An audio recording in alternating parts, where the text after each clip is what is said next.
This is my passion. This is what I love to do. But some days, sometimes, I'm just like you, man. I hate this job. Damn, I hate this job. Damn, I hate this job. Damn, I hate my job. Damn, I hate this job. I'm just like you. Damn, I hate this job. Man, I hate this job.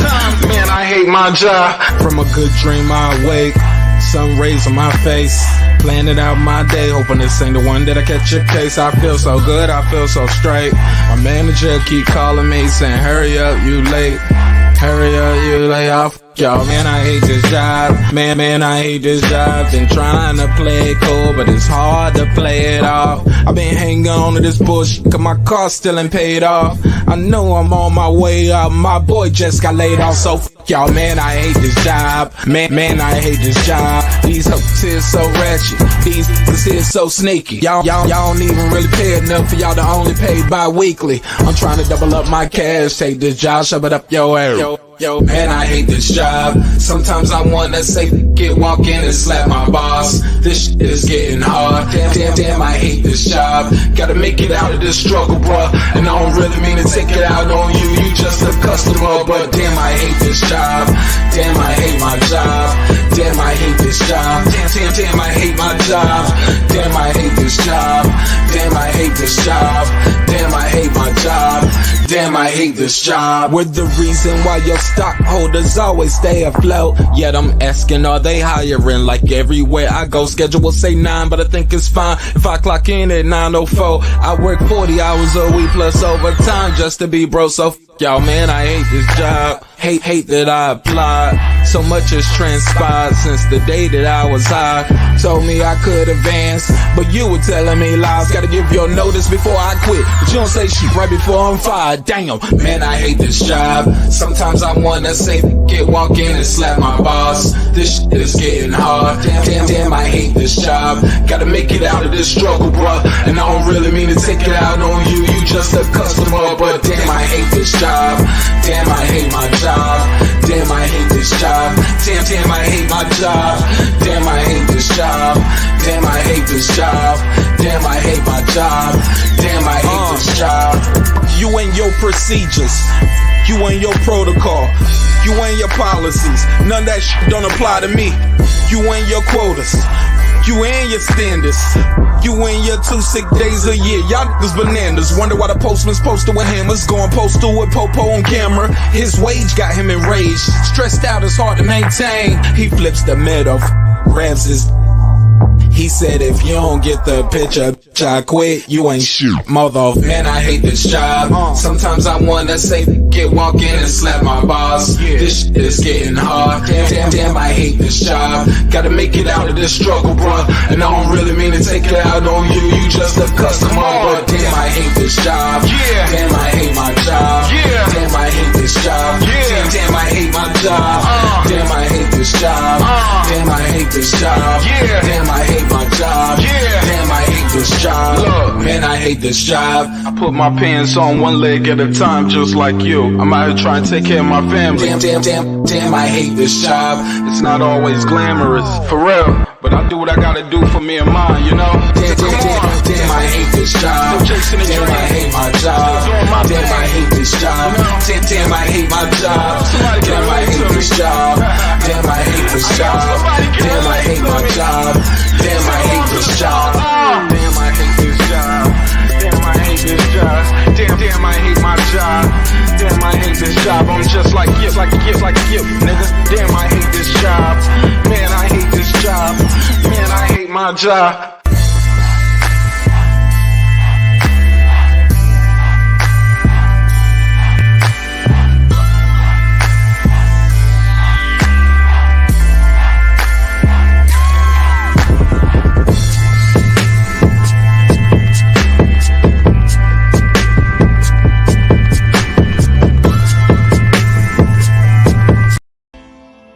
Since our first day in business, Essentials of You has been offering our customers the best selection of products at unbeatable prices. Our online store has been synonymous with quality, and we ensure our continuous variety of fantastic merchandise along with unique limited edition and seasonal items that fit any budget. Check it out and start shopping today.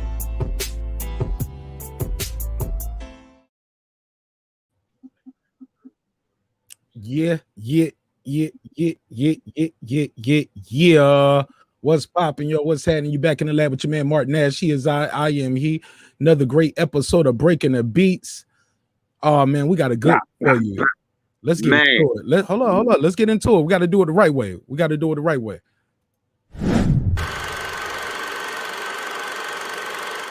This that squad sound.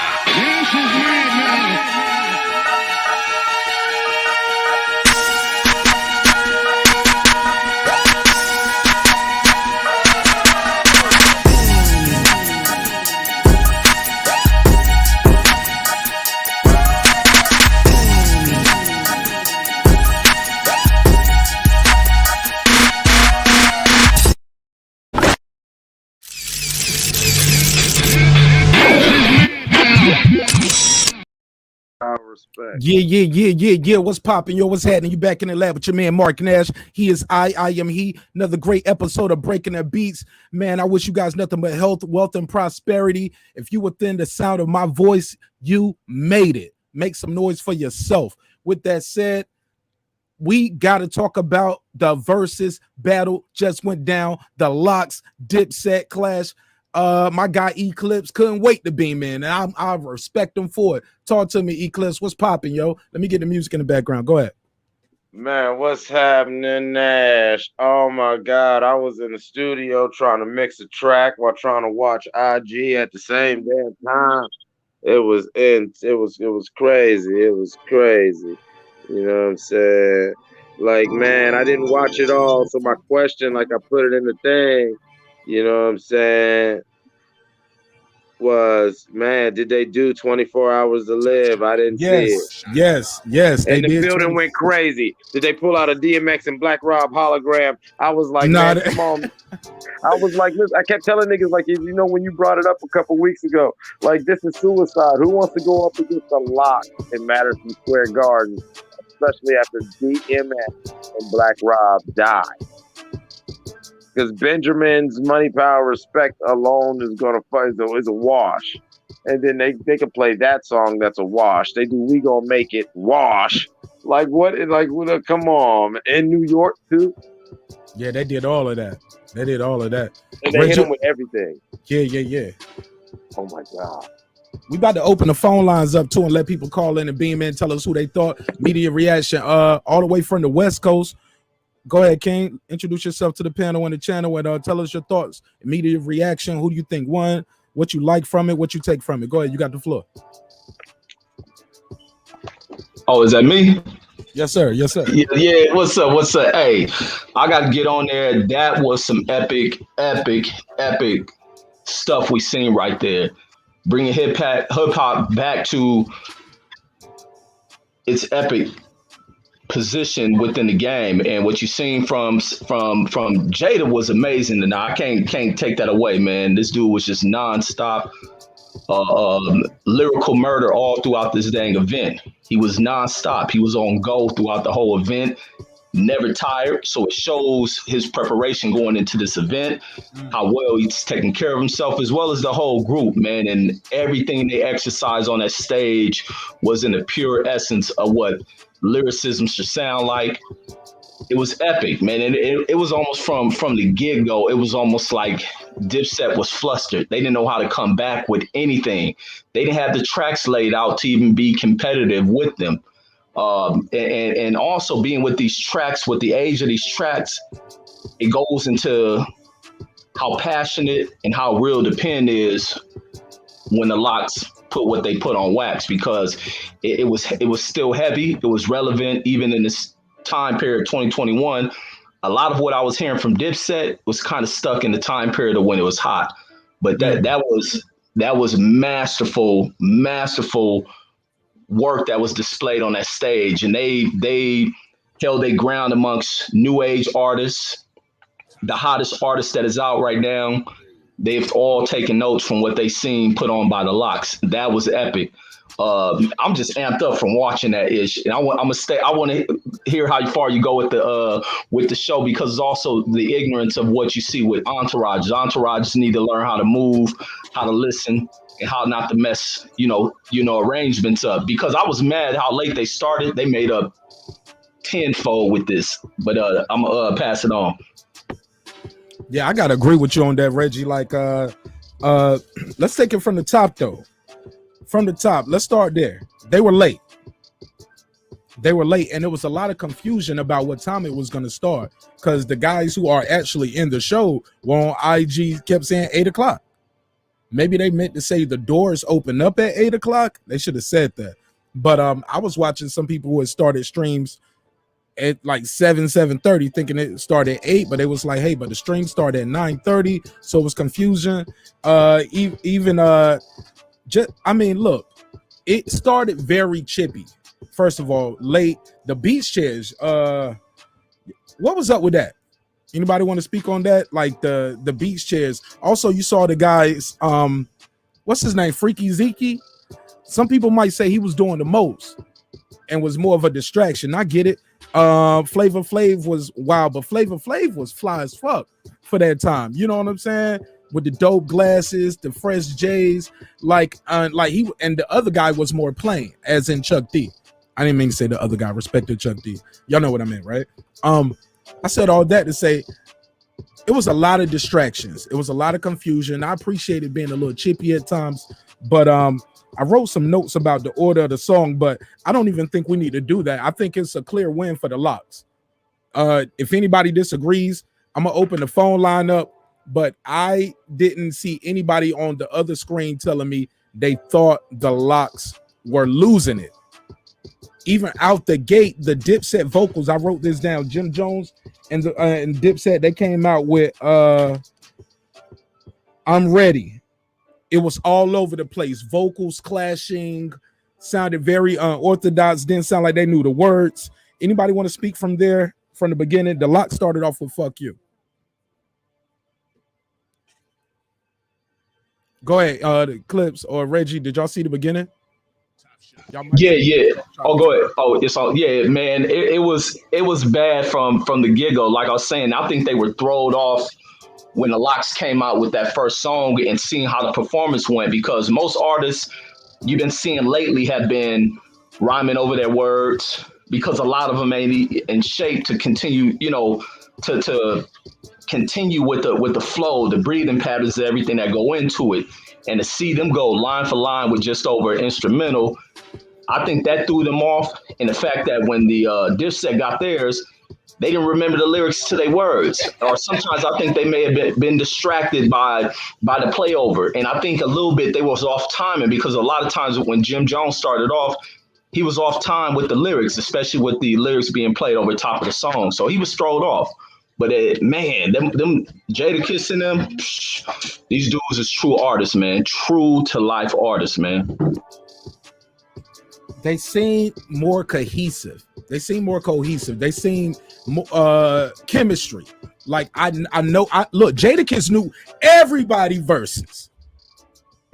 Everybody. He knew everybody. Go ahead, Reggie. You got the floor. No, I was just adding the ad-lib. He knew everybody. He knew DIPSET shit. Yo, the dude Jada was so I think I wrote some notes down. I think after Fuck You, DIPSET did the LOX did Ban from TV. The DIPSET did Get Crunk Music. And the same thing happened. It was the same thing again.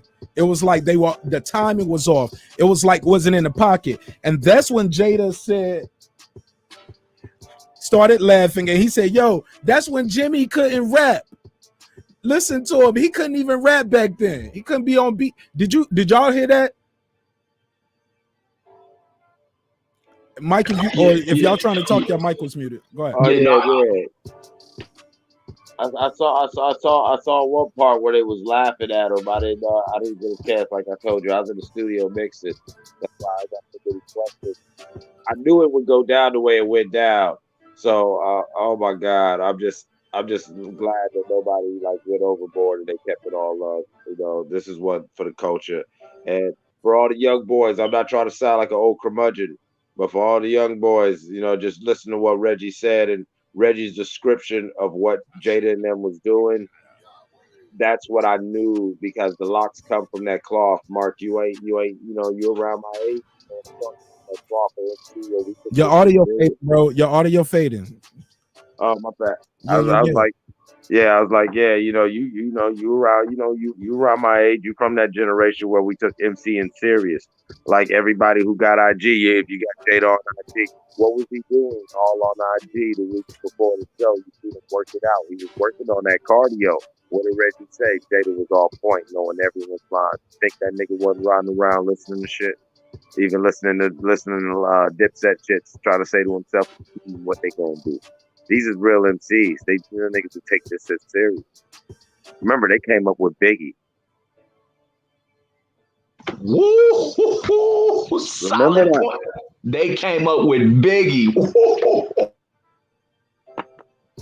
I'm talking about niggas who don't write, who just sit there all day, and whatever they doing, whatever they doing, whether they hustling or living their life all day, their mind is just running around over and over and over again. You know what I'm saying? Let's be honest. Cameron and them, these are from the generation of niggas who rap. And Cameron's dope as Cameron is. You know, he's on the Cameron show. He was all about getting money and whatever like that. Nah, the LOX was always about the culture, the MC and the bars. Giving niggas that shit. And that's so I knew they'd motherfucking drop a goddamn atom bomb on these niggas. In Madison Square, once again, in Madison Square Garden. Oh, that's where this event was at, man. Oh my man, it was like, and the other thing that's like real critical about this whole thing and about that platform, and why some platforms are very critical for artists, because when it comes to the LOX, even before this, imagine what would happen to the LOX. They'll kind of still be kind of a group that's kind of diminishing in their presence within hip hop. This right here reignited everything for them.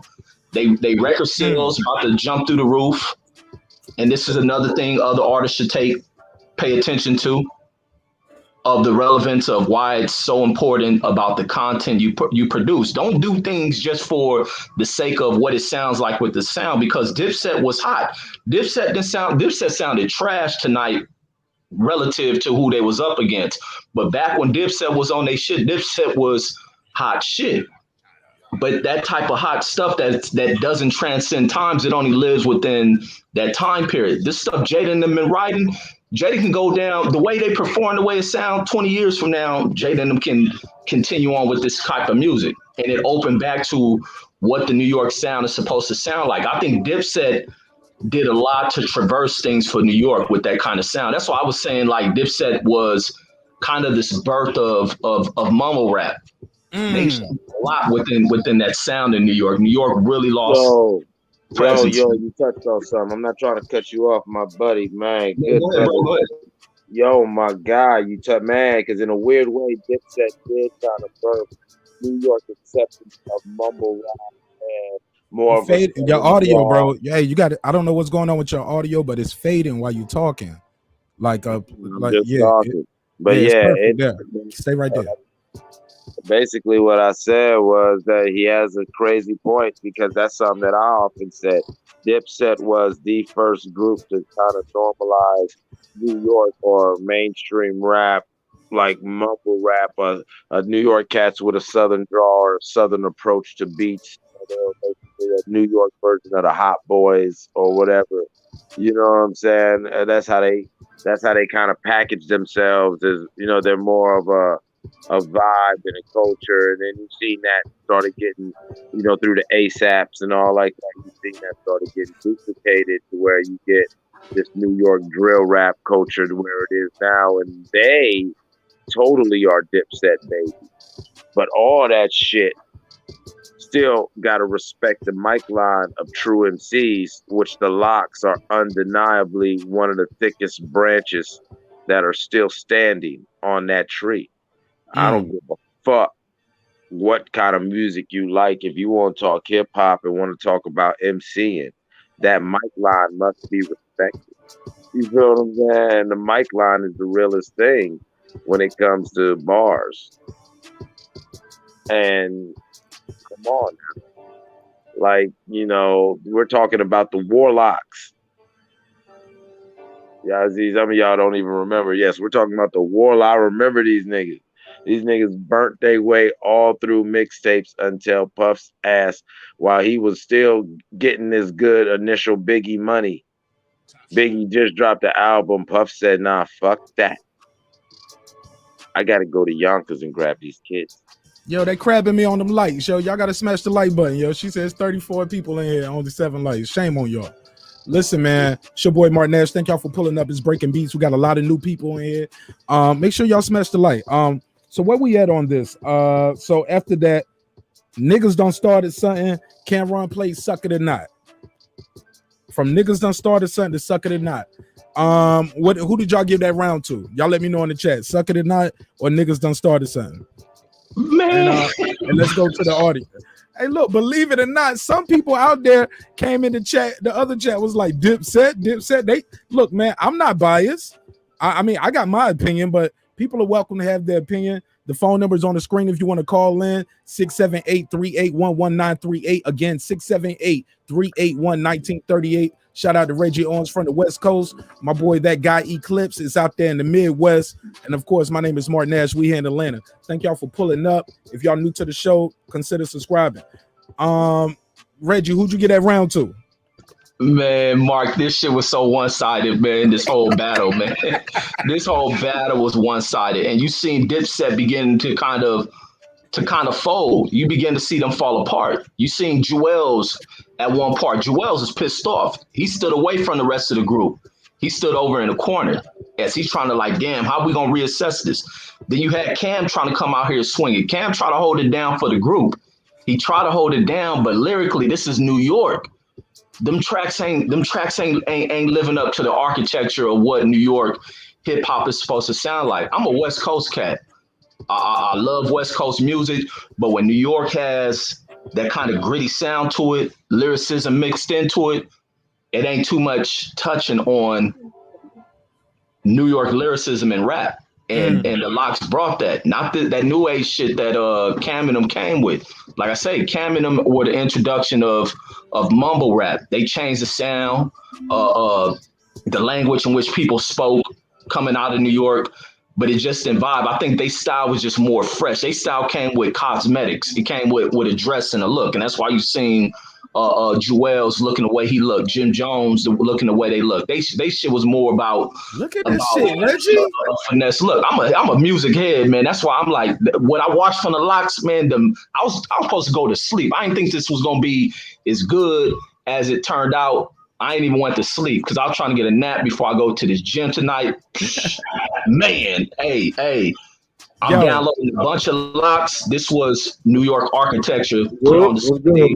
Hold up, caller. Let him finish, and then I go to you.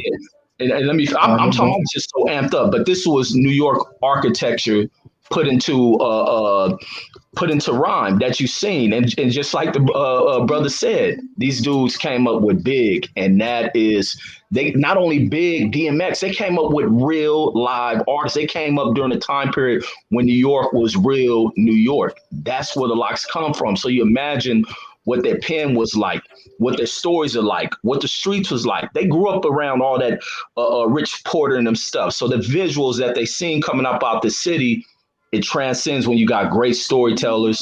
Absolutely. People were intellectual. In the way Jada set this shit off, he let them know this is war. He don't play with hip hop. Like he kept the emphasis on New York, real shit. But go ahead. Reggie, I got a lot of people trying to call in. Let me take this first call. Hey, caller, we got a lot of people trying to call in, so I'm gonna give you 2 minutes on the clock. Give me your assessment of the battle, okay? Go ahead. Tell people your name first. Where you calling from? Tell people your name. Where you calling from? Man. Hey, man, my name is JP, man. I'm in North Carolina now, but I'm originally from Yonkers. All right, go ahead. You got the floor. So my opinion is a little biased, man, but it's the truth. It's a fact, man. The LOX got him. The LOX got him all day. Kids stole the show. You know what I mean? Got him. Back when I was in Yonkers, man, back when I was living out there, and Dipset was the talk of the town, well, the Toast of New York, I would say. My thing was, yeah, like that style was gonna last for that period of time, but like the other caller said, it's not gonna transcend time. It's not gonna hold up. And I was glad to see this battle because I'm vindicated in thinking that. But you know what? It's a win for hip hop, man. That's all I gotta say, man. It's a win. These blocks stay up. All right, shout out to JP in North Carolina, man. I appreciate you, man. Make sure you smash that like, sub the channel. Appreciate you. Yeah, no doubt. All right. Hey, look, man, I want to go back to this, man. Yo, what did y'all think about Jada throwing the dude bandana down? Did you think that was a little too much? Because at that point, they were clearly winning. He didn't have to do that. I thought it was going to get crazy at that one point. Jewels was up there looking like a punching bag at certain points. I love Jewels, but he was looking a little crazy out there. Wait. Jewels got his bandana snatched off his head and threw? Oh, you missed that part. Missed that. Kiss didn't do that to him. Yeah, you don't think he did when I just said he did? I was in the room like this, bro. I thought it was about to go crazy. I thought it was about to go down for real. So disrespectfully? Man, how respectfully can you throw a man bandana down? Disrespectfully? Yo, how respectful can you do that? Look at this screenshot. Look at this screenshot. This your boy. Yo, Kiss went crazy. Kiss, yo, y'all was talking about this is the LOX show featuring, somebody said this is the LOX show featuring local rec center artist DIPSET. I was like, come on, son. I was dying laughing. Reggie, you already know what I did, right? Dying laughing. I was like, this shit ain't fair. And then this happened where he snatched the dude bandana off and threw it on the ground. He didn't have to do that. I thought it was about to go down. And Jewels kept walking over there where they was at, and he was getting embarrassed every time he did. Wait a minute. Wasn't Jim Jones and them niggas talking about they slapping koofies off niggas' heads? Bruh, Jada Kid snatched that nigga bandana, threw it on the ground in front of God, Fight, YouTube, the whole nation. The whole hip-hop world saw him get his bandana snatched off from walking over there. And nobody do shit to Styles when he was walking over there. Jewels got his shit snatched off. Well, you already know that's the LOX. And first of all, let me say this. I'm not even from New York, but let me just hold on. Give me a minute.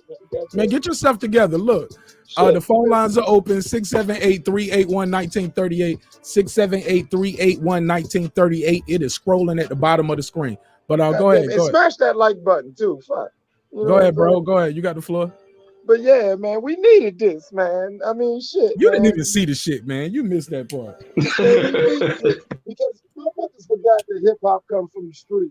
And when we thought that we was getting balance in the game, and there was new niggas in the game that was coming up, and they supposed to be street niggas, Conway gets on the motherfucking social media and address. And so you know what? Thank you, Jada. Thank you for reminding us that real niggas still exist in this world. In goddamn New York and South. This nigga a fool, man. You a fool. Listen, man. Oh man, Jada, you redeemed it. You redeemed it. Let me let somebody who saw this shit actually happen speak. Go ahead, Reggie. Hey, Jada was. Let me let that finish.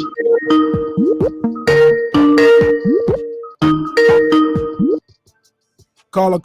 What's your name? Where you calling from? What's up, man? This is B, man. All right, turn your TV down in the back for me, brother. Yeah, what's good with you? Hey, what's your name? Where you calling from, caller? Man, I'm calling from VA. Hey, VA all day. What part? I'm in Richmond. Yeah, and I'm from New York City. Okay, that's what's popping. Okay, y'all doing tag team. They run DMC over there. He from VA. Yeah. I'm from New York City. Hey, look, I'm fucking with y'all. Go ahead. I'm gonna give y'all 2 minutes. All right, I give y'all 2 minutes. Y'all gonna split it, or y'all gonna go at the same time like you just did that? Go ahead. You got 2 minutes. Go ahead. Y'all got the floor. Go ahead.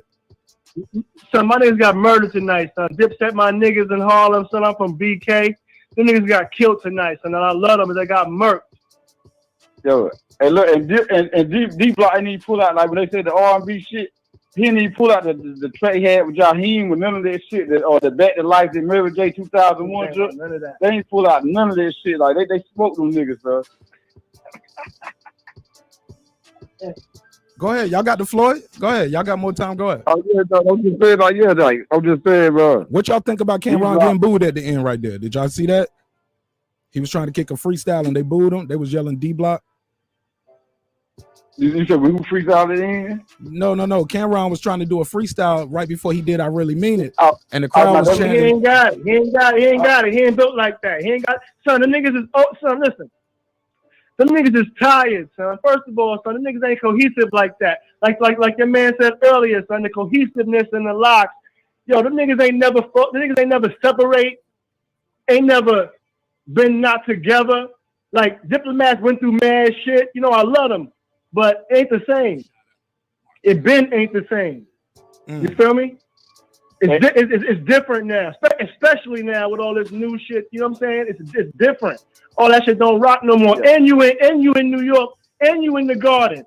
And what Jay said, we can meet up at the Garden. And them niggas met up at the Garden. Them niggas flaked off. Them niggas flaked off like it was a show. Them niggas came for war, son. Yo, son, LOX came for war, son. Them niggas out like it was a show. DIPSET out like it was a TV show. Like you know what I'm saying? No, what they came out with little lounge chairs and shit. They was trying to lounge chairs. You see Jadakiss laying up in the chair, son, rocking, son. Like yo, first song was fuck you.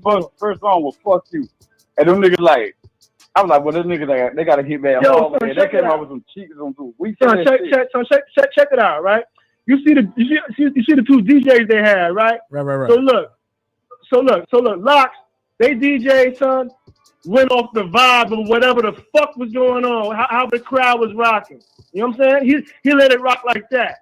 DIPSET, them niggas ain't on it like that. The niggas probably had a playlist, like a track list. Like right. They wasn't prepared for battles, huh? They wasn't ready. You feel what I'm saying? Yo, I hear you, man. I appreciate y'all calling in, man. Thank y'all so much, man. Y'all make sure y'all subscribe to the channel, man. We do a lot of hip hop talk over here too. Yo, good luck at that. We in the 10 vote. Man, look, man, I'm about 30 people away from 2,000, man. Y'all need to make that shit happen tonight. I appreciate y'all. I got. We gonna share. I fuck with y'all. God bless. Peace. Yo, Reggie. Yeah. Yo. Shit is lit tonight. Yo, niggas getting their bars off tonight. Niggas, the streets got something to say. Niggas was talking about they were washed up rappers. I'm gonna let you know something. That LOX, clout, street status, look, show bookings, everything went up after the night. What I saw a fucking performance, and I saw a seasoned group against a group of guys who are probably just Facebook friends now. YouTube friends. They probably didn't even rehearse at all. They were just like, yo, these are the songs we gonna do, and I see you there. Cause you live here, I live in Miami, Jim is here. You know what I'm saying? The LOX like, yo, we all right here in New York. We gonna be right here in the living room practicing like New Edition, nigga. Doing the steps. Like, nigga, you remember the steps? I told y'all niggas before this battle happened, the LOX was gonna win this shit. Look, the prediction video is on the channel. Look for that. Look for it. Reggie, we talked about this already. I said they got too many hits, and no disrespect, they got a lot of hits with deceased legends. They got joints with Big, DMX, Black Rob. I mean, they didn't even go into the little Mace bag yet, really. They ain't go into a lot. He didn't really even get into the ghostwriting bag. Yeah. Oh my God, Jadakiss. Did he steal the show? Hey, man, did he even steal the show? No. Everybody, like, at this point, hold on, let me land this plane real quick. At this point, when they go on tour, are you buying the ticket just to see Jada and everybody else? Absolutely. Go ahead, you got the floor. Absolutely. Jada stole this from every artist that has ever been on Verzuz. He stole it. I mean, he, like I stated, he lifted the bar on everything. The way that an MC commands a stage, and like you were speaking about earlier, where he took the do-rag off, he commanded the stage, and you had Jewel stepping within his zone. He stepped in the terror zone. You gotta give a true MC his space. And he walked into that zone. He kept walking over there, and they was trying to move him up out the space. And when he tried to walk his way through like he hard, he got his rag snatched up off his head. And it wasn't solely disrespect. It would have been disrespect if Jada would have stepped on it. Jada kept rolling with what he was doing. Jada changed the game, but Jada changed the game tonight with that performance. I was expecting these dudes to be, a little fatigued, a little tired. Redman, because they kind of pushed the physical fitness thing, and even they was, tiring out when they were doing their performance. I was expecting to see a little dip off from Jada. Jada ain't fall off not one bit, and he sounded like an album up there. He sounded like an album, is what he sounded like. The clarity in the way he delivers his speech, everything, man. I'm amped the fuck up, and I think everybody in music is amped up over what they saw tonight. This was beyond expectations. I ain't think, and you seen it was almost 1 million people up in there live. I mean, man. But go ahead. I want to say this, man. I think the brother who called in, the two brothers, that was the first time we had a tag team call. Like, that shit was lit, right? He said, I'm from Virginia and I'm from New York City. Yo, I fuck with them, yo. They said some real shit. Dipset came up here like it was wilding out. LOX came up here like it was smack URL. You feel me? Yeah. Yo, man, I need y'all to smash that like button in the room. It's 76 people in here right now. And the likes ain't matching the views, man. Y'all fucking with the content. It's free content. That's all we ask. I appreciate y'all. Go ahead, King Age Math just pulled up. King Age Math. Give me one of your biggest takeaways from the battle, man.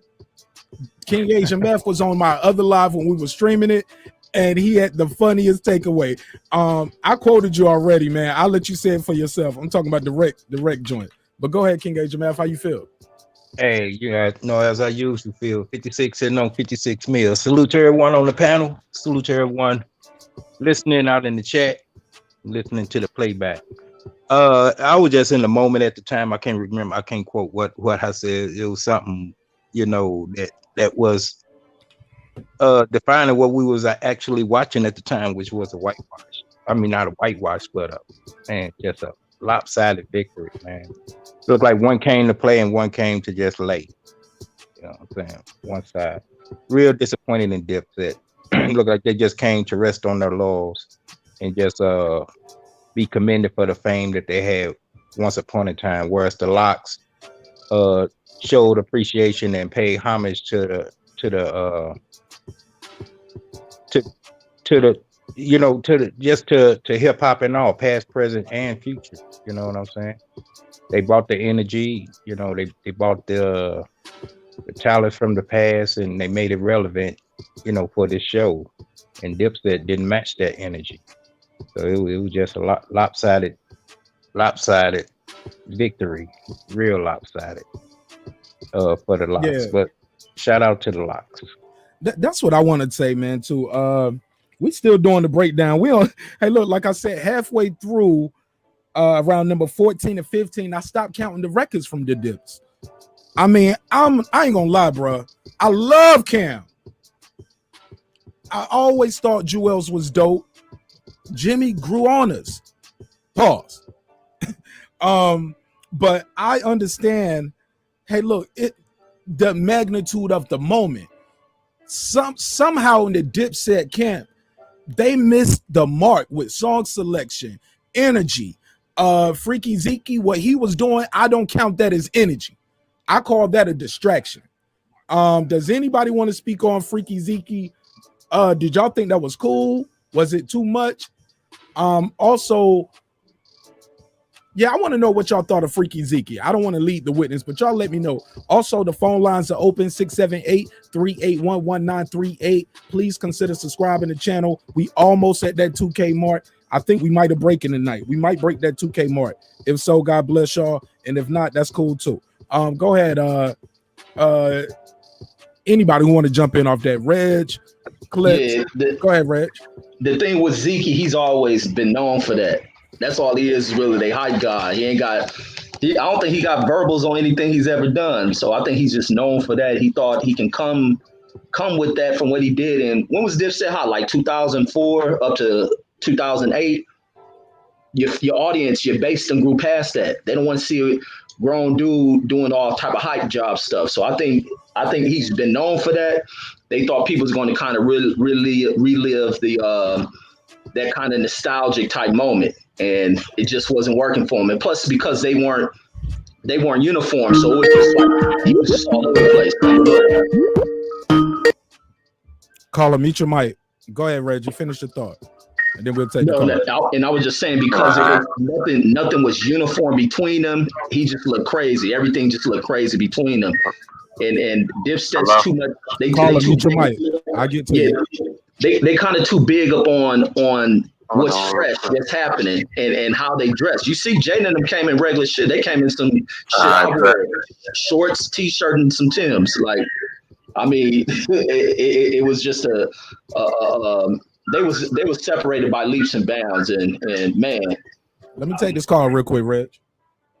All right, caller. What's your name? Where you calling from? Yeah, my name Lynx. I'm calling from Philly. All right, that's what's up. That's what's up, Lynx. You got 2 minutes. Hey, look, turn your TV down real quick before you get started, so you don't leak back into the mic.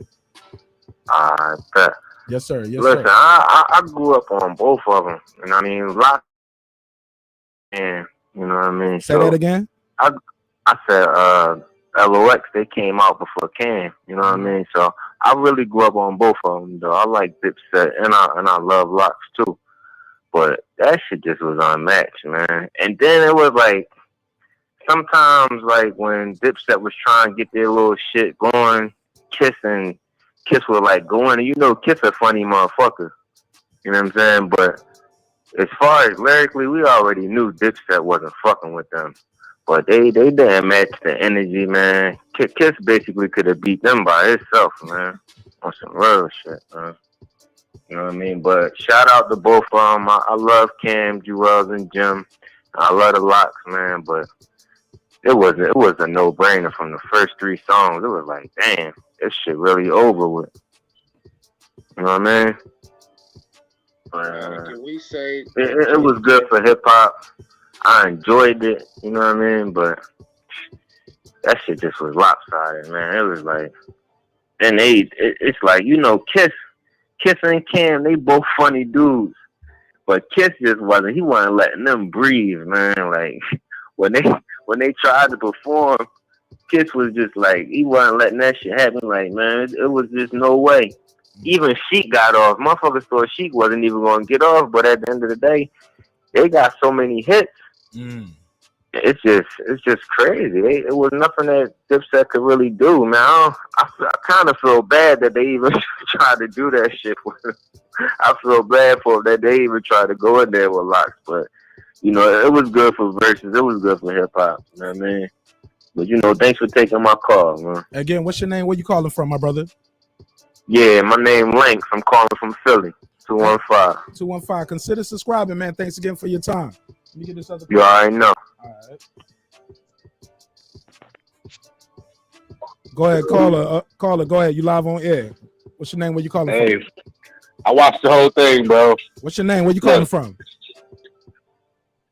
Call me Tony Styles. I'm from Toledo, Ohio. Okay, for sure. Okay, you got the floor. Listen, man, DIPSET was winning. They was winning. And this shit was so crazy. Like, hold on. I ain't even. They was winning. Go ahead. You got the floor. 2 minutes on the clock. DIPSET was winning. DIPSET was winning. They had their shit off. They was getting their shit off. Jada was talking about voiceovers and shit. Motherfuckers like, why are they tripping off all that? Like, nigga, real MCs perform with no music. Jada, LOX, them niggas perform with no music behind it. And a lot of verses happen to where niggas got the track playing in the back, bro. Like, this was Jada was on. Like, hey, what was y'all doing? Like, the shit changed, bro. When the nigga Jewel said that shit about the hoes and the ladies and shit, and then LOX, man, Jada was like, what did you want? What did y'all talking about? And the nigga just took off, bro. After that, LOX took the show, bro. LOX took the show. I went for DIPSET. Like, they got hits. I came up on the LOX first. DIPSET came after that. So in my opinion, man, I was going for DIPSET. DIPSET was winning. But you can't fuck with Jada, man. Top 5 dead or alive, bro. Top 5 dead or alive. The nigga went crazy. That's our big, you know what I'm saying? It's Jada, bro. Like, Like, come on, man. Like, Jada came up with big, bro. Like, big dog. Like, that's Jada R. Big, bro. He showed that. Top 5 Dead or Alive. I appreciate y'all for taking the call from me, man. I love Dipset. Win-win for hip hop. It's crazy. This shit was epic.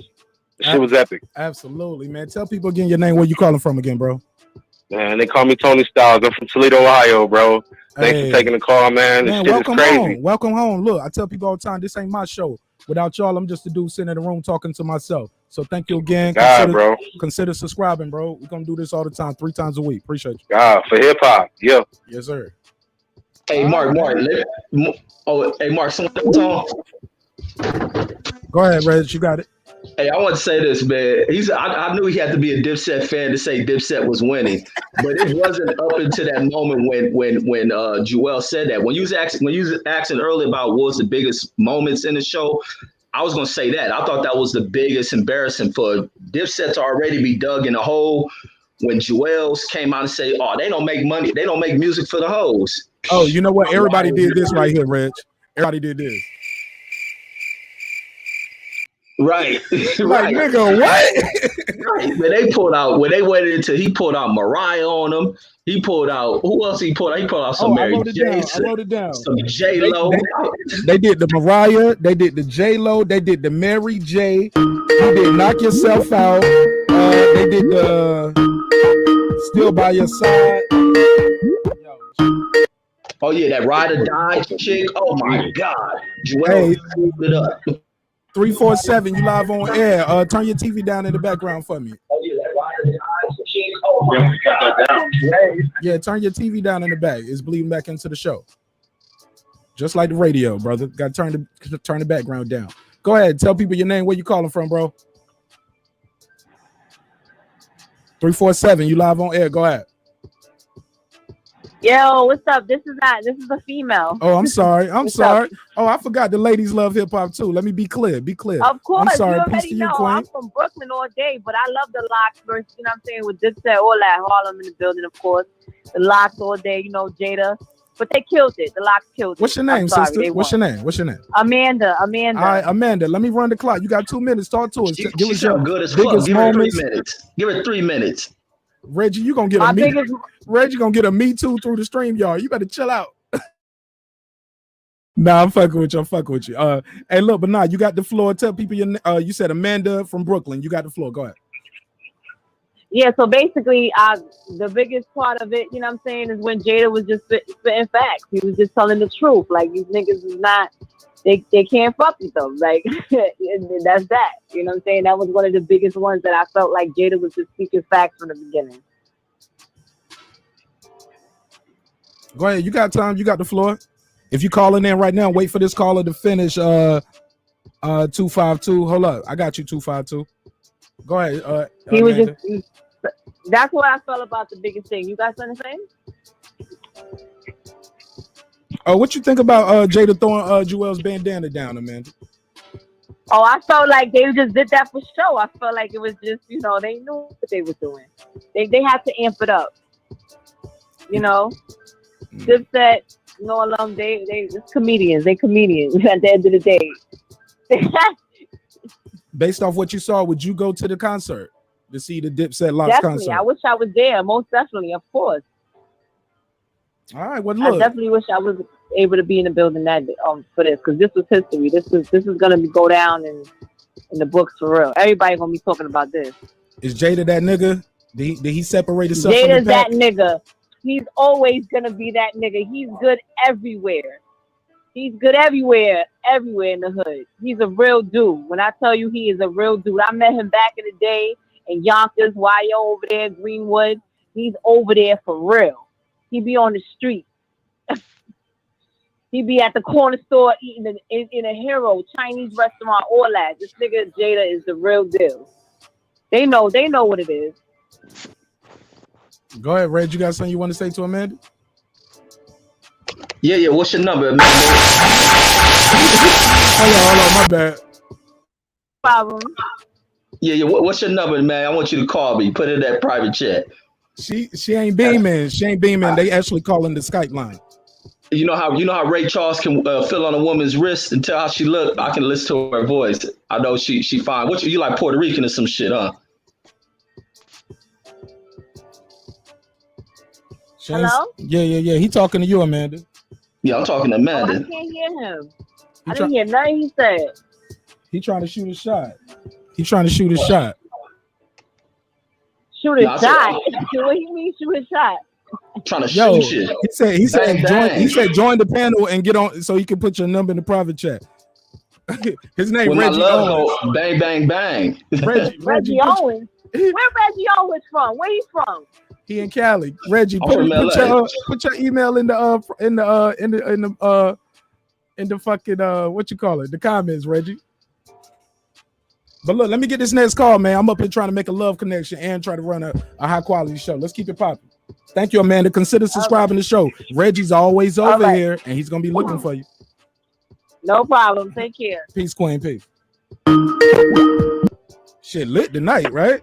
Hey, 203, you on the MIC. What's your name? Where you calling from? What's happening? This is Greg from Connecticut. All right, peace. Greg, you got 2 minutes on the clock. Talk to us, man. Go ahead. Tell us what you thought of the battle. Go ahead. Man, I thought that battle was absolutely fantastic. I'm a LOX head. Off the rip, when Jada was just like, yo, Cam, you live in Miami, drop that shit. I was like, yo, it's over. It's over. Absolutely over. I thought it was bananas. I mean, the energy was incredible. I mean, when Jada did his did the solo, like I can't even remember. There was so much going on, man. When he did the solo, like in the like towards the beginning of the show, like a cappella, and after that, you could just see Dipset started getting mad, and that's when the energy got up. But overall, man, I thought it was great for hip hop. I thought it was great for the culture, man. But the LOX definitely got that. All right, let me take this next call, bro. All right, man. Thanks. Appreciate it. Hey, quick question. Shit lit tonight, Reggie. I see. I'm like, damn. My Hey, quick biggest live, question. and y'all niggas crabbing me on them likes. I'm gonna start. Go ahead, Reg. No, quick question. What made the crowd? What made the people hit the stage? Did something happen? Nah, they was just getting chippy, and plus niggas just want to be down. It was different crews coming up, Rough Riders. Like it was just getting thick. But hey, if you call in there, I only can take one call at a time. I'll open up the other phone line if need be. It seems like I need to. 914, you right here at the door. Go ahead. Yo, what up? Talk to me. What's your name? Where you calling from, my G? It's Brown, man. It's Slick, man. Oh, what's up, my guy? What's up, my guy? Go ahead, man. You got the mic, man. We over here trying to do big things. You got and LOX, LOX, hands down, D Block. You know what it is. You know what's going on. 914, the building all day. What's your biggest takeaway from the battle, my guy? Yeah, what now? What's your biggest takeaway from the battle? Man, got a lot of hits, man. Dipset need to go back in the lab, man, to get their shit together. You heard? But they trying to come against the block. Just alone got hits for them niggas, man. Your boy Cam thought he was gonna be chilling with his little chair out, and he had to get his ass up. You know what I'm saying? Ain't going down like that. What do you think? All right. Anything else for me, bro? Let me take this next call. Yeah, man. That's all I want to say, man. You know, I fuck with you. My guy, hit me up, man. All right, I'm here. All right. 3, 2, 1. You got the gun. Go ahead. First of all, did you hear Jada say? What's your name? What's your name? My name is Lizette. Lizette, what? Lavette or Lizette? Lizette. Lizette, what part of the world you calling from? Well, I'm originally from the Bronx, but I live in Florida. All right, from the Bronx, live in Florida. You got a minute on the floor. I got a lot of calls to take, so you got 1 minute uninterrupted. Go ahead. Somebody from Dipset was late, and then Cam came even later, and that's kind of corny. I don't care what anybody says. That's corny as hell. Then they were playing and they were rocking, and we all just throwing our hands up, acting retarded in the studio. And then they played double songs back to back. And I know everybody heard Jada said, "Oh, we playing 2 songs now." And you know, Jada's like, "That's my nigga. That is my nigga. I love that man so much." I thought. And I'm sorry. Go ahead. no, go ahead. No, I didn't want to interrupt you. I said I wasn't going to interrupt you, and I did. Go ahead. No, but like it was just like a shit show, man. And even you've seen it in all of them. Like, what's going on here? Like, nobody's too pretty. It's hip hop. Just love the music. That's really it. I was really upset about that. All right, I appreciate you. Tell people again your name. Where you calling from? I'm Lizette from Florida. Thank you so much for consider subscribing to the show. We talk about hip hop all the time over here, relationship, race, all that good shit, and of course boxing. Quick question for Lizette. Thank you. Quick question for Lizette. Go ahead, Lizette. Lizette.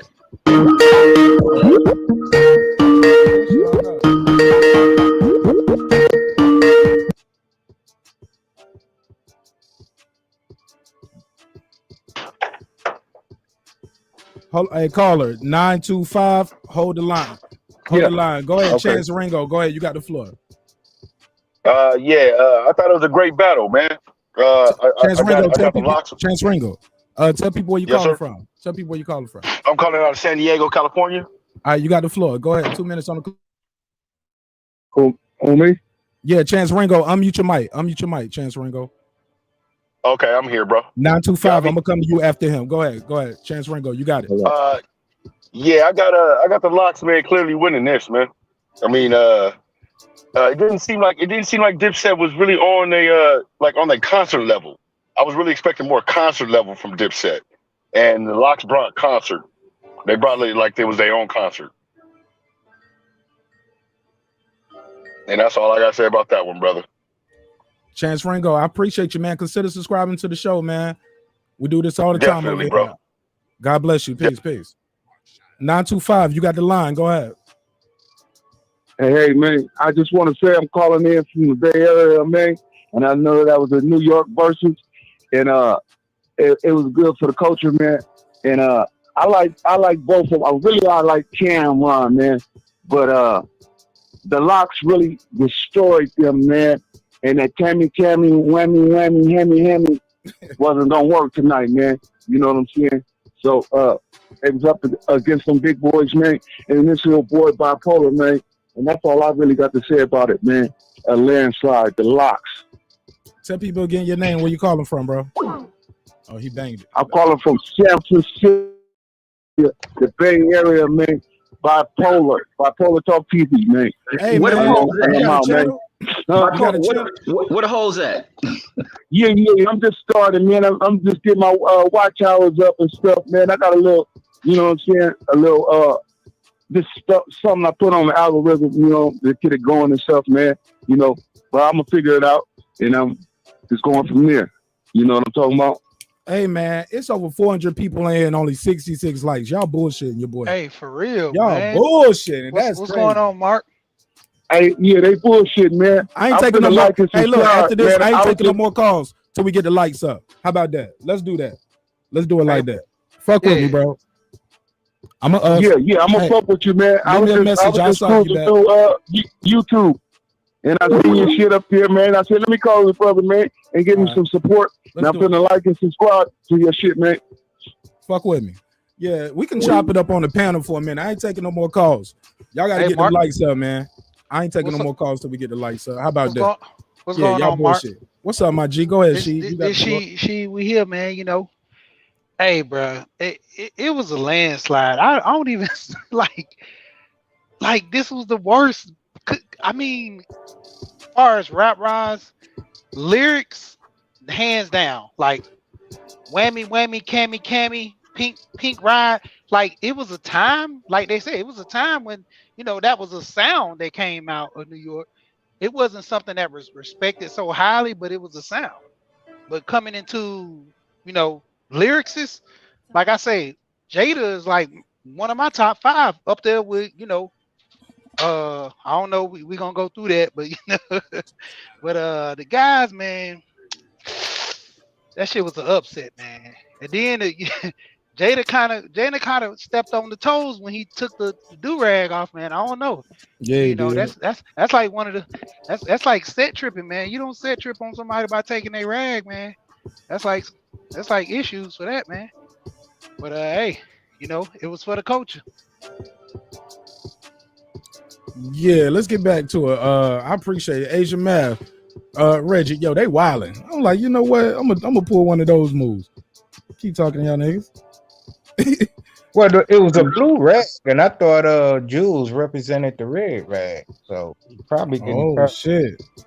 In that probably, I don't know, but I think Jules probably made a pact with the devil because he had already got murdered, and then he come out and try to make a sidebar homo joke on the LOX saying they don't make songs, they don't fuck with chicks. And then he got assassinated again. Couldn't get resurrected again after that. Hey, let me say this real quick. It's 120 lights, 442 people in here. We ain't taking no more calls till we get at least 200 lights. Y'all give me 200 lights, I'll open the phone lines back up. Hey, Reggie, this is what I gotta say. At what point did you realize the Dips didn't have nothing for him? Was it 5-0? Was it 6-0? At what point was it over for him? It was 1-0. I'm telling you from the beginning, I knew it was over. When the LOX came out with that first song and they delivered the way they delivered it, and it seemed like you was at a concert because there was a live audience in there. And they gave that audience of how many ever people was in there, they gave them like they was performing in a packed Wembley Stadium. That's the type of performance Jada put on for them. And then when you seen the DIPSET show up, they were discombobulated even before they dropped the first track. Like the baby girl who called in stated, they showed up at different times. You had Cam come in there very late. So it shows they was out of whack, out of sync. And when they dropped that first song, it was Jim. Jim was forgetting the lyrics to it. And then Jim couldn't keep up pace with it. And I said, this is going to be a bad one because I'm like, he ain't here against a real lyricist. What's his name was on, what's that little rap battle stuff they do? The smack type stuff? That's the type of level that Jada was on. Jada's on that kind of level with these dudes. And these dudes is Fashion Nova stylists to hip hop. Cam, the one introducing Pink and all that other stuff injected into hip hop. Like I said, they killed off a lot of what is that New York architecture that really solidifies the lyrical side of hip hop. They killed that off, and they couldn't compete. And the other thing that's something that needs to work on, that they need to take as a lesson, is the fact they talking about going on a tour. Y'all don't stand line to line with these cats. You will embarrass yourself going on tour with these dudes. They gotta get it together. Hey, look, it's over 500 people in here, and I can't get 200 likes, so I can't open the phone line back up. I don't think I'm asking for a lot. I don't think I'm tripping. I got enough people on the panel. I can rock out with my panel. Hey, people on y'all. Oh, let me say this, Mark. People on y'all phones, move the chat for a quick second and hit that like button. It's real simple. Move the chat for 1 second. Press that like button. You got it over here popping like a motherfucker, Mark. Yo, I don't think I'm asking for a lot. It's 532 people, 148 likes, 3 dislikes. Shit, I'll take some dislikes. Y'all want to do that too? I don't give a fuck. Look, I'm good, man. We already broke my last record. I'm good. I'll shut the shit down, man. I don't give a fuck. Hey, close down the studio like Puff. I'll shut the studio down. Drop the beat. Drop the fucking beat. Look, smash the fucking like button, man. It's a free show. And we're going to do it like this. And y'all need to hit that subscribe button. I got 1,990 something subscribers. It's enough for y'all in here. Y'all can put y'all boy over that 2K mark tonight. Y'all put me over 2K. Nah, I ain't stop betting. I'll time you out, bitch. I'll time you out, bitch. I'll make an example out of you, Guilt. Nigga, you can't even talk to me with a name like Guillermo on this shit tonight. Boy, don't make me do that to you. Don't make me send the boys to zap him. Y'all zap his ass. Get him out of here. All right, we're at 207. I can open the phone line back up. Thank you. Thank you. I don't think I'm asking for a lot. See, you got to do. Look, y'all think I'm begging, but you got to do that in real time to let people know, like, these are real people. You know what I'm saying? And they want the phone line, and they forget. Sometimes you forget to smash the light, but also they let other people to know these ain't bots. These are real people. I said smash the light. I open it up. We get 200. And then we're gonna open it back up. I think that's fair, right, Reggie? Sometimes you got to teach people how to treat you, man. Yes, sir. That motherfucker like stop begging. Nigga, tell your mama to stop begging.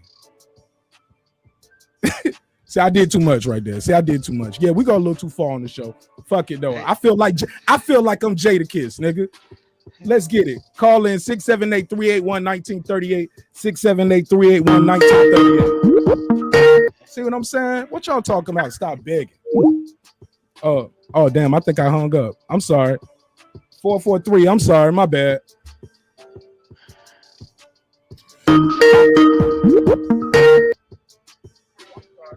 Oh, 314. Go ahead.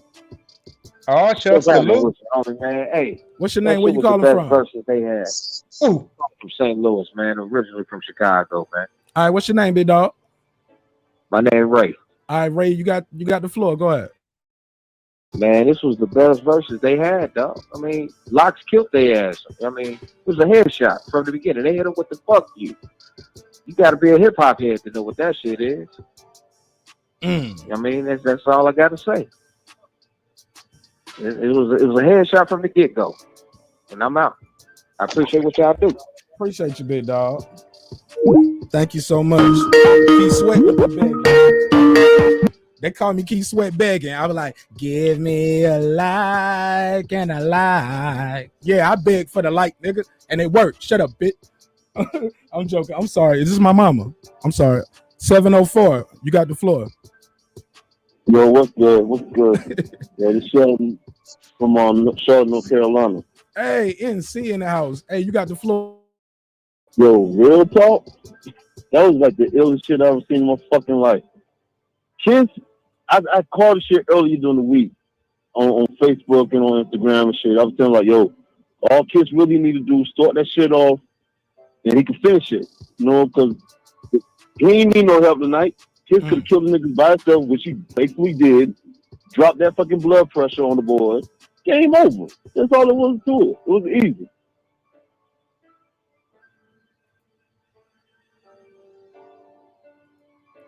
You got the floor, brother. That's all I got to say about that. Hey, all right. Well, thanks for calling in. No doubt.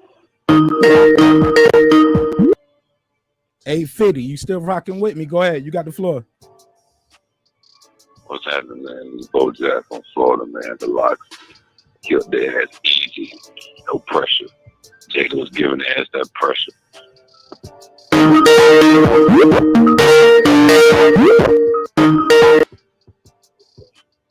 I think he just hung up. I think he hung up right after that. Well, 806, you in the mix. 806, you in the mix. Go ahead. It's a rap battle. What's your name? Where you calling from, bro? From Texas. Okay. Sergio. Hey, go ahead. Go ahead. You got the floor. Yeah, I think DIPSET performing. They had it bad. I think Joel Santana performed Santana Town twice. And I think Jadakiss said it like go to rap battle, like he's on point, he's aggressive, he got it. Yeah. All right, bro. I appreciate you. Yeah, sure. Hit that subscribe button, man. Y'all push me over 2K tonight, man. We only need about appreciate you. 240. Talk to me. Yo, Jadakiss burned. What's your name, bro? Where you calling from? I'm sorry. 240. What's your name? Where you calling from?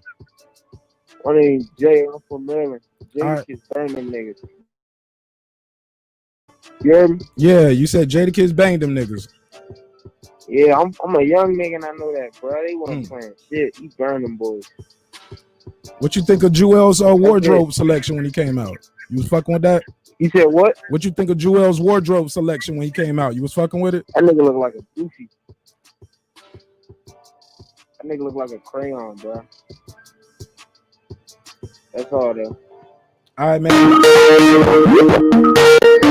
That shit's phone got louder. It seemed like turn that shit down. Go ahead. 347. Hello? Talk to me. Hello, can you hear me? Hello? Yeah, 347. Go ahead. What's your name? Where you calling from?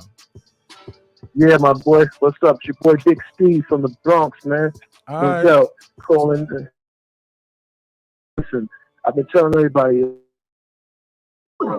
right? There's dudes that make records, right? They rappers, they make records, they're rappers. That's cool. But then you got lyricists, my man. You see me? When you see Dipset, you see rappers. They can make songs that be a little hard and all that. That's cool.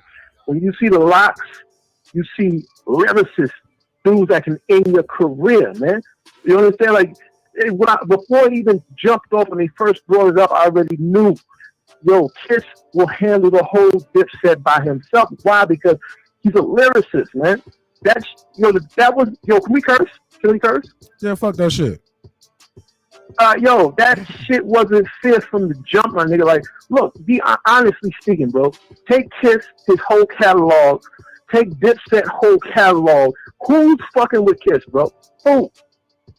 Which lyricist is in Dipset camp that can see Kiss by this? Not even Kiss. Put Sheik Luch up there. The dude in the LOX that don't even get that much praise. Put Sheik up there against the whole Dipset, lyric for lyric. Forget song for song, lyric for lyric. Who can mess with Sheik Luch out the Dipset camp? The nigga that would have had a chance was probably J.R. Ryder. He might have had a little chance. You understand? Because if you ask me, J.R. got a tighter flow than all of the cats in Dipset. J.R. Ryder and Hell Well. You know what I mean? But outside of that, boys can't mess with the LOX. That shit was an uneven fight from the beginning. If you want to talk about the LOX versus somebody, I'm gonna give you the dudes right now who the LOX should have went against that would have made more sense. Of course, LOX, Jada, old rival from back in the days, Beanie Siegel, he'd have been a candidate that have made more sense. And the only other person out there you could talk about that you could put up against Kiss and the LOX is Nas, bro, or Eminem, something like that. You know what I mean? Lyricists, dudes that's lyricists. Dipset are songwriters. You know what I mean? They look hard, they make little songs, that's nice. But the LOX are in your career, man. It's a different type of monster, bro. These dudes is different, man. Appreciate it, my It's different, you feel me? Appreciate you, No man. doubt, bro. But no doubt, it was good for the culture, though, you heard? Peace and love, brother. Hey, Good luck on your channel, brother. Yeah, man, make sure you subscribe. Hey, look, everybody keeps saying it's good for Got the you, my culture. boy. My man, I appreciate it. Bro, it's like as soon as they hang up, it feel like I'm at a call center right now. As soon as they hang up, it's cracking in this mug, man. 860. You still fucking with me? The show? Yeah, I'm on here. What's good, though? Hey, look, let me say something. 860. Everybody keeps saying they loved it, even though it was one-sided, right? What's your name? Where you calling from, brother? My name is Ebro. I'm from Hartford, Connecticut. Hey, Don't get me wrong. You got the floor. The LOX, they definitely did thing. I know it was a rap once. This dude Bandana got hit on the ground. I know it was a rap from there. But at the end of the day, hip hop won at the end of the day. Feel me? So, that's it. Hey man, subscribe to the channel, bro. We need it. We like 5 or 6 people away from 2,000. Y'all got to push me over the mark tonight. No, you at 2,000. Hey, we having a 2K party now. We broke 2K tonight. Yeah, we broke 2K. Can we get to 24? Can we get to 24? Can we get to 24? Y'all can do it. Hey, 347, talk to me, Reverend. Yo. Yeah, you got the flow. Yeah, this is A-Dap from Downtown New York. All right, you got the floor. Yo, that shit crazy because this said the niggas, man, they was some niggas Kiss over end, but nah, it's over. It's yeah, they the LOX will say boots. They done. They stock is going up. Kiss man stock is going up. The LOX they shit about to rise. I don't know what the fuck this is. I don't know what you else is on. You need to stop. I don't know what's going on, but that's all I gotta say. Yo, my man, please subscribe to the channel, man. Chop it up with us, man. We go live 3 times a week, man. Talk about everything from sports to relationship, race, sex talk, all that good shit. Fuck with us. Copy. I'm gonna do that right now, matter of fact. God bless. Appreciate you. You live on Breaking Beats 757. Talk to me. Yeah, bro. I'm gonna tell you like this. Hold up, real quick. What's your name? Where you calling from? Hey, look. JP. Hey, look. Nobody want to introduce themselves. You say your name JP. Where you from, bro? JP. I'm from Baton Rouge, VA, man. 75, man. Underrated kids of legends, man. All right, shit. You got the floor. Talk. Yeah, I was just gonna say, but I grew up on both groups, man. But I named my son after Styles P. You feel me? So like, it's like going into the battle, I'm thinking Dipset got more hits. But it wasn't even really about the hits. It was about the LOX stage presence, man. The niggas just, you know what I'm saying? It was just they energy and they on the stage. You feel me? That shit overrid everything. Like it didn't really matter what Dipset played, bro. Them niggas on the unit like the LOX were. That's all I gotta say about that. Appreciate you, man. Please consider subscribing to the channel, man. We need the support, bro. Oh yeah, I got you, bro. Go ahead, Reggie. You got the floor. Hey, I was about to just add what he was saying. Jada was on some real life MC shit. He was on some real life MC, like Eric B said. He moved the crowd. Everybody talking about the way Hey, he 773. commanded. Hold on, 773. Let me go back to the panel real quick. I'll get your call in 1 second. Hold on, 773. Yeah, Go ahead, I was like Eric B said, man. He moved the crowd. He was a true MC tonight out there, and everybody's speaking about what Jada did out here, how he uplifted the culture. He uplifted the LOX brand. The LOX about to merchandise a lot of ish. This, I'm telling you, man, you never know when your moment comes. This is almost like Kwame Brown moment. How he sat in the shadows. They didn't, man, the LOX is the talk. They're gonna be the talk for a minute, and it's gonna change. And hearing younger callers come in, it's about to change the way in which people put into their craft. Because once things open back up, these artists gotta go back out on concert. They gotta go back on stage. Busta used to always be big about a person's stage performance. If Busta was in the crowd, he probably would have jumped up there and slapped the Dipset. But that's my thoughts. 773. You got the MIC. Go ahead. Yo, what's up, man? It's Chris from Chicago, man. It wasn't even close tonight, man. All right, well, Chris, hold up, Chris. I'm gonna set the clock for you, man. You got the floor. Go ahead. Saying LOX had that shit locked down. It was so sweet. You feel me? And Dipset, shout out to Dipset, man. I rock with them, man. You know what I'm saying? They was the pioneers with the wave we see now.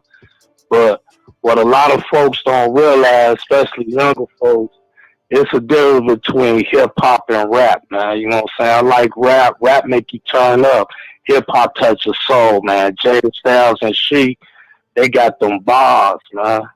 You know what I'm saying? They got them joints make you think, help you get through stuff in life, and that's just a difference, man. Hands down, man. LOX had it, but it was a good demo all around, man. Y'all brothers be easy. Have a good night, man. Hey, that's all I gotta say. I appreciate you, man. Please consider subscribing to the show. We need your support, man. Yes, sir. God bless. God bless. Peace. Shit is booming tonight. Like it's like it's. I don't even this shit. It's like this shit on auto answer. I don't even know how to turn the shit off now. I'm gonna have to just close the app and open it back up. Them niggas like, nah, I gave you my light, nigga. I'm calling. 347. All right, we popping in 347 tonight. Go ahead. Hello. Hey, what's popping? How you feel? You live on air. What's your name? Where you calling from? This is Nixon from the Bronx. Nixon from the Bronx. Yo, hey. Shout out to New York City. Yeah, go ahead. You got the floor. I just got a few things to say. The bandana thing was disrespectful off the rip. As far as when Jada told Kid Run to shut the fuck up, that was funny. And I think the whole battle turned for me, or it was a shutout from the get-go, but it turned for me when Jim played Oil and he thought he won that round, and then they played All About the Benjamins, and it was a wrap. So that's just my thoughts on that. Have a good night.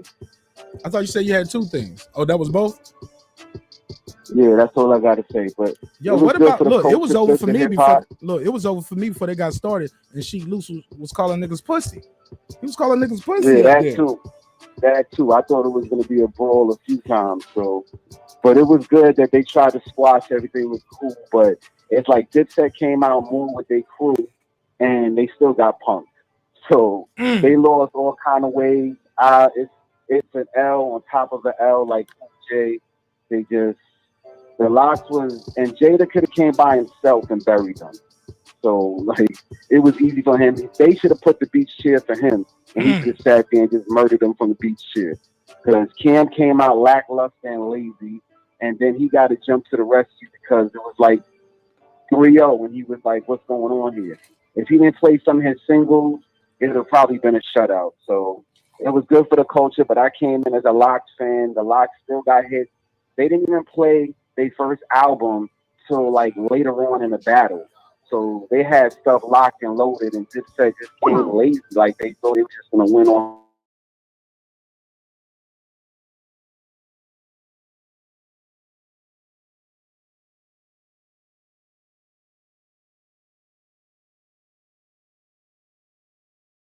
Y'all still there?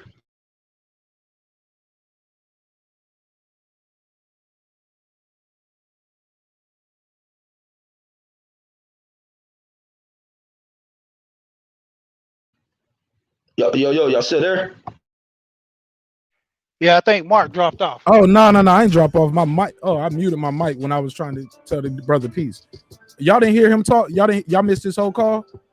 No. We heard him and then it went quiet. Oh, and okay, Tank said drop the link, Mark. Where is it? Let me see. Yeah, he under IETV movie talk. It's out there. All right, 470. You got the flow. Yes, sir. What's your name? Where you calling from? What? 914, man. Westchester, White Plains, man. Guessing them did they thing, man. They look like gorillas out there, man. For real. Go ahead. You got it. Word up, bro. That's crazy. I mean, Jimmy and them, they did their thing, but they couldn't hold that. That was too much for them. They shouldn't have signed up for that when they know that. I didn't understand why SP was telling them at first, like, who set them up for this, but that's what they made it look like. They got set up for that one. That was crazy, though. That was ill. I appreciate that. The fight was fixed, bro. 470. Subscribe to the show, man. Please subscribe. No doubt. Hey, 214. You got the floor. Go ahead. What's your name? Where you calling from? All right. My name's Tiffany. I'm from Dallas. Son told me to make sure I just want this. I'm sorry. I said, hey, we got a lady. Got a lady in here. I said, son told me to make sure I took this call. Sir. Go ahead, Tiffany. Say that I'm really disappointed in the Dipset. Jules and Cameron looked like they was on powder. They was fidgety. I think that's what messed up their stage presence. They were on drugs. You could tell, which is sad. Jada has always just been my top 5 anyway.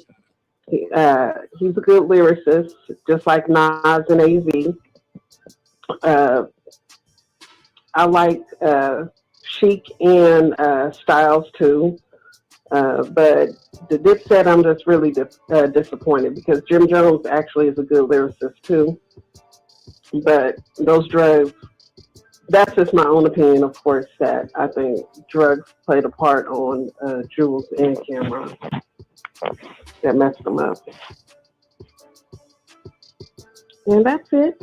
Hell yeah. Thank you, Tiffany. Make sure you subscribe, Tiffany. We do relationship talk. I just did. Hip hop, race, political talk. We got all kind of shit popping on the channel. And I appreciate you. And I got a dope sponsor. I don't know who do your how you get your hair done, but got a dope ass sponsor. And I'm slinging weave over here. Don't judge me.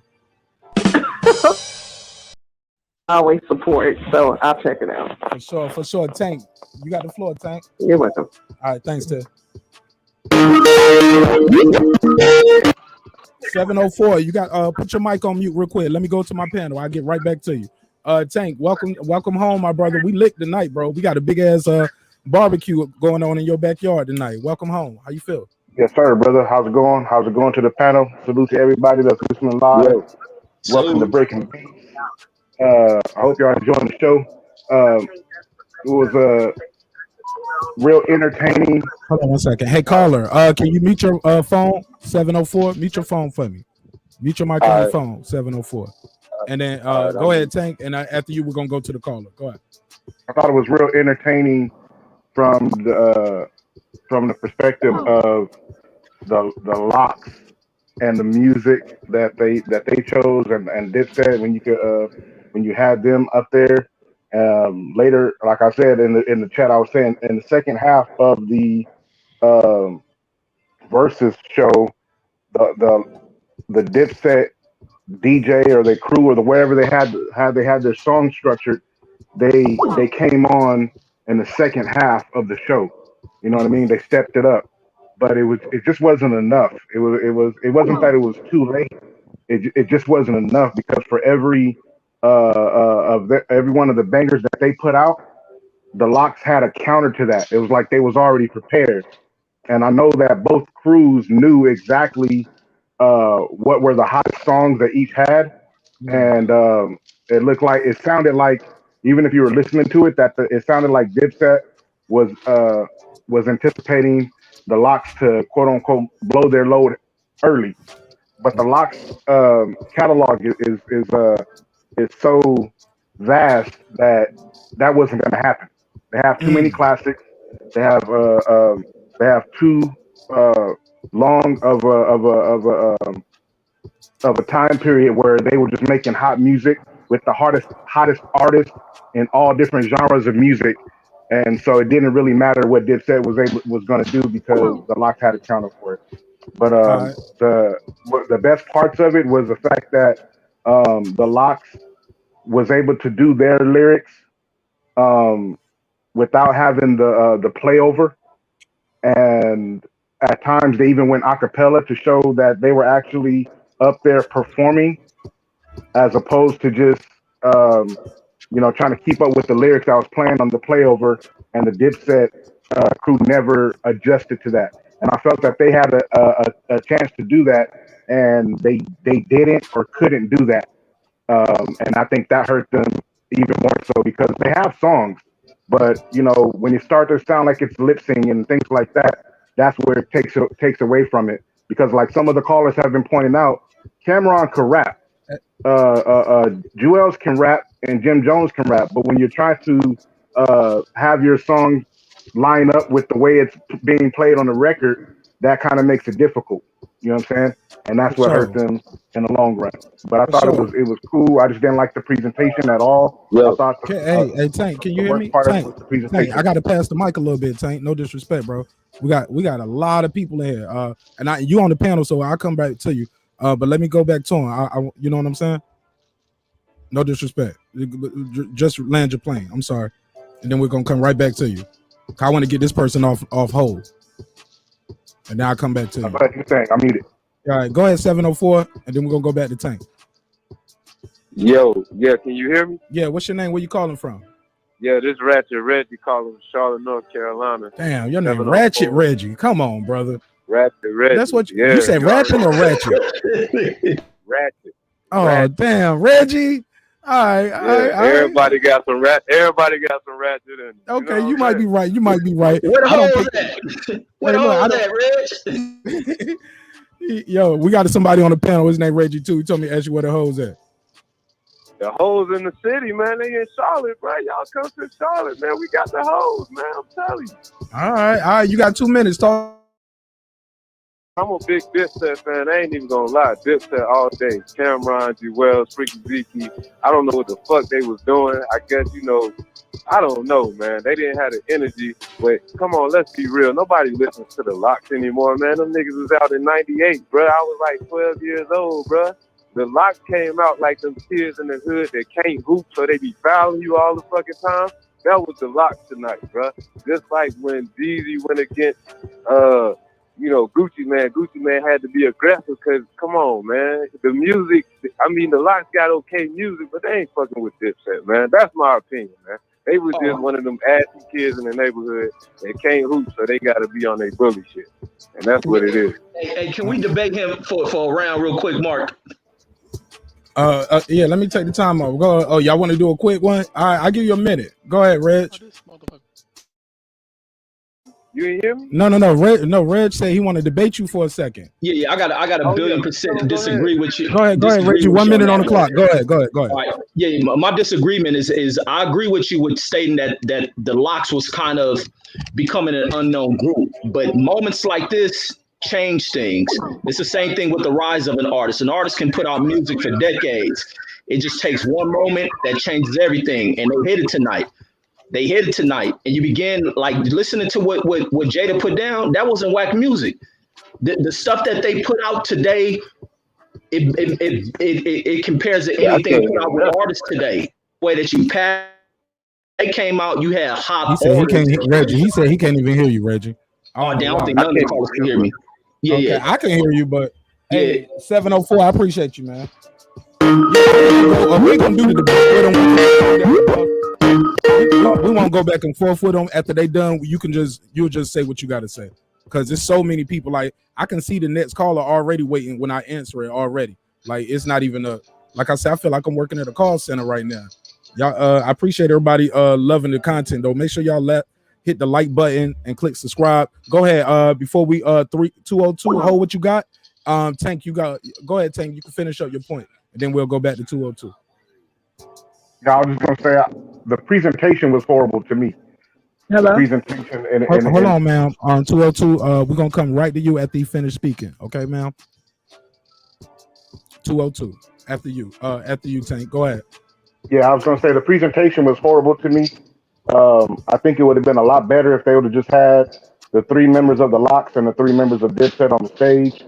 All of these other people that were on the stage took away from the ambiance of the actual matchup, and they had to mess up the flow of the show by having to get them off at times, and I think that took away from the show too. But like I said, the music was dope. All right, 202, you got the floor. What's your name? Where you calling from? Yo, what's up? My name is E, and I just wanted to say I'm originally from New York, and I'm calling to say, yo, this disappointed me tonight. I just want to say that I don't really have the words, but I'm calling for all of the people who was rooting for DIPSET tonight. I feel like it was a glitch in the Matrix tonight. You know what I'm saying? Like, I don't know what happened. I really don't know what happened. I think that they had all of their best intentions and everything. They didn't pull out like some of their best material, like the DJ Enough freestyle. They had a lot of good joints that they didn't really use. I don't think they prepared. Jadakiss and Styles, they really went in there. They knew their assignment. They studied really well, and they chewed them. That's what I think happened. I'm very disappointed though, even though this is for the culture. You know what I'm saying? Everybody from New York already know. Everybody, if you're from New York, you understand true lyricism, and you represent for the LOX anyway. D Block heavy, but you know what I'm saying? Like, I rock with DIPSET heavy, Cameron, Joel, Max B, all of them, and I don't think that they really went in their bag like they were supposed to, and it makes me a little bit sad. A little bit sad. Yeah. Well, I'm gonna be sad if at least 100 y'all don't hit the subscribe button. So I need y'all to do that for me. I came into this thing tonight needing about 20-30 people to hit 2,000. I appreciate y'all helping me hit that goal, but there's so many of y'all here. If y'all like this kind of content, please consider hitting that subscribe button. We do 3 live shows a week. We talk about everything from sex, relationships, hip hop, politics. So fuck with us, man. All right. Hey, Mark. Hey, ask Eve, can she hit a high note? She sounds like she can sing. Can you? She hung up. 856, you on the mix? Talk to me. Oh my God, thank you. This honey from Camden, New Jersey. Hey, what's your name? You said Honey from Camden, New Jersey. Yeah, CMD. Hey. Oh, go ahead. You got the floor. All right. One of the things that I've noticed that everybody seems to keep forgetting is that Diplomats was promoted way more than D-Block. Like, when you look at back in the day, they was definitely being promoted out there. Come on, Dame, really? We all know the LOX is underground. A lot of them joints they played was mixtape. You feel me? But they bangers. When you compare the lyrics, they can't touch them. They got commercial songs, you know, DIPSET, but I love both of them. You feel me? Real talk, like I love both of them. But you not actually. This was a Jadakiss versus Jewel battle, in my opinion. Because when you really look at the like Jada said, I'm the transmission. You feel me? And then I peep, like, real talk, Cam called Jimmy a cop. Like, he called him capo. So, like, I don't know. I think people need to go back and look at, you know, the rerun so they can it was so much going on. But honestly, it made me feel like I wonder what Jay-Z was sitting back wondering, because they kind of DIPSET was a little out of pocket. They all the goons on the stage and all this, you know what I mean? Like, stage ready to fall, white people ready to shut the thing down. Like, come on now. And now y'all about to go on tour. Jim Jones talking about the first day is the 14th. When I go on Instagram and find out it's the 16th, like, they was unprofessional. They need to detox. They need to hit Jadakiss little smoothie joint he got in New York, and they need to get their bodies together, because they was winded. They couldn't perform like they used to, and everybody worrying about the clothes and what they look like. Nah, you got to talk lyrics. It was like, what was they here for? Like, why are we here? Right. Thank you so much. Yo, consider subscribing to the show. We need your support. God knows we do. I sure am. Thank you. Good night. DIPSET. Hey, Mark, and let me say this. Not only did DIPSET have 727. Mute your phone real quick. Go ahead, Reg. Yeah, not only did DIPSET have a hand in changing. 727. Hold on, what you got? We're going back to the panel. I'm gonna let my panel member speak for a minute or two, then I'm gonna go right back to you. Go ahead. I'm about to say, not only did DIPSET have a hand in changing the New York sound, like I said, they the birthers of mumble rap, but they also had a hand in the fall of Rockefeller, because that's when Jay-Z made his exit away from that company. He said, let them have it. Okay, 727. Go ahead. What's your name? Where you calling from? This Manny Low, 727 out here, originally from Camden, New Jersey, 856. Hey, New man, Jersey. It's crazy, man. I mean, I've been telling people from the get-go that the LOX catalog just go back too long. Like, they was just gonna do it to him from the rip. I've been telling people been arguing with me, telling them, look, man, Jadakiss features alone could go for a versus battle itself, man. That's just facts, man. Jada on Dolo could have did it with just off of features and compilation joints. You know what I'm saying? That bag too long. We're not even talking about Styles P, the most consistent rapper of the past 2.5 decades. Just dropped the joint, last week, the week before, still doing it. Never went away. You know what I'm saying? Like, you can't just forget about the joints. They pulled out a lot of good mixtape stuff tonight. I think they was pulling out mixtape joints. Once they pulled out mixtape Jada, it was over. All right, well, thank you so much. Okay. I'm sorry. You got something else you want to say? Nah, you good. Nah, man, I'm just enjoying tonight, man. New York won overall, and I just want to see more like this. Absolutely, man. Please consider subscribing, man. We're at 2039. Let's hit 2100 tonight. Y'all help me hit 2100. Yes, sir. All right. 228. You got the cake. Let's get it. What's your name? Where you calling from? My name's Shane, calling from Mississippi. All right.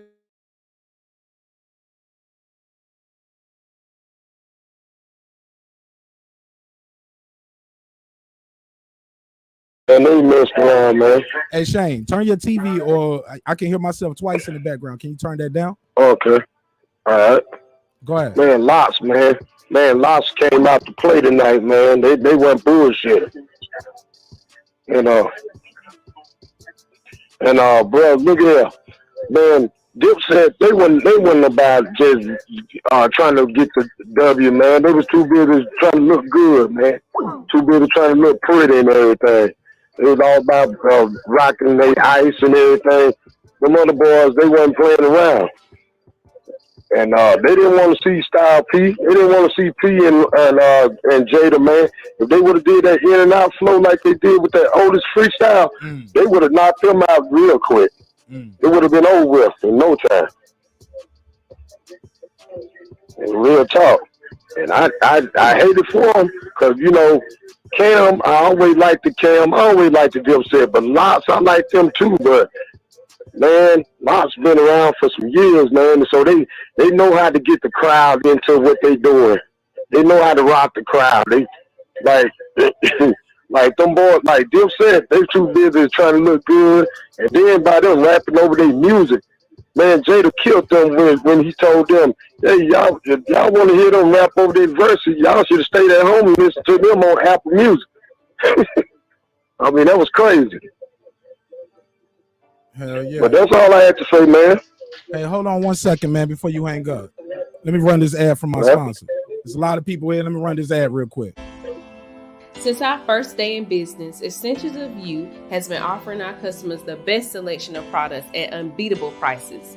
Our online store has been synonymous with quality, and we ensure our continuous variety of fantastic merchandise along with unique limited edition and seasonal items that fit any budget. Check it out and start shopping today. Wait, appreciate you, man. No problem.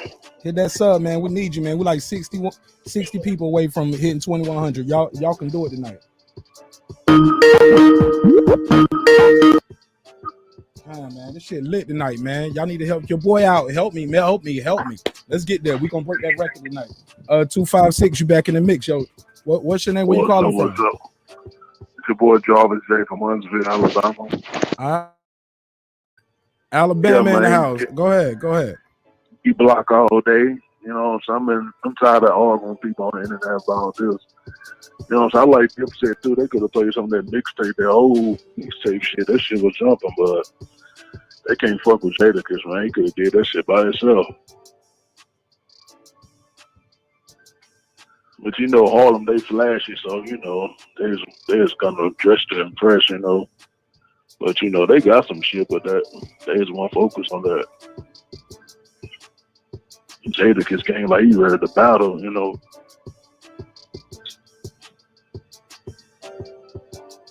But yeah, I like DIPSET too, but it was D-Block all day. All right, man. What part of Alabama you calling from? I'm in Huntsville, North Alabama. You a Deontay Wilder fan? No. You don't fuck with him. All right, I had to ask. Thanks for tuning in, man. Please subscribe, bro. We need your support. All right. My man. Wow, we finally had a break on the phone line. Yo, that shit was back to back as soon as they hang up. We having a lit show tonight, man. God knows we need y'all support. I appreciate it. Let's go back to the panel. Look, man, we ain't even get to go through the whole list. I haven't got one D-Block vote over here. It's like a whitewash. Hey. 708. Hey, how you doing? Hey. What's it's up? Alana from Chicago. What's up with you? What's up with you? You said Shawana? Lana B from Chicago, representing No Ceiling Fans on my radio, Chicago. What's up? Hey, I like 604. Hey, that's what I'm talking about. You got the floor. Am I on the air yet? Hell yeah, you on the air right now. Everybody hear your goofy ass. Oh. No, I'm joking. Okay, I'm joking. okay. Nah, nah, nah. I'm fucking I with you. I'm got fucking y'all, with you. but I'm loving the show, you guys. I sat and watched the LOX and DIPSET, and I'm definitely a D Block fan. And Jadakiss definitely came in and brought some type of nostalgic feeling that we haven't heard in a while, and I appreciate that. As far as DIPSET, they are arrogant clowns, is what I'll give them for today. And I don't think they have any etiquette, and they actually try to bring gangbanging back to the stage. Like, come on now, y'all all was like probably over 50 now. However, I do love me some Jim Jones, but it was a kind of corny move when he had put the chain on his neck in the middle of the set. I'm like, I don't know. It's just a weak little situation all around. They lost a lot of cool points, but I think I believe that Jada did, took it for the team, but we can't leave out Styles P because he definitely did his thing. The freaky Zeke boy kind of gave me pedophile. Yeah. Anyway, that's another story. But other than that, Jada definitely tore down for the LOX. I'm just sorry. It was a great battle. So I don't think it was any competition when you had it. I mean, when it's all said and done, but it was pretty cool. But I just think that DIPSET is a group of arrogant people. So that's pretty much what I have to say. And I enjoyed the night and you guys' show. So Shout out your show. What's your show you got again so we can find you? No Ceiling Fans. And that's on my Radio Chicago. Download the Support District Radio app now. Okay, No Ceiling. Now be sure to shout you guys out on Friday. I'm on Friday 3 to 5. Hey, okay. Well, look, we're gonna find you. We're gonna rock with you. Click that subscribe button. Leave me a comment in one of the videos so I can subscribe to your channel and find you, or shoot me an email. Absolutely, I definitely will. What's your name again? My name is Marq Nash. How did you find the show tonight? Marq Nash. I actually was Googling and trying to find reviews, and you are the only one that kind of came correct with everything I was looking for just in the industry. So I don't know. We need to talk because you might give me some points. Yeah, hashtags are a motherfucker, man. Fuck with me. Let's network. All right. Good luck with everything. Have a good night. God bless. Peace.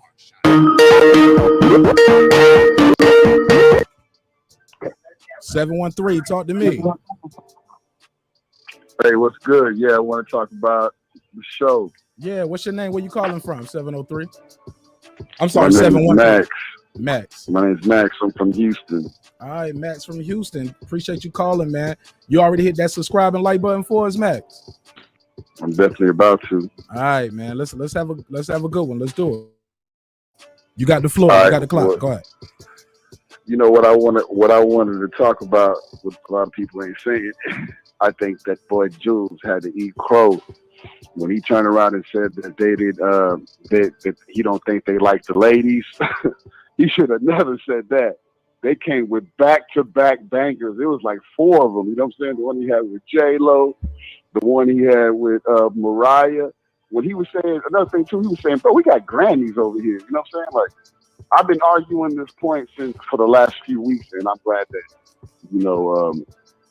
the point was proven. And hey, I love DIPSET.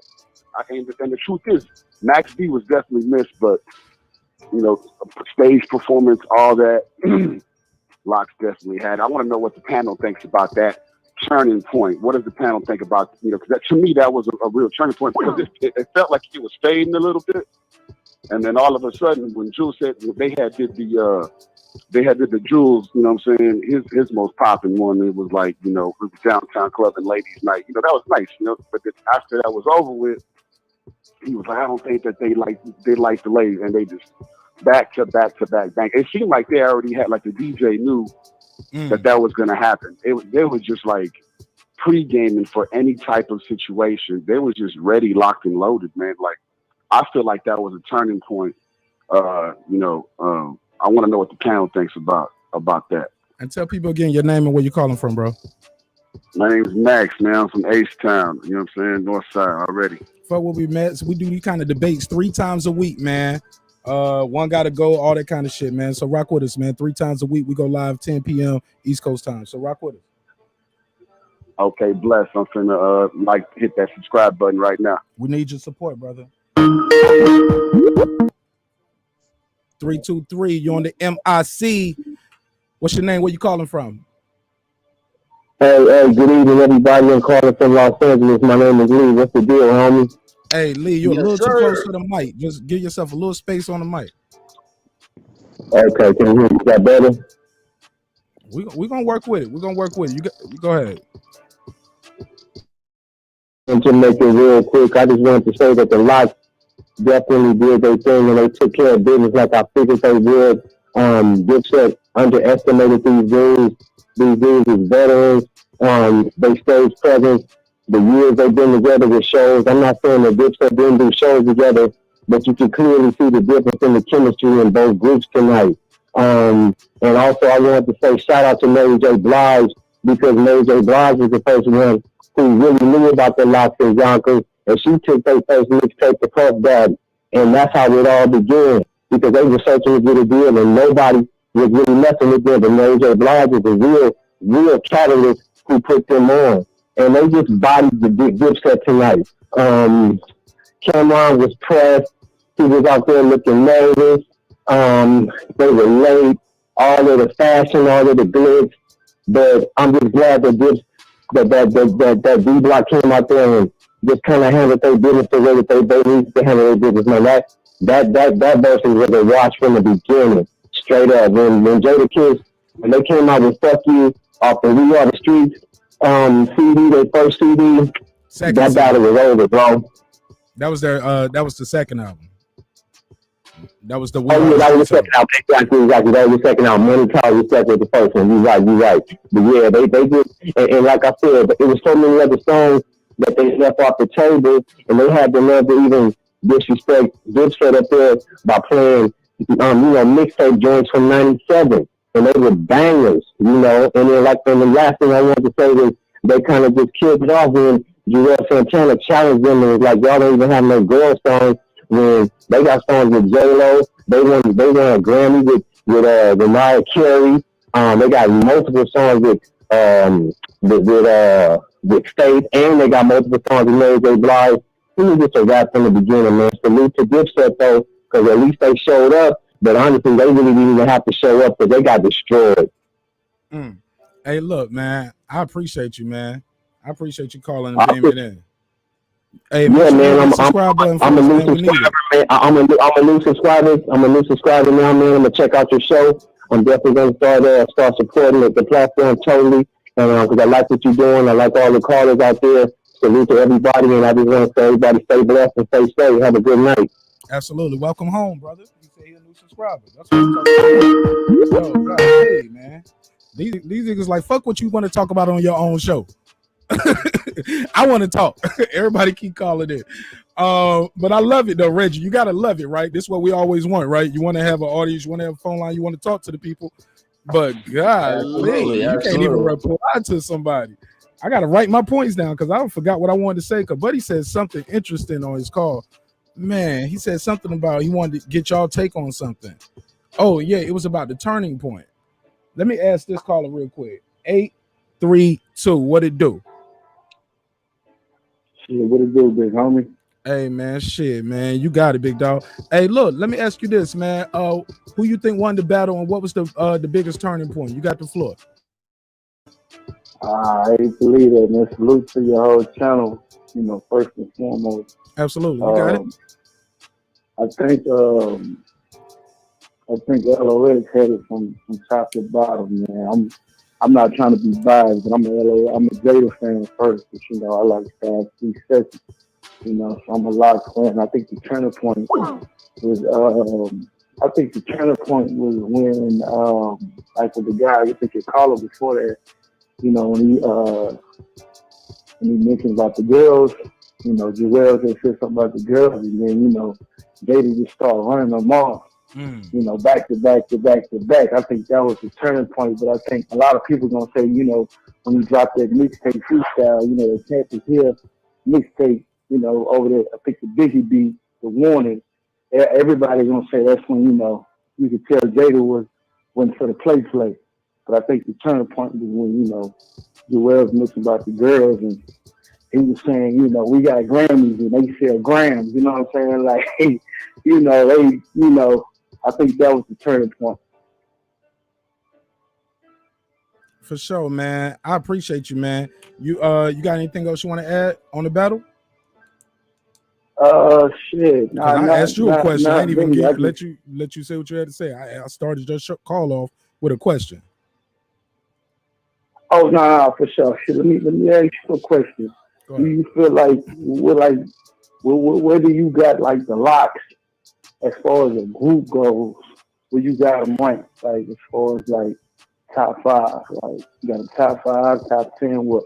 After what I saw tonight, I gotta give them top 5. They never broke up for no reason. They never broke up.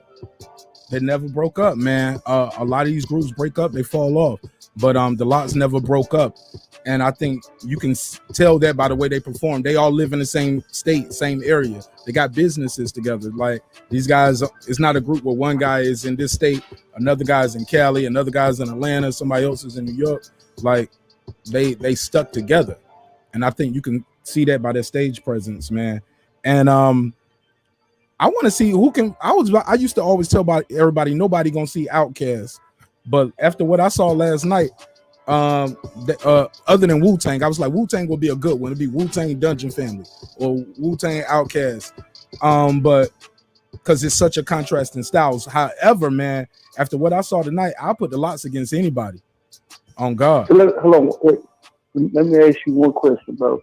Do you think that was a good matchup between the LOX and DIPSET? Do you think DIPSET should have had a different? I thought it was a good matchup. It's just they got washed. Everybody was saying DIPSET was gonna beat them. I got an episode. Check that episode out. Where I said we talked about it, and it was a lot of people who were calling in and beaming in the show saying DIPSET was gonna win this. That is not what happened. Tell people again your name, where you calling from, though. Oh, for sure, man. I'm from H-Town, man. My name DJ Who Rich, man. I'm from H-Town, Northside, man. Yeah, man. Subscribe and leave me a comment or shoot me an email. Let's do some business. I gotta come out to Houston pretty soon, man. I got you, big homie. I got you. So look, keep doing what you're doing. And I got some records, man. I'm an artist too, man. I got bars for y'all niggas. Let's get it. Well, I shoot you my email, bro. We can link. Let's work. All right. God bless. 205, you on the line. What's up with it, homie? What's your name? Where you calling from? My name is X, man. I'm calling from Houston, Texas. Okay, you got the floor, Houston. Man, I had to give my take on this, man, because I've been a fan of the set ever since the set came out in 2002, hitting the ground, you know what I mean? And goddamn, I've been a big fan of Cam, because Cam multi-talented, but, you know, I used to visit New York back in the day, you know what I'm saying? But the LOX did their thing, you know what I mean? They did their thing, but the set could have won it just if they would have approached it a different way, man. Like the entrance, man. Like as many hits as them boys got, man, them boys got bangers for years, man. Greatest hits, man. I'm talking about these boys are monsters when it come to up north, East Coast hip hop. You know what I mean? Like I'm a connoisseur of that. So I know that they could have got this victory by a landslide, man. Just by the entrance, man. But they were just uncoordinated, man. You know what I mean? Am I live right now, man? Oh yeah, we can hear you. I just don't want to eat up the clock talking for you. Yeah, that's what I'm saying, man. Cause I really know this shit, man. Like I studied hip hop. I used to rap back in the day. I don't know more. I'm a comedian now. Hey, but, man, bro, drop me an email, subscribe. Hey, man, I need to link up with you, man. You do comedy, fuck with me, man. We do the live show 3 times a week, man, 10 o'clock. Word down here in Houston? Nah, right here on YouTube, nigga. Where you at now? Oh, no, I just heard you say that, goddamn, you coming through Houston, but you said live on YouTube. Yeah, but that's on a whole nother thing. I'm coming there for some boxing shit. Oh, okay. Yeah, I fuck with you on that on the YouTube box, but I'm on IG though. You know what I mean? Yeah. But I want to holler at you about that comedy shit though. But I appreciate you calling in, man. Thank you so much. All right, 100. All right, let me Salute. take a break from the call shit. Let me go back to the panel. Go ahead, Asia Math. What's up, fam? Reggie, Asia Math, talk to me. Yeah. Shit lit. I had to close it down real quick, man, so we can take a quick break and let the panel speak. Yeah, let the people, the callers in. This is highlight Apex. Since you've been on, this is so let them get their balls off. Let it be a viewer's show. Definitely want to Call let in. you guys have a chance to speak, though. Did y'all have something y'all want to add, or y'all enjoying the callers? No, I'm enjoying the callers too, man. And y'all, they keep me out the gym. I was gonna go run, but this shit been so epic. Like I say, the performance, even it was one sided because you got Dipset fans calling in here and everybody giving praise to Dipset. But in that, the other thing I want to bring up in that moment where that defining moment when Joel's talking about they don't got music for the ladies. The other person I gotta give credit to because it wasn't even planned, it wasn't scripted, was the DJ. Did you see how quick the DJ pulled these tracks out? They had to have that planned. They had that queued up. Man, I don't know. It seemed to come out of nowhere. The DJ was just on point. Man, they rehearsed this shit, man. Y'all think that's the difference. The Dipset might have went in there winging it. The LOX, you can tell they had this shit coordinated. It's just sometimes it's just a perfect storm. You running your mouth too much while I'm playing this. It was a time where they was talking about Sheik, like, when they gonna let you rap? And as soon as he said it, they played a record for Sheik. It was it was so on point. Like you just running your mouth. They was like, y'all shooting y'all load too quick. No, we just got that many records. 401, you got the gun. Talk to me. What's your name? Where you calling from? 401. Bro, talk. What's your name, my Yeah. G? What's your name? Yeah, Where you what calling up? This is from? Big High. Listen, I'm from 49th Broadway. Okay. Yeah, Harlem. You know what I'm saying? All right. You know what I'm saying? They call me Big High. All right, Big High. You got the floor, Big High from Harlem. I tell you like this right here. Listen, I love this guy. I'm from Harlem. You know what I'm saying? I grew up on 125th Grand Projects. You know, and the way that it went down, listen, man, LOX beat them down, man. Ain't nobody can say anything. You know, so I give them props. Like I said, I'm a big Dipset fan. I'm from Harlem. We live Dipset. We understand Dipset. So we get it. But the way them cats came out, they slacked. And Jada and the whole LOX they tackled them. It was nothing that we could do. There was nothing they could do. And I love the LOX. Love them. They from Yonkers and my boys. We get it. You know what I'm saying? But we understand. Listen, it's for the culture. You know what I'm saying? And let them understand. There's people that sit back, do it for the fashion. And you got the ones who lyricists, who actually work on their craft. And that's what makes hip hop beautiful. And we need to get back to that. And that's all I gotta say. Appreciate you, Big High from Harlem. Hey, brother, please subscribe to the show. We need your support. We talk about this hip hop shit all the time, all right? I got you, bro. We need it, man. Thanks. Yeah, man. Lit show tonight, man. Yo, record-breaking show for us over here. Yeah, man.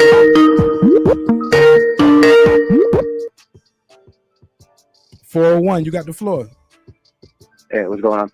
What's your name? Where you calling from? Two things. Providence, Rhode Island. What's your name? Matt. All right.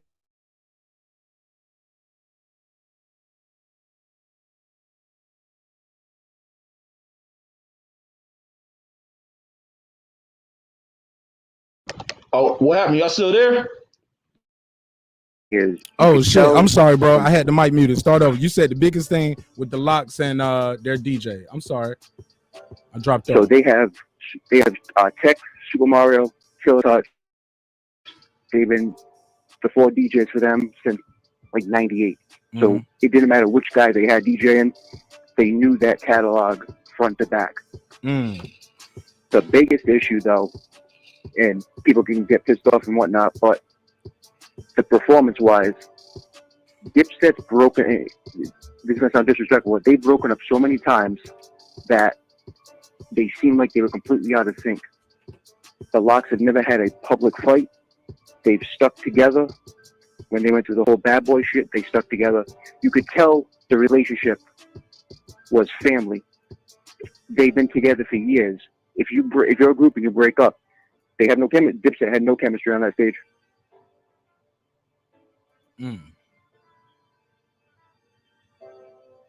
For sure. You got anything else for me, bro?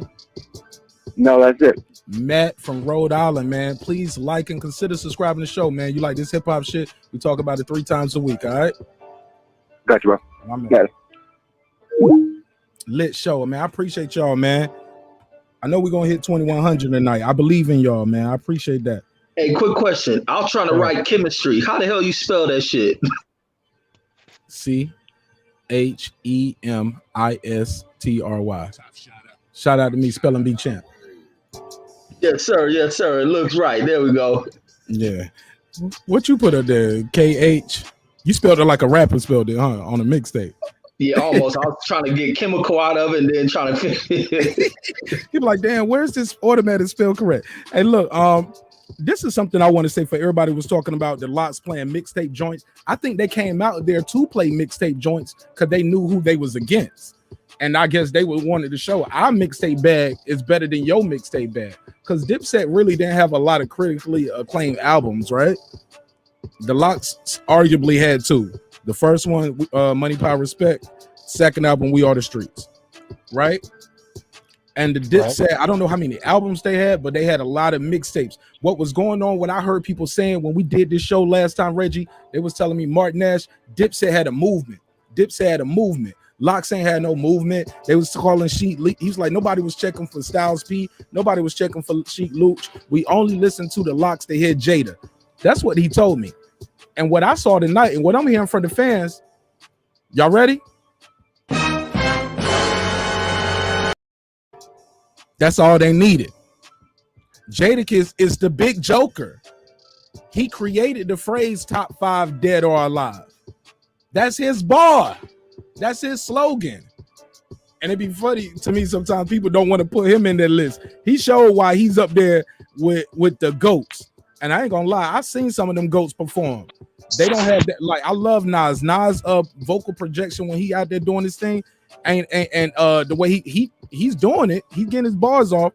But I never seen Nas do something like I saw Jadakiss do tonight. Just even when he threw the mic down at that when he came in and did that what was that freestyle? It was like I wrote it down. What was that? He did that that Jada. It was the 5th song. And he was like, yo, let me talk. That's when he first started saying, y'all niggas rapping over the beats. It was track 5.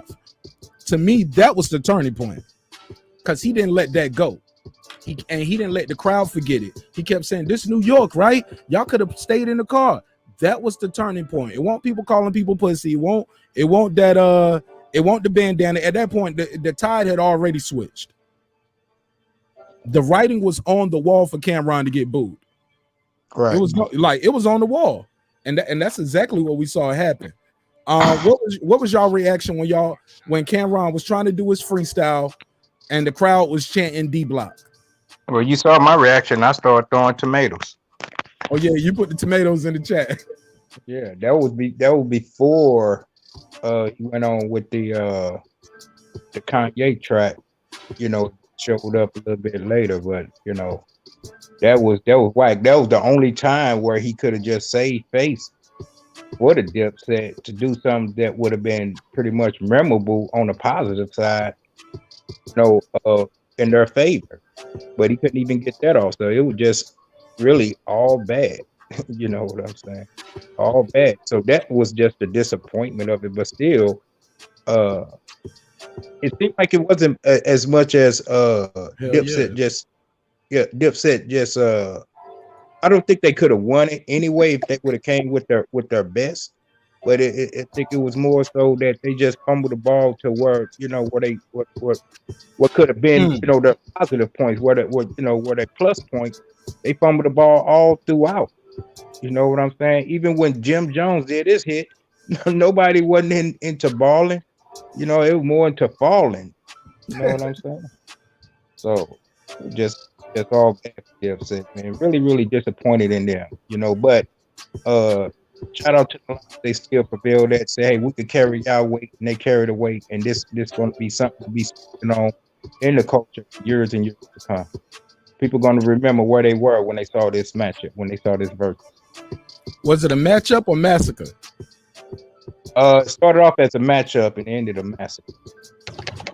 Let me ask you guys this. Go ahead, Asia, man. Hey, No, Reggie. facts. Yeah.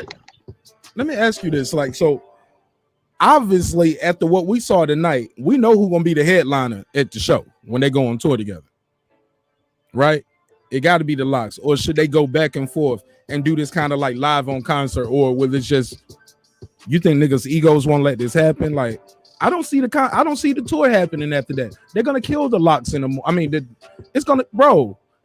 This is my biggest episode ever, and it's because everybody is in shock of how bad it was. We knew, if you know hip hop and you know the records, you know the LOX had some bangers. I remember the dude was like, well, I was like, what are they gonna play when the LOX played Benjamins? You know what they was telling me in the chat? I really mean it. It don't hit the same, bro. It don't hit the same. I really mean it. Don't hit the same at the Benjamins. Let me go through this list. Let me look at some of these notes. What they play? Okay, the LOX play Everywhere We Go, and the crowd start. You can hear the crowd on the mics going, oh. The Dips tried to clown them, start munching and start stomping and like, nigga, what are we in the army? The crowd loved it though. See, like I said before, Dips came up there thinking this was some wilding out. The LOX came up there like this was smack URL, but they ain't bring no props. These niggas brought lawn chairs, all that goofy shit up there and got washed. Might have been 20-2. I'm trying to figure out a round that we gave Cameron. What round did y'all give the Dips any rounds? Look, this is a bloodbath. I want y'all to let me know what round did y'all give them. Let's play devil's advocate. Let's have fun. I couldn't give them nothing, to be honest. I couldn't give them really nothing. Cam came back with dang, what's that? Things I linked them. But that didn't even compare to what he had to go up against the LOX. Like it was nothing they can do. The LOX was just too complete on this night, man. And then I don't want to go on a tangent, but I want to add something after we talk about this point. But I couldn't find really one round to give them, and Cam was their best hope. Joel's didn't give nothing. Joel's songs, like you were saying, songs that was hidden back in the day, they had today. Those songs ain't got the same impact they had back in the day. And it was like I really couldn't find nothing to give them. And I ain't even being biased, because like with me, I never been that big up on the LOX, but it should be a cat I worked with back in 2003, 2004. All he talked about was the LOX, and all he talked about was how dope Styles P and Sheek Luch was. And I wonder where that cat is today after watching his performance. He probably done called into the show, and I ain't know, but I couldn't give Cam and him nothing. That's how complete of a sweep. This is like Earl Spence boxing Mikey Garcia is what we watched tonight. Entertaining one-sided fight. Yeah, and you got to ask yourself, did it have to be that way? You know what I'm saying? I mean, I'm sorry. I feel like they got knocked down a couple times. We didn't have any knockdown in Spence versus Errol. We had a couple knockdowns. Yeah, it was like 3 knockdowns in this one. Oh man, it might have been 3 knockdowns in one round. In this round right here, round 6. Still the LOX are going first. It was Reservoir Dogs. Styles P did his verse a cappella, and then Jada's did the Who the Fuck They Want, Jada Kiss, and the crowd went crazy.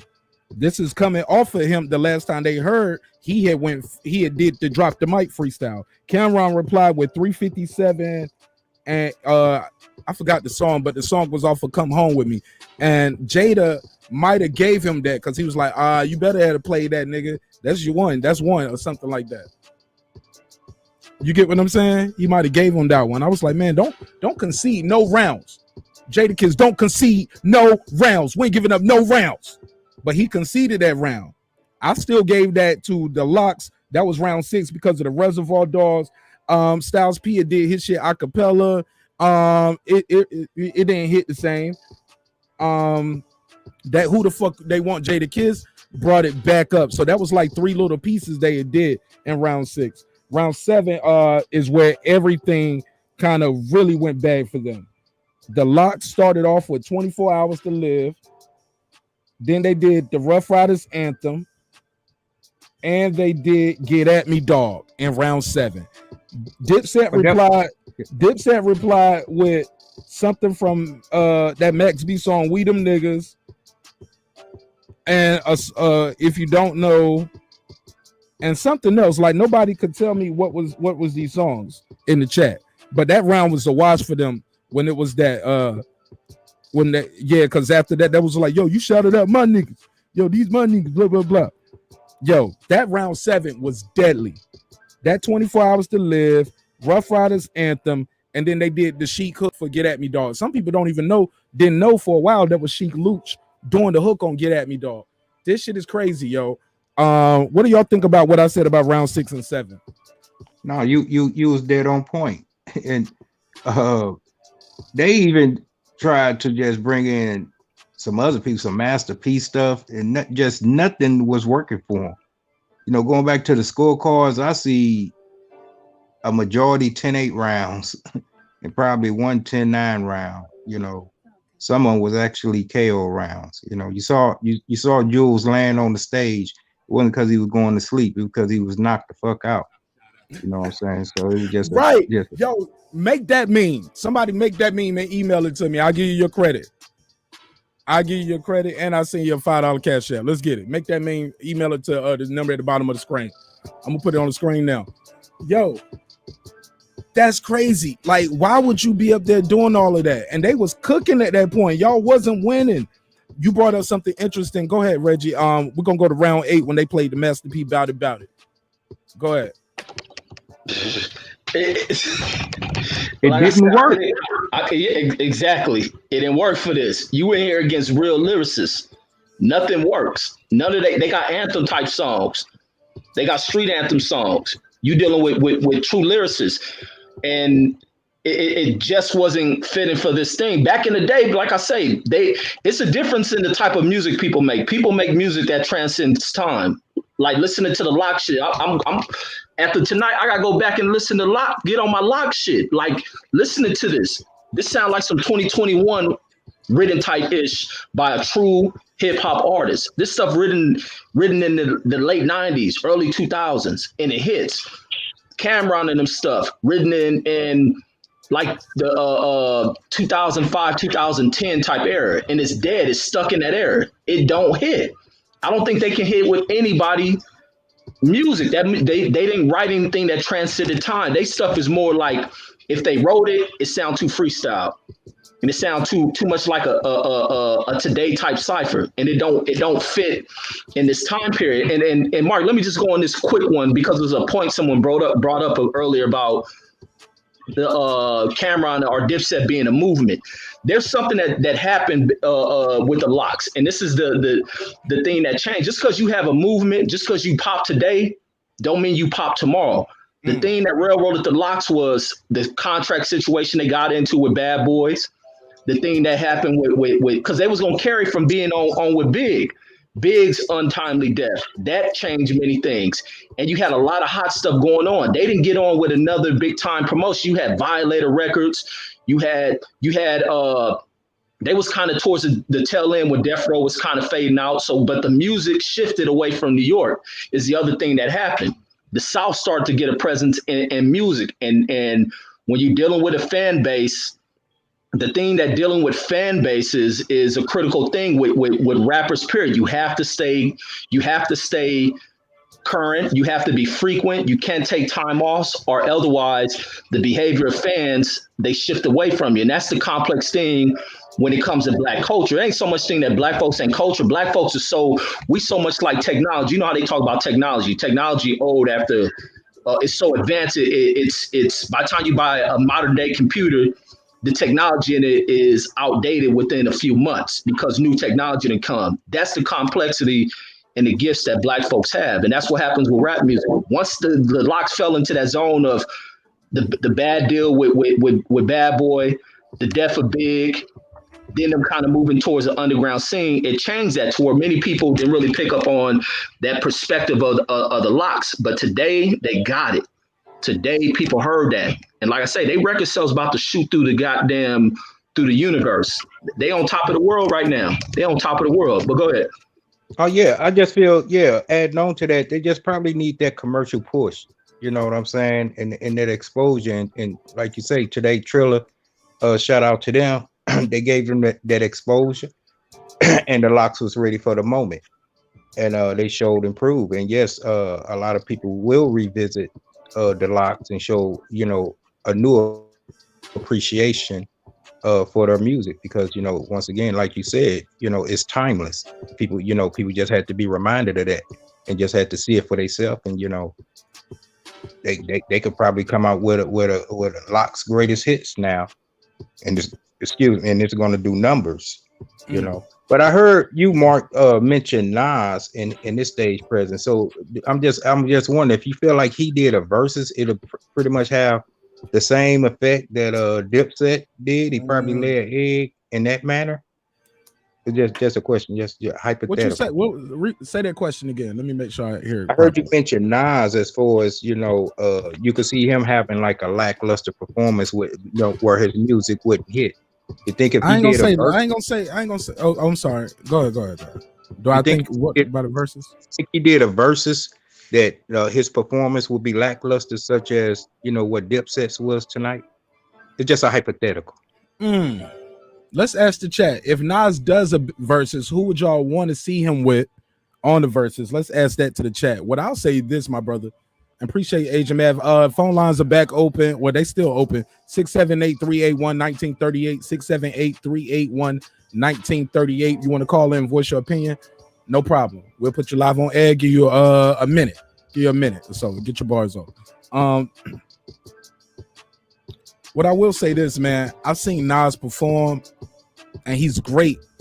But sometimes his voice, the way it hits when he's performing, it sounds like he hollering. I don't know if it's the mic, the DJ, or whatever. Let me get this call. 401, you on the air. Talk to me. What's your name? Where you calling from? I'm from Harlem. All right, man. Okay. All right. Big High. All right. Oh, Big High, calling back in. Go ahead, Big High. Hey. Big Yeah, High done yeah. pulled up I'm going to again. say it like this. Hold on. Let I'm me going give to say you it the like floor. this. Go ahead. Only one that could ever challenge Nas, DJ, Jay-Z. That's the only one that could challenge him. That's the only one. And we ain't going to get that. They ain't going to do it. I know they ain't going to do it. We need that, man. I know we need that for the hip-hop culture. Nah, they ain't going to get it. Only way, let me tell you, only way they could challenge him is Jay-Z. But if Jay-Z do that, it probably have to be for a benefit or something like that. That's the only way. For sure. Thanks, Big High. Big High, hell You know what I'm yeah. saying? Welcome home. That's what I'm talking about. Big High was like, yeah, I'm going to call in twice. That's my nigga. I'm subscribed. You damn right. You can call in twice. I ain't mad at you, Big High. 516, you in the mix. You can hear me? Yeah, I hear you. Sound like you standing right beside me. What's up? Where you from? What's your name? What up? Well, I'm from Brooklyn or whatever. Okay, from Brooklyn or whatever. What's your what you call what's your name?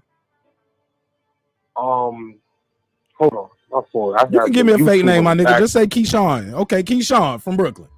That nigga was like, what's my name? Nigga, I got warrants and I got a baby mama. I'm supposed to be on this motherfucker. I'm supposed to Right. But the people, they don't really want to see the Nas versus Jay-Z. I mean, it would be cool for hip hop, but I don't think people want to see that. You know what I'm saying? Like right now, the energy I'm getting from the streets right now, they really want 50 Cent to get on that stage. Versus who? The thing is, we don't know. I mean, if him and Ja Rule could make their differences, which will never happen. I don't want to see that shit. That's possible. We really wanted to see DIPSET versus G-Unit. That's what we wanted to see. Who's gonna go against the LOX? State property? Who?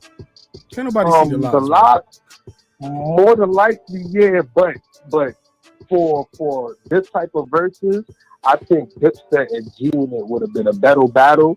G-Unit would have beat them, but as far as the energy and just everything else, that would have just been a better battle. You get what I'm saying? Because during that time period, those two groups was like 1-on-1. You get what I'm saying? Hell yeah. The LOX kind of came before them. Well, I appreciate you, man. What's your name again? Where you calling from? Oh, Keyshawn from Brooklyn. God bless you, man. Subscribe, man, and welcome home, man. Thanks for being part of the show. We do these hip hop debates and talk about this shit 3 times a week. Man.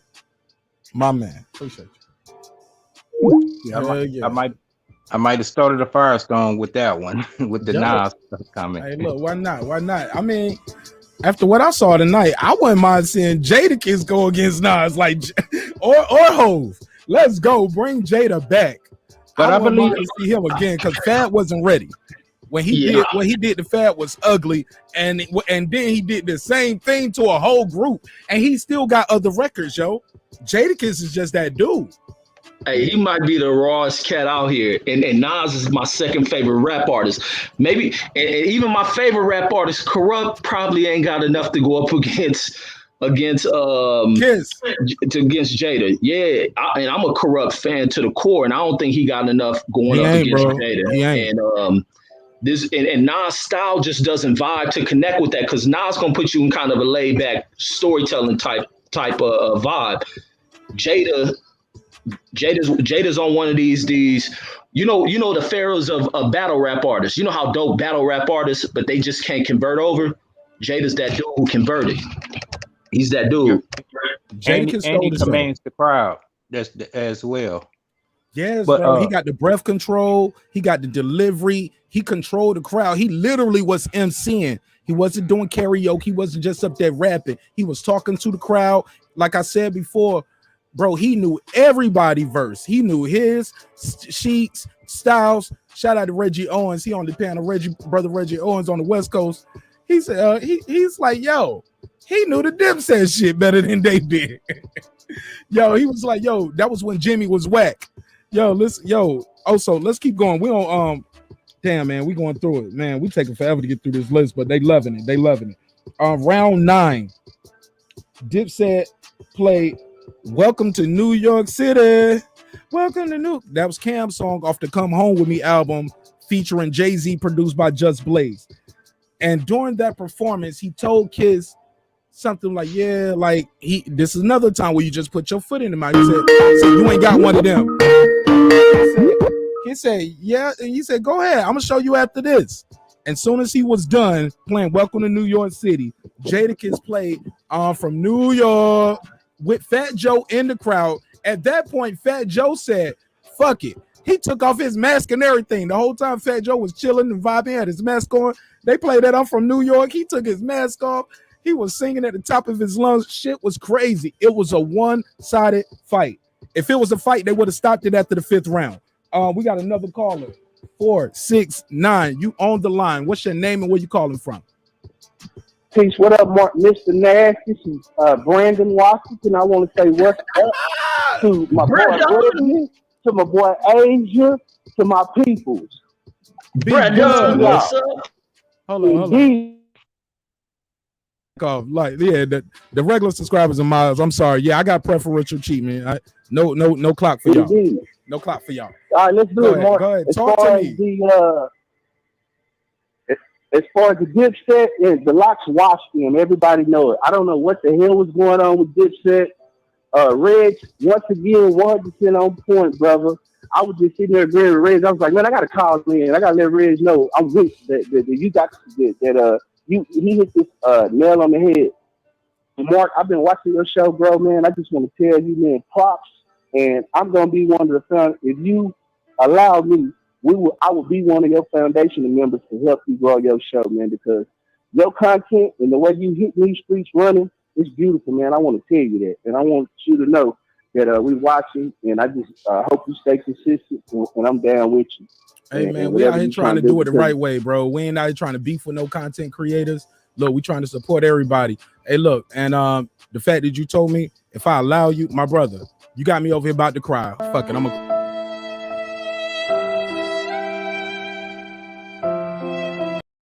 as far as the Nas and the J, man, I'm a Nas fanatic, so Nas can never do no wrong. I'm waiting on King's Disease 2 to drop Friday.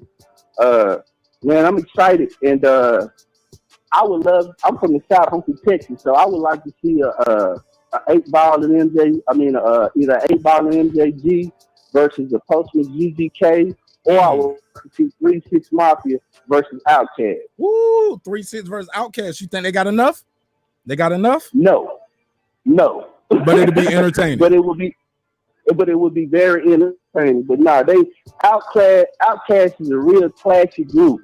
So that was the difference between Dipset and the LOX. The LOX were more polished because they came through that bad boy machine and they worked with a lot of the greats. So I don't know why the LOX disrespect was coming before this battle. And like a caller called in and said before this, the LOX were Dipset was marketing. So there's a lot of marketing to go. You got to remember, Cam was marketed by Sony before he was marketed by Rockefeller. So he had a lot of budget spent on him. Plus, Cam got a little of that Mace wave. And I think Mace is better than Cam. Go listen to the Oracle. That's just me. But outside of that, Mark, keep it up, bro. We watching, we supporting you. And whatever content that I need, that I could help, or something that I can help with, I'm here for you, brother.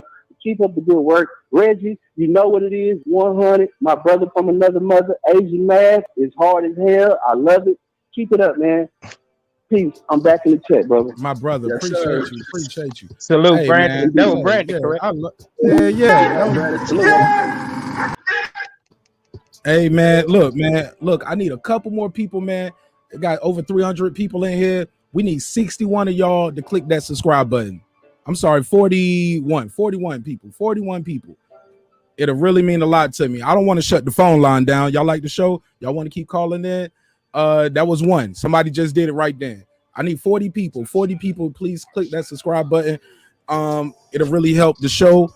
And yeah, man, it helps sponsors come in, show visibility, let YouTube know, hey, you are real people. Show YouTube you're a real person right now. Come on, y'all, hit that damn button.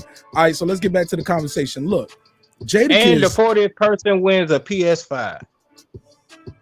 Right, the 40th person wins a picture of a PS5. Send me your email. I will send you a picture of a PS5. Yo, I will send you a picture. I will send you a picture of my PS5 with me playing it.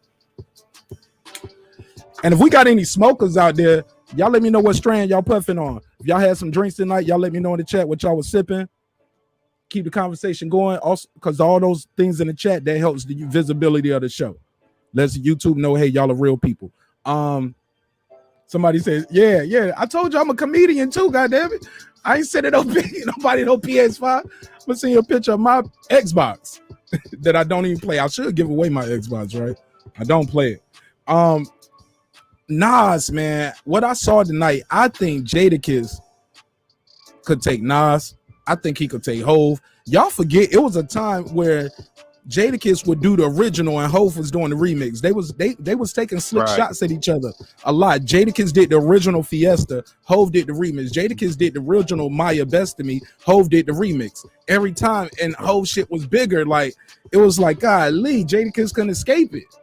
He thought he was doing something, doing a big record. Hove come do the remix. Nah, look, arguably Jadakiss got the best verse on Made You Look remix, which is Nas' song. He's on a couple songs with Nas where arguably he got the best verse. He's on that song Run with Ghostface Killer. And he's talking about, he said, downshifting on him like I got gears on me.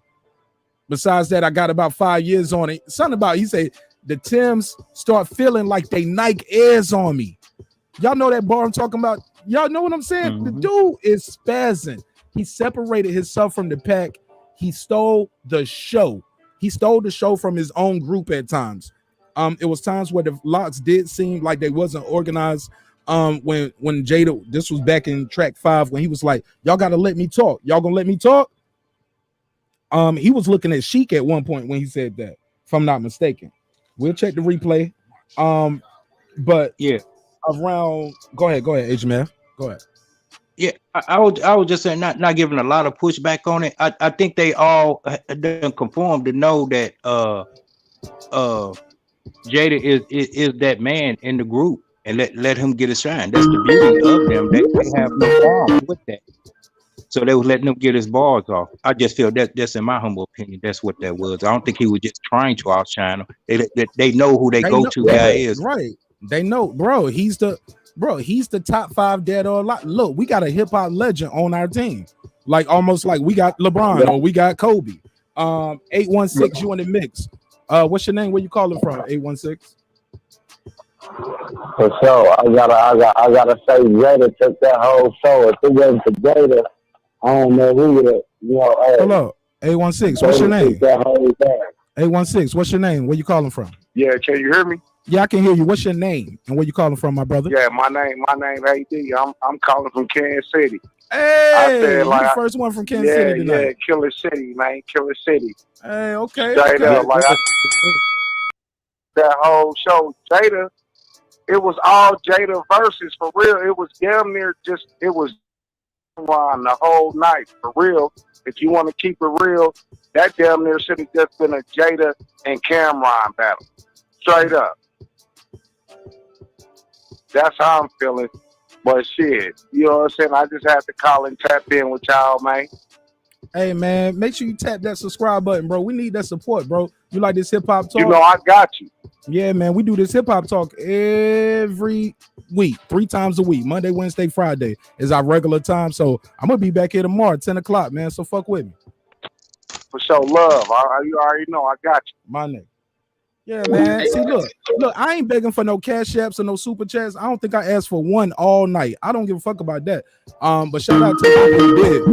But we need those subscribers. We need 24 more people. We need 24 people to hit that subscribe button. Y'all gonna break a record for your boy tonight. And I'm appreciate What's good? it. 704, you got the flow. What's your name? Where you calling from? What's good? This is Big Capo calling out that 704. Hey, Big Capo. Charlotte area, throw up that phone. Hey, hell yeah. Hey, man, what you think of that?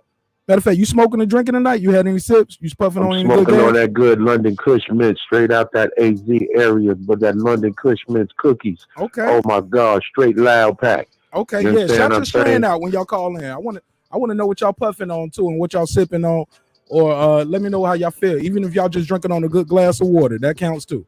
You got the floor. Oh man, much love to you and your show, man. You're doing big things. We big trying, homie. brother. We trying. Straight up though, straight out that phone. I just want to say straight up, man. Hey, the LOX won that battle, man. Straight up, man. You understand? Dipset gave it they all, but they was a little unorganized and unprepared for the show. I thought the LOX came in full blast, very prepared, very lyrical with a lot of street bangers, and I think that's what outdid it. It wasn't really based on so much of the hits. It was just more based on the streets. Remember, that's New York they talking about. That was a New York City battle. You feel me? Hell yeah. That was the New York City battle. But it was a good battle, man. It was a good battle. Much love to the LOX for winning that battle. They mopped them. Let me ask you this real quick, because you got some time left. Did you give Dipset any rounds? I gave Dipset 2 rounds.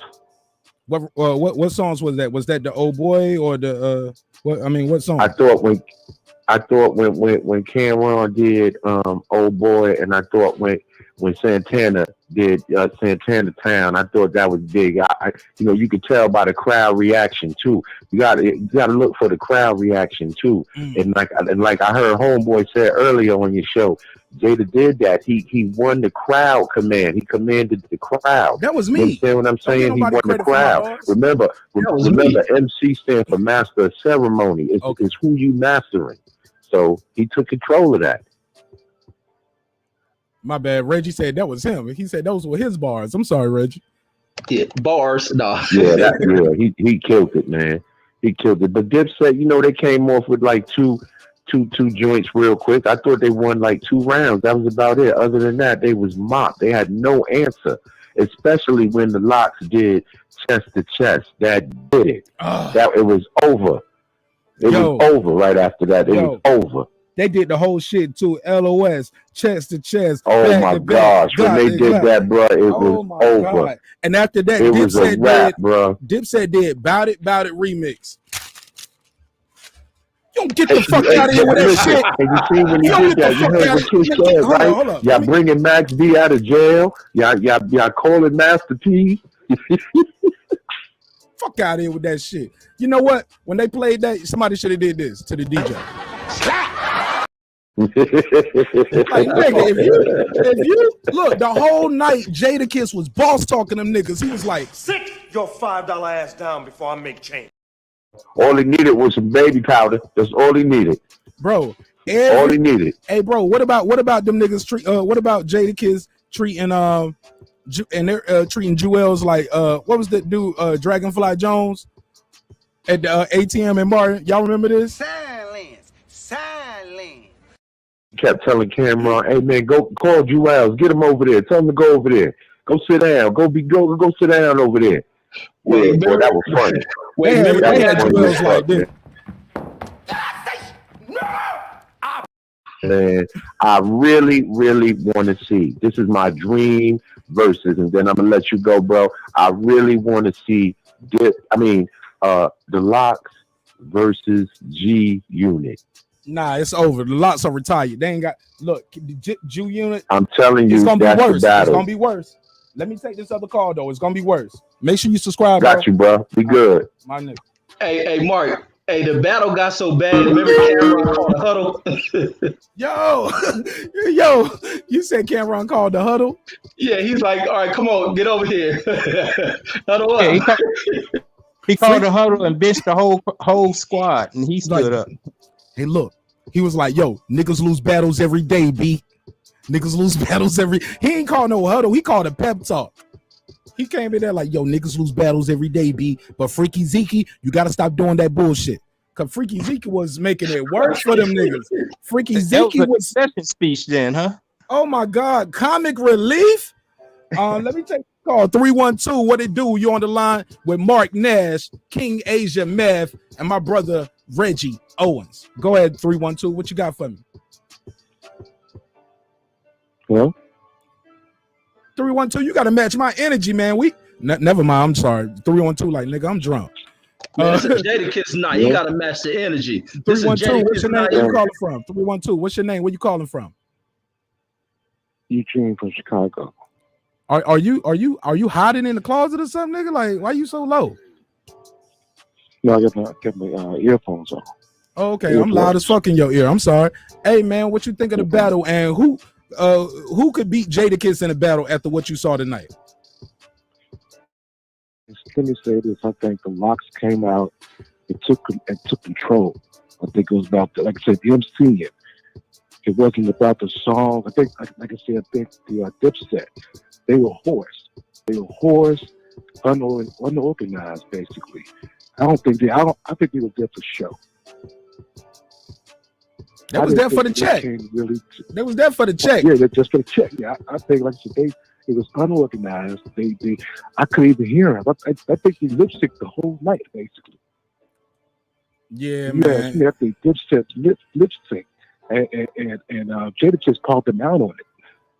So it was done from then on. When he said they lip sync their rhymes, they know their verses. I mean, I don't even know where Santana was at one point. I'm like, where's Santana at? All right. You follow what I'm saying? So I I'm follow like, exactly it what was you said. Jadakiss, Sheik Luke. I think Sheik Luke, he has some powerful bars. Styles P, he did his job. But Jadakiss, I mean, stole the show. I mean, it's like, what more can I say? Hey, man, what you can say is, Marq Nash, I'm a new subscriber, and I smashed the like button, and I'm going to tell you, welcome home. We do this 3 times a week, Monday, Wednesday, Friday, 10 o'clock, all right? Word. Fuck with me. All right, 347. What's your name and where you calling from? Yo, you can hear me, bro? Yeah. again from the Bronx. We'll call back in the second time. Okay, Look, okay. Hold on. You don't call back again. You smoking? You having a little drink? What you sipping on? And what's your strain? So I got my sip on in there. I'm on some Bacardi and Coke with that limon in there. You heard? Okay. Hey, look, my brother said I'm on probation. You can't smoke weed. I said my brother said, yeah, I'm drinking. I ain't smoking. He said he on probation. His probation officer told him You can't smoke weed. Period. He's sipping. Let me get to this though. I hear y'all talking about who the LOX need. Bro, listen to me. The LOX don't need to battle nobody else. Look, they cemented in history tonight, bro. You got to retire the men jersey up inside of the motherfucking Knicks Raptors. Retire Jadakiss jersey. Retire Steve Lucian Styles jersey, bro. Straight up. And another thing, Jada is the Prince of New York. You hear me? Jada is the Prince of New York. Listen, it took the old school vibe to bring it back to that real hip hop and make these dudes understand. DIPSET went in as the decorated artist. Dudes, like a lot of dudes are supposed to DIPSET will win. DIPSET, decorated. They ain't got no Grammys. What you mean decorated? Jadakiss and the LOX got the Grammys. Yeah, but what I'm saying is, you mean Christmas decorations? Christmas decorations. Huh? You mean Christmas decorations, like that outfit that Jewels wore when he came out? Nah. What I'm saying is, DIPSET went in. When I say decorated, it was all shiny and pretty. Everybody acts in the street. Most of the new generation, like, oh, the Dip's gonna kill them. DIPSET gonna kill them. You know what I mean? So they decorated, they painted all beautiful. But I'm an OG. I know what the LOX is about. You feel me? I know, and I always know the lyricist is always going to defeat the rapper, bro. So the LOX came in and took care of business tonight, man. That joint didn't even make no sense, man. It's like a new beginning chess player playing a grandmaster. It didn't make no sense. Right. A lot of people are upset about it. You know what I'm saying? A lot of people are upset from the younger generation because of mighty Dips. But OGs like myself know what time it is. Them dudes was messing with people tonight that could have ended their career. The question still now today is, can DIPSET come back from this, man? Can they come back? That's the question people need to be answering. They dealt with some real mad dogs tonight up in there, man. Jada and them boys ain't playing, man. Dudes is lyricists, man. They lyricists, you know what I mean? Straight up, man. Straight up, they lyricists, bro. But yo, this is your boy Big Steve from the Bronx, man. Edenwald in the building. Talk a little more ish. I'm gonna say shout outs to you, my man. Marq Nash, good luck on the channel. Hit that subscribe button and shit. Call back in. I already got you. I'm already there. You heard? Shit, let me take this call. You can call right back in, brother. It's love. 862, what it do? You live on air. What's your name? Where you calling from, family? Marq Nash, what's going on, man? It's your man, New Marco from Jersey City. Oh, Jersey City. Yeah, yo, I got family in Jersey City. Yeah, and I don't let them come to my house for Christmas, nigga. They'll steal all the presents. But I feel you. I'm just joking. But yo, go ahead. You got the floor. My man, I know there's a lot of love for the LOX tonight. They did take home that victory, so I'm definitely going to give them their flowers on that. But I'm disappointed DIPSET only because they got the music that would have rocked. They just didn't play the records. They have it. What could they play after the LOX played the Benjamins? Now, to be quite honest, they held on to DIPSET anthem like the Big Joker. So they had those ammunitions, but they just used them wrong. They got a lot of records. They got My Love from the first Diplomat album. I mean, they understood how the streets gravitate to their music. Like the LOX know exactly what the streets fuck with. That's why they was winning. They got the records like with the Mariah Carey joints. They kept those just for fun. They knew exactly what to throw in. They didn't even go with the street records that we all fuck with. They went with the records that was just relevant. They got a lot of joints they could have went with. So this DIPSET. I'm just mad that they didn't have the playlist, man. They just had the records right to go back and forth. They would have had it. Okay. I appreciate you, man. What's your name again? Where you calling from, big dog? It's New Mark, man. Coming from Jersey, man. Just like Ransom said. I don't know if you saw the Math Hopper, man. Man. I stay to that battleground. So I was gonna be a fan regardless, but I wanted to keep it a fair match. They got slaughtered, and honestly, I ain't like that, man. They could have fought better. All right, well, let me take my next call, man. Fuck with me, man. Hit that subscribe button. We need your support all day, man. Appreciate y'all. All right, 832, what it do? You live on air with Marq Nash. What's your name and where you calling from? 832, what it do? What's your name and where you calling from? 832. Going once, going twice, going once, twice, gone. 832. All right. I be feeling bad because I remember being trying to get in, and then like something is happening when you finally get through. But yeah, I see why they keep it moving, man. Sometimes you got to keep it moving. You feel me, Reg? Yeah, absolutely, absolutely. Hey, Reg, let me ask you something. What would be a big matchup for you bringing to the Verzuz? I want to see that one people was talking about 3-6 because 3-6 supposed to go up against Bone when they first started the Verzuz, and they was, matter of fact, they was about to go on this particular day, and I think either Swiss Beats or Timbaland, both of them reached out to them. But you had DJ Paul who ended up going live because he let everybody know they canceled it, and this is like a year ago. So I want to see that battle because what DJ Paul played that day, I didn't know 3-6 Mafia had bangers like that. He played some heavy hits, and I want to, the styles. How do they contrast each other, or can you compare them? I think 3-6 and Bone may be able to kind of go head to head with each other, and they'll just put on some dope hits, competing against one another. Let me take this call. 832. You got your mic right now?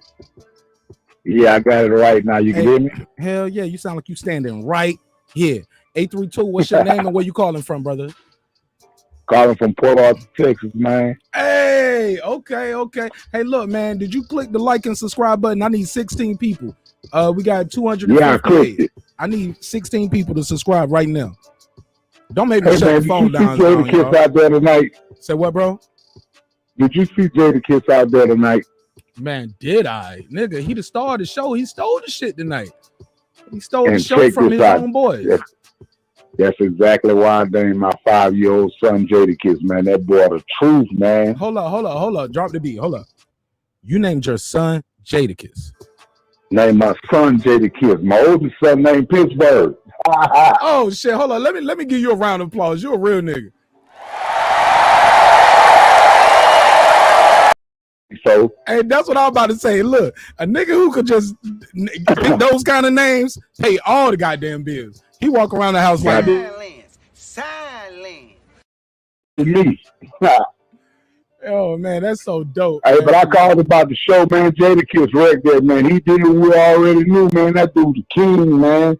He wrecked that. What was your favorite moment of the battle? Huh? What was your favorite moment of the battle? when the dudes say Jadakiss men don't like no women, and they start reeled off about 5 straight hits of songs they had. The DIPSET played themselves, man. They was there for the check. That's all. They did what they had to do, but they was out of their league tonight. Hell yeah, man. Bro, man, I appreciate y'all, man. I need 16 of y'all, man. Share this shit on Facebook. If y'all like this kind of content, man, we do hip-hop talk, relationship talk, politics. We do this shit 3 times a week, Monday, Wednesday, Friday, 10 o'clock. Man, this is y'all show. It ain't my show. I'm just facilitating. I appreciate you, brother, Word. and thank you again for being a part of the show. Word, easy. God bless. Hey, hold on. Caller 843. Before you speak, Cam, I saw you was trying to beam in. Cam, you can beam right back in. Cam was trying to beam in. Oh, I was gonna say, man, keep the show going, Mark, because I'm gonna run to this gym and get my workout real quick. But let me make this one statement about this. When we look at hip hop and what hip hop kind of turned, when we see so many of these artists dying from the content, the lyrical content that they push, the lifestyles they push, and it's a lot of street murder talk, all this ignorance. And that ain't what hip hop has to be about. Tonight you had a night that changed with the performance of a group, performance of an artist, and it wasn't none of that murder, kill, Crip of Blood, Vice Lord GD type talk. It was purified cultural talk essence of what black folks understand. We ain't got to push ignorant type ish to make hip hop move the needle. This is an epic night, a big night in hip hop, and they ain't talk none of that gangster ish. The group that was about gangster ish, they couldn't even stand next to him. And you got many artists who don't push gangster ish that are the top charting artists that are out here.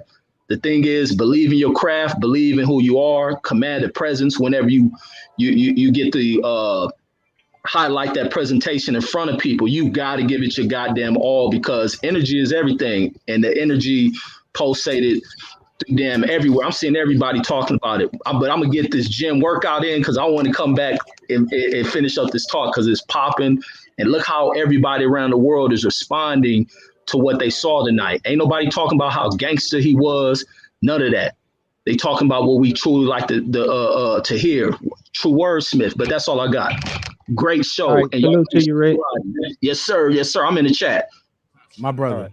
Reggie said he about to listen to this shit at the gym. 843. You got the floor. I need 10 people to hit 2100. Y'all can break that record for your boy tonight. I know y'all can do it. I believe in you.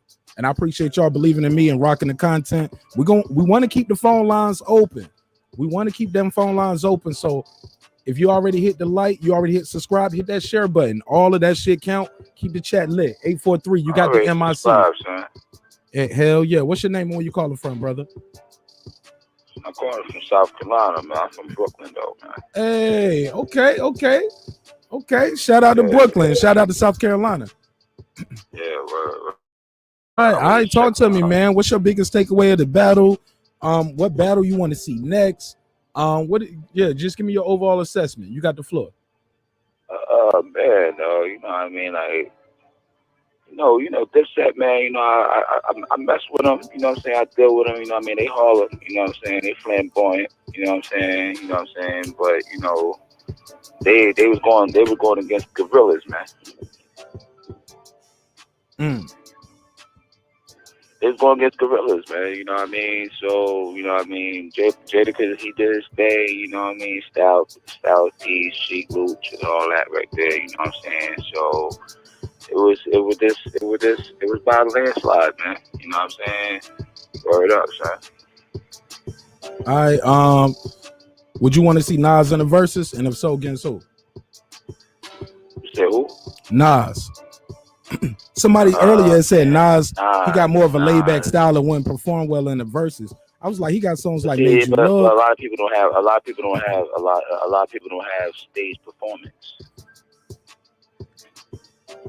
You know what I'm saying? So that's what took it. You know what I mean? Like, and Styles P said it. He was like, yo, yeah, y'all could do the drip. Yeah, y'all got the jewelry right there, but LOX is not.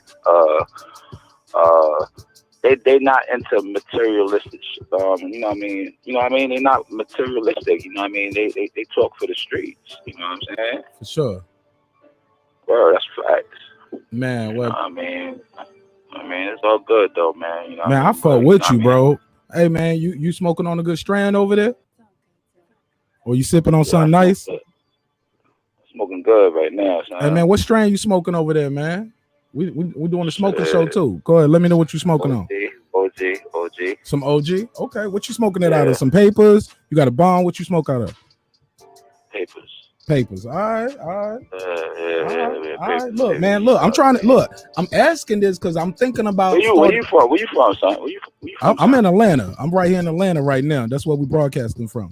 Yeah, we supposed to be but originally, I'm from Nash County. That's hence the name Marq Nash. Was born in that Marq Nash. We're supposed to be in Atlanta on the 13th in College Park on the northeast side, right there.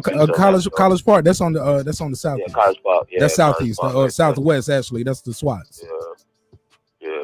Yeah, I'm right here, man. Fuck with me, man. And I do that camera work, and I'm an artist too. I got bars and beats for y'all. So fuck with me. Check me out. My new project, Edith, is streaming on all platforms right now. It's an acronym. It stands for Every Day I Try Harder, and it's dedicated to my mother. Yeah, it's a beautiful project, man.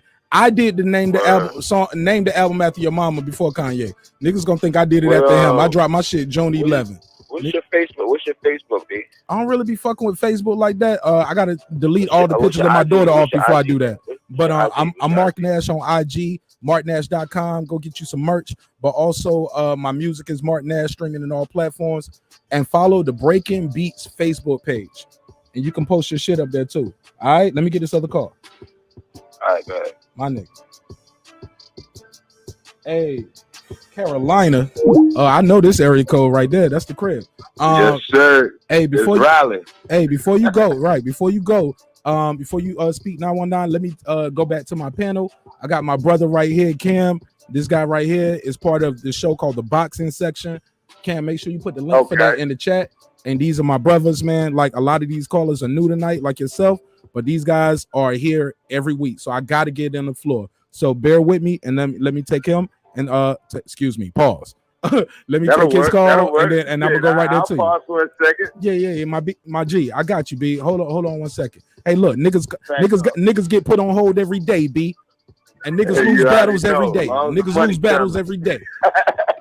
Niggas lose battles every day, B. Go ahead, Cam. Cam, Marq Nash, what's up, Brody? Cam, you want to change your name after the night, Cam? What happened? Dipset lost, Cam. Oh, I'm still rocking with Killer, man. He did his thing. It's all good. Cam, y'all lost, B. It's all good, man. Somebody gotta lose. I want to hear that. Somebody gotta lose. Hey, Jada, somebody gotta lose. I want to hear that. Type of beats from the start, though. They couldn't mess with that. Hey, look, when you saw that battle start, tell the truth, you was in the crib like this. Hey, listen, they was up there arguing while Buffer was still up there. I said, man, they about to escort Michael Buffer out of here so fast. Damn, 919 hung up. 919, I was coming right back to you. 919, you can call right back. I'm gonna put you in. I just want him to give his opening statement, and I'm gonna go right back to you. 919, call right back in. I thoroughly enjoyed it though. I think that's my third favorite versus yet. Your third favorite. Your third favorite. What you got number 1 and number 2 while we waiting for 919? I got Gucci and Jeezy 1, and then I got Home Team. I got Too Short and E40, and then Nah, B. I'm just saying my personal favorite ones. Nah, I'm changing your personal favorites. I can't. I got you. I'm mad at you, Cam. 919, you back? Yes, sir. All right, bear with me. Go ahead, Cam. You good? Look, I live in TJ. Let me get this call real quick, Cam. Go ahead, 919. Go ahead, cook up. What's good, Famo? Nah, I just saw the joint. I was just calling like, look, let people know. I need for y'all guys and girls to pray for Santana. The boy need help. That's all. He fucked it up for him.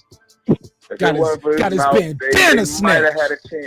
He got his bandana snatched and thrown on the fucking ground. Jadakiss treating him like yeah, he got his pride snatched. He kind of killed it for the set tonight. But you know, I mean, at the end of the day, I was really looking more forward to Cam because Cam came in the game around the same time as the LOX, and his catalog is pretty extensive. They should have been doing more backup for him than him, you know what I'm saying, doing backup for them. I think Freaky Zeke was doing enough backup for everybody.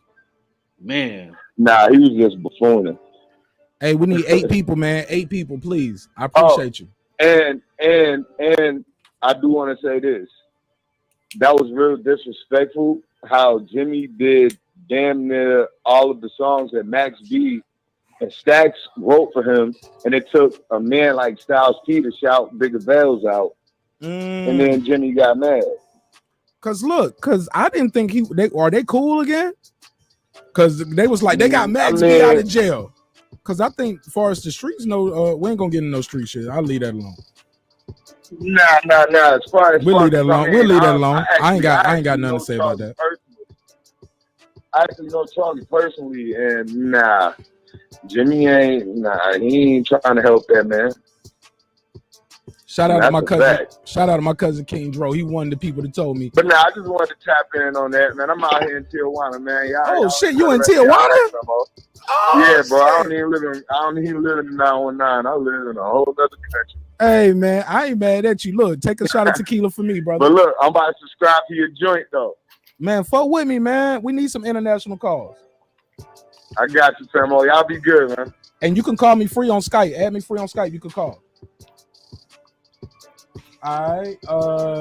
205. Hey, look. Hey, 205. How you feel? What's going on? What's good? What's your name? Where you calling from? Tuscaloosa, Alabama, man. 205. Roll Tide all day, every day. Hey, yo, you a Deontay Wilder fan? Oh, most definitely. Can we get a bomb Most squad? definitely. Can we get a bomb squad? Bomb squad. That nigga bomb squad was off key and everything. He was like, bomb squad. Hey, the rematch will be real. The rematch will be real. Oh man, fuck with us, man. You know we do that boxing talk and we interview professional fighters and trainers all the time, man. We do a live show 3 times a week. We do the debates. We also talk about boxing, hip hop, and relationships. I try to squeeze all 4 things into a 2-hour time slot, but sometimes it goes to 4 hours. But so definitely consider subscribing, man, and check out some of the live interviews we do. If you love boxing. I just want to tell you, man. I just want to tell you, keep up the good work, man. I appreciate, the whole thing what you got going. So keep up the good work, man. I like it. Man, I appreciate you, man. 205. What's your name again? Marlon. Marlon Evans. Marlon. Yes, hey, sir. look, man. What's your biggest takeaway from the battle, Marlon?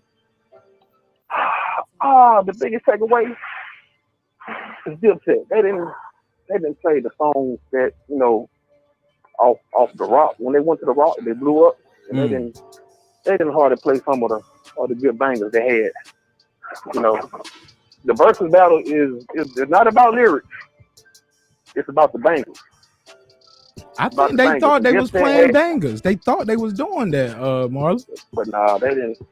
Nah, they got them all the way out the door. All the way out the door. And like Nelly outsold Luda when they had the versus battle, but Luda had the most bangers. You got to play your bangers. And that's something DIPSET didn't do, so they took the L tonight. Yeah, my personal opinion, Look, let me ask you this though. When they go on tour, if they come anywhere around your city, are you gonna go see the tour or are you not gonna go see it? I'm a supporter. I support anybody. So, all right, well, shit, support me, man. I got an album streaming in your phone right now. If you already click subscribe, man, subscribe on the backup page too. We got a Marq Nash backup page, so we actually review the battle live, and then we gonna do the reviews over here, immediate reaction. So the next verses, if you subscribe to the Marq Nash backup page and this page, you ain't gonna miss nothing, man. Thank you so much, bro. Yes, sir. God bless. Appreciate you. Yeah, appreciate you. Hey, 7 people away from 2,100, man. We're gonna have a record subscriber breaking show. You know what I'm saying? We're gonna get the most subscribers off this one video than we ever got because I believe in y'all. Cam, who Asian Math, who would y'all like to see in a versus next? Shit, I think No Limit could go in there and give some people as a label and as a crew could go in there and give a lot of people a run for their money, especially if they do it somewhere down south. I've been seeing that that Cash Money versus No Limit. They better stay far away from them. Who better stay far away? No Limit. Nigga, you got No Limit fucked up. You think so? Man, you got No Limit fucked up. It depends what they come with. Man, you got No Limit fucked up. They can't sit there and do Young Money song. It ain't Young Money, so they can't sit there and do Drake and Nicki Minaj all night. We talking about Cash Money. They don't even need none of that. All right. No, look, Cash Money got some shit now. I want to see Wayne go with somebody. I want to see Wayne and we saw that though. Low key, Wayne invented verses. Him and Drake. Y'all don't remember that concert? I went to that concert. I took me and a whole bunch of my homies who had never been to a concert went to that concert. It was at Lakewood Amphitheater. Niggas brought the shorties out, man. And when I tell you, that shit was packed. And it was one of those outdoor concerts where you see on TV where you just see a sea of endless people. That's what it felt like. And it was people of all races and cultures, black, white, Asian. Them motherfuckers might have invented COVID that night. Passing them blunts. Or if not, they definitely spread it herpes. Motherfuckers was like, oh, can we smoke with y'all? I'm like, yeah, you keep this after we done. Like, you can get the roach. Bitch, we ain't passing no blunts with y'all. Can we chill with y'all? Can we smoke with y'all? Can we be down with y'all? It was like Kool-Aid off that. What was that show? What was that movie? Class Act. Niggas like Kool-Aid. Can we chill with y'all? We just want to smoke, man. Like, how much money you got, young lady? We just want to smoke, hang out. Pull your titties out. All right, I'm joking. Okay, I went too far. Sometimes I can go too far. I'm sorry. Look, but at the end of the day, man, we was talking about Nas and Jay-Z possibly doing the verses. Pay-per-view. That's pay-per-view. That's pay-per-view. But I don't think I think they could do it. I don't think they would do the diss records like Gucci Mane did. They ain't gonna do that. They're not gonna do that because those records went to. Okay. Nah, they ain't gonna do it. They already said they'll never perform those songs again, and they haven't. They made a gentleman's agreement. We never perform those songs. So I think they could do the verses, and I think they'll do it more in a friendly way.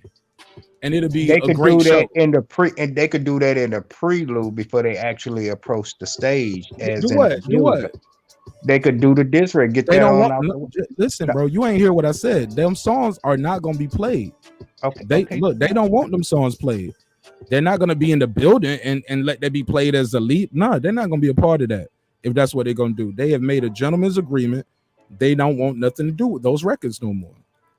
They're not gonna do that in the verses. Nah, I think if anything, like I said, it'll be more friendly, like some of those verses have been, where the people be singing each other's songs like DMX and Snoop. It'll be more like that. Too Short and E40. It'll be like that. It ain't gonna be like this. It ain't gonna be like Gucci. It ain't gonna be like Deshaun Garrett. It's not gonna be like that. It's gonna be like RZA and Premier. It's gonna be like, yeah, man, I fuck with you, man. Yeah, when you was doing this, I was doing that, my brother. You know how Nas gonna do. Nas gonna, yeah, yo, shit was mad. Wow, yo, fuck with you, my nigga. Word up. That was my Nas impersonation. What y'all think? 1 out of 10. 1 out of 10. What y'all think about Nas impersonation? That was a 10, Mark. But I got 10. I got a 10. Go ahead, man. You know what I was saying with that. Okay, I understand. They probably say, hey, look, just put burying the hatchet to pass. It's a pass. Let that go. But we're talking about they putting up a grand scale pay-per-view thing. No, they won't perform this on thing just to build up in the commercial hype and damn, losing my damn thing. When they trying to commercialize it, just put it in the pre-hype thing. You know what I'm saying? Just to get motherfuckers interested, thinking they gonna do that anyway. You feel me? True that. But I feel like that's gonna be people gonna make that on Instagram and Twitter. They're gonna definitely be playing that. It's gonna get brought up. That's the thing that I'm worried about. Why they might not do it, because they know it's gonna go back to that old battle. So I don't know, man. I don't know. I don't see it happening. I would love to see it. If you just tuning in, we were talking about the possibility of Jay-Z and Nas doing the verses, and that came from off of saying after the performance that we saw Jadakiss do tonight, and all the records that he didn't do tonight, and all the records he didn't do when he did the verses with Fabulous, we're like, damn, Jadakiss still got more in the clip. Jadakiss still has more in the clip. I wonder if he would do it again, or is he retired? Should we retire Jadakiss? Should he come back out? Jadakiss is the Alabama of this versus shit. What you mean? You know how they the team to beat in the college playoffs every year? Crescent Tide. Got Jadakiss now. Yeah, I feel he's worthy of an encore. He could go against anybody right now. You know what I liked about this one today with the crowd there. It was almost it would seem like a concert more than the verses. Like I think that's what helped the LOX. Their performance was way cleaner. BMST laughing at my joke. He was like, "Nah, I agree. Pull them titties out." Everything. But I just feel like they perform more together. You know what I'm saying? DIPSET, they don't perform together. So, and they it sounded like they mixing and mastering wasn't really right. Hey, we need more West Coast verses. Somebody said we only had two. We had the Snoop versus DMX, but I guess that's not really a West Coast versus. But Snoop was in there, and also we had E40 and Too Short. E40 versus Short, which I got a copyright strike for last time I did a versus show. That's why I put it on the backup page this time. Right. Yeah. But we got my man Sheet. We here. Shout out to my boy Sheet. We here. He just joined the panel. Talk to him, Sheet. What up, though? Yeah, man. Just coming back, man. Just coming back. I mean, you got it lit tonight, man. Everybody checking in, giving each other their props, man. DIPSET took a L, and hey, the LOX in it to win it. Hell yeah. Oh, this my guy Jashawn. Jashawn Bree, what up, man? What's what up, good, man? Mark? What up, man? How you feel? How you feel? I'm feeling good. Feeling good. Hey, man, give me your assessment of the battle, man. What you think? I had the LOX winning. I feel like DIPSET, they had a couple songs like the DIPSET anthem, Hey Ma, Oh Boy. Outside of that, I would say that LOX dominated the verses. But listen, even that round where they played Hey Ma and Oh Boy, they was like, yeah, y'all ain't got nothing for the ladies. What, we performing at a prison or something? Yeah. Rikers Island. And when he said that, they got Mary J. Mariah Carey, Honey, the Mary J. Blige, Let's Get It Percolating song. They got Still By Your Side. They got Knock Yourself Out. They got like a 4 clip. They got like 4 joints all back to back. Hold on one second. 718. You online with the great Marq Nash. Hello? Breaking beats. What's your name? Where you calling from? My name is John, calling from BKNY. All right, turn your radio down a little bit in the background, brother, or turn your TV down. All right, you got. Yeah, I think it was about the verses. I think it was all right. Everybody know the LOX were gonna win. They got more hits than DIPSET. Everybody know they were gonna have more hits, so it was a guarantee. It wasn't that was a slaughterhouse. Yeah, go ahead. You got the floor.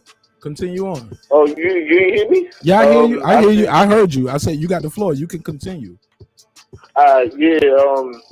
That was a slaughterhouse. I don't think that should have happened. They should have had some another group to battle them, because this shit got some hits, but they don't got the hits.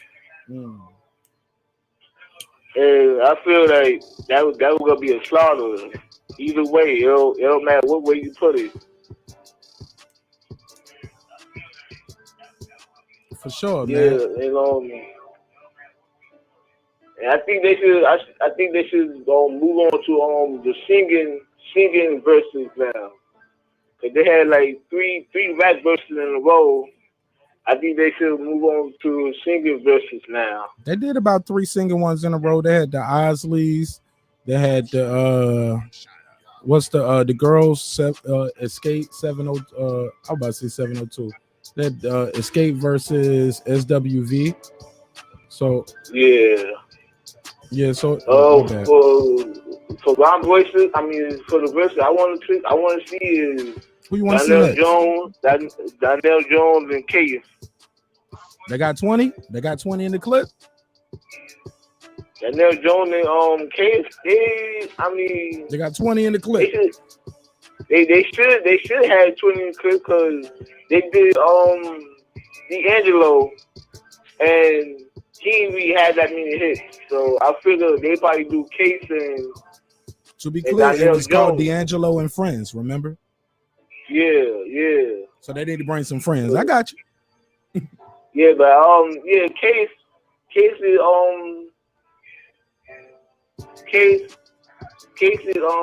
and Donnell Jones, and for the females, Beyonce versus Rihanna. I don't think Beyonce would do that. No? I don't think she would. That would be good, even though I think Beyonce was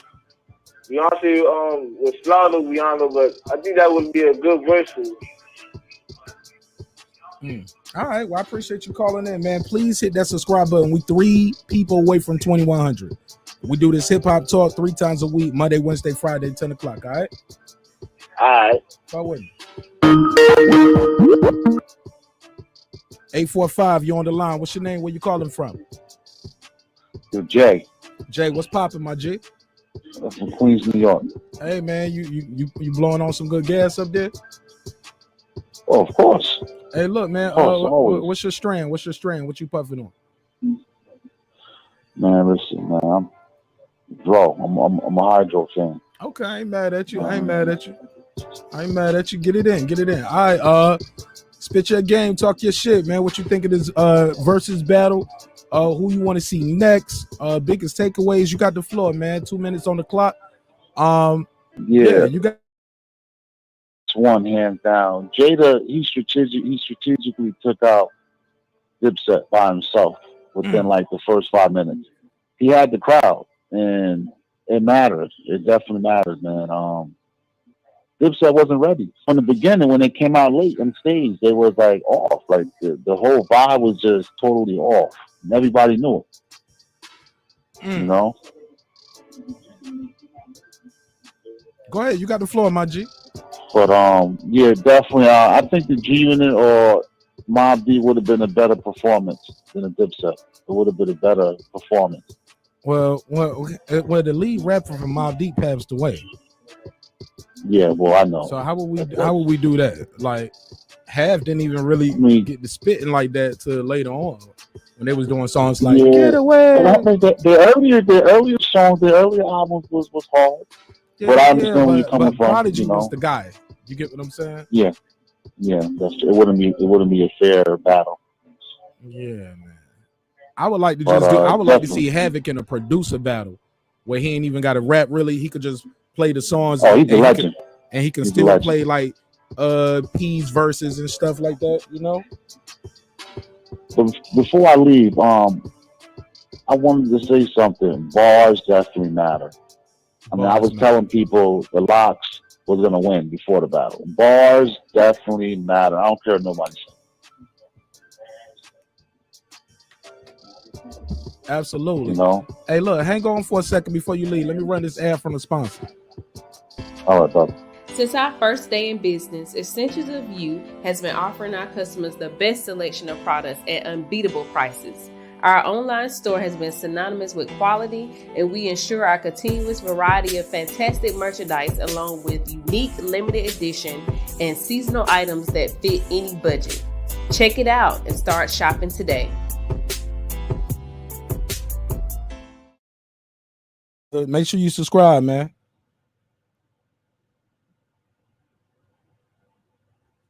(217) Go ahead. You on the air. Okay, they dropped off. Yeah, man. Great show so far, man. So far, so good. Having a good show.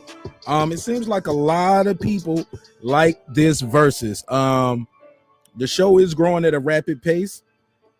But King Agent Math, you know, we've done one of these before. It didn't garner this much attention. If you've been following the show, we've been doing versus recaps since like October, right, Agent Math? When we first started the show. Brother? And it never hit like this. This was big for the culture. 217, you live on air. Go ahead. What's your name and where you calling from, my G? What's going on? Hey, Mr. Fourth Letter, man. What's going on with it? Mr. Fourth Letter. You got a YouTube channel or a show? Yes, sir. Same name. Mr. Fourth Letter. Yo, leave me a comment, man. So I know you subscribe. Like if you subscribe to me, I subscribe you back. I don't care if you have 1 subscriber or 1 million. I will subscribe you back. Oh man. All right, go ahead. You got the floor. Man. And after you, hey, my take on this whole battle though. Hey, LOX got way too many bars for him. Like Dipset got the swag. They got the swag in New York, but they ain't got the bars in New York. You know what I'm saying? Right. That's what I see. You know what I'm saying? The whole time, like I was watching the whole thing. I've been a fan of both of them. I've been a fan of Cam since 96. I've been a fan of the LOX since 96. You know what I'm saying? Like, I've been a fan of all them. But the LOX, man, bro, hey, look, man, look. The bars is there, bro. It is. Absolutely. What up? What up, though? What's going on with y'all? How y'all doing? Man, we blessed, man. We up here talking about this versus. Who would you want to see next? Man, I don't even know, man. It's so many people to choose from. For real. Okay, let me Too many people to choose from. Let me narrow it down for I'll you. say it like this, right? All right. Like, I'm from the Midwest. Like, we got to get Twisted in there somewhere. Twisted versus anybody. And I bet he'll body a lot of people. I swear to God. Give me somebody who would be a good matchup. I'm trying to think about it, though. Man, I can't think right now. Somebody said put him against you. You an artist. They said, somebody in the chat said Mr. Fourth Letter Man is a hip hop artist. They said put him against you. Yeah, I am. Low key. Yeah. Okay, shit, man. Definitely leave me a comment, bro, so I can find your channel. You know what I'm saying? Because some people got their subscribers hidden. So they'll subscribe to the channel and be like, yo, I subbed you. You didn't sub me back. But they got their subscribers hidden. So I don't know if they, you know what I'm saying? I don't see that. But if you leave me a comment and say I'm subbed, I'm going to sub you back, whether you got 1 subscriber or 1 million subscriber. All right? Hey, man, that's dope. That's dope. I appreciate it. And I'm an artist too, and I got them beats, nigga. Let's work. Let's work. I want to hear that music, Mr. Fourth Letter Man. I want to hear that shit. Send it to me.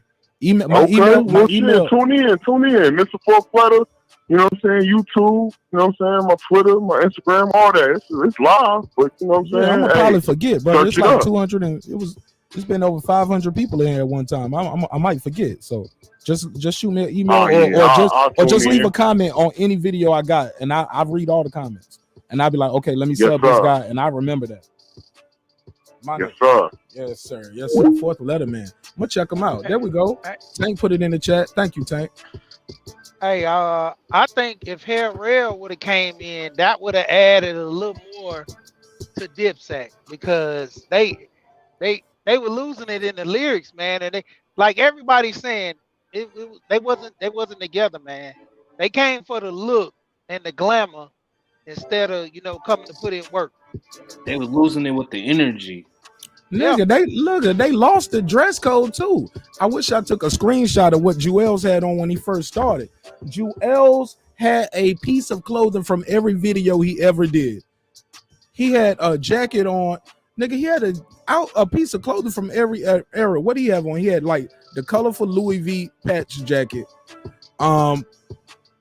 He had a traditional Louis V patterns do-rag, a hat, a bandana, a scarf, a turtleneck, a fanny pack, a chain, a wallet. He had a Timberland, Air Force One, on top of some flip-flops. He was doing too much. And you know what Ye said? When you try hard, you die hard. I think some people gave Cameron that round when he did that. I heard him saying that he down. What's the that Down But Not Out song produced by Kanye? Some people might have gave him that round. But I don't see it, man. Like, I'm looking at my list right here. Matter of fact, let's address this because we didn't talk about this enough. What the fuck was going on with all the people on the stage when they was like, yo, get off the stage. Get off the stage, B. Niggas won't get off the stage. They kept saying, look, if you don't think it's for you, it's for you. Get off the stage. Get off the stage. At one point, you could hear the crowd start chanting slowly. Get off the stage. Get off the stage. Get like nigga. They wasn't moving. It took some white dude to say, hey, if you guys don't get off the stage, we're gonna shut it down, and everybody's gonna know it's because you guys want to get off the stage. Even when they said, yo, it's a safety risk, the stage might collapse. Niggas still didn't want to get off the stage. Hey, why? Like niggas want to be seen so bad. Like, what you security? Like, I mean, the fuck out and nobody came to see you. Ain't nobody come see you, Otis. We came to see them niggas, man. Go ahead, man. Let me open the panel back up. Y'all got the floor. Yeah, I think Bounty Killer and Beanie? They set the tone, like far as the verses being together and so hyped up. I mean, because I ain't gonna lie, that I was up there with them. I mean, what other one was hype like that? Redman What versus other Method verses was Man. hype? That was pretty hype, though. The Redman versus Method Man, that was definitely a good performance. Yeah, I Sherman, really enjoyed the I ain't gonna lie, a lot of the verses I enjoyed the most, it was kind of before it really got how it is now. It was like I was just sitting here fanning out at the crib, like, yo, this shit is crazy. Like, but far as energy though, that DMX and Snoop, I was geek for that. It was just fun to me seeing these two old niggas dancing and having fun. God bless the dead. Yo, God bless the dead. Rest in peace, DMX. Rest in peace, Biggie Smalls. These guys have had a presence in every one of these big verses, like Tupac. Like everybody has a legend that they go to the bag for, and it's always, unfortunately, a deceased legend that died most of the times way before their time. Aaliyah, Pac, Big, now X. It's like, man, so many people were gone before. Man, I can't say gone before their time because God don't make mistakes, right? But let's just say gone too soon for us, gone too soon for comfort. Make a lot of us look at our own mortality a lot different. Go ahead, bro. Hey, I wanted to say, man, that was a complete mismatch, man. Like Snoop and DMX, like the energy was all the way there. I wanted to see Busta Rhymes and DMX because both of them, they hype, man. Like they hype though. Like Busta hype. Method Man, I thought Method Man and Busta would have been a good one. Yeah, nah, that would have been good too. Cause they both be jumping around and moving around.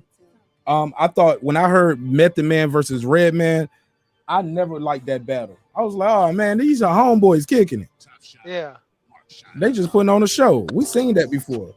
But that's the same way I feel about Drake and Lil Wayne. I wouldn't mind seeing that again because the concert was so good. And they did that concert how these guys are doing verses now, where they like, man, you can't fuck with me.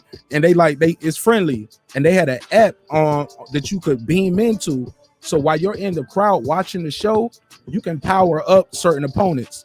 So you can see that on the screen. So Drake is getting powered up because more people in the audience are saying they want to hear another song from Drake. Now, whether that was cap or not, and that was prefixed, but it was already set up for him to do these extra songs while Lil Wayne say, man, fuck this shit, I'm leaving. And then he go off stage, and then you can hear the DJ say, y'all want more Lil Wayne, y'all got to power him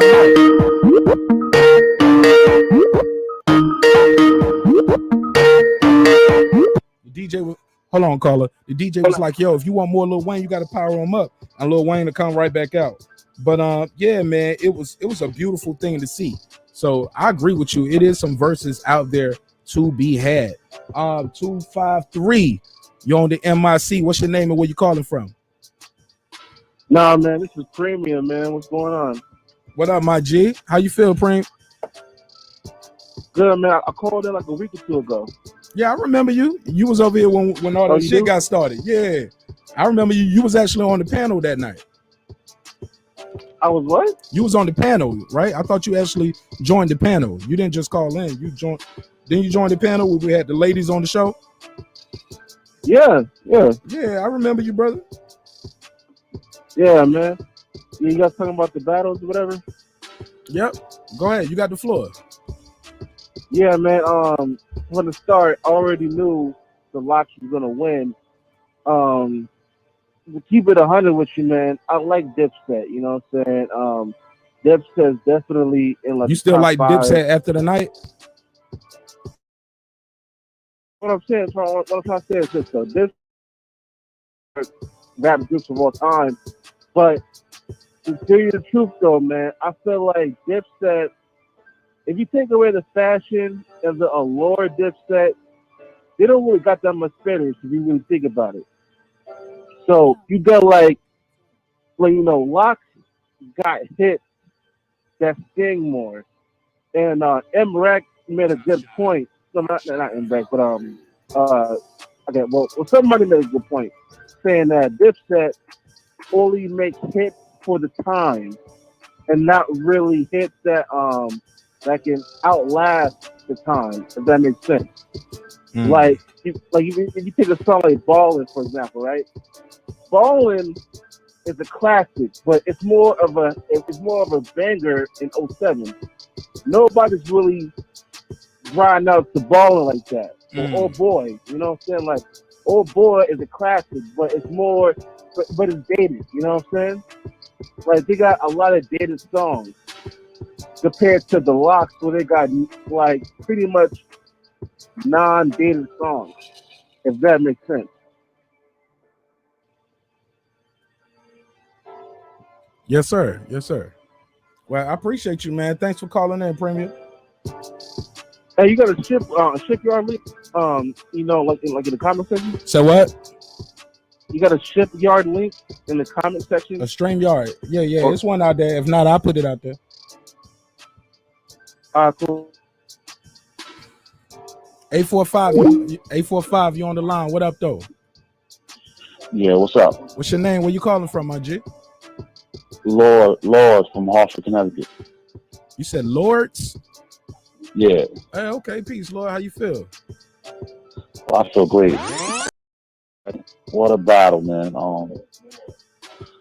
Lords, before we get started, did you subscribe yet, brother? Yes. We need your support. I think we trying to break a new record tonight for the channel. We're trying to hit the milestone. Okay, we already hit one milestone. That's what's up. I think we can hit another milestone with your support. So yeah, everybody keeps saying they subscribe, but we one person away from 2,100. But go ahead. You got the floor. That's what's up. Listen, watching this battle, DIPSET, they stayed getting bullied.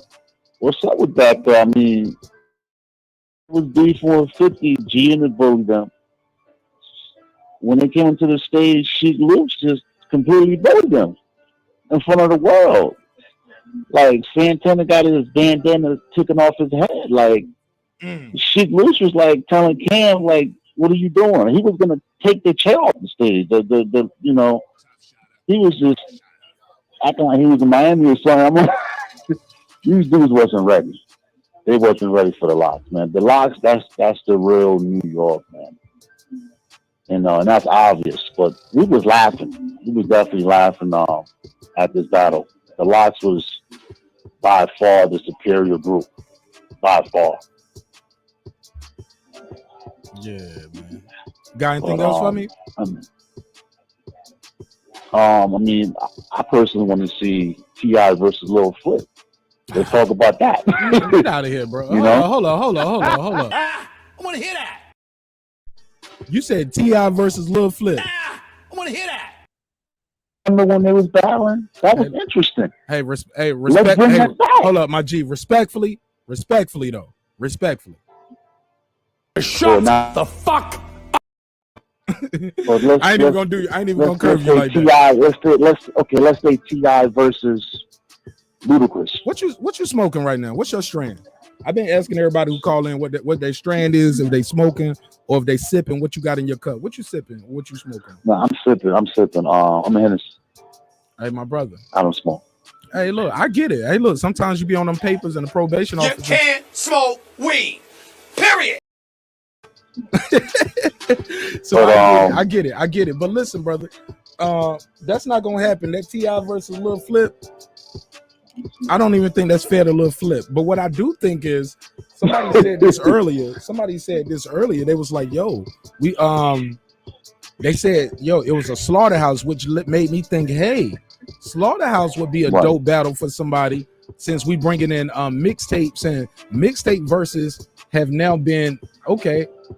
That's the new thing. We can do mixtape verses. So I would love to see the slaughterhouse. I definitely agree.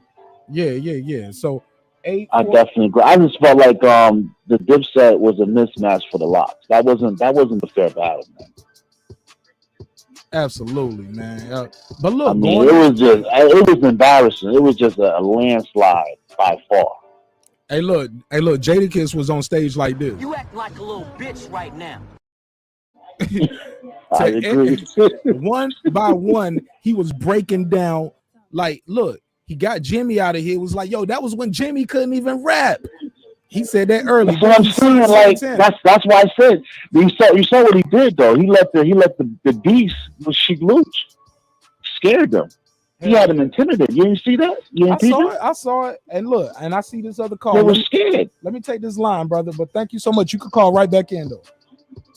Definitely. All right, or join the panel. Either way. 217. What up, though? Hey, what up, bro? What's your name? Where you calling from? Hey, man, Mr. Fourth Letter tuning in again, right? All right, go ahead. Styles P need his own. Hey, Styles P need his own verses, bro. I swear to God, he need his own verses. It's about time. It's about time. I don't even care who it is. He didn't even someone out east need to challenge that man because ain't nobody bodying him, bro. No, nobody. Hey, look, Styles P didn't even do some of those features he got. He didn't even Bro, do that. I think I'm Big Meech, Larry Hoover. Like that was a breakout record for Rick Ross. Rick Ross had that shit. Man, bro. The heat was on Rick Ross about that correction officer shit. And Styles P, Styles P gave him some light on that song, gave him some credibility. And when you look back, Rick Ross don't got so big, you almost forget Styles P on it. But Styles P was an independent artist. Styles P birthed a lot of niggas, bro. Akon locked up. He did play that one. Oh, before I let you, hold on, I'm gonna let you. Hold on. You know what I'm saying? Hold on, hold on, bro. I'm talking all over your time, and another caller beaming in. What I say is this. It's all good. It's all good. I just want to say this: when he shouted out that song "Locked Up," he shouted out all them niggas in jail, but he did not shout out 6ix9ine or Akon. He didn't. None of them. Call right back, man. Join the panel. Join the panel, bro. Hey, look. DJ Paul versus DJ. Hold on. DJ Paul join the versus panel, bro. Juicy J. I gotta get this call. DJ. Yeah, I heard you. DJ Paul versus Juicy J. DJ Paul versus Juicy J. I don't think that's gonna happen though. 205. Go ahead. You back. What's going on? I'm calling back, man. I heard one of your callers earlier say that Style. Don't get me wrong. I like Style P. He's a good lyricist. What's your name again? But Style P. Marlon. Okay, go ahead, Marlon. Marlon.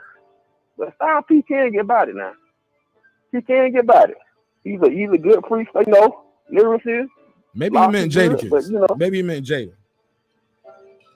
Because Styles P look beatable. Styles P is beatable. If I had to pick anybody for Jada, I say give me Sci-Hi the Prince. I'm sorry. I'm sorry. You say that again? I said if I had to say anybody for Jada, I say give me Sci-Hi the Prince. Okay, hold this for me.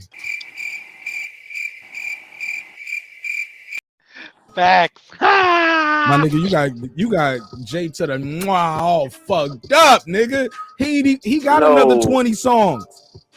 He got another 20 he ain't even did, bro. Don't do that to Sci-Hi. Look, if Fabulous, hold up, nigga, hold up. Let me say this. Nigga, if Fabulous didn't have nothing for him, what you think Sci-Hi the Prince gonna do? What he gonna do? Pretty much all the Kanye albums he wrote. All right. He gonna get his bandana snatched too. And his clergy.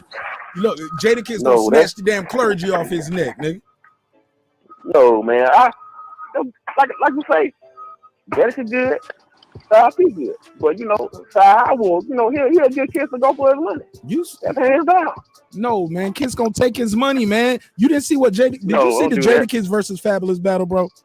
Hey, to tell you the truth, I don't even know. Primo, hold on. Let me take the caller, and I'm gonna engage with the caller, and then we're gonna get the call out because the caller can't hear you for some reason. The caller ain't been able to hear the panel.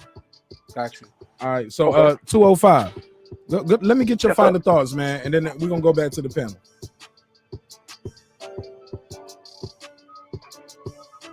$205. Give me your final thoughts, man. I disagree with you on that.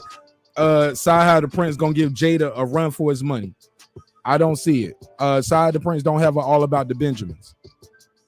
Almost a 30-year-old, a 30-year-old classic record, a 25, 30-year-old classic record. No, they came in at different times, but I don't need that. All right. And what's your and what you say you were smoking over there? What's your strand and what you got in your cup? No, I don't smoke. I don't smoke or drink. Okay. Don't smoke or drink, my guy. Okay. Hey, look, I ain't mad at you. Look, you know what Stephen A. said, right? You know what Stephen A. said, right? Yes, sir. Yeah, I got. I gotta hit him. You can't smoke weed. Period. Yeah, can't smoke weed and call the show sometimes. You end up I don't know. Maybe you've been holding your breath all day and got a little head high from that. But nigga, Saha the Prince versus Jada, Yeah. I got to get you off the line, man. I can't. Okay. Look, because the evidence.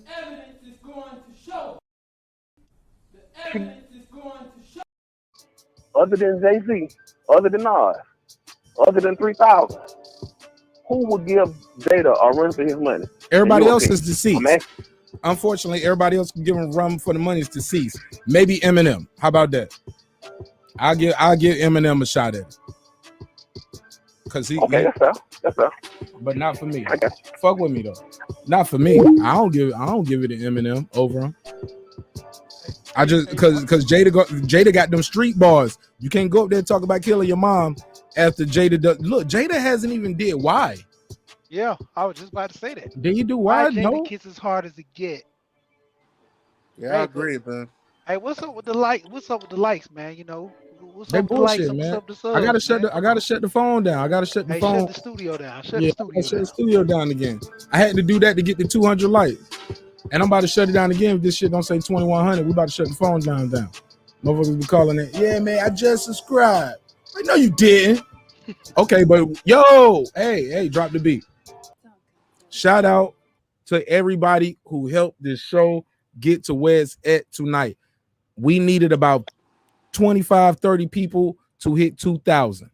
We're at 2,100. We needed 30 people to hit 2,000. We are at 2,104. So, man, let me give y'all a round of applause.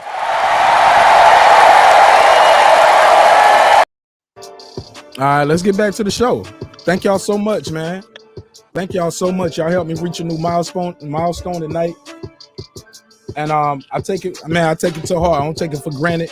Like I said, man, if you subscribe to me, I'm gonna subscribe you back. I don't care if you have 1 or 1 million. I'll subscribe you back. I don't even care if you got no videos up. Leave me a comment, say, hey man, I just subbed. I'm gonna sub you right there, and I'm gonna leave your comment on about 5 or 6 of your videos, and I'm gonna like everything up there. So that's how we do it over here. All right, so thank y'all so much, man. Let's keep the show going, man. This is good content premium. You was trying to get some bars in. Go ahead, you got the floor. Oh no, I was agreeing with you saying that because Bill was talking about Saha the Prince to go up against Jada, but like I can't speak up a little bit if you can. What? Can you get a little closer to the mic or speak up a little bit? Oh my bad. How about now? Keep talking. Yeah, I was saying like I was agreeing with you because dude was talking about Saha the Prince could go against Jada, but I can't even name 10 Saha the Prince songs. Well, I guess he meant like in reference to the songs he wrote for Kanye or songs he got on Kanye album. But like, that shit ain't gonna fly. It ain't gonna fly because the nigga like Jada, he gonna take the crowd. He gonna be like, am I battling you or Kanye West? You know what I'm saying? And he gonna turn the whole crowd against you. You ain't even gonna be able to play that shit no more. Nah, man. But like I said, though, man, like DIPSET is definitely top 5 in like in the New York rap groups or whatever. But like, if you take away the fashion, you take away the lore, like most of them do sound the same. It ain't no fashion, bro. They proved that tonight. That shit was looking corny on stage. Yeah, like the dude Jewels had on 7 different patterns, bro. He looked like that quilt. Y'all remember that episode of Family Matters when Laura sold the quilt? She sold it to Jewels, and he made that outfit with it. Yeah, man. Man, you know what? Jim Jones is looking rare form though, man. He's looking like the 07 Jim Jones. I don't even know what that's supposed to mean. Nah, like Jim Jones back in 07. Nah, bro. I gotta give you this right here. All right. Oh, I guess he didn't play. Look, man. No, Jim Jones started off rapping off gate. You didn't hear that when Jada was like, he was like, yo, he was like, yo, that was when Jimmy couldn't even rap. He wasn't rapping on beat. No, Jimmy was not. No, man. I can't let that get off. I gotta disagree with you on that. Y'all let me know in the chat. Do y'all agree with the guy Premium on the panel? He said Jim Jones was in rare form. He looked like no, you said that, nigga. No, that's not what I meant. Shit, nigga. That's not what I meant. No, that's what you said, though. Let me clarify. When I mean rare form, Clarify. You Like, said it. appearance, the way he looked. You got a crush on him or something, bars. nigga? No, that's not what I meant. Nah, Hold on. What you mean? You like he looked good to you or something? What you mean? No, like he resembles like the younger version of Jim Jones. That's what I meant. Not, yeah. All right. For the longest time, he didn't have the cornrows. Okay. But now he has the cornrows. You like this outfit? The nigga dressed nice. He had on nice jewelry. His hair looked braided. You like? You said you like the way the nigga hair was braided. No, yeah, because like, dude, he hasn't had cornrows in like 10 years. Nigga. So you was there. What? Pause. Are y'all hearing this shit? Pause. Bro, that's not. Are y'all hearing this shit? Listen, have you ever watched the Smack DVDs back in the day? Oh yeah, I watched the Smack DVDs. Go ahead, premium. That's what I meant. Premium. Like You digging a hole. You digging a hole. He looked like the Smack DVD Jim Jones. That's what I was saying. Okay. I was like, oh damn, this nigga look just like back in 07 with the cornrows and the fitted and everything. Like, damn, this nigga went back in time just to do this fucking verses. That's what I meant. Not no rare form as in he's killing the competition. Hey man, Mark, you just gonna keep giving him the shovel like that? Hey, look, you ain't man, gonna try to bail him out. I fuck with premium. I don't need no bell. I don't need no bell. That's what I meant. Like, you don't need no bell. No bell. What that mean? You talking about shooting me bell? I don't need no bell. Okay, yeah. Okay. All right. Nah, man, that's not what I meant. But we gotta get our jokes off. You gotta take the jokes, man. It's all good. I'll take the jokes. I mean, especially when you said I like the way he's dressed. I mean, did you see his hair? Did you see his cornrows? Did you watch Smack DVD? Did he look like how he looked back then? Now you're reaching. I'm fucking. Look, I'm just chopping. Look, hold on, premium. What I mean? Come on now. You know what I meant. Premium. I don't know what you mean. You tell me what you mean one more time. Go ahead. No, whatever I said. Listen, what I said is already. What was said was said. What you mean then? I just told you what I just meant. I just told you what I just meant. Yeah, that's what he mean, Mark. Leave it at that, man. It is what it is. Yeah, it is what it is. It don't need to be said again. Yeah, man, I'm reaching, dog. It's cool though. That's all love, premium. That's all love. Tell people where they can follow you at, man. What's the name of your show? I don't have no show, man. I don't have no show. Y'all can find premium over here 3 times a week, man. Come over and fuck with us, premium. My God. Yeah, that was interesting, man. Let's keep it moving. Cam, Jashawn, y'all got the floor. Usual suspects. Oh, no, I'm saying I want to see Cool G rap in one of these verses, or one of them old school dudes like Rakim or something. You said Cool G rap. Look. KRS-One. No, who was it? Big Daddy Kane said he would want to do a battle with KRS-One, but he would want it to be like a real battle. Right. But he said if he does one with Rakim, he'll just do songs because Rakim ain't no battle rapper. I was like, damn, Big Daddy Kane want all the smoke. He said, I want to do a real battle against KRS-One. What y'all think of that? Y'all up for that? Yay, nay? Y'all let me know in the chat.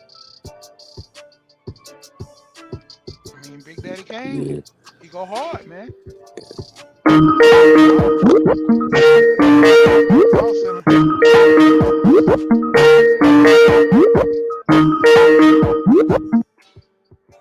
516, you in the mix. What's your name? Where you calling from? Yo, what's going on, man? My name is Trell from Florida. What's up, man? What's poppin', my G? Go ahead, Trell. You got the floor. Yeah, man. I just want to say, man, the DIPSET niggas up there looking sexy as hell tonight, man. You feel me?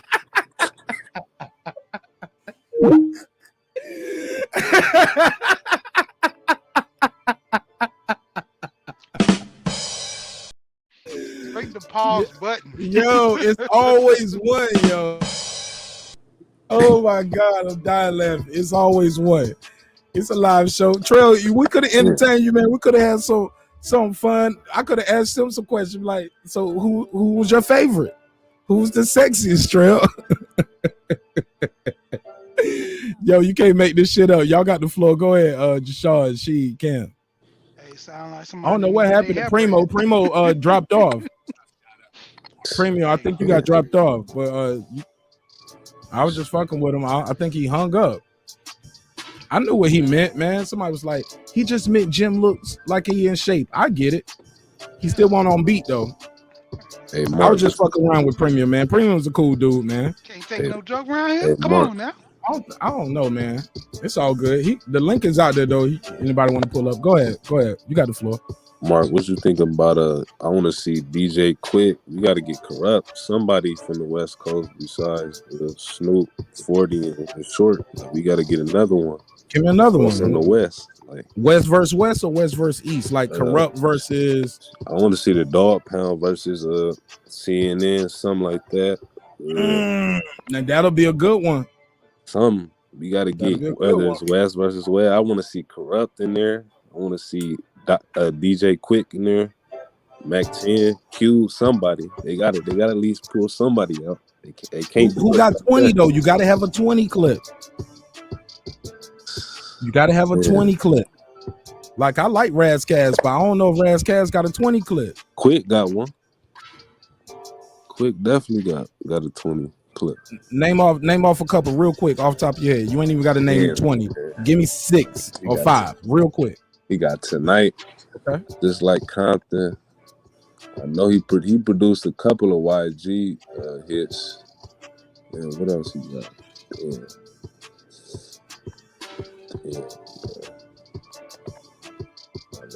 I look bad right now, man. Struggle. Nah, I know for sure. I know for sure he got 5 or 6. Hey, look, reach for a lifeline. Ask the chat to help you out. Maybe they'll shoot you some bells. Chat, man, y'all gotta help me out. Yo, can y'all give me some like who would be like the West? Look, we got some West Coast folks out here. Cam, talk to me. Cam, come on, man. You know. Shout out to my man Tank. Y'all shooting some bell. Who we got? Reggie, Tank somebody. He said, okay, here we go. Ice Cube. There we go. Versus anybody dead or alive, 20 songs. I think Q got at least 11 wins in the bag versus whoever.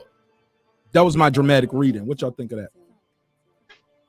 Hey man, that's good, but Q got a whole clip. Speak up a little bit for me. Q got an extended clip. Like, who gonna fuck with Q? No Vaseline and just kill him all day. I'm just gonna say that one. That's it. It's over. Man, who can go against Cube? Who could go against Ice Cube? Who could go against Ice Cube? Let me think.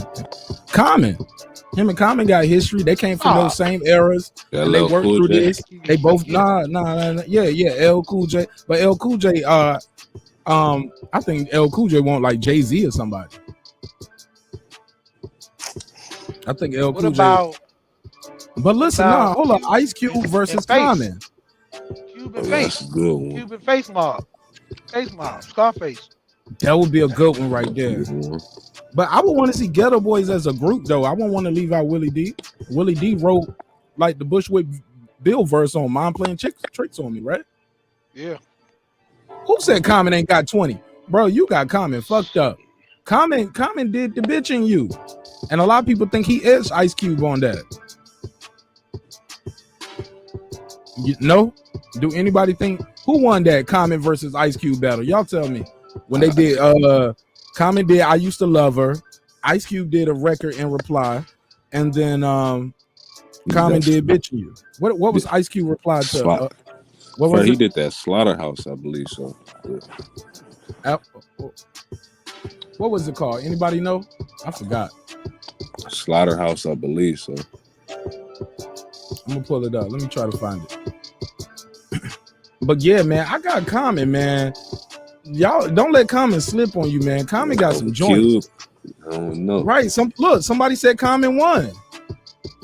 Sugar Free versus Tila. I fuck with Sugar Free. I love Tila, but I think Sugar Free will watch Tila, yo. That ain't fair to Tila. Sugar Free ain't got 20 though. Tila ain't got 20. Tila ain't got 20, yo. Sugar Free got the fan base though. Club. That's it. Yeah, I mean, I'd rather see Quick than Sugar Free. Tank said drop the link. Asking you shall receive, my brother. Yeah, it's out there. Yeah, but The game. Tank want to come in ride for Ice Cube. You better not come in telling me he look nice. Yo, niggas are saying Common will win. See, that's why they got to do it, yo. And I don't think it's just gonna be a gimme, because Ice Cube got Ice Cube got some records that Common ain't gonna have no reply, like some of them older records. Now Common might have like some more modern records that might get Ice Cube back in the day though. But what was Ice Cube's last? Yeah, Ice Cube last big record might have been on like the Players Club or some shit, right? Yeah, something like that.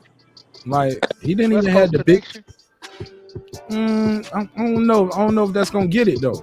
He got like 3 decades worth of.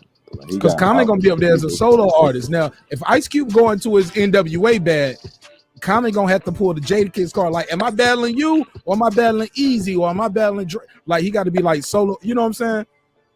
No, I don't know what you're saying. As in, like, Common would have to play the Jadakiss card. Like, Jadakiss kind of like the same way Keith Sweat did Bobby Brown. He was like, yo, am I battling you, or am I battling the whole New Edition? You get what I'm saying? No, because Ice Cube was one of the main writers of the group that he was a part of. I got you, but we talking about solo career. So and Common won't in no group, so Common shouldn't battle him then. That's not true. We're not talking about solo career because Locked Up wasn't a part of a solo, was not a part of a group career, and they was able to use that in a group battle. Say what? Okay, so every verses that we've seen so far, every artist has been able to pull any song that they've been a part of. Every single one. It doesn't have to be. It doesn't have to be necessarily their record. It could be a record that they wrote on, a record they performed on, a remix they was on. They was playing Mariah Carey joints. They was playing joints from their own individual records, and they used them in the group setting tonight. Right? Fair and enough. we've seen in the Fair past. enough. Hey, look, you got me. So, you got me. So Ice Cube can definitely go up there and just play NWA and win the whole shit. So Ice Cube can definitely use his verse from Straight Outta Compton, or his verse from Fuck the Police, or his verse from any song, that he was on Westside Connection or Dub C or Mac 10. Hello, Tank. So basically, he could go there and play Boys in the Hood. No, he's not on Boys in the Hood. He wrote it though. Okay. Yes, but he don't. Okay, let me rephrase that. Yes, he can, but he don't need to. He got 20. He got 20 of his own in his own clip with him spitting words and bars like they hot flame. Okay. Hey, Shamu So Watson. yes. My bad. Yes, to answer your question, but he don't need nothing like that. When you put it that way, I got Ice Cube watching him then, because he could just go there and play all the verses that he wrote on NWA for everybody. He could just play the NWA album and play his first tour. I don't think that there's nothing. Okay, let me say what I came. Let me say what I want to jump in to say real quick, because I got to go back. Go ahead. Let me segue real quick. I need to say this. Shamu Watson, you trying to beam in, but you cannot beam in because it's saying your device is not connected. That's why you can't join the panel. It's saying your device is not connected. Go ahead, Tank. That's all I want to say. Yeah. So I'm saying that, like, what I beamed in to say that even though Ice Cube can use those other tactics, like he can have Easy-E rap or Dr. J rap, he don't need that. He got his own hot flames, his own bars that he was on. Like I said, his verse from Fuck the Police. He don't need Dr. Dre's verse. He don't need Eazy-E's Straight Outta Compton. He don't need Eazy-E's Boys in the Hood. I got you. Rhyme when he can do his own verse from Express Yourself or Straight Outta Compton. Right. You know what I'm saying? Right. And the crowd is gonna know exactly what he's saying. He got 20 in the clip, easy. Like I said, man, you're 1,000% right. But once you say he can just play, because people do play songs they wrote, but yeah, once you can do that, yeah, like you said, man, he could just sit there and play those all day. He could really look. What Common gonna play when he play Boys in the Hood? Nothing, bro. He could just play that whole. He could play his parts, or play easy parts. You can play some of Dre's parts. Like you said, he the main writer. Once you do that, shit, it's maybe he should be in the songwriter battle then. We ain't always like. I'm just saying that Common one. Once you do it like that, yeah, Common don't stand a chance. So I guess you're right. I know. I remember when Fab battled Jada, and he was trying to play he played the Puff verse, and he stood there and just held his arms up like he was on the cross, like I'm right here, and then Biggie verse was about to come in, and Fab was like, nah, cut that shit off, we ain't playing that, can't let that play. He'll never get the crowd back. So yeah, Tank has some good points there, man. Once you bring in all of those records that he wrote, he might take the cake. Shout out to Tank. Thanks for beaming in.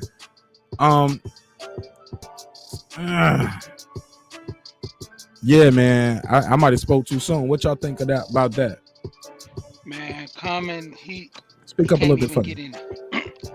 My bad. Yeah, man. Common can't get in there, man. Common, like that's what I said. If anybody's got to be Scarface, because Scarface got some hard lyrics just like him, and they can go toe to toe with the lyrics. He can go with mind playing tricks on me. He can. I mean, he got the one with Tupac, Smile. I mean, it's just like endless. They can go back and forth, push. Yeah, but once you bring in them NWA records, it's over. Yeah, it's over. But I mean, who Shamu go Watson, against that? hold on, let me say this. Shamu Watson, your device is not connected. That's why you can't join the panel. I see you authenticated with YouTube, so I don't know how it's working. Your cam got to be connected, even if you keep your camera off. It got to be connected. So sorry about that. Go ahead, Tank. You just pulled back up. Yeah, my bad. I lagged out before I got to make before I got to say what I was trying to say.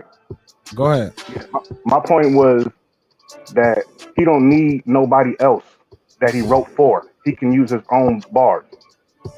So, for example, when I was saying that Common don't got 20 songs, I'm saying like if Ice Cube dropped Friday, the song Friday, what Common gonna go to?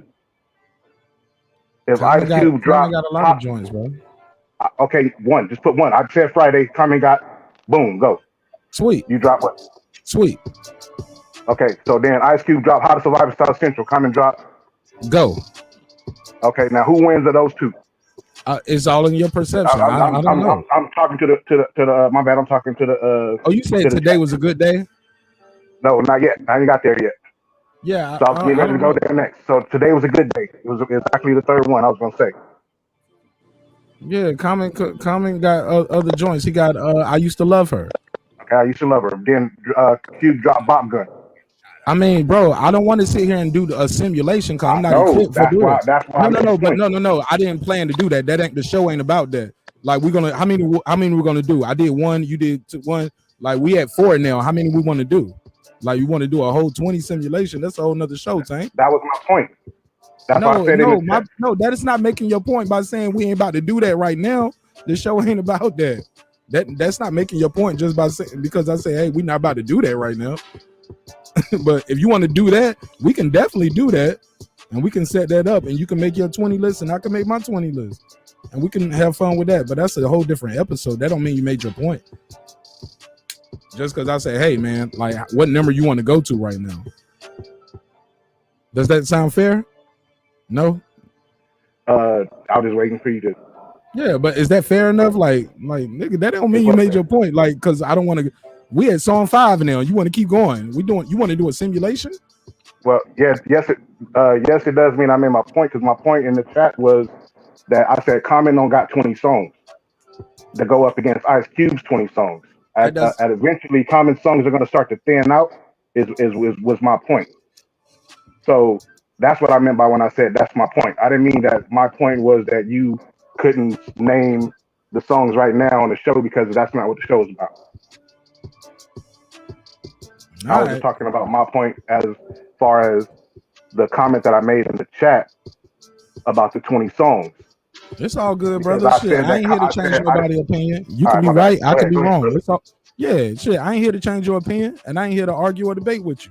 You got your go ahead. opinion, and yeah, you got your opinion, and that's cool. And you from the West Coast, so you are biased. You got a West Coast bias, right? Yes, no, maybe.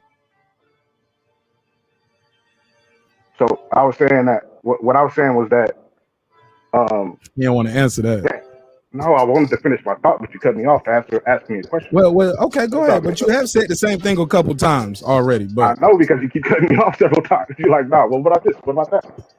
I'm trying to stay on. I'm trying to keep my. I got to go back and re-say what I said before because that was leading up to something else. But yeah, you don't have to restate it. But we heard you, and you keep going back to he don't have to do NWA songs. And you said that about 3 times. I know that's because you kept saying, "Well, Tank's point is if he can use Boys in the Hood," but that's not what Tank's point was. So I had to reiterate what my point was. Okay, my point wasn't that off he's going to use other people's songs. That's why I repeated that. Go ahead though. No, it's all good, brother. You good. I just wanted to say that was my piece. That like I said in the chat, he got a full clip, and I don't think that it can go up against. I mean, I don't think that anybody dead or alive that he can't battle and hold his own to and win at least 10 of them. And I got the songs right here. Anybody else do got the time to go in the chat or wherever else to talk about it. But that's it's all good though. That's all I got. Yeah, man. Tank said he got the songs right there. He did his research. He got it already pulled up. So yeah, man. Yeah, he got it's an ongoing conversation. Everybody. Hey, Anonymous. Turn your radio down in the back, yo. Turn the TV down.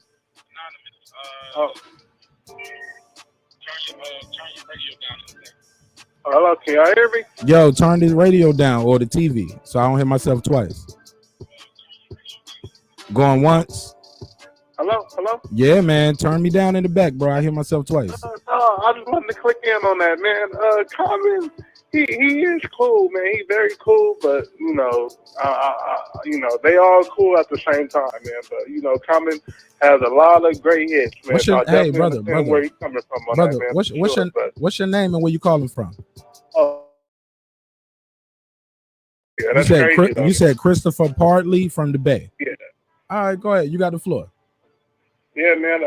Common is cool, man. Common is very great, man. Great artist, man. And Ice Cube is a great artist too. But I do get what he's saying. Yeah, Ice Cube will probably win most likely, but Common, he has his own way of he came in the industry very cool, man. So I respect that and love that, man. So and Ice Cube did the same thing. It's kind of hard to compare, man. But Ice Cube might win. He might just win. You never know. You got a West Coast bias? Oh yeah, for sure, man. I'm from LA, man. Born in LA all day, man. I just came to the that. South Bay. I don't know if you guys know where that's at. But yeah, man. I'm from the South Bay pretty much. I'm pretty much born in LA, man. Yeah, man. South Bay. South Bay is right there by LA. Okay. Yeah. Thank you, guys. Blessings to you guys, man. Love the kings and queens out there. Y'all have a blessed one. I know Queens up here tonight. They in the chat, but I appreciate you. They usually be up here with us though. Make sure you hit that subscribe button, man. Fuck with us. All right, man. For sure, man. Love you, man. Have a blessed one. Love you too, guys. bro. Love you too, man. Love you too, bro. Appreciate it. Yeah, man. Tank, you got a West Coast bias? No. Okay. Don't get no simpler than that. Cam, you got a West Coast bias? Cam, you got a West Coast bias, my G? Your mic muted if you're trying to talk. Maybe Cam stepped. You said West Coast bias? Yeah, you got a little bias towards the West Coast. It's okay if you do. I'm just curious. Like when we talk about Common versus Ice Cube. Oh no, I don't really. I'm not the biggest Ice Cube fan. I like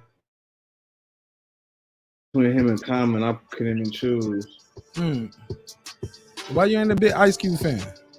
I mean, I just not up on all of his music like that. Somebody said South Bay is Sam Jose. They said, "Oh boy, false flag." And he from LA. Yeah, no, I don't know that one at all. I'm joking. They ain't say he false flag. He about to call. Oh shit, he about to call back. Like, who the fuck said I was false flagging? Hey, 217, you live on air. What's your name? Where you calling from? What's going on, man? 217. I'm from Illinois, man. Champaign, Illinois. You know what I'm saying? Oh, If you trying to, hey, look, man, look. I'm from the middle of St. Louis. I'm from the middle of Chicago. I'm from the middle of Indianapolis, right? So, look, if you want to do Ice Cube, you gotta go against DJ Quick. hey, look, somebody said Ice Cube impact on hip hop has been greater than Common. You agree to that? Yeah, of course. Really? Of course. Of course. Ice Cube is a legend. Okay. Okay. But at the same time, DJ Quick is too. I can't do the Common thing. I can't do the Common thing. And Common You was is a from my Shout-town state. nigga, man. I met that man. I've You never a met that Shout-town man nigga, before. man. But I can't do it. I can't do it. It gotta be like DJ Quick or something. Okay. You know what I'm saying? Like that's what I gotta say. I'm listening to the comments and everything. Everybody talking about Common and Cube. No, I can't do that. I can't do that. It gotta be like DJ Quick, bro. Something like that. West Coast. Something like that. They gotta be straight West Coast, man. Who other than Quick? Because Quick might not do it. Who other than Quick? Let me see. Ice Cube verse like Snoop. He already did it. Yeah, they did. But trying to think. Now if they do it It's as a hard. group, It's West hard. Side Connection. Outside of Scarface or something like that is hard. Okay, Scarface. Okay, Scarface. I'll take it. Yup. Hey, my man, go ahead and keep checking in. Man, fuck with us, man. We out here, man. We up late over here. We're on the East Coast, man. Man, So I'm ready late. for I'm it. up late too, bro. Yeah, man. Y'all subscribe to the show, man. We at 2107. You know what I'm saying? For our Yes, subscribers, sir. man. Hey, y'all tell me help I'm me get Mr. the Full Flood. I put the 2150. link in y'all chat. I put the link in y'all chat too. All right, link to what, man? What you got going on? Link to my YouTube page. All that. What you be doing on your YouTube page, man? Man, look, I got music, old music, but still, you know what I'm saying? It's still music. A lot of people ain't heard yet. Okay. And I comment on things. You know what I'm saying? I got insight, boy. All right, well, shit, man. Welcome home. Join the team, man. Fuck with us. Look, we go live 3 times a week. Monday, Wednesday, Friday, 10 o'clock live. So we're going to be back here tomorrow at 10 p.m. So fuck with us, man. Yes, sir. I will. All right, my G. Hey, man. It looked like everybody. Hey, look. Does anybody out there think Common could beat Ice Cube? Does anybody out there agree with Reggie Owens saying that Common has not provided more to hip hop than Ice Cube? Ice Cube impact has been greater. Go ahead. The panel's back open. Y'all got the floor. I see people got the mic unmuted and they got something to say, and I'm gonna let them say it. Go ahead, Cam. Go ahead, Jashawn. Nobody like comment, like no disrespect to comment, but come on now, like Ice Cube impact is felt to this day. Like everybody know Ice Cube, like Common, his impact.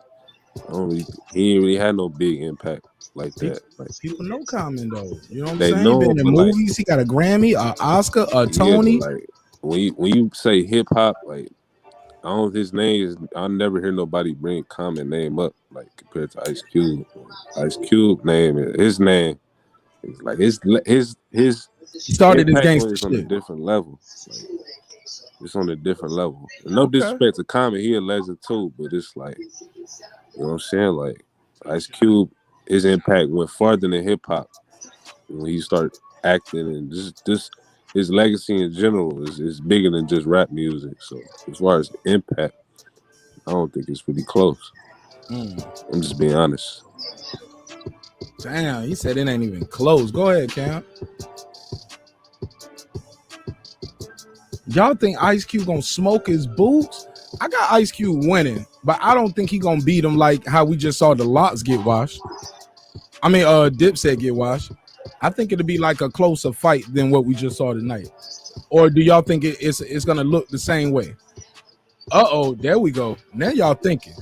Ice Cube versus Ice-T. The battle for the ice. Hey, Mar, I got something better. How about Cypress Hill versus West Side Connection? Them niggas had real street beef. I don't know if they're gonna do that. They cool squashed now. it, but they cool now. I would rather see the Dog Pound versus West Side Connection. Yeah. Then we'll have a whole gangster party for real. I like that too. I like that You know too. what I'm saying? Mac 10 gonna bring out the Bloods. They're gonna show some love, and they're gonna, you know what I'm saying? And look, I think it'll help some of the youngins out there get their mind right as far as this gang culture when you can see the OGs, you know what I'm saying? OGs from Bloods and the OGs from the Crip sets. You know, I look every time they do it, I feel like the crime rate drops a little bit, at least for that night. For sure. At least for the next couple of weeks. But shit, what do I know? I'm over here in Atlanta, but they got Bloods and Crips here in Atlanta. But you know, they all, you know where it come from, right? If you know your culture, right? So Reggie said hell no. Tank said, oh, Reggie said hell no. Tank, He said hell no to Cypress Hill. Tank, Reggie, get out the gym, man. You still at the gym? Talk to us on the treadmill. Let us know what you think. Beam in. That's crazy. Reggie said hell no. Yeah, see what I'm saying? Like them Bloods be beefing, and sometimes they can, and with the Crips, but sometimes they can put that shit aside for the better good. You know, then the shit heats back up sometimes. You know what I'm saying? But we seen them do it before, right? Yeah. So I just figure it's a way where they can. I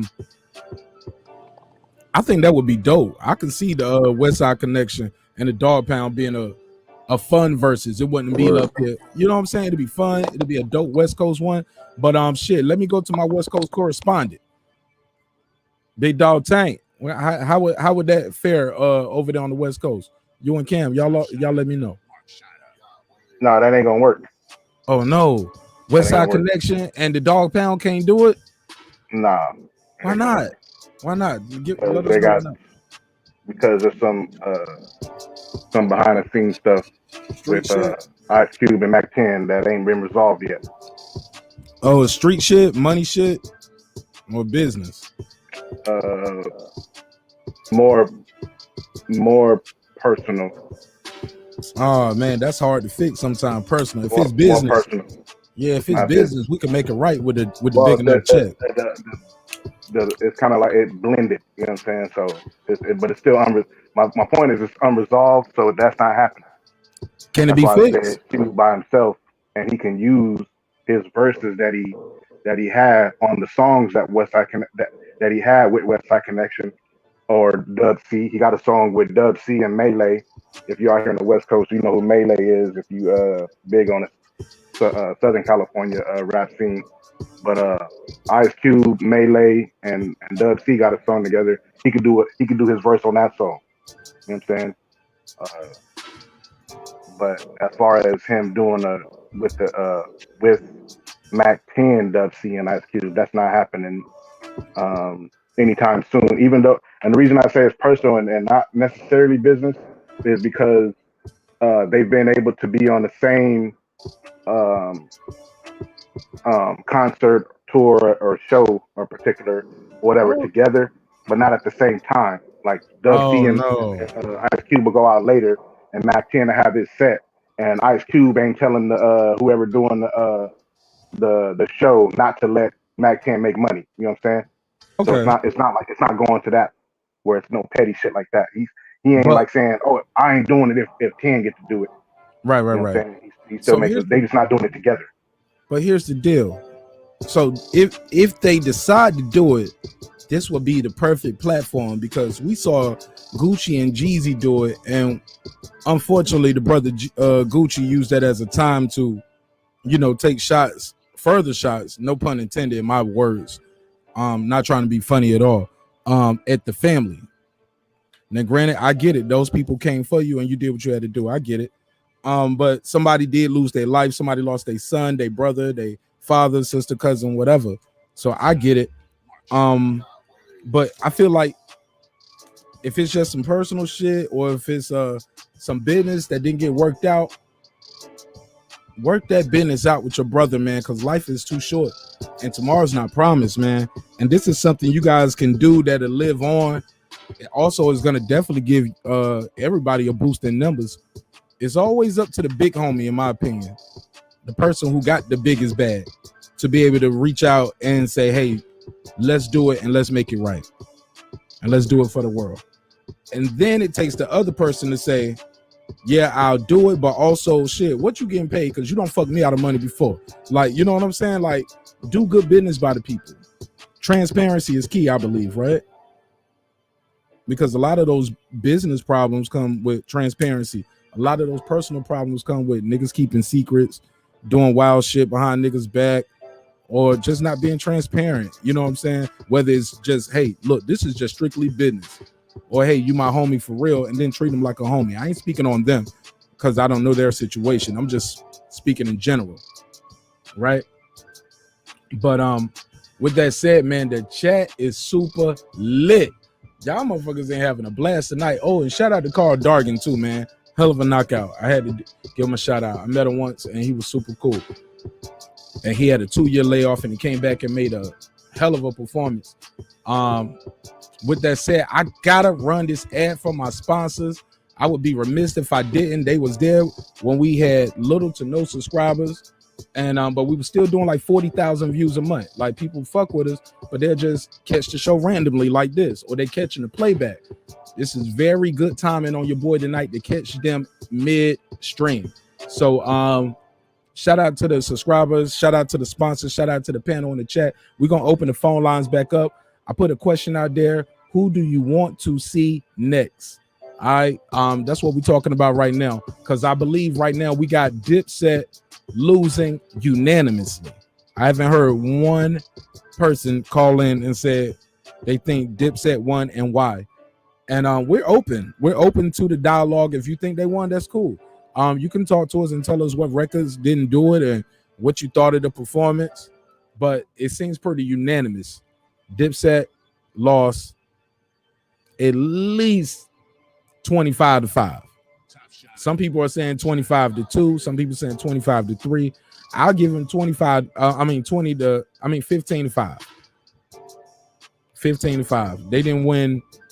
They didn't even make it a fight. Some people were saying it was over after the first. Some people saying it was over after round 5 when Jadakiss said, yo, y'all niggas came in to see a show. These niggas rapping to the beat doing karaoke. We're going to talk about all that and more. Let me run the ad for my sponsors. Shout out to Extensions of You. Since our first day in business, Extensions of You has been offering our customers the best selection of products at unbeatable prices. Our online store has been synonymous with quality, and we ensure our continuous variety of fantastic merchandise along with unique limited edition and seasonal items that fit any budget. Check it out and start shopping today.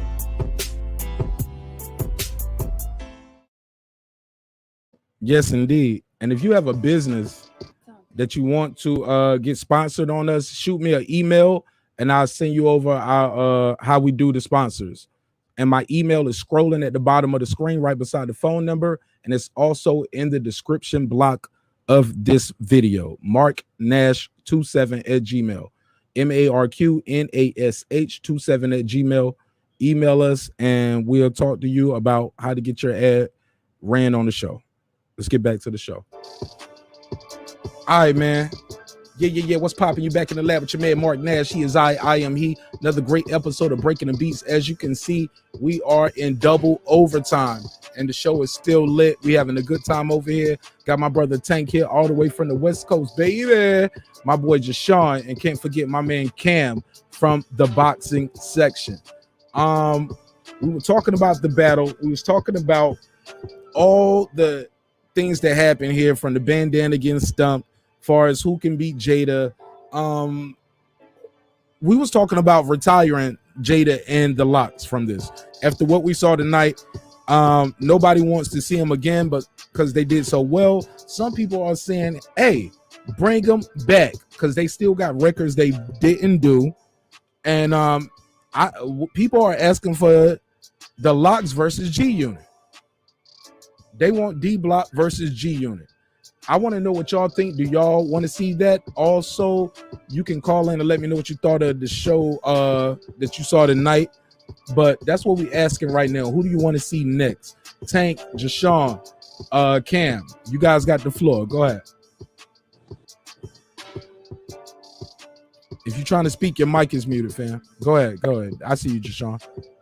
You said the LOX versus G Unit. Yeah, people are asking for it. I saw that in the chat a lot tonight. The LOX versus G Unit, because the LOX can't go back in there and play these songs. So let's be clear. So G Unit will have an advantage. For the people saying G Unit will get washed, that's what people were saying in the chat. They was like G Unit would have an advantage because the LOX can go back in there and play these. They gotta go into a whole nother bag of 20. They played the Biggie Last Days, they did the DMX, they did the Reservoir Dogs. Like now at times they only let Jada do his verse, but that's a whole nother story. But go ahead. What you think of that G Unit versus D Block after what you saw tonight? They wouldn't get, I don't know. That's tough. That's more tough because Banks got a bag. Like, he got a whole bunch of mixtape joints. He got the Rotten Apple, Hunger for More. Them 2 albums right there. He got R&B stuff. So just having Banks alone, he got more in his bag than Jewels and Jim Jones and all them combined. So and all the G Unit, the first album they did. So G Unit got a lot. 50, hold on. You think 50 gonna let him get that off? Cause hold on. Let me say this. Yeah. Santana got a whole bunch of I Can't Feel My Face shit with Lil Wayne that he couldn't get off. Is that because the big dogs, Cam and Jimmy, wanted to do their thing, or is that bad song selection? Was he just not available to that? Could they not get clearance? How does that work? Because he didn't get into those I Can't Feel My Face songs. So I don't know for certain if, you know, those records that you were referring to will automatically get played. Just because they had dope, it was dope on the mixtape, don't mean it's gonna get cleared. You know what else though, Mark? I don't even know if that will happen just because the situation. He don't really got a relationship with Banks no more, or Buck. So I don't even know if that battle will happen. Just based off of that, because they not in a good place as far as the relationship with the members of G Unit. They really not in a good place, and I don't really see them coming together to make the battle happen. I hope they can somehow come together and put their differences aside, but I just don't see that happening, especially the way 50 act, and we know what type of person he is. So I doubt they want to put that aside. What you mean when you say that? What you mean? I'm saying like he ain't spoke to him and Banks. They ain't spoke to each other in a while, in a long time, in a couple of years. Do we know that for a fact? Or that's what he said. They asked him, and he said this in interviews that I seen. How long ago was that interview? Man, this interview was probably maybe last year. So he might have spoke to him since last year. I don't know. I'm just saying, a year is a long time. I doubt it though. I just doubt it, especially the fact he just put out an album, and I ain't seen 50 support it. Banks did an album not that long ago. Yeah, that's very telling right there. I ain't seen I seen Fab support it. The Game even shouted it out. Everybody, but I ain't see 50 say anything about it. So I'm just going off of that. I just doubt their relationship in a good place as far as, and then we know what happened with Young Buck, the situation with him and 50. I don't know. Like, look, it's 150 people in here. They might not know what you're talking about. So go ahead. What'd you say, Mark? Yeah, it's 150 people in here. Like they might not know what you're talking about. So elaborate. Oh, I'm saying like he got beef with the members of G Unit. They're not in good. The relationship is basically strained right now. It's like 1 minute is good, the next minute it could be they not talking. So it's not like, I would say it's not a stable relationship where they communicating on a daily basis. Not even a daily, but just on a regular basis, like you would with somebody that you close to. Like I'm pretty sure if you close to somebody, you're not gonna go months without talking to them. Yeah, I get. You at least gonna communicate maybe 2-3 times out the week. Like, you know what I'm saying? Or the chat, or everybody watching. I don't know, man. I got some family members I got a lot of love for, and we don't talk every day. Shit, we might not even talk every month, but if something happened at the drop of a dime, I'll be there for them. But just because I don't talk to you, and I ain't even no rich ass nigga like that. Yeah. That don't mean I ain't got love for you because I don't talk to you on the phone. Shit, I might click like on the picture. I'm there. I'm just going off basically what I've seen in the interviews, because he did say this is, I think he said this last year too, that Banks is in the same position as his son Marquise, basically meaning that he don't really want nothing to do with him. And when he said that, I'm like, come on, like, I mean, if you feel like that, it's like, dang, how can they even come down and sit at the table and try to rekindle their relationship at this point if you feel that way? And I know and the way he treated his son, like, I know their relationship is I don't think they'll have a relationship again. Right. Basically, the way he said when his son took that picture with Supreme's son, he basically said he don't care if them little niggas got hit by a bus. So when he said that, I'm like, dang. And then that was a time, but that's been a minute too, though. In all fairness, like I like to give people time to look. I heard a favorite 50 Cent got one of my favorite quotes where he said he doesn't like to say he don't like people because it's so personal. It's so I'm fucking the phrase up, but more or less it was like it's so permanent. Y'all don't like him, but hey, look, but business is business. So I think 50 will get past it and get to the business. And if the bad big enough, he'll fuck with him. He'll take that Ciroc shit to be off, and it'll be whatever liquor he pumping right there. I hope. Does he still do that effing liquor thing? Does he still do that? Yeah, I think he do. Yeah. Yeah. So he'll have the effing vodka out there. He'll get them to open the budget up. Yeah. And I feel like, but it's all about the other guys. Like, how much am I getting paid, bro? Yeah.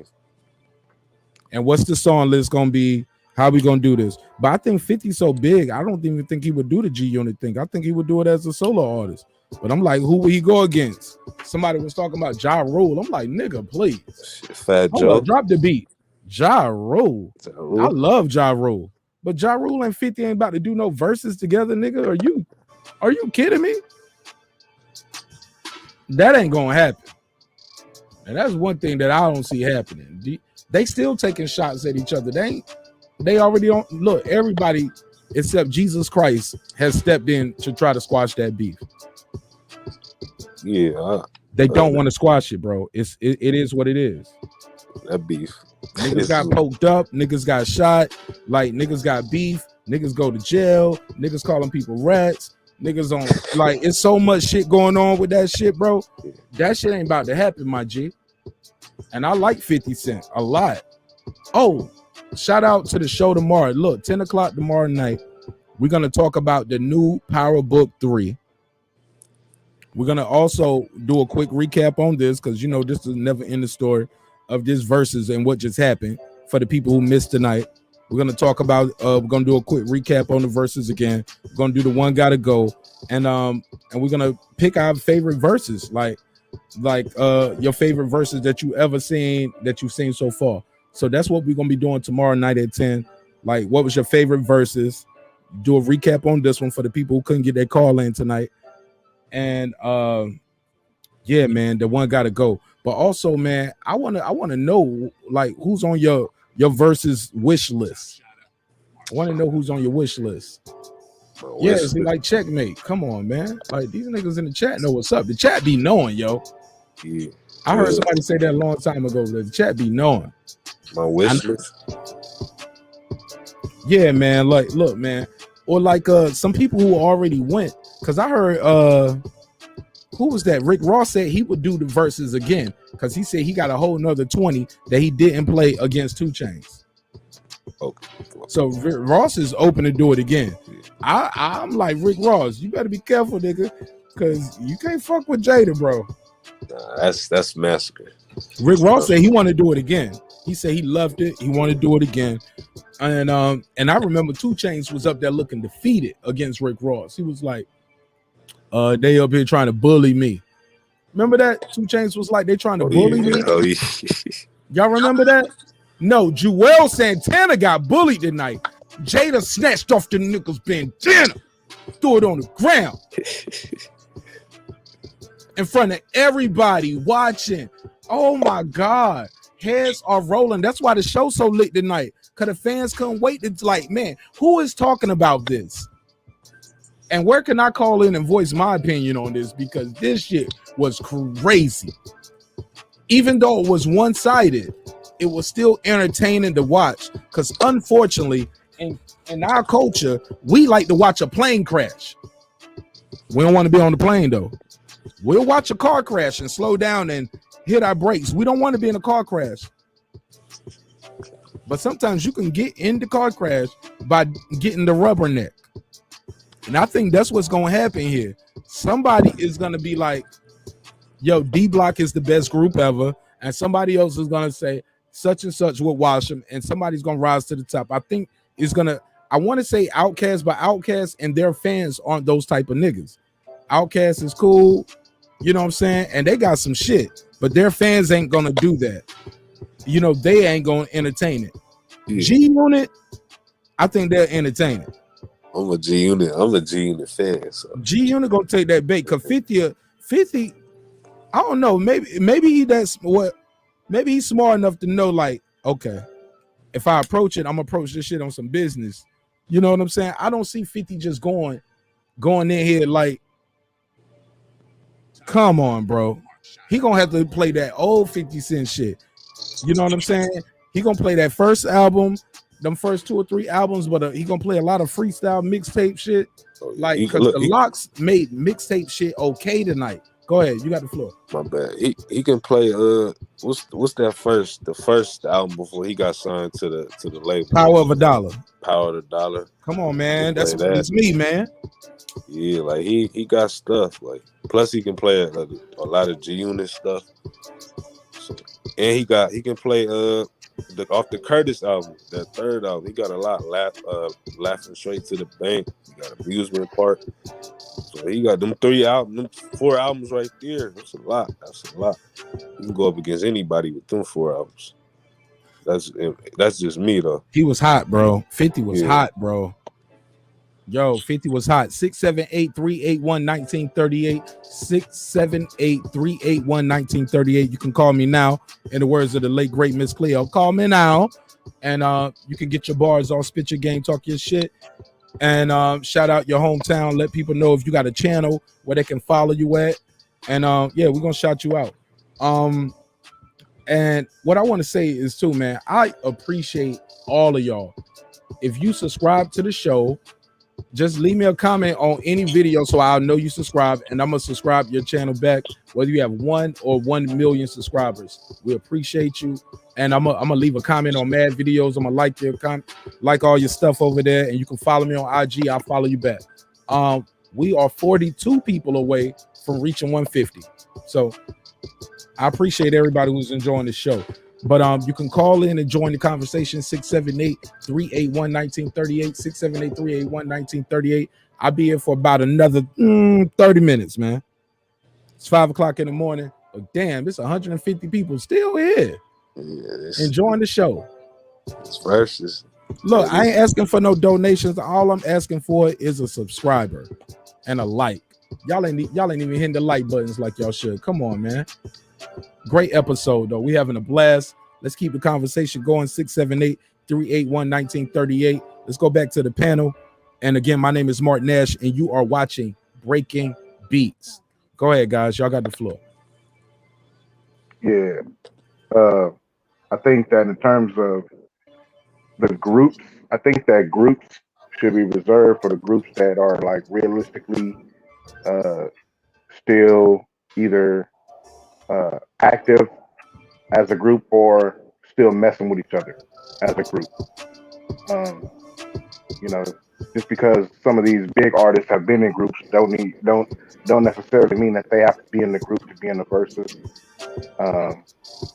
Like a guy like 50 Cent, he can do a verses on his own without a group, so he doesn't need to do a group versus with G-Unit. He can actually do a verses with, like, let's say like him versus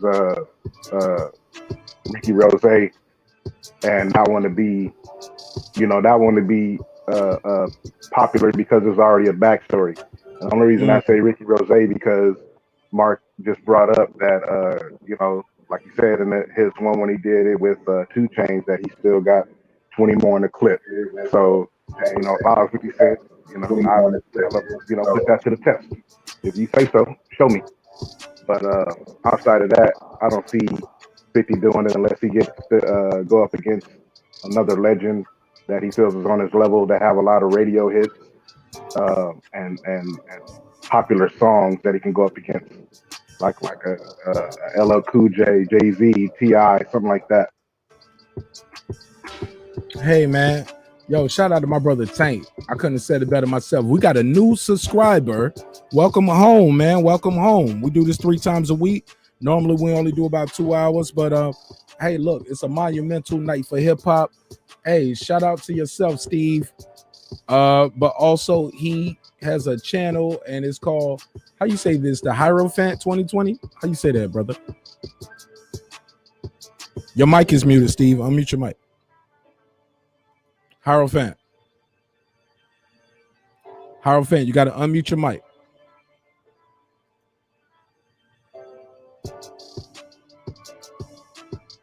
Hierophant, you still there, right? Okay, he disconnected. He was like, hold up, how you know my name? I'm sorry. I ain't supposed to say Steve. I'm sorry. Beam back in, though. He was like, I'm in the chat. He said, I'm a new subscriber. Hell yeah, beam in. You can talk to us. You back home, man. Welcome home. Ain't that right, Tank? We show love and we give love over here, man. Always. It's only one breaking beats, right? It's only one breaking beats. Y'all already know. Hey, look. And Reggie, you're right. But that's why I say it has to be something special for 50 because he has so much going on. He has to go up in there against somebody else who has as much going on as him or somewhere near that for him to take his time away from doing T.I.? what he's doing. You know what I'm saying? Remember T.I. wanted that 50 Cent smoke and 50 Cent ducked that smoke. Yeah, that's what I'm saying. Like, it got to be somebody who he feel like is worthy of him. Yeah, we can hear you, brother. He just talking right now. Somebody worthy of his catalog. Hold on. You know what I'm saying? Got to be somebody worthy of his catalog. But my wish list, I pretty much put. Hold on, Tank. Before you give me your wish list, let the we got a brand new subscriber. He new to the show. Let's give him some of the rules of engagement because he already he was like, yo, 1, 2, can y'all hear me? Some people don't know how it works, Tank. So let him introduce himself real quick. Some people don't know how it works, Tank. So let me. You hear myself twice already, right? Hey, big dog, the Hierophant. How you say your name, big dog? The Hierophant. How you say that? Yeah, it's the Hierophant. It's the Hierophant _2020. The Hierophant _2020, man. Welcome home, brother. And thank you for being a new family member. Shout out to my cousin. You got the floor, man. Talk to me. Go ahead. You already know, man. It's my 3rd time calling up tonight, man. But I hear a little echo. It's like a delay in the background. Yeah, it's like you're a little far from the mic or something. You got me on speakerphone or how you got it? Can you hear me now? Can you hear me better now? Yeah, we can hear you. It just don't sound better. Do you got it on speakerphone? Take it off speaker. Let me see. How about There you now? go. How about Perfect, now? Perfect. You sound like you standing right here. Go ahead. Okay. So what's happening is I got to find out this sound scheme. You know what I mean? It's all good, man. We look, man.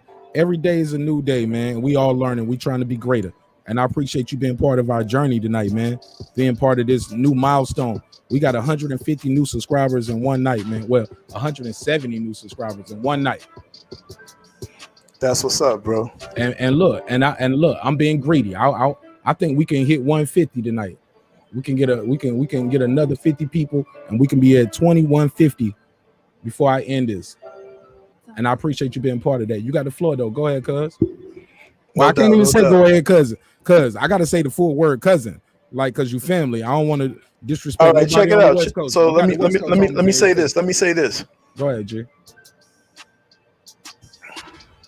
Yeah, so my channel, you know what I mean, is the Hierophant _2020.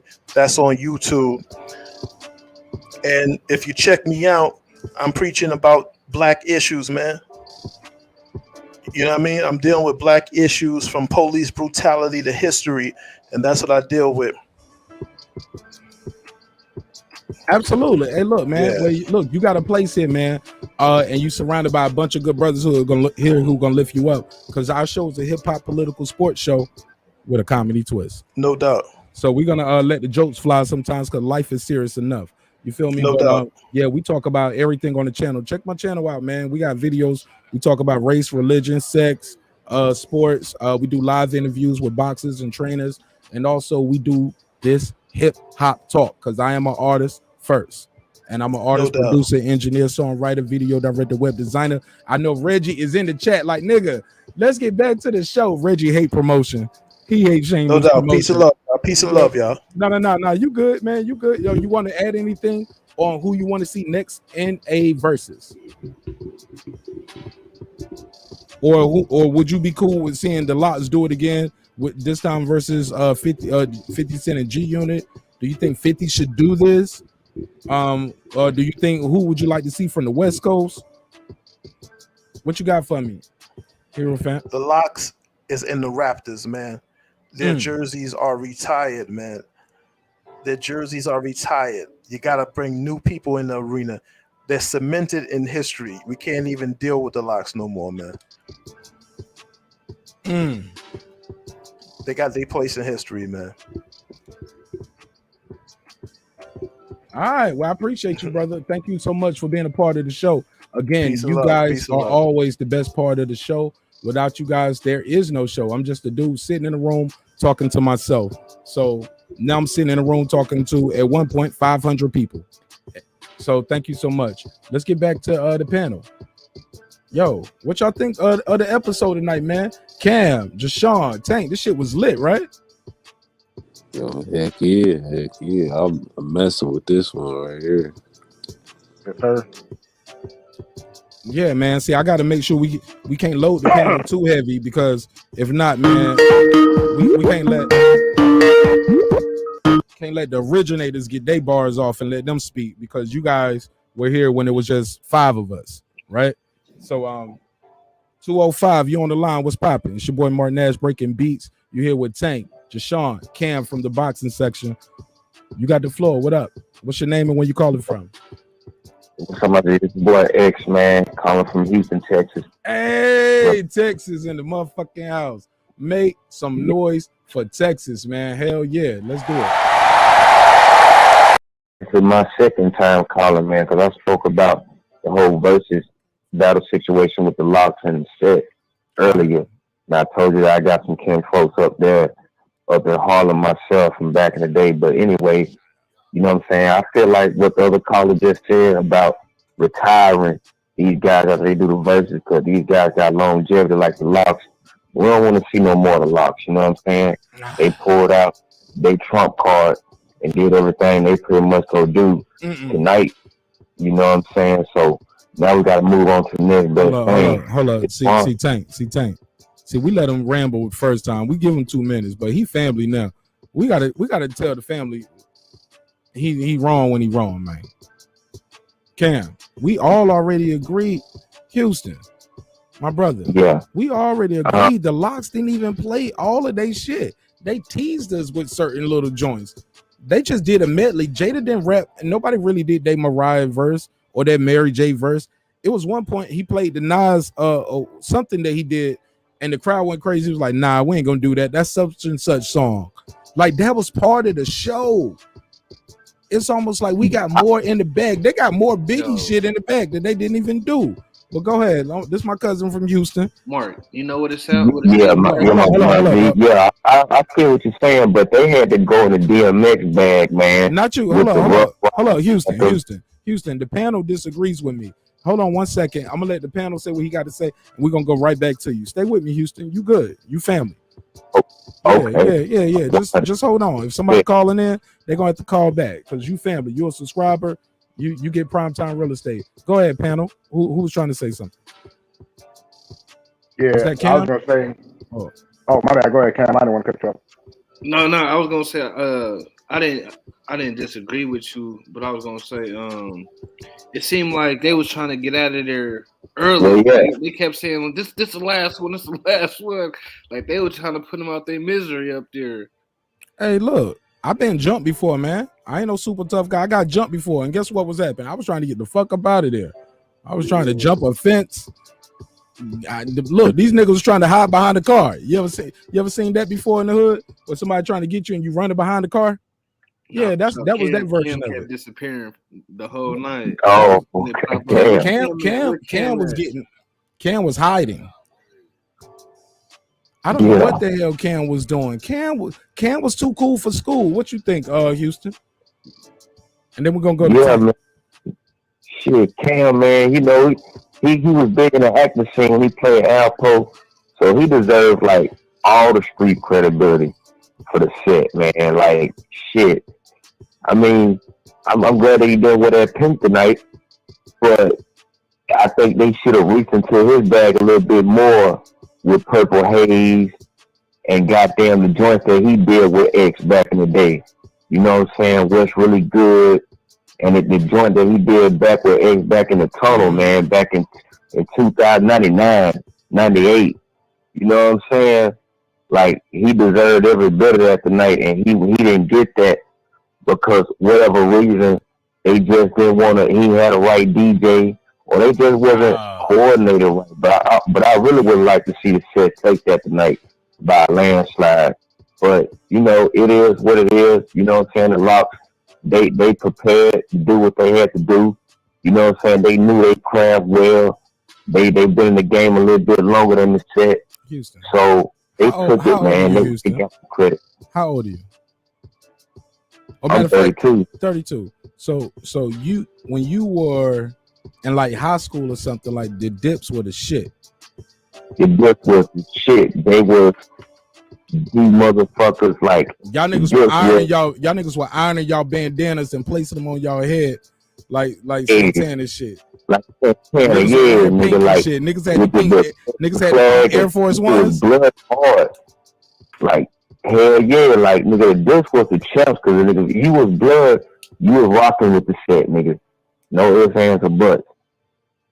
That's just fact, you know what I mean? And that was in the South, you know what I'm saying? That was in the South. So hell yeah, like I go way back. I fuck with the Dips the long way. Absolutely. Yeah, I fuck with Dipset too, but this one their best outing. And all night, all I was hearing in my head was silence. Yep. That's all I was hearing. And look, and every time Jewel said anything, Jadakiss was right in his face like this. No! Oh, shit! Say it again. Say something else. Yeah, you put that together with the memes and shit. But when we took off his bandana, you know what I'm saying, and threw it on the ground. Oh God. Yeah, that's kind of disrespect because niggas got their asses whooped for that back in the day. Like it doesn't matter what nigga bandana was. For a nigga to throw your bandana on the ground, nigga, that's a slap off the top. But we didn't got past that. We grown ass men now. But it was like then like bro, he ain't snatch it out his pocket. He took it off his head and threw it on the ground. Off his head, bro. In the middle of a show. This ain't no shit on the corner in front of the block or in the club. Yeah. No, he did this in the middle of a show. Oh streamed man. To millions of people. For the whole New York City, man. What was they at? In the Garden? Yeah, they was in the Hula room. They was in the Hula room at Madison Square Garden. That's at the Garden, bro. At the Garden, bro. And it was like, fuck, nigga. Even I got nervous when I saw that because nigga, Santana been rocking this bandana, nigga, ever since I was a freshman in high school when Santana came out with the bandana, nigga. And nigga, it was only a hand. You had to be a real G to wear your bandana like Santana, nigga, and go to clubs and go to the movie theaters where it's packed and go to the high school dances. Cause I went to City, you know what I mean, and City didn't play. You know what I'm saying? So that's like an eternal thing on that G shit. But he got him back, but you never mentioned when Jada took off his hat and he threw it on the ground and Santana stepped on it. Right. See, I was look, we was reviewing the show. Look, subscribe to my Marq Nash backup page so you can join the show with us live and we review the battle live. And when it's over, we come here on the main page. I got to delete that shit so we don't get no strike. And we come here on the main page and we do the, we talk our shit. But yo, fucking with it, man. Like I'm fucking with the energy because it didn't get violent. You know what I'm saying? It did get testy. Niggas did push the limits at times, but I'm glad everybody kept their hands to themselves because all it takes is the leader to push the button, and it'll be a whole bunch of guys who just trying to prove that I'm real. I'm everything I said I was, and they take it somewhere that it don't have to go. But I'm Jada pushed the button right there. Like, I ain't say push the button, but he pushed the limit. And I'm glad Santana didn't push the button by taking a swing. He actually laughed it off and kind of looked real goofy a lot of times. And he actually addressed it. He was like, nah, you know what I'm saying? Yo, I ain't saying no when you threw my man bandana on the ground. Like, somebody actually addressed it from the dips. And like I said, man, it was times when they was like, yo, let's go. Can we do one more? And Cam was like, nah, man. At the time he was looking at his watch, and I was like, yeah, man, that shit was getting crazy. I think it seemed like they was all. Yeah, man. Hold on. Houston, hold on. Go ahead, panel. I actually wanted to go to this event, man. Like, for real, I wanted to go to New York City, go to the Garden to see this event, man.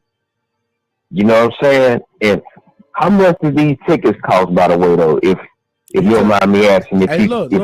Look, you tell me. Like, leave a comment on the video when you find out, or put it in the chat.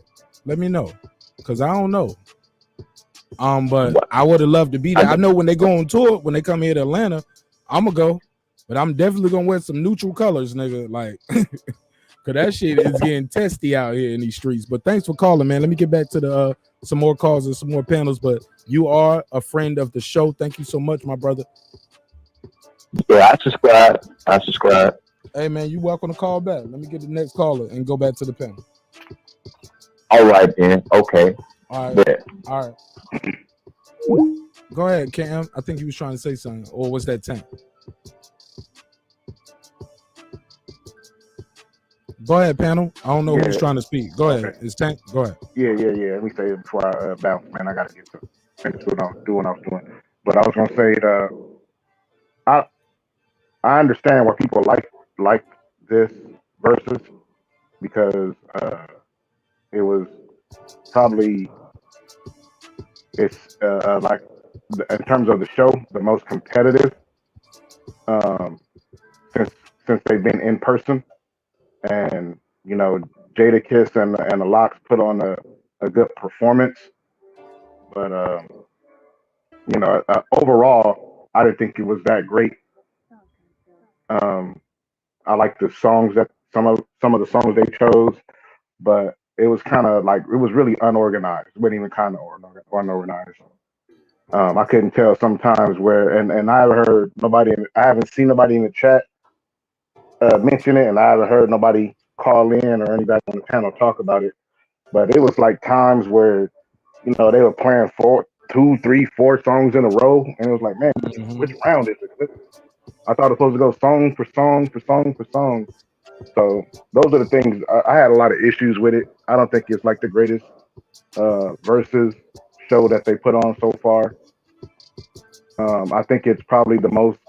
I think it's gonna go down as the most lopsided. I have to watch it again and then pay real close attention to which songs were literally supposed to go towards a versus another song in that round, because it was so unorganized. And they got to do a better job moving forward with keeping people that are not a part of the actual verses off of the main floor in the future, because it was crazy. I think that made more of the tension than actually the guys performing, because when Jadakiss took off the bandana of Jewel's, it didn't even look that. At first, I was like, it looked serious, but then like right away, it was like, oh, so they just joking around.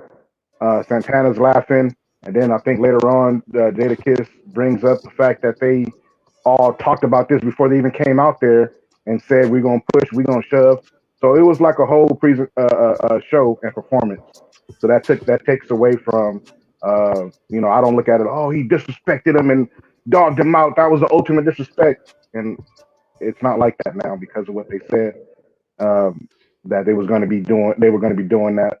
They said they can do anything except for hit each other in the face. It sounded like, I believe that's what he said the plan was. They do everything but hit each other in the face.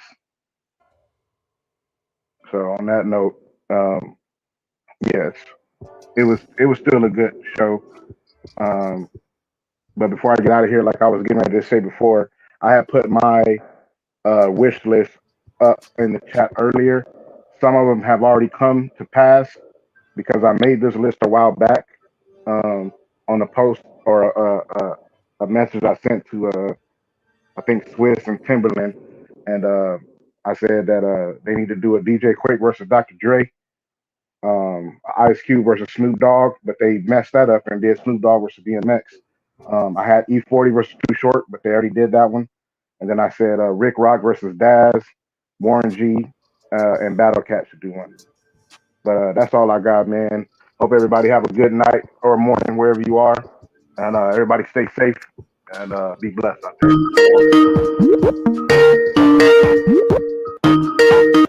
Shout out to Tank. 205, you're on the line. Hey, we need 40 people, yo. 40 people, please subscribe right now. You can call, get your bars off, spit your game, talk your shit. We need 40 people to help us get to 2150. Man, we breaking milestones over here. The hip-hop culture needs this shit. Y'all love hip-hop. Y'all like this kind of content. Smash that fucking subscribe button and call in and let me know what y'all think of the Versus joint. 205, you on the line. What's good? Man, this is my third time calling, man. Oh, man, that's cool. I don't give a fuck. It's all love. I'm enjoying it, man. Bro. Oh, I want to get your opinion, okay, on the LOX. People say, I heard y'all say retire them or what. But, how would you feel if Benny Siegel and State Prop go up against Kiss and the LOX? Would that be a fair battle? Let me ask the panel in the chat. Ask the chat. 205. Tell them your name again for the people who don't know. Marlon Evans, calling from Tuscaloosa, Alabama. This Marlon from Alabama. This is third time calling. See, we let you call in more than once, so that's cool. It's all love. So you can call in more than once. All you got to do is subscribe. Be a subscriber like Marlon. You can talk all day. All right. He wants to know. Go ahead, shoot your question. I want to know, will Jada versus Benny Siegel and the LOX versus State Prop be a good battle? All right, let's start with the panel. They had a differences, but they worked it out. But both of them lyricists. So I just want to get an opinion on that. All right, let's start with Jashawn and Cam on the panel. What y'all think of the question? People in the chat already saying nah. They said State Property versus Onyx. State Property don't have 20 classics. I know we had enough LOX. They also said the LOX got too many haymakers for State Property. Jada already cremated Beanie and State Property. Go ahead, Cam and Jashawn. Nori and Beanie supposed to be going. That's supposed to be the next one. That's what they putting their hat in to go against each other. I just watched the Drink Champs, and that's what they going for. So I don't know how that's gonna match up. Nori versus Nori versus State Property. I don't know. What you think about what you think about what he said though about the LOX versus State Property though? I think I'm with everybody else on the move on from the LOX. I don't know if they could. Hey, somebody moving their mic or something while he's talking. Please mute your mic while he's talking. I'm sorry, guys. There you go. Go ahead, Cam. They had their night tonight. You know what I mean? They already had his night. Then now they had the night. Caller, that's you. Mute your microphone, caller. Marlon, mute your mic on your phone. Yes, sir. All right, go ahead. Okay. Go ahead, Cam. I think I'm good with seeing them go with somebody else.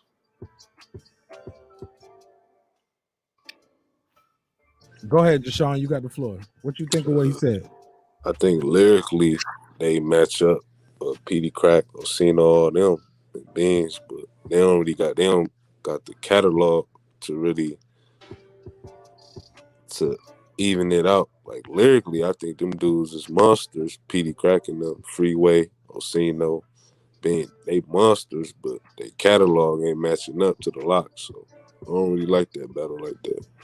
Now, if it was like a rap battle or something like that, that's a different story. But the catalog ain't there for State Property. All right, man. Well, I think you got your answer there, Marlon. I'll let you know. I think it's going to be more of what the same, if not worse, especially Beanie's voice doesn't sound the same. Man, you're right about that. Yeah, after a lot of shots, those. he kind of. Go ahead. Yeah. Go ahead. Yeah, after them, he took some gunshots. His voice is definitely changed. $1 But, million one thing about Benny, man, he was a good lyricist. I don't know if he got kissed or not, but both of them, good lyricists. But it'll be a good battle. Good battle, in my opinion. Hey man, thank you so much, bro. Call back. Yes, sir. All right. Hey man. Hey, look, man, if y'all like this content, y'all want to get more of this, man, I think we're about 37 subs away from hitting 2150. If you like this content, you want more of this hip-hop content, let us know and let YouTube know that you guys are real people. You guys are not bots. Y'all are real people and y'all like this kind of content, and they'll start pushing this hip-hop content more to the top of the algorithm. So it starts with clicking that like and it ends with you clicking that subscribe and that bell button. So you will always be the first one to get the drops when we release. So we need about 37 people to hit that 2150, man. I know we can do it. I believe in y'all. So let's keep it moving. We almost there. And we're gonna show them, yo, hip-hop still like nigga, we still like this old hip-hop. They think this shit is dead. They thought we didn't like this shit. They thought all we like was Migos, or if we listening to this new wave hip-hop, we want to hear Griselda. I don't think Griselda could have did what the LOX did tonight. I like Conway. I like Benny. Yeah, they carrying the torch for the spitters, and they got that era. They got this era of the spitters, but I don't see them doing what the LOX did tonight. And I love Griselda. But I don't see Griselda getting up there doing this. I love Bone Thugs and Harmony. I don't see them doing this. Leonard Green, Memphis Bleak versus question mark. You right, the question mark. Petey Crack, I put him against Beanie. Petey, yeah. Maybe Freeway. But I think Freeway might take him. Yeah, I like the state property. Whoever it is, whether it's Freeway or Petey, I like them over Memphis Bleak. Yeah, man. Bone Thugs and Harmony. Yeah, they was talking about Bone Thugs versus who earlier? Who we talking about? 3-6.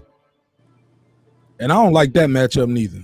Tank said Twister in the comment section earlier. Twister versus who though? He said Bone Thugs. Somebody in Bone Thugs. I don't know exactly. I remember him saying that. Nah, they're gonna be. He said Twister and Buster. Oh, that's what he said? Yeah. Okay. Yeah, man. If y'all want to call in 678-381-1938, 678-381-1938. We 37 people away. Y'all can help us reach our milestone tonight of getting that to that 2150 mark. We just a new channel up here, man. Breaking the beats. We out here trying to be great. We're trying to provide you guys a different platform where you guys can call in, you can beam in and join the panel. The link is out there. You do not have to agree with us. You don't have to agree with me. But all we ask is you love hip hop, man.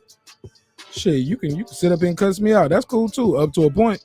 You know what I'm saying? That's cool too. As long as we're making no threats, hell yeah, man. As long as we keep that shit online, we can come back and do this shit again the next day. You know what I'm saying? But keep the trolling to the minimum, yo, because that's what the moderators are out there for. They're gonna zap your ass the hell up out of here for good. Because this is a place where we're gonna really talk about hip-hop, have fun. We do relationship talk, we talk about politics. We have sex talk up here with ladies on the panel. Okay. So yeah, we definitely have women on the panel when we definitely having those kind of conversations. But it's been a hell of a night, man. Cam, I can't make this shit up, right? Nah, man. Just Sean, you been here. You doing your thing. I hopped on. I said, I gotta check this out. I seen this one. I looked at the numbers. I said, ooh, this nigga lit tonight, nigga. We had like 530 people in here at one time. We maxed out at 530. This is my biggest show. Shout out to hip hop. And people love the LOX and DIPSET, so you know they gonna come up. But look, you let the people tell it. The LOX and the DIPSET, they can't sell. They can't fuck with Outkast. They can't fuck with Snoop. None of these niggas, bro. This shit, bro. I've been covering verses for a minute. Oh, niggas came out for this one. Now, granted, the show has gotten bigger too, right? But come on.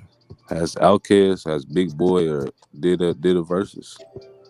Nah, man, they ain't gonna do that shit. I wish they would.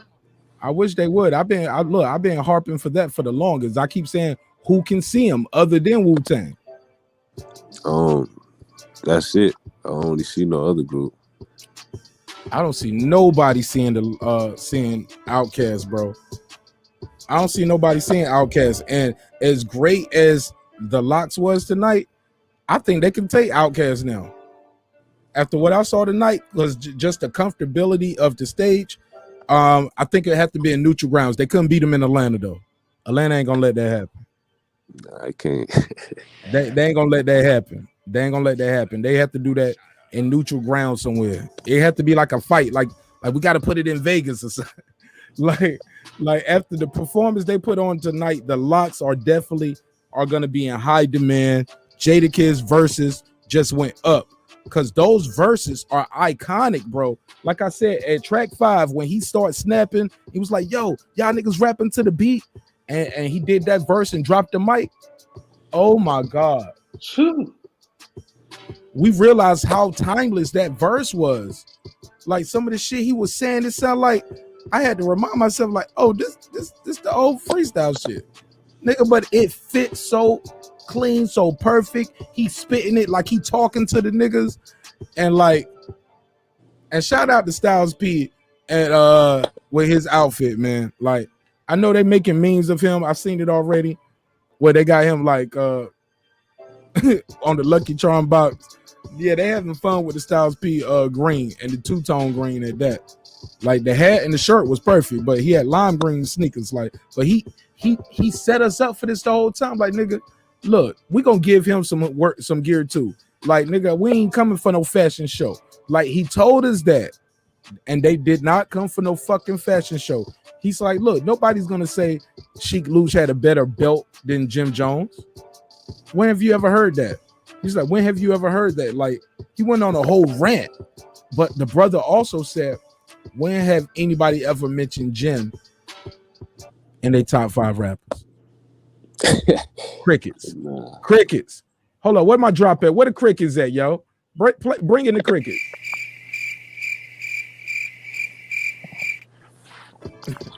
Yo, this was a one-sided, lopsided fight, but it was entertaining to watch because, like I said before, we all like to see the body. Like, that's why we pay for HBO, right? We want to see the titties. You know what I'm saying? We pay for HBO because we want the gunshots to look a little realer. We want to hear the fuck you instead of mother father. We want to hear you say the motherfucker. So yeah, so we pay extra for that raw uncut, and that's what the LOX gave us all night long. But after what I saw, I used to say can't nobody beat Outkast.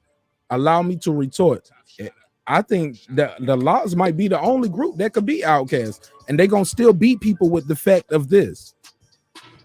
They never broke up, never had no public confrontation, never had no, bro, they still business partners. They all live right there in the same city with each other. They hang out and see each other. And they showed that they could perform in cohesiveness in the midst of all that bullshit. Y'all bringing lawn chairs out. Y'all brought 40 niggas with you. Like, y'all brought a hype man up there that pretty much embarrassed you guys the whole time. Freaky Zeke might be a hell of a guy. But all of that goofy shit he was doing, them dances, the drunk uncle shit. Hold up. Hold this for me, Freaky Zeke. Man, you don't get the fuck up out of here with that goofy shit.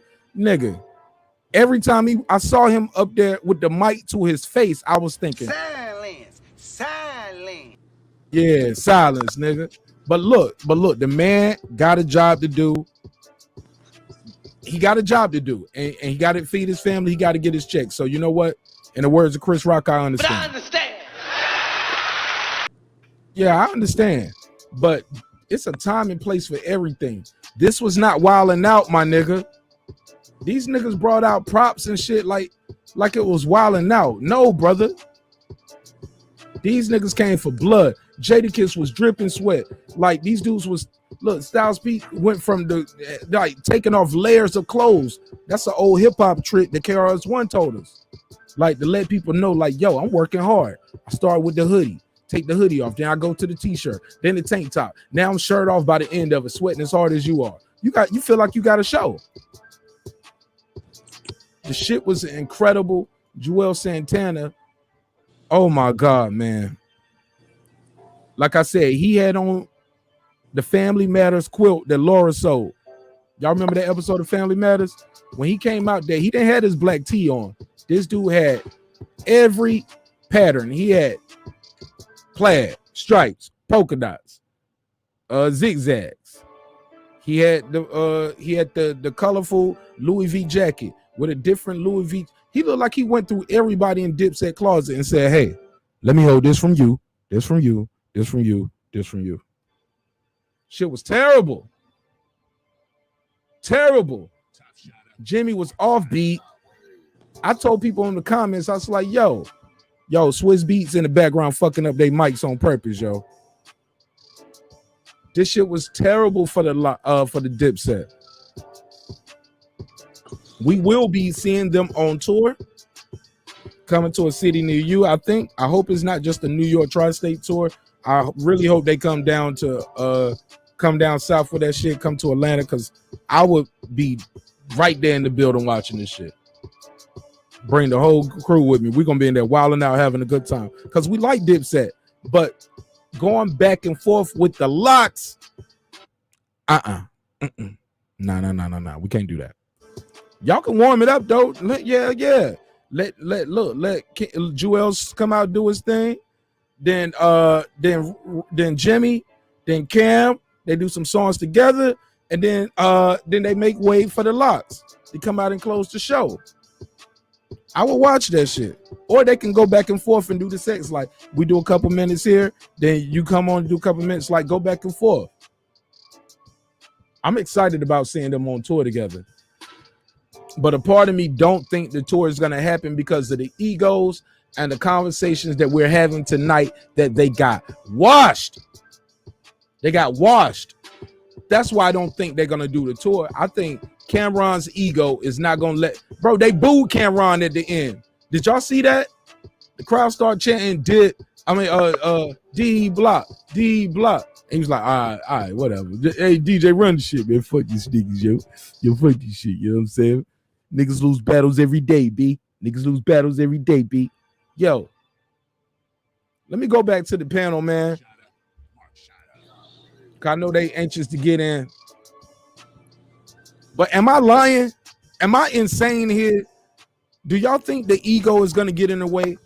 I know they say they got it booked already, but shit, that was before this battle happened. Wasn't Cam the one that was announcing it? Shit, Cameron ain't seen these comments yet. He gonna wake up in the morning and see it. He gonna see all the memes where he gonna be like had a Jordan crying face on his face tomorrow. They gonna put their freeway, put the beat on. They gonna have him superimposed on that shit, bro. Because he was like, yo, we gotta go. He didn't even know the right tour date. He said 3 different ones. He said something else. He said the 13th, then he said the 11th. Yeah, he was trying to get out of there. Cameron was trying to get the hell out of there.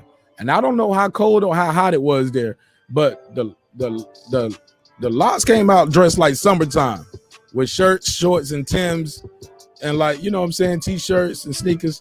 The Dips came out with jackets, leather pants, a hoodie, a hat, a scarf, a beanie, a toboggan. The nigga had the Richard Nixon mask on up there. Like, they were dressed for 2 different seasons up there too. Eventually, Jewels took some of that goofy shit off and just had the black t-shirt on. And what was up with Jim Jones needing to get a necklace mid-show? Did y'all see that shit? Did y'all see that? Yeah. What was that about? Did y'all talked about that? Let me find out what y'all think of that. I missed it. What did he do? He got a chain out the crowd, or he just missed a chain? Some jeweler. I guess he had a jeweler right there in the crowd. And mid-show, the jeweler puts a chain on Jimmy's neck. I'll load the picture up. But it's like some Skull Gang shit. And Jada clowned about that too. He was like, Don't give it back after the show. Now, is it just for the song or some shit like that? Like, man. like, is it just for the song? Don't give it back after the show. Or do you have to give it back after the show? Like Jada made a joke about that. I missed that one. Oh yeah, that happened. I was at work watching it, so I was listening to all of it, but I wasn't seeing the whole screen the whole time.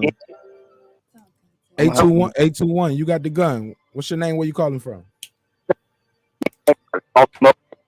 You breaking up. Hey, you breaking up. You breaking up. You breaking up. Say it again. 821. 821. 821. You got a bad signal. Call back in. Or switch your audio settings. Call back in. Yeah, y'all heard that, right? That was crazy, right? That was sick. He sound like the DJ back there. Oh shit. Hey, Hero fan 20, beam back in. My bad. I clicked you off instead of bringing you on. I'm sorry. Yeah, man, but this is what I'm trying to tell y'all. This shit was embarrassing for the DIPSET. This was a unanimous. Go ahead. My bad. Did their music not sound off to you? It sounded dated. Like it was some song they got where the hook was like murder, murder, murder, murder, murder. I'm like, that shit don't even sound good in 2021. Like, yeah. I mean, yeah. Now, granted, the LOX had some shit where it's implied, you see it, but that ain't the hook. Murder, murder, murder, murder, murder. Like, it was like money, power, respect. All about the Benjamins. Like, it was just different, bro. The level of talent was different. The level of skill was different. The song selection, the vocal projection. Cam, them niggas rapping over the beat like that. Like when the LOX start messing with them like that, all they did was start rapping louder over the beat. And Jada kept saying, "Oh, y'all still rapping over the beat?" Now Jada did have a song, and I wrote it down, where he did rap to the beat. And then after that, he went back to the no vocals. He went right back to it. So he did do that. He did go off his own shit at one point. But I thought it was incredible, man. Like, this was some of the littest shit I've seen in a long time. Even though it was one-sided, it was almost. I wish I betted money on this. Anybody got a versus pool? Niggas taking bets out there? Because this is why people don't want to take bets, because people say, nah, it ain't no way to prove who really won or who lost. Oh, this right here is the reason why we should take bets, because you can definitely tell one team lost and one team won. Everybody ain't lying to you, B. Cameron got to go back and look in the mirror and realize he didn't give it all he got tonight.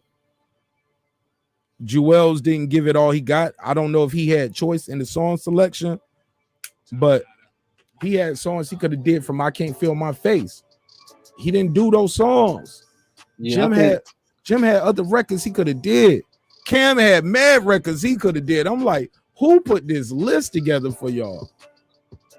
Yeah, go ahead, fam. They should have got into that solo stuff way earlier. They kept talking about the LOX shooting they load. Y'all shooting y'all load too quick. Pause. Y'all shooting y'all load too quick. Nah, them niggas was ready. No, they won't shoot their load too quick. Go ahead, Hero Fan 2020. You got the floor. Your mic's muted, B. My brother. Hero Fan 2020, your mic is muted. All right, well, his device disconnected. But go ahead, Cam. You got it.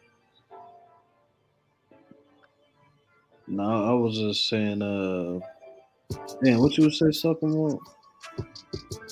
I was basically saying, man, they had a lot of records that they could have done. DIPSET, DIPSET didn't get into their bag. They got to look at themselves tomorrow and like, yo, we didn't take this shit serious. These dudes came to do Wildin' Out. Jadakiss came to do Smack DVD. These dudes were beating them with mixtape records for the people who thought DIPSET got a better mixtape catalog. That's questionable now. Maybe they don't.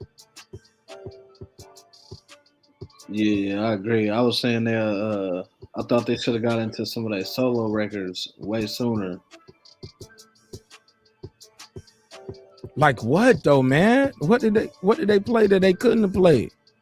like Definitely, earlier, I like can't because feel. I those solo can't feel. records that they played weren't I the can't best feel shit. my Whether they face for sure. say what, I can't feel my face for sure for Joel's. but they didn't play that at all. You said solo records sooner, which would lead people to think that they did play a lot of solo records. Oh yeah, I got No, you. they didn't. Like they didn't go into them different levels and gears and bags, and like they didn't work the angles like they could have. Like what was the point of the beach chair?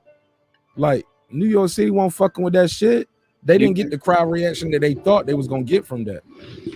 I was gonna say they weren't. It seemed it didn't seem like they weren't prepared. But I was gonna say, you think Jada being up there already, gave him a little bit of an edge to be prepared.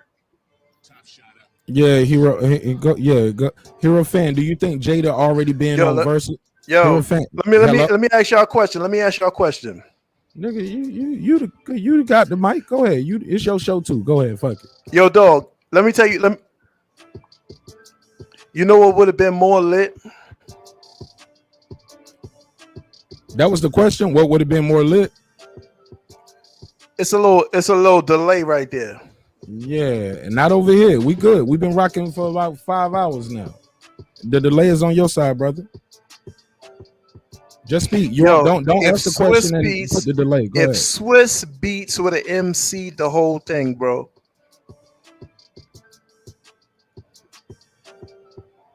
Okay. Crickets, nigga. Ain't nobody feeling like that. Crickets, If nigga. Swiss Beats would have nigga. MC'd the whole thing, bro. We It would have heard you, been nigga. worse.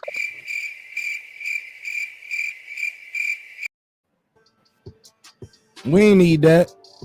We did not need that. We did not need Swiss Beats up there. Sorry, bro. Nah, you need a Swiss, bro. You need Nah. I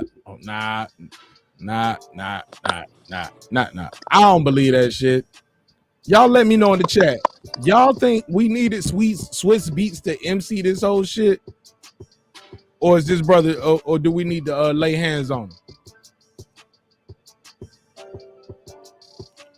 Thank you, Reggie. What's Swiss gonna do up there? Can we give him to Rick James? Let me give him to Rick James. Sorry, brother. I'm sorry. It wasn't me. I didn't do it in real life. It's just a computer. That's don't get cute. mad. That's cute. That's cute. Nah, don't call me cute, man. But you'll cute. get it. You'll get it later when you think about it. No, man. Some people didn't like Swiss and Tim battle. They thought that shit was a little extra. Thought them niggas was kind of corny up there. As much as we like them on records, people never like them as some people don't like all that dancing interview. Wait a minute. Let's go. Yo, bro, if it wasn't for Sweets, the LOX wouldn't be who they are. No, if it weren't for Mary J. Blige, the LOX wouldn't be who they are. Mary J. introduced them. Let's be clear. Them niggas was already with Puff. Remember who was making the music for the LOX, man, before they became anything else. Even before he was the bad boy. Swiss Beats. Swiss Beats was just learning how to make beats. It wasn't him. It was Dame Grease and other niggas. It wasn't Swiss. Swiss was the little cousin. He wasn't making no hits for the LOX. For the demo to get look, let me show y'all history. Let me give you history. Swiss Beats produced a lot of the LOX music. Name the records. What's the records? Hello? Is my Who mic y'all still? want? Jada Kiss. And then the other one. You said you'll never hold me down. You wildin', son. That MPC Swiss. That's way after, bro. They was already with Diddy Swiss before Beats on that MPC got busy, bro. Brother, you are late though. Your history is revisionist. I asked you what record did he give them before they did the Bad Boy record. Before they did that even though it's all about geez, I give you the extra set of keys, come on, man, tell me how real do it get? You drive in my whip with your learner's permit. You know what I'm saying? When they did that, what was the chart for the young girl? And they did the remix there. That was before. If you think you know what, I'm gonna do this. I'm gonna let y'all do y'all history, man. I'm gonna let y'all do y'all history. This nigga said I'm gonna give y'all history and can't tell me. I'm gonna let y'all do y'all history. I'm gonna let y'all do your history. We ain't about to do that. Nah, and now that I'm subscribed to you, I'm gonna come back, bro. I'm gonna let y'all do y'all don't history. Leave. Don't leave. I got one question for you before you go, because don't put us on the spot and you can't answer the question now. This is a live show. You got 160 people watching. I'm gonna ask you this question: what record did Swiss do for them before? If you think I'm jiggy, if you right, you right. If I'm wrong, I'm wrong. But you said you started off with saying we got to do our history, or you said let me give y'all a history lesson. Please tell me. You got time to do your Google. My brother, listen. This is what I'm gonna do. I'm gonna let you do your history, and then no, I don't need Google. Y'all hear this shit? I'm gonna right? let you do your history, Y'all and hear when you this go shit, right? live again, I'm gonna look at you and I'm gonna say, Nigga, I ain't about to Google no shit that a nigga asked me that he can't even give me the answer himself, and he right here. Like, nigga, you right here. You asked the question. I said I don't know. You answer the question. I said I don't know. You can't answer the question. I already answered the question, bro. What You is the gotta do your question? homework, man. That record you named is not before you think I'm jiggy. Who the fuck y'all want? Jada Kiss. And who the fuck y'all need? Jade. That is not before if you think I'm jiggy. Who my brother. produced that record? Who y'all want? Jada Kiss. Who's the Swiss producer Beats. on there? The Okay. music. Who made that? Let's just say Swiss Beats for the sake of argument.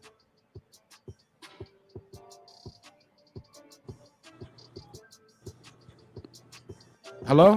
This brother got a delay. I'm just asking you who did it. I just you want to said say for the sake of argument, I who don't made know. that beat? I don't know, brother. You got to. That's delay. what I'm saying. My brother. Go you do got, your homework. Look, Go do your homework. Look, for the sake and look of at argument, Swiss Beats on the MPC, bro. I know, brother. I'm just saying for the sake of argument, you already know you have a delay. So you asking questions, you leaving a blank space just for my audio to catch up. So I'm asking you to inform us. You got a lot of people listening. The world is watching. Instead of asking questions, educate the people. You got the floor on the platform. Are you going to use it wisely, or you just want to leave a quiz or a tutorial for us to look up, and hopefully maybe we'll have this many people next time, and hopefully maybe you'll come back again? You don't want to answer the question and give the people the knowledge? There we go.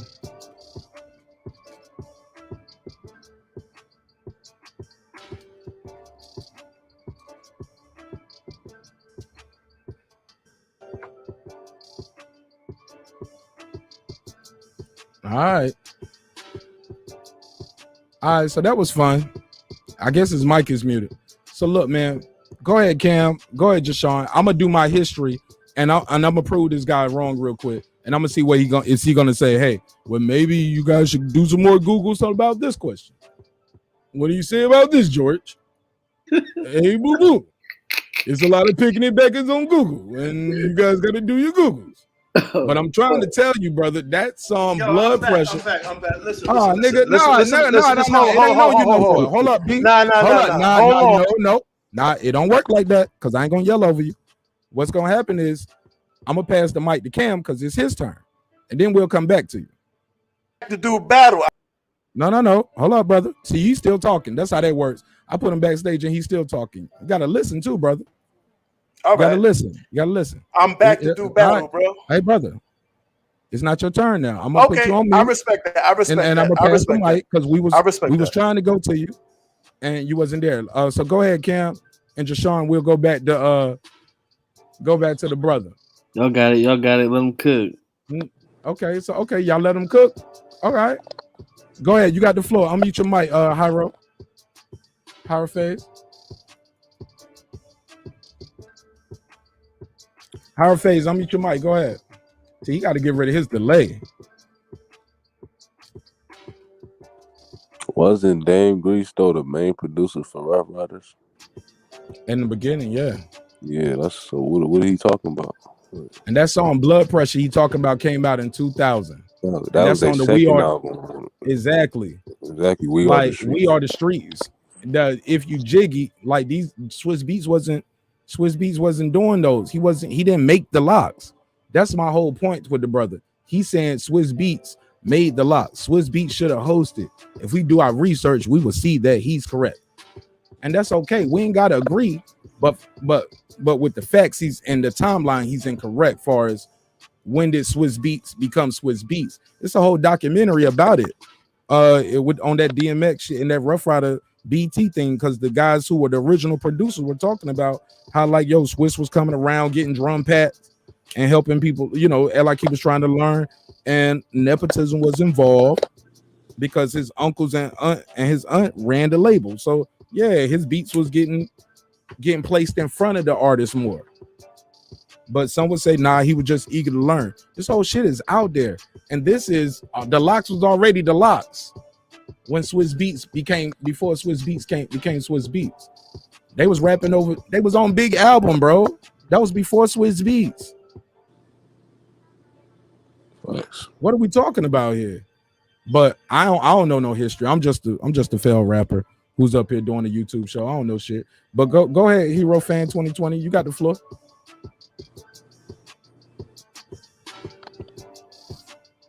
Your mic is muted. All right. So let me ask y'all something. You trying to say Swiss was not instrumental in the LOX success? You are revoked from asking questions. Just give us some facts at this point. Hold on. The same album you talking about? Which album am I talking about? Kiss the Game Goodbye. Kiss the Game We ain't Goodbye. talking about right? that. We're not talking about that album. At that point, Jadakiss had already became a solo star by the time we did that album. You are talking about the Blood Pressure song. You said, who the fuck y'all want Jada Kiss? That's the song you brought up in your argument, sir. That's how we got here. You don't remember that? And that's not the Kiss the Game Goodbye. That's Jadakiss Blood Pressure. That's on the LOX We Are the Streets album. All right, I'm gonna tell y'all this. Am I wrong? Is that I'm gonna tell y'all this. Hold on, brother. Hold on. Let's not do. Hey, brother. Let's not do no deflecting. You asking a lot of questions, but you avoiding every question asked. This is an open channel, open panel, open dialogue, but we got to keep it 1,000. You can't keep saying, "Let me ask y'all a question," and when you're asked a question, I'm listening. You skip it. You move past. You tell niggas to do their history, do their research. Let's keep it 1,000, my G. You brought up the Blood Pressure record. Was that on the We Are the Streets album, or was that on Kiss the Game Goodbye? Do you know?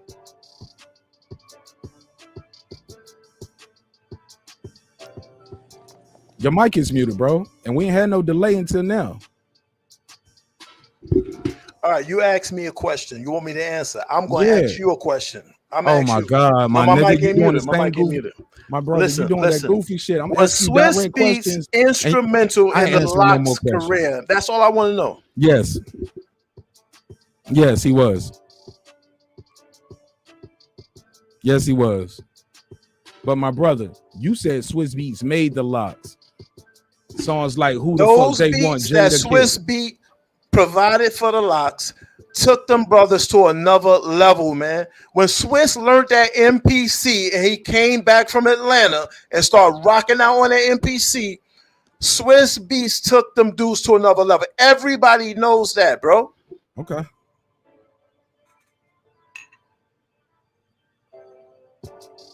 That's a whole different statement than what we started with, taking them to another level. Bro, that's what I said the whole time. No, That's you all said I without said. Swiss Beats, there wouldn't be no LOX.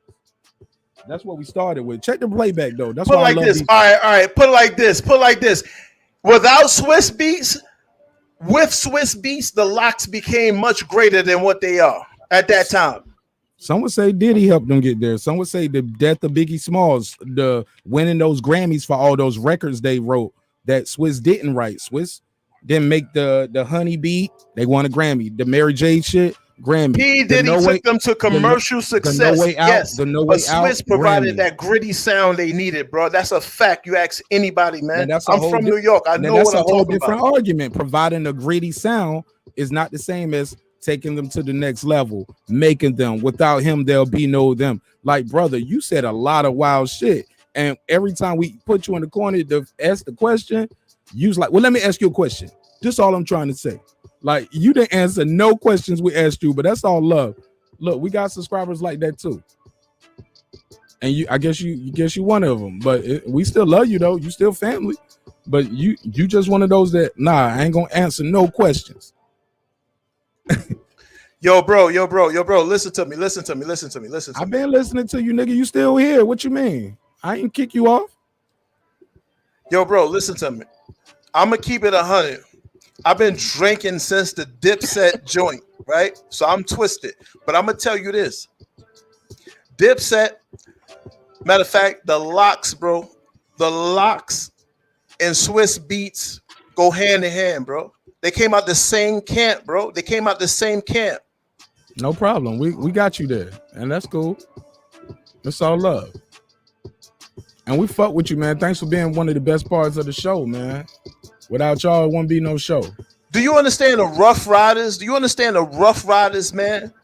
That camp, the Rough Riders with Swiss Beats, the LOX, DMX, Faith, and all of that, man. Swiss was pumping all them beats out of there, fam. Swiss was pumping that music. What are you talking about, man? What am I talking about? What did I say?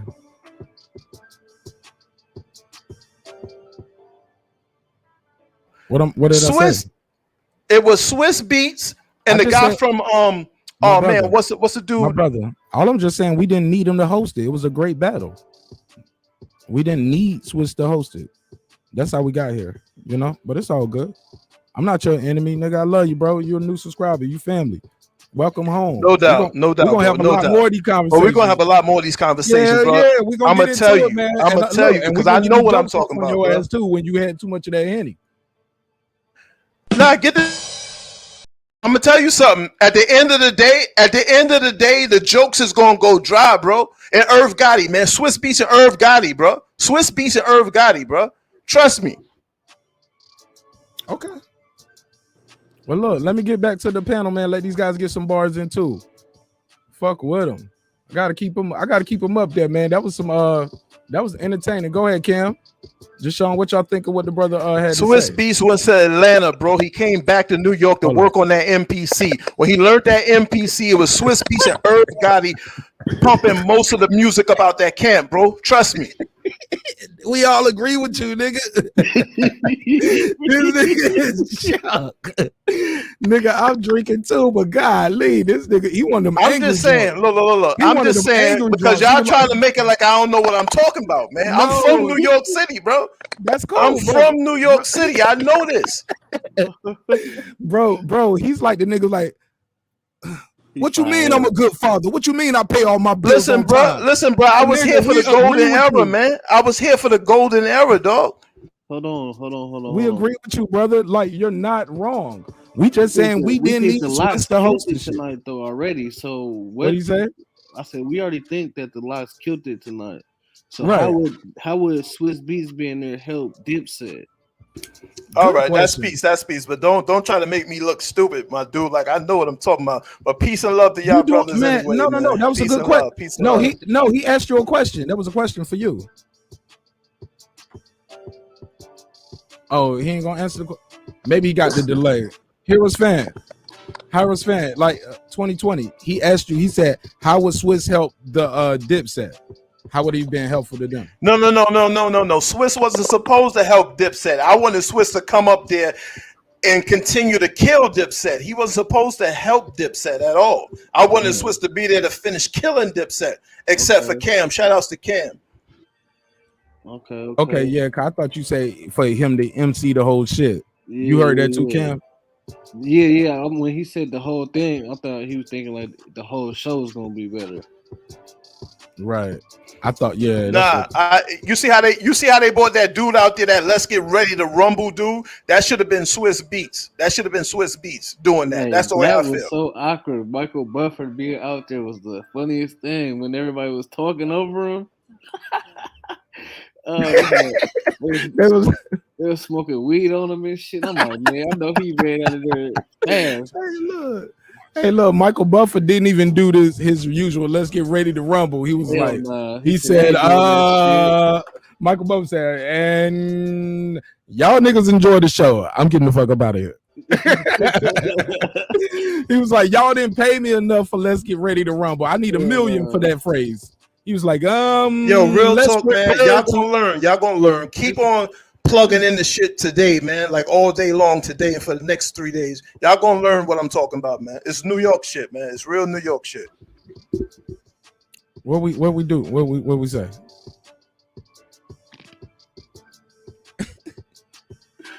This nigga, like he can't take compliment.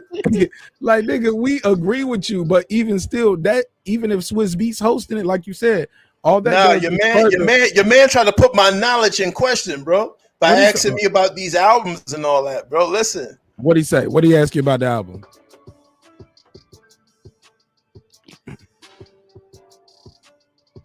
and I'm tipsy right now and all that. I can't just bring it up to memory, but you can put this live any way you want to put it. Oh no, And when dudes hear me speaking, they gonna know. New York niggas gonna know. New York niggas gonna know what I'm but saying. for the record, I was the one who you referring to, and I got the screen pulled up right here on Google. I can share the screen if you want to do that. But that song you referring to, brother, like they used to call me Fat Checker Nash. Cause I'll pull it right up on the screen while brothers talking. Be like, nah, that's not what it is. And I feel like this is a time and a place to do it better than ever. Let's do it. This song right here, Blood Pressure. Who the fuck y'all want? Jada, Kiss. These are with the lyrics. The headphones on fire right now. And this came out in 2000, released in 2000 on the LOX We Are the Streets. It's not on Jada Kiss album. And I said who produced the beat. I said who made the beat. I said who made the beat. Who's the producer? Who's the producer? Okay, now I'm gonna shoot you some bell right here because you already said you was drunk. But that's not the only thing you said. You also brought up the Kiss the Gang Goodbye. You said the album y'all talking about now. And that's how I said no, it's not up here, and that's how we got here. Check the playback. The playback never lies. I'm kind of surgical with this shit, brother. I know you new to the show, but it's not my first time doing it. So it's right here. It's all facts. And it's on the screen, and the playback ain't gonna lie, and the chat ain't gonna lie. They was laughing the whole time because they already knew. They was googling and was telling me in the chat, check the playback. Shit is crazy, but it's all good, man. I fuck with you though, and I'm glad you part of the show. This shit is funny to me, but I think that the audience might be getting a little bored. So you got anything else you want to plug in before we get up out of here? Yo, bro, who produced the beat, man? Who produced the beat to that song, man? Where's Swiss it at? Beats, but that's irrelevant to your argument. You said who? You said who? You said who? Who did you say? Swiss Beats produced that? All right, so that's all I said. That's all I said, man. But that's all I said was Swiss Beats produced that song. You didn't know that. You didn't know that. You can't play me, bro. You can't play me. I know what I'm talking about. I ain't gotta try to play you, man. You doing a good job. You got that shit on lock, my nigga. You got that shit on smash, and I fuck with you. Yeah, I'm from the BX. Do what you need to do. Put it up on the live, yo, bro. Yeah, that's why put it you up going on hard for live. Swiss Beats. Put it up on live. Do what you need to do. We already on live, nigga. What you talking about? I'm talking about put it any way you want. Put it any way you want. Swiss Beats. But you do agree Swiss Beats produced that song, right? Bro, I said that earlier. I said, for argument's sake, let's say he did. What's your point? You know what? Y'all might be trying to set me up. I'm gonna do my own homework. My nigga, I fuck with you, man. Look, drink some water. Drink some water and call back. I fuck with you. Like this nigga think we try to do him dirty, man. I'm like, no, man. It ain't like that, but he's a little off base. Somebody said downtown, nigga. he going hard for Swiss Beats. Yo, that is crazy. That's not all that you said, though. It wasn't all that he said. Yo, the chat be on point. Look, I'm so real, man. The chat be look, they tell me when I'm wrong. That's why I try to stay on point sometimes. Sometimes I be like, I fucked up, whatever. But yeah, man, I be off. But look, the chat is undefeated. And they be like, nope, that's not what you said. Check the playback. That's how we got here. He said we needed Swiss Beats. You know what it would have made this whole shit better if Swiss Beats MC'd the whole shit. For sure, that's what he said. And then he said Swiss Beats without the LOX, without Swiss Beats, it would have been no LOX. And I was like, no, without Mary J. Blige, it wouldn't have been no LOX. Then we got into the song, Who the Fuck Y'all Want Jada Kiss? You get what I'm saying? And I was like, okay, well, that shit happened after the LOX was already the LOX. Then you said, well, who produced it? I said, well, for argument's sake, let's say Swiss Beats, because you got a delay and you asking questions, nigga, but you got a delay, which is making the audio in the show. Bro, I'm surgical with this shit, bro. I'm surgical. And if you've been listening the whole time, you like, God damn, that nigga pretty got it. That nigga Nash pretty good. He's high. Yeah, dude just wanted to argue. Like I said, man, we was trying to give him like he's the dude that would be like, yo, you're a good dad. Fuck you mean I'm a good dad? I ain't no great dad. I ain't no fantastic dad. Like, I guess you cool. I wouldn't be mad seeing. I love it though. I fucking love it. I'm like, nigga. He's like, I'm from New York. I'm like, okay, nigga, it's 6 a.m. in New York right now. Relax. Police gonna come in there and pop your ass in New York. You better relax. Steve. Oh my God, brother. Here we go. Let's enjoy it, y'all. Here we go. He about to kill me now. He about to get me. He was like, nigga, I'm about to unsubscribe. Hold on, let me bring him back in. Let me bring him back in. Yo, bro, can I talk? Hell yeah, nigga. I fuck with you, nigga. It's a live show though. We having fun. This is all I'm trying to say. All right, don't get mad though. It's a live show, okay? We gonna have some fun. This is all I'm trying to say. This is all I'm trying to say. That's all I'm trying to say. I'm telling you that Swiss Beats took the LOX to another level with his beat making, bro. They got so successful that Swiss even dropped his own album after that, bro. That's all I'm saying, man. That's all I'm saying. DMX was huge by that time too, though, right? Exactly. So okay. DMX was bigger than everything. Why are you trying to make it seem like I don't know what I'm talking about, man? We didn't say that, brother. We just said we don't think Swiss Beats needed to host it to make it be better. And when we asked you what could Swiss Beats bring to Dipset and make everything better, listen, you was like, I'm gonna tell you again, I don't want Swiss Beats to bring anything to Dipset. I wanted Swiss Beats to be there to destroy Dipset, bro. Do you feel me? I wanted Swiss to be there to help to continue to destroy Dipset. Save Cameron, except Cameron. We all agree. Can we be friends again? Can you not unsubscribe now? I don't need no water. I don't need none of that. I know exactly what I'm saying, bro. Yeah, I've been drinking, but we all good. I know what I'm talking about, Are you gonna unsubscribe to me now because I disagree with you? I see the dudes up in the comments and all that. I'm all good, bro. They say he hating niggas. No, I'm not hating. Yo, listen. Whoever this is right now talking about I'm hating. No, I'm reading the chat. There's no hating. Dipset got body, bro. Dipset got body. Let me cut my camera on. Maybe the new subscribers think respect you the me. Cameron. That's the only real dude in that whole camp. Damn, he the only real dude in the whole camp. And again, tell people your name and Freaky Zeke and Freaky Zeke. The rest of them dudes kick rocks, bro. What's your name and what's your channel again, bro?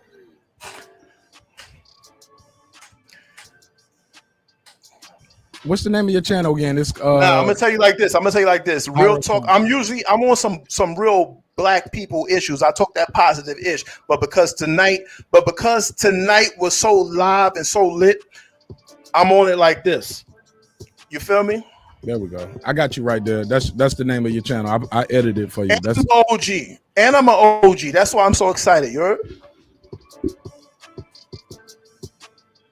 Go ahead, man. They told me to let you cook. The panel told me to let you cook. The chat told me to get you the hell up out of here. But I'm gonna go with the panel because the panel was like peace and love. Peace and love. You good.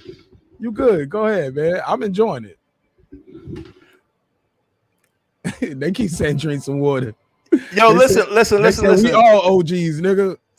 The chat is corny, bro. Where these dudes is even coming from? Where y'all from?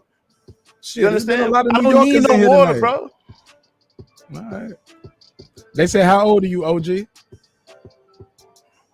Where you from? No, they just asked how old you were. You say you're OG. They want to know how old you were. I'm old enough to know about this time period you're talking about. I'm old enough to know about the LOX and Dipset. You understand? I'm old enough to know that. Hey, look, y'all, somebody keeping count of how many questions we asked that he hasn't answered. Y'all let me know. I think we're up to 5 or 6. Let's just start it off with 5. I think we have 5. I think that's about 5 questions we asked you didn't answer, OG. But you ain't got to tell us your real name, but you don't want to tell your age. You ain't got to show your face. Bro, listen to me. I'm old enough to know about the royalty of the 90s hip hop, bro. You feel me? I'm old enough to know about the royalty of 90s hip hop. Okay. And you saw that tonight. All right.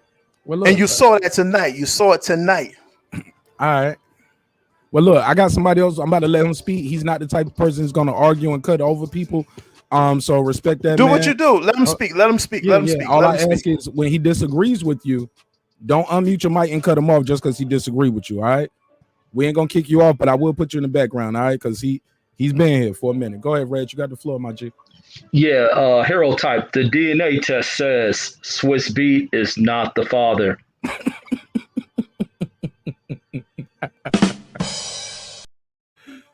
Go ahead, Reg. Yeah, man, this dude riding Swiss Beat like he gave birth to him, man. What the hell is going on with this dude? We don't care about Swiss Beat not being there. Swiss Beat was out on a damn cruise. He wasn't even nowhere close to New York. So the battle didn't need him. They didn't need his NPC. They didn't need none of that. All they needed for a DJ to be there to play the beats to records they got, and that was it. It solidified everything. All this other talk you talking about Swiss Beats, he is not the father. All right, Reg. You know he want to rebuttal, man. Go ahead. Of course. Go ahead, Hierophant. You got the floor. You can reply or rebuttal. Yo, bro. This is what I'm gonna tell you. Yo, Reg, where you from? Reggie Owens, where you from, bro? I'm from Madagascar. Well, that's Africa. You from Africa? Yes. Yeah, Madagascar is in Africa, brother. By way of Queensbridge. Okay, cool. Are you originally from there, or was you once upon a time from America, like New York or something? He just said by way of Queensbridge. I'm originally from there. I got a delay. Yeah, man, you got to work on that. You trying to have a debate, you got to be on point. But go ahead. We got to wait for this nigga to catch up. He need to call in. Yo, bro. Let me tell you something. I'm gonna tell you this. The LOX did their thing. They was doing their thing. But Swiss Beats, the music of a Swiss Beats took them dudes where they needed to be, man. Anybody knows that. Do your homework, bro. And I did more than my homework. I did a DNA test, and they said Swiss ain't your damn father. all right, see, you clowning now. You clowning. You're not, yo, fam, you're not talking history. You're not talking facts. You're clowning, bro. You're clowning. That made no sense to me, man. Let me ask you a serious question then. What makes you an OG? Waiting for the delay.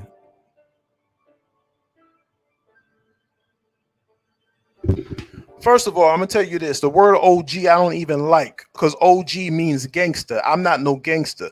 I'm an old dude. I was around at that time. You feel me? That OG-ish. I just use it because everybody else use it.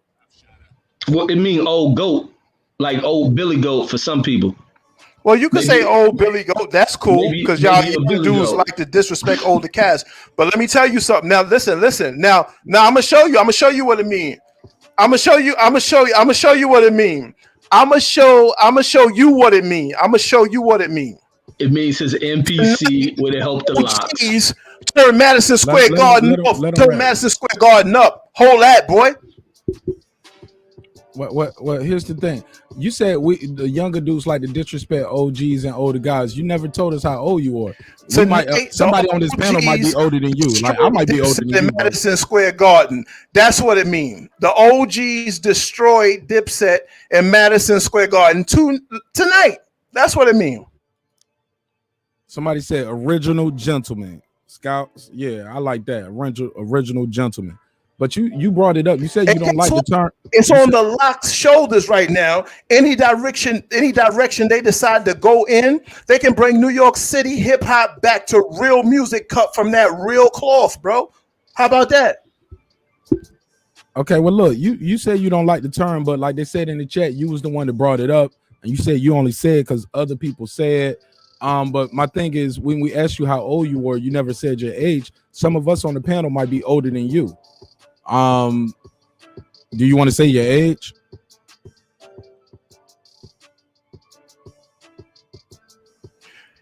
Bro, that's irrelevant. I just told you.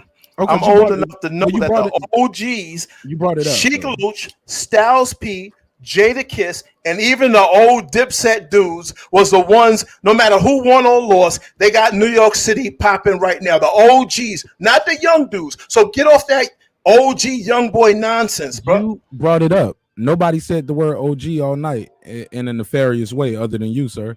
When you said you brought it up because you brought up age, and you said you only said OG because that means age, and or gangster, and you said you're not a gangster. Check this out. Check this out. New York stand up, man. New York stand up. New York hip hop is ready to take off, man. I can't. New York City. He got a delay and he don't want to listen. Thanks to the authentic dudes in the game, Dipset and the LOX. How about that? Hey man, did somebody slip a roofie in your motherfucking drink? Nigga, like he missed the whole show. With crack, man. Hey, here's Ray J rant right now. He missed the whole show. If he think we dissing New York tonight, like nobody is thinking that. Look, we had a lot of callers tonight. So why you arguing with me? Why you arguing with me, bro? You arguing with yourself. Listen. This is what's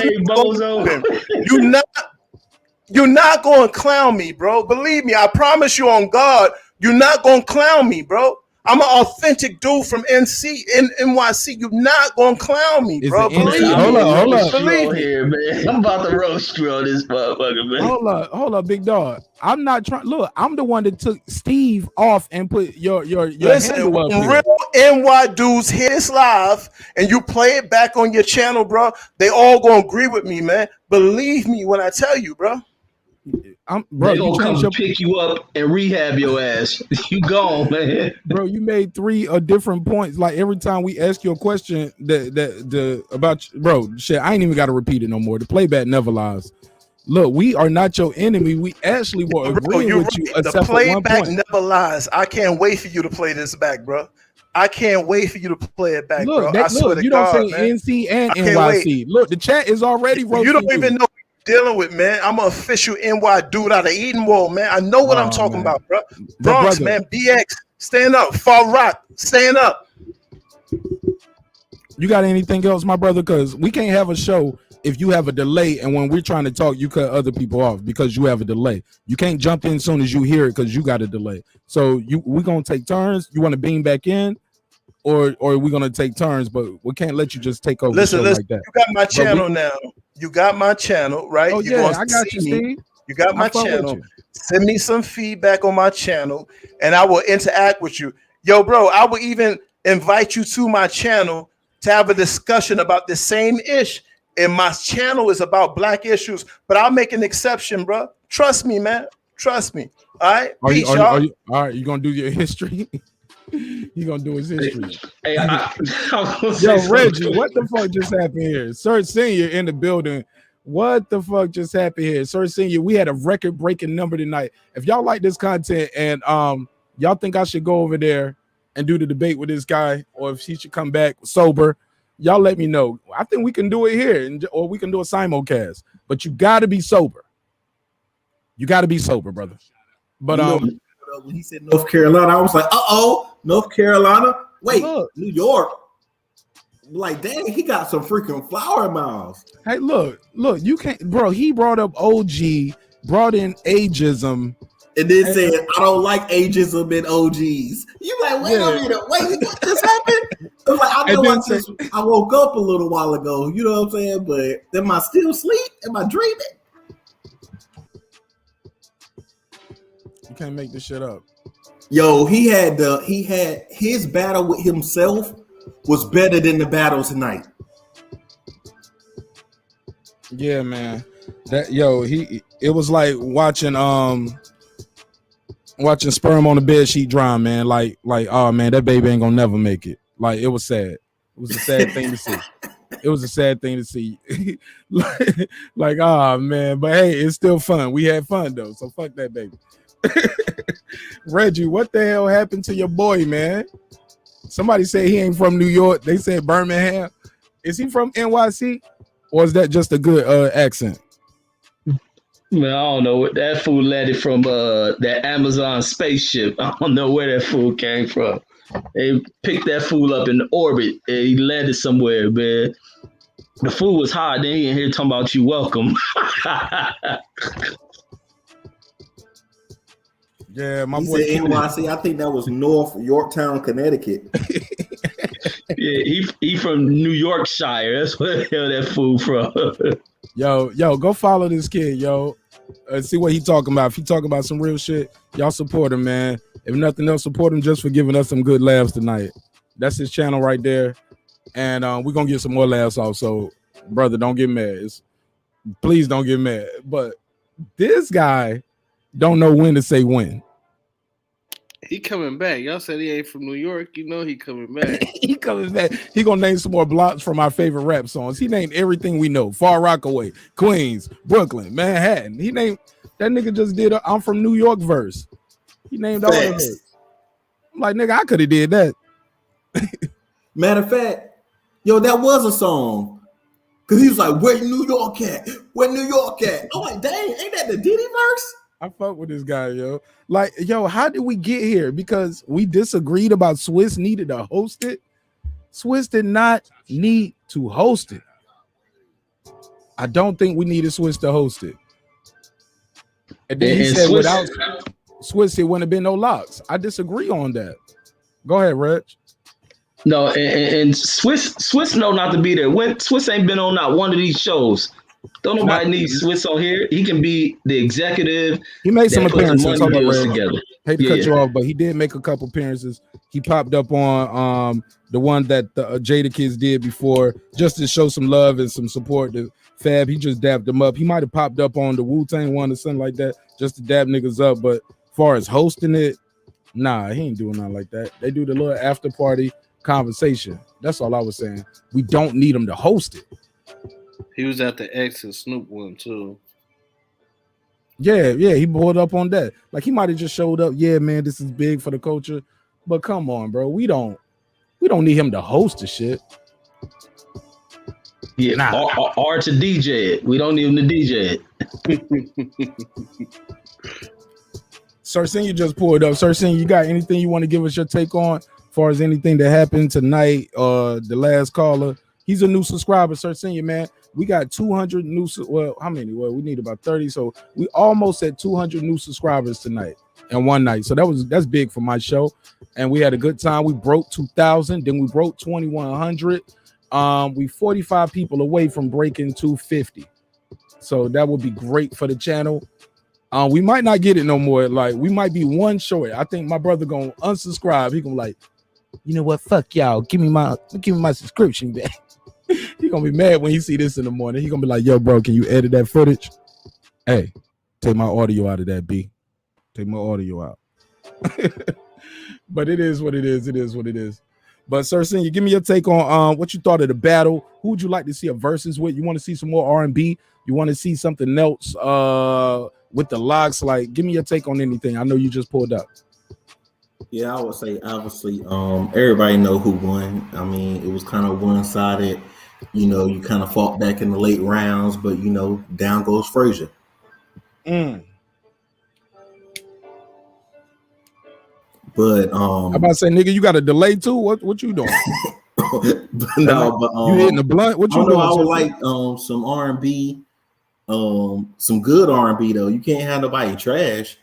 Like I don't want no more trash R&B. I don't want no more trash verses. Period. Like they need to really think the verses out. Maybe they need to do a practice verses before they do it for everybody else.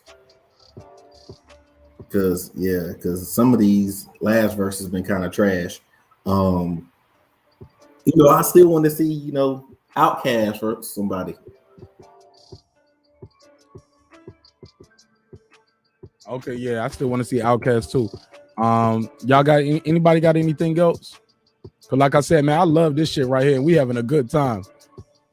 My man said, "You'll see when y'all upload." I'm like, bro, it's live now. This ain't no pre-recorded show. We live right now. He was like, "You'll see when you upload it." Man, they can rewind it right now. This shit was hilarious, Reggie. What's going on, brother? Like we were agreeing with him, except about that one part with Swiss. Like nobody taking shots at New York. We just said that song you named, the LOX was already out when Who the Fuck Y'all Want? Jada Kiss. Who the fuck? That song was already out. Like, yeah, Swiss might have made the beat, So what? The LOX was already the LOX at that point. They had already did the songs with Biggie. Those was in the 90s. They had already did if you think I'm jiggy, they had already did the remix with the girl, with the young girl. I need to find her name. The LOX first feature. I'll pull that up. But look, I'll pull it up on the screen. The LOX first song. Oh, you talking about with Lumidee? That Not Lumidee. not that It was shit. before that. LOX first feature.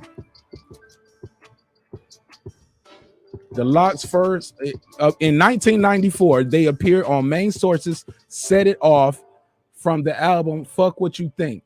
The local rap scene was being dominated by rap artists like Raw Rome, Lord Devon, and a young DMX. The group began to gain attention for their lyrical style and their ability to present tales of urban life. 1994. That's when they came on the scene. They was on Main Source album in 1994. That was way before Swiss Beats, bro. They was already the LOX in 2000.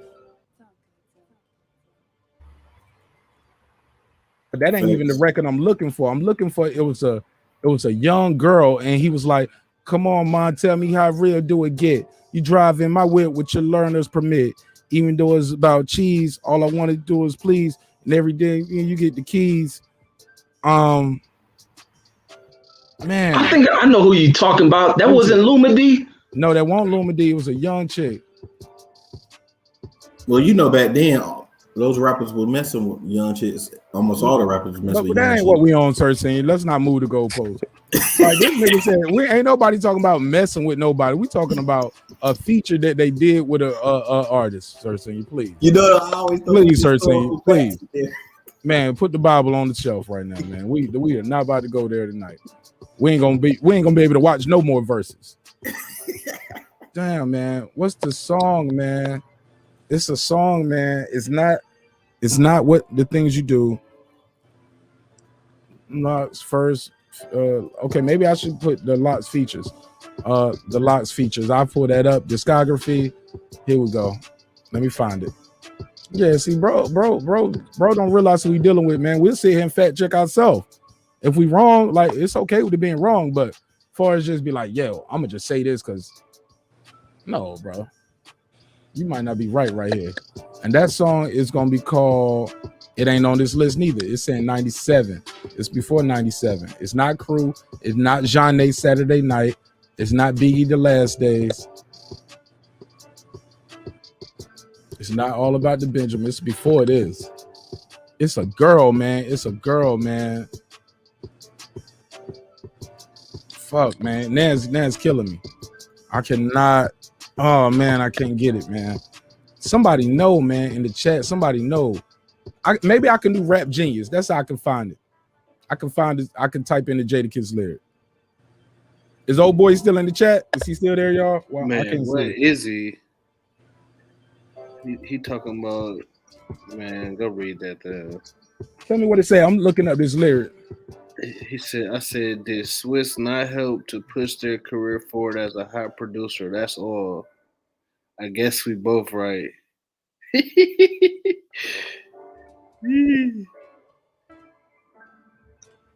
Yeah, that ain't where we started at, though, bro. That's where we gonna 2 + finish. 2 is 12. I guess we both right. No. Now he's trying to play like a half a dozen of these, 6 of those, but that ain't where we started at. I'm trying to tell him though, the LOX were the LOX already. Somebody trying to call him? Y'all not from New York. You said yo ain't from New York? That's what he said. Who ain't from New York? We ain't. We ain't gotta be from New York. We got Google. And you wrong, nigga. I don't care where you live at. You wrong right here. We already established that they was out in 94. They did a feature in 94, but that wasn't the big one. Oh, is it Mona Lisa? Mona Lisa. What was the song called? They had a video for that. Mona Lisa. That's her name. Featuring the LOX. Featuring the LOX. That's the song. Mona Lisa. Just want to please you. Mona Lisa, just Yeah, want to that's please it. you. Had a video for it, the whole 9. And what year was that? Mona Lisa, just want to please you. Let me see if I can find it. And she was bad too. She actually looked like the girl. She kind of favored the girl from that played on The Shy a little bit. Let me see. What year is this? Mona Lisa, produced by Stevie J. Just want to please you. Where's the year? Where's the year? Where's the year? Can we find the year? I'll find it. That's when I first noticed the LOX, and that was still before Swiss Beats. That's when the LOX was rapping over all them puffy Hitman beats. Y'all remember that? I can't see y'all right now, so I don't know. I'm over here Googling. Yeah, the LOX was rapping over Stevie J, Hitman. They was rapping over them Biggie beats. Puffy had the beats. Hitman, Mona Lisa, just want to please you. I'm gonna find this year, bro. Yeah, man. He started saying, "This is just want to please you." Year. Stevie J was that nigga, bro. Okay, she don't look like the girl from The Shy. Yeah, she looked like Deborah Cox a little bit. Yeah, I'm looking at her now. Yeah, beautiful sister though. And look, 1996, Mona Lisa, just want to please you. Remix featuring the LOX. Bro, be wrong, man. Brothers be wrong. Don't even want to be like, all right, my bad. Yeah, I was wrong about that. Come on, bro. The LOX was that dude. The LOX was them dudes before Swizz Beats. Yes, he helped, but at that point, shit, so did everybody who worked with them. He helped them too. He solidified Swizz. They solidified Swizz Beats because they already was working with Biggie. But it is what it is. Sometimes people come into your show just to disrupt sometimes. It's funny. He's asking how old are you, but he wouldn't answer how old he was like a dozen times. But he brought up OGs and ages. Bro be wilding, man. Let's keep it moving. Then we giving him too much light. Can't give him too much light. Ain't it right, Reg? He had to shine. Right. We had his time to deal with. Let's get back to this real hip hop shit. Hey, man. Out of everything y'all saw tonight, what could have made it better? He did bring up an interesting point. Could we have done? Could other than Dipset being more prepared? Let's not say that. As far as the production, did y'all like the production? Me personally, I think they could have started on time, or at least closer to the on time. They was about an hour late, man. Facts. They could have knew the words of their own songs. Yeah, aside from the performance part, I'm talking about the production. Anything in the production y'all thought could have been better? A bigger stage, pyrotechnics, starting on time, people on stage. Like, y'all got anything y'all want to add to what could have made it better, or anything else y'all got? Go ahead. Yeah, being on time is big, man. Like I say, that's kind of what bugged me out is artists who can't be punctual. And you deal with when you see that tends to be these artists got egos, and that's always a bugged out thing. Be on time. If it's scheduled for that, you got fans waiting. That also shows a level of disrespect towards fans. You think it's more about you than those who you're putting on this performance for. Like, they were way too late, and you can't just add filler into things with a DJ just spinning a bunch of records. People are here to see you. Present yourself on the time that is started, that people have on tickets that you're going to be on the stage. You don't have opening acts. It's just y'all. Go ahead. Anybody else want to get in? Yeah, I think also like producing a sound would have been a lot better. I think their sound been a lot better. You know, have the DJ and have them actually handling the audio. You know, take you up and down at different parts. You know, it would have made it a lot so you could try to feel the music, because that's really what most people like anyway, is the music. So you saying they should have had like more of the music playing? I'm sorry, or were you talking about a specific group? Mostly Dipset, because you know they need all the help they could get. But yeah, they needed more of the, you know, so you could really hear the music a little better. Yeah, man, that audio was trash, yo. That audio, I told people in the live, I was like, yo, Swizz Beats back there playing with the fader and unplugging and plugging back up the speakers. He fucking up this show for the Dips. But really, these brothers was not prepared. They weren't in sync. Wasn't harmonic. Wasn't moving in harmony. The huddles. Hey man, we gotta go. The brothers been on the stage. It was a lot of things that left more to be desired for the production as a whole. I think the stage could have been like a bigger stage too. Like, why are we doing that circle stage shit? I don't know. Like, is it like to mimic the octagon? I don't get it. And I still don't see why those people didn't get off stage. Cameron was the one who was like, yo, this is good as this gonna get. But I'm like, nah, no, tell these niggas get the fuck off the stage. Y'all fucking up the money. Some people said in the chat, I'm sorry, but people in the chat was like, Diddy coming out would have been dope. That would have been a extra hit. That would have really got Dipset out of here. Somebody was like, just having a 3-on-3, like these three members versus those three members. I think somebody said that earlier as well. Swizz Beatz also helped in their career. Yep, Swizz Beatz did help the LOX. The LOX did help Swizz Beatz, most definitely. But like Jada said, one hand watched the other, both watched the face. But did we need him there tonight? Nah, we didn't need him. That's all we saying. That's all we saying to the brother. But go ahead, guys. Y'all got the floor.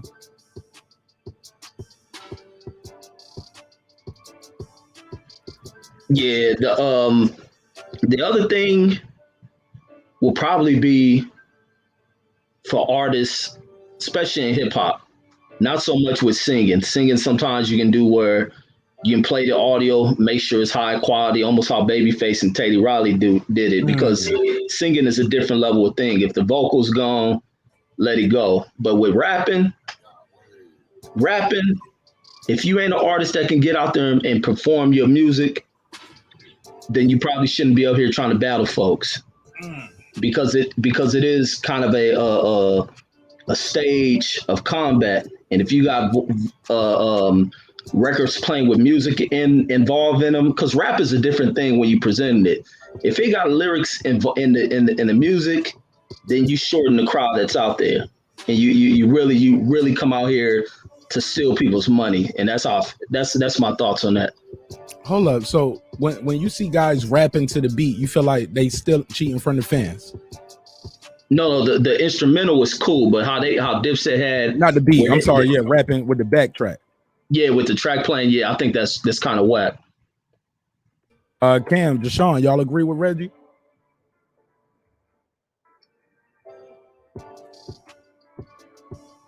Cam, Deshaun, y'all might mute if y'all was trying to talk. Yeah, you definitely could tell a difference between the two sounding. Like that could have been what was throwing it off. And just the fact that Jada kept bringing it up, and then they would go and spaz on that instrumental. It didn't sound. It sounded off. Jashawn, go ahead. Your mic muted, Jashawn.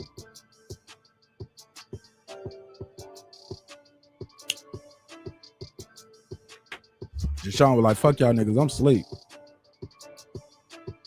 Hey, look, but besides that, Reggie, you look. I think this shit was cool. I ain't gonna lie. I don't like the niggas calling each other pussy up there. I'm like, yo, this ain't no real battle. Y'all niggas got beef. I thought it was part of the show where they was gonna start off like that, the first 10 songs, and then the second 10 songs they'll be showing love. That shit went all the way up to right there at the end. Like, it was like nonstop.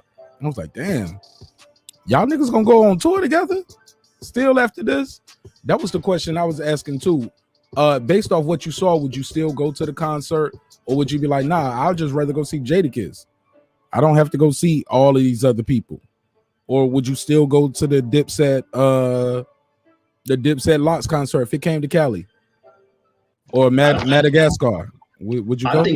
I think as they tour and depend on how they perform, because Cameron did his thing, so I think Cameron will present he'll give some effort to a set, but the other cats in that group, they may end up having to be kicked up out the tour, and they may lose some folks. But I think Cam going into this one, he got to separate, and it's a bad thing. He got to separate himself from Jim and Joel's if they can't get their stuff together, because they don't present anything but embarrassment to the group. Because they was embarrassed tonight. That's all everybody talking about. But you don't think Cameron did some embarrassing himself, like bringing out the beach chair? Like he wasn't prepared to rap over the beat. Like they still booed Cam at the end. They was chanting Dipset when it was time for him to flow. What you think of see, that? I didn't hear that. Oh, I know you yeah. kept bringing it up, but I've been looking for that part. It's right there at the end before he does his last record, which was, did I write it down? Right before he did his last record, I believe. No, it wasn't a Champions here. What was Cam's last record? I Really Mean It or something? I think he might have did I Really Mean It to close it out. But regardless, he was trying to do like a little freestyle or something before I Really Mean It.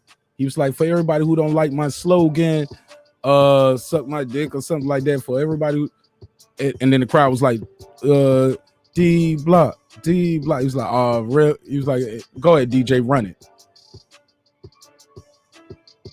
Yeah, so he, you know what I'm saying? It was some booze mixed in there. Yo, let me know in the chat. Did y'all hear Cameron getting booed?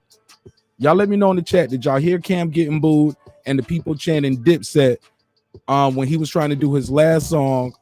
I think my song was on stage and he was like, nah, nigga, you let them do one more song. You gonna let me do one more song? And Jada was like, nah, it's cool. He said, I ain't talking to you. I'm talking to this nigga.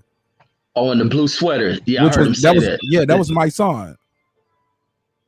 You know my song? Yeah, he the political activist, used to be a rapper and shit. Yeah, so they was like, yeah, I'm talking to this nigga. And so he did his thing, and then that's when after that, Styles P did the whole one finger up, two finger up. I did hear the booing, but I didn't know what they was booing about because like Tank alluded to earlier, it was so they saying it. They heard it in the chat. Matt so Moran stuff going on. I didn't really know what the fuck was going on. Like, was they rapping? Because I didn't know what they was booing about. See, he was trying to do a little freestyle. You know how niggas, how Jada was doing the little freestyles and they was dropping the beat for the LOX. He was trying to close out, it seems, with something like that. And he was like, yo, and I guess the bars started like, I don't care if you don't like it, suck my dick. Then the beat dropped. He was like, nah. Then he wanted to go back. And then that's when somebody said something. He was like, nah, you let them go. Let us go, nigga. They just did that shit. And he was like, Jada was like, it's cool. He was like, I ain't talking to you. I'm talking to that nigga. And he pointed at my son, it looked like, in the blue sweater. But at that point, at that angle, I couldn't tell it was my son until the end. And then he was trying to do his freestyle and he started over again with, yo, if you don't like my slogan, suck my dick. And the crowd was like, D block. And there was some booze in there. Oh, okay. People are saying, yeah, he got booed, but bet he get his respect today. That's what the drunk nigga said. Look what Tank said. No, I'm joking. I don't know how much respect Tank Cam gonna get. Kira's fan. He definitely lost some points. He gonna get respect for staying on stage. What did Tank say? He said, damn. He said, I think they were getting booed. I think they were booing because Cam was trying to spit his stuff and the people in charge were trying to end the show and kick everybody off stage. I personally don't think they were booing Cam. I get it. They was chanting Dipset though. In between that, they was chanting Dip. They was chanting D block. They weren't chanting Dipset. So if they really wanted Cam to spit, Tank, I think they would be chanting Dipset, not D block. And there was some boo scattered in there.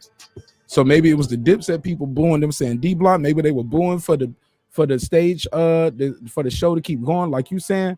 But the crowd that we could hear on camera was chanting D block. Go ahead, Reggie. Yeah. I was wondering it could have been what Tank was talking about because I didn't really hear them booing Cam, but then again, you they could have. But I heard when he said that what he said to my son, and I was wondering where he's going. But I think people wanted that show to continue to go on. I definitely want to hear them prolong the battle because I was wondering why they was talking about ending it, but I understood they was going through full songs, and it almost seemed like they was at like 8 songs and they was talking about it was almost over.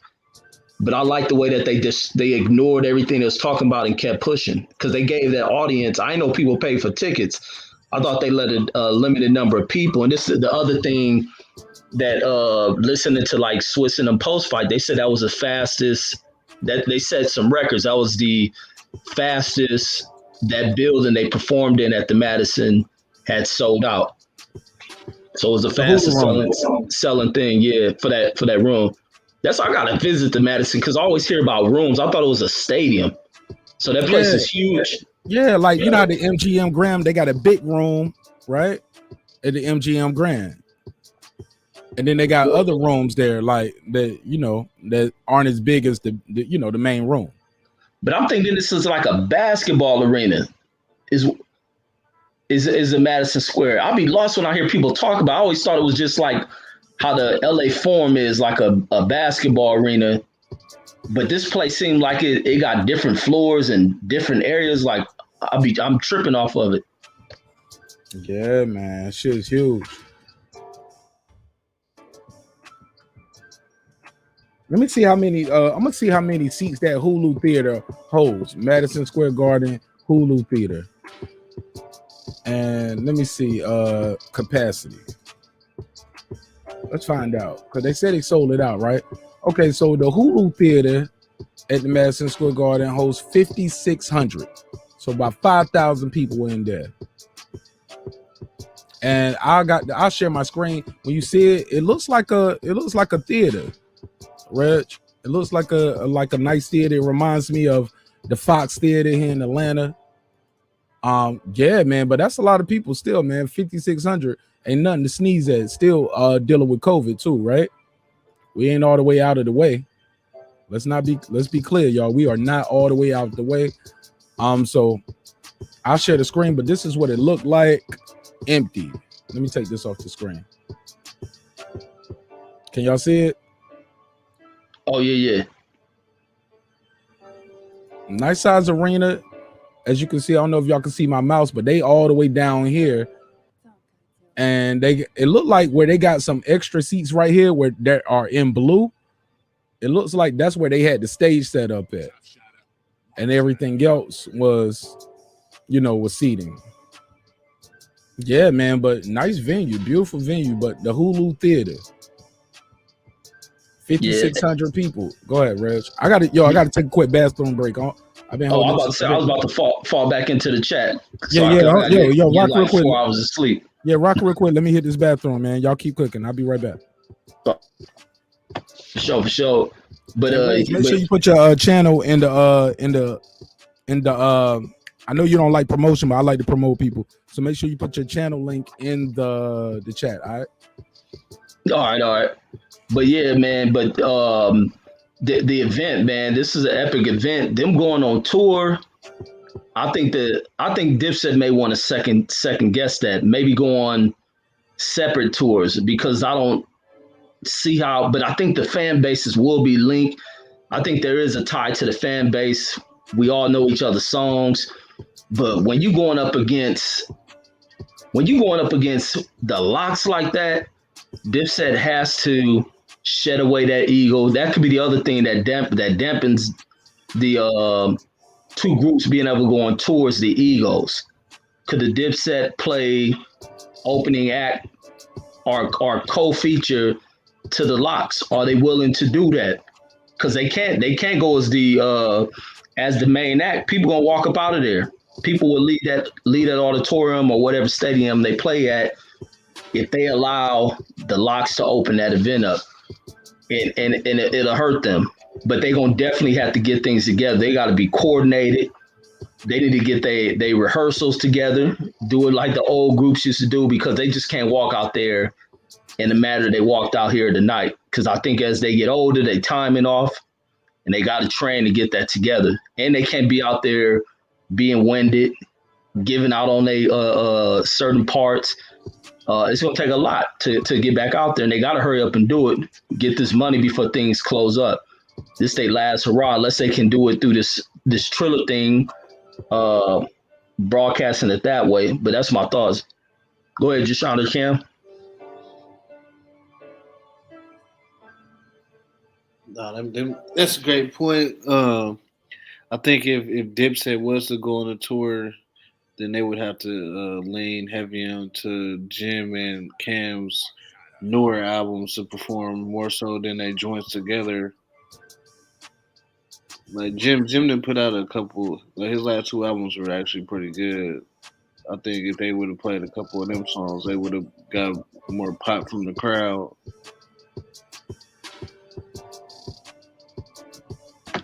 But I think and that's the other thing with like this hip hop thing. Like it's more than just it being a song. It got to be your performance behind it. Like I've even went to go see, and that's what makes like the R&B side of things so hard.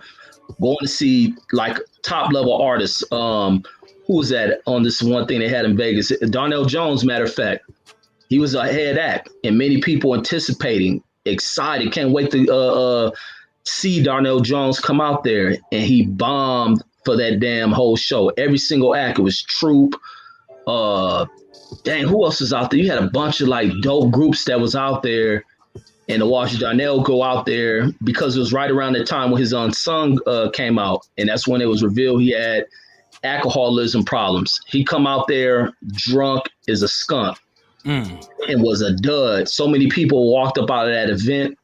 So many people walked out of that event when he was out there. It was shameful. It was a shameful performance, but it was also at the heels of people watching when BET used to do those, or TV1 used to do those unsung stories, and you seen it. Like, dang, he playing out his problems, and everybody walked out. And I stayed for the whole thing because I thought it was like, you come to see that, but it's just like looking at it like, dang, this is what some of these dudes do to illustrious careers is ruining them for that. The Dipset can't afford to do that, man. They cannot go out like that.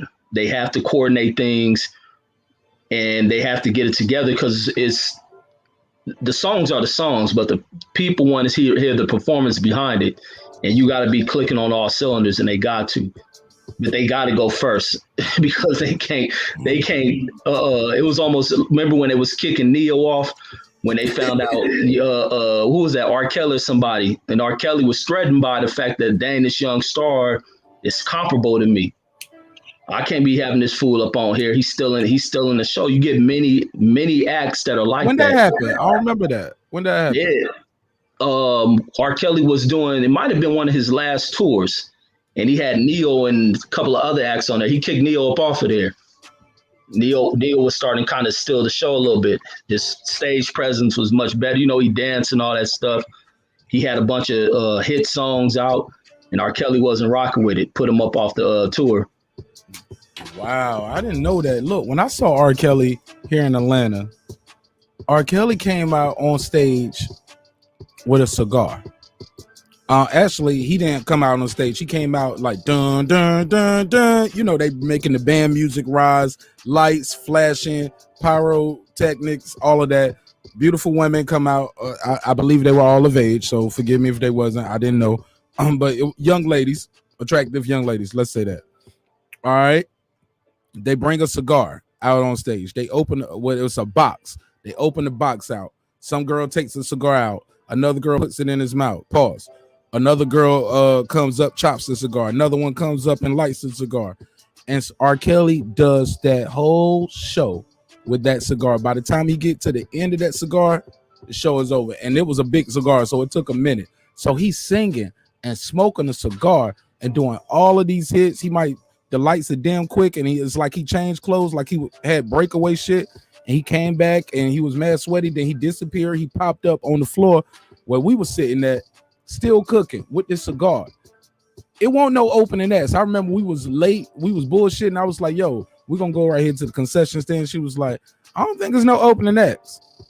And it really won't no opening acts. When it started, after the DJ got playing during the intro, it was just Kells and the show. And it was about an hour and a half, about an hour, 40 minutes of straight hits. So I missed that one with Neo where he even had opening acts. Yeah, it could have been that tour you talking about. R. Kelly probably kicked them off before they hit y'all city. I think early on he kicked by myself. Yeah, early on he kicked Neo off.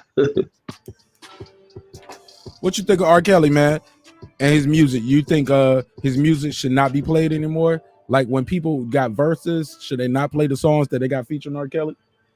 Hell no, they still should play it. That music gonna live forever. Nobody stopped playing Elvis. What's that boy? John, what's his name? His name Nash something. Cash, Johnny Cash. Nobody stopped playing his ish. I mean, his act is his act, but what not playing his music gonna do? It don't stop the victims from going what they going through. You just listening to the music, the lyrics, the feel of it. I ain't gonna stop playing. I let my kids hear it, but I also tell them. I don't even tell them the ill stories of him. It's just to focus on how creative he was as an artist, and his creativity as an artist is something unmatched. I don't think it's an artist out in R&B from that 80s to current that mess with R. Kelly. That's what I was saying. Like currently, the only R&B artist to me who can come close to R. Kelly is probably Genuine. Genuine, the only one to me that got a catalog that don't. It probably can't beat Kells, but I think Genuine probably got the second best catalog that's out there. Over Usher? Usher got a catalog, but I think I like Genuine's music better than I like Usher's. Need 31 of y'all help me get to 2150, 31 subs. Hey, look, I don't know, bro, Reg. I know my R&B a little bit, man, and I'm gonna let you know, Genuine is not the one. Genuine ain't the one, man. Not for R. Kelly, bro. Cause R. Kelly's pen. That pen game of R. Kelly is crazy. And R. Kelly shit go all the way back to like High Five. Like, remember he wrote that Quality Time, which like R. Kelly was writing his. No, I was saying nobody can touch R. Kelly, but I said Genuine is probably the next thing after him. Shit. You talking about the writing, the producing, or just having hits? The whoever wrote, I don't know if Genuine wrote his own music. That's what I'm saying. Nobody touches Kelly. Kelly is in a league of his own. But I got some people that'll get Usher out of here, or get Genuine out of here. Like who? Chris Brown. Hell nah. Chris Brown. He outperformed him, but Genuine was a hell of a performer his time too. He can't do no backflip. But music, and he can't dunk. Chris Brown can dunk and do a backflip and won't miss a note. Chris Brown to dunk, do a backflip, and a moonwalk in the air while he dunking. But go. Take your bitch and then beat your bitch up. Come on, man. Really, I'm sorry, I shouldn't have said that. Sometimes I go too far on the show. I'm sorry. Let's get back. But no, track for track, Chris Brown ain't fucking with them. With the younger crowds, but Chris Brown will run into the same problem with some of his popping music. It'll do what we sing with Dipset. It's music that only bang during the time. Who music only bang with the time? Oh no. Some of Chris Brown popping songs, the ones that are like, what do they call them, like pop hits? But they big though. And they like current, they write in people's memory. And Chris Brown running up on what? How many years Chris Brown been around? 15 years? So yeah, you could be a 20-year vet. You could be a 30-year vet. Chris Brown got some shit in the last 15 years, man, that'll have motherfuckers like, yo. It like the people who are on the internet, the people who are watching these things like Verzuz, they're gonna be able to resonate with it. It's gonna resonate well with them because they're not so far removed versus the auntie or the grandma, the auntie or the mom or the uncle that was listening to R. Kelly. I mean, I'm still with it. I still fuck with it, even with Genuine. I just don't feel like it. I don't know. I agree with you. Ain't nobody gonna see R. Kelly. Like it would have to be like Teddy Riley, Babyface. Babyface would have to go against R. Kelly. You get what I'm saying? Yeah. But then nobody touches R. Kelly. I'm telling you, the next closest thing who got dope music will be Genuine. Nah, bro, it's Babyface, bro. That's who Babyface got him, can match him with the love songs, and he can match him with the pen game. Other than that, man, I don't see nobody getting close to him because you got to keep in mind all the hits that he wrote for other people. So, and those gonna count. Like Tank was talking about with the Ice Cube battle, all that shit counts, bro. And I think that's what's gonna take him over the top. But I feel like Usher isn't the one. I don't feel Chris Brown is the one or Genuine. It would have to be somebody like Babyface because of his pen. I know I said Usher a while ago. You got me saying Usher like I don't know it's Usher. But yeah, like Usher a while ago. But yeah, man, it ain't gonna be him. If it was anybody who could see R. Kelly song for song, hit for hit, whether I wrote it for somebody else or I wrote it for myself, oh yeah, I got him. Now, granted, I don't think nobody can top that Space Jam. I Believe I Can Fly, but shit, man, Babyface to give him a run for his money with them Tony Braxton records, them Boys II Men records, those the I'm Not Your Superwoman, like those are some records, man. We Begin to Rock Steady, them Bobby Brown songs, like Babyface's pen game is crazy. I love Keith Sweat, but Keith Sweat, no. Yo, when I saw no. Keith Sweat barely got out there with Bobby Brown. Shit. Yo, bro, did he though? Keith Sweat was so cool. Bobby Brown was all out of breath. He was like, "Cut me, Mick, cut me." Like he literally said that. Yo, Bobby Brown was killing it, bro. Bobby Brown, I ain't gonna lie, to me, Bobby Brown bodied that shit. I loved his energy. I like how he had fun. Keith Sweat, at times he was too cool for school, but he definitely had them joints though. Keith Sweat had them baby makers. That like that first round, first 10 was like all Bobby. That second 10, it was like Keith Sweat just started that begging shit, and that shit worked. But what y'all think about Chris Brown versus Trey Songz? I seen them live. I know some people in the chat was saying that I saw them live and they did the Chris Brown versus Trey Songz. And ironically, one of those guys, I believe it was Chris Brown, brought out Keith Sweat, and I believe Trey Songz brought out R. Kelly. So if you saw that version of the Atlanta leg of that tour, you'll know like, wow, they brought out Keith Sweat and R. Kelly at the leg of the tour. So Keith Sweat, for Trey Songz and Chris Brown. How do y'all feel about that versus? Y'all think that'll rock? Man, hey, Trey, wait, what's some albums? I'm gonna go this shit. When Trey came out with the Ready album, Trey Day, and there's some tracks on I Gotta Make It, he'll mess with Chris. Chris will get him on some of the more performance type songs, but I don't think Chris got anything will mess with those two albums right there. I don't think Chris got nothing on them.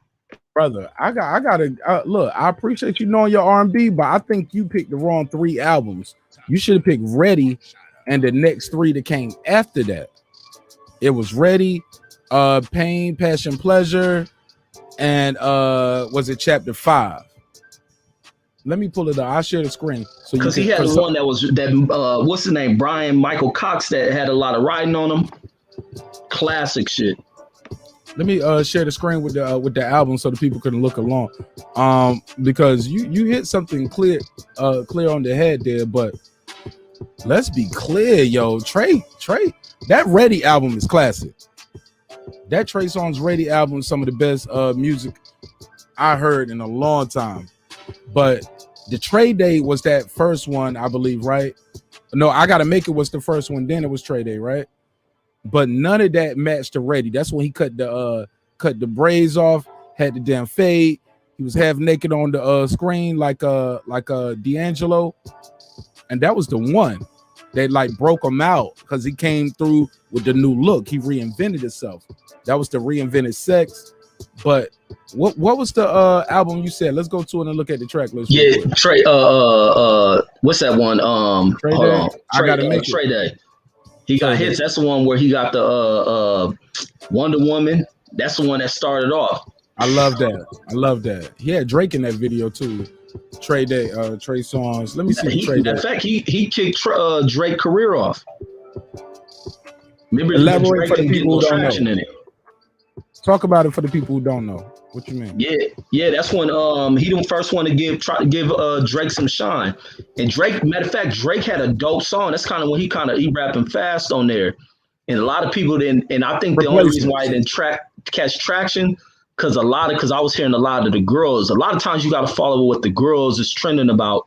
They start viewing Drake, and Drake had to change his look as well. They viewed Drake too much of his attachment to that TV show he was from. So a lot of chicks didn't take it serious. You know, the track was hot, but I don't think they gathered him as being a serious artist. And to watch Drake pick up from there to where he is now, it's amazing stuff right there. Yo, he had a line where he said, all the girls thought I wouldn't be bigger than Trey Songz. Boy, were they wrong. Like, I'm like, damn, he dissed the nigga? Like, but maybe it ain't no diss. He's like, yo, I am just as big as Trey Songz, or someone or arguably bigger, right? Some would say he's bigger than Trey Songz now, right? Oh yeah, way bigger. He way bigger. He the biggest artist in music. I remember when Trey Songz was on the Breakfast Club, and Charlamagne was like, what do you think about Drake saying you're like his favorite person to talk to? And he was like he kind of curved him because Trey was super hot right then. He was like, what? He was like, yo, that's kind of weird.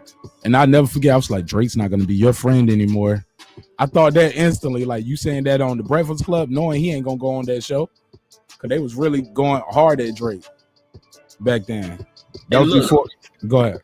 No, I didn't want to cut you off. Go. Cut me off. No, I was about to say, this one album right here, I don't know what Chris Brown got to match with anything on it.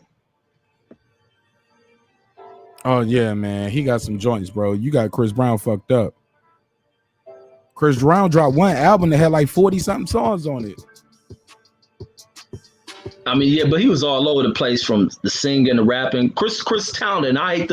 I hate comparing top level people to each other. I hate doing it.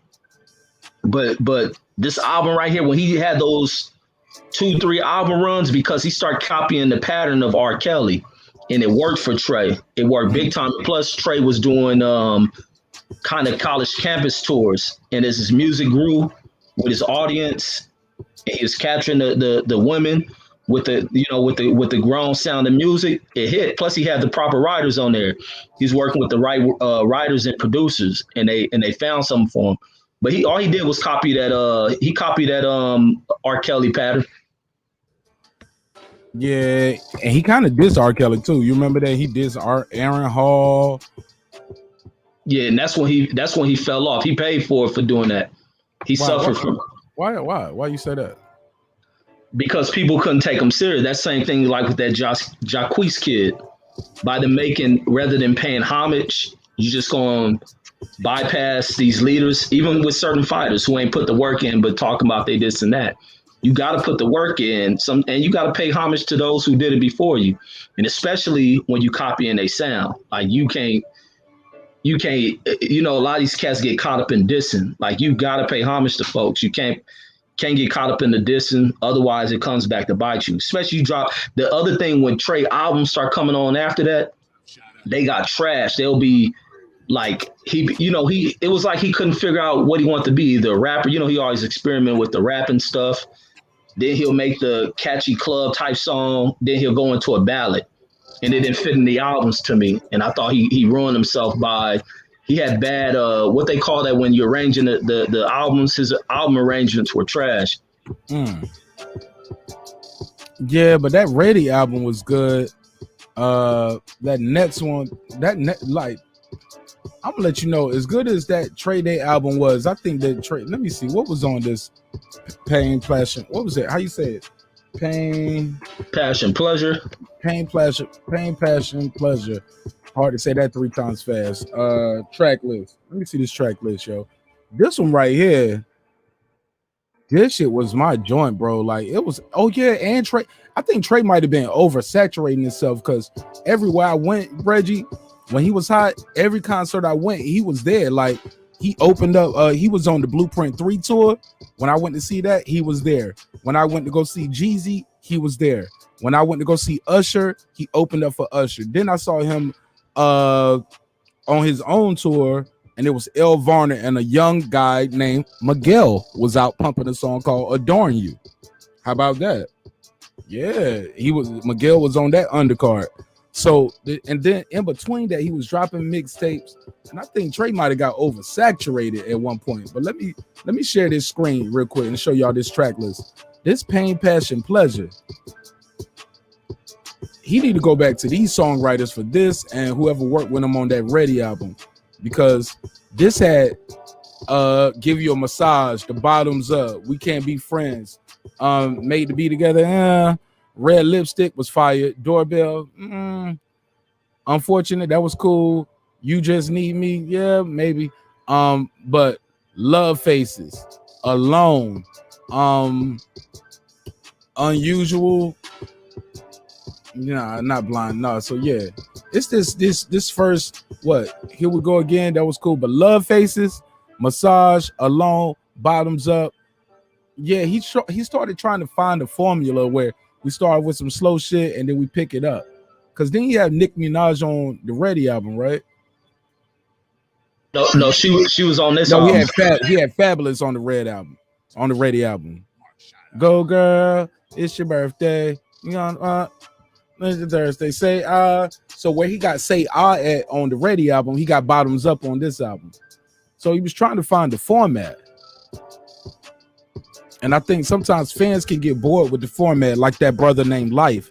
Y'all remember Life? He had that format where he would be telling the stories in between the tracks.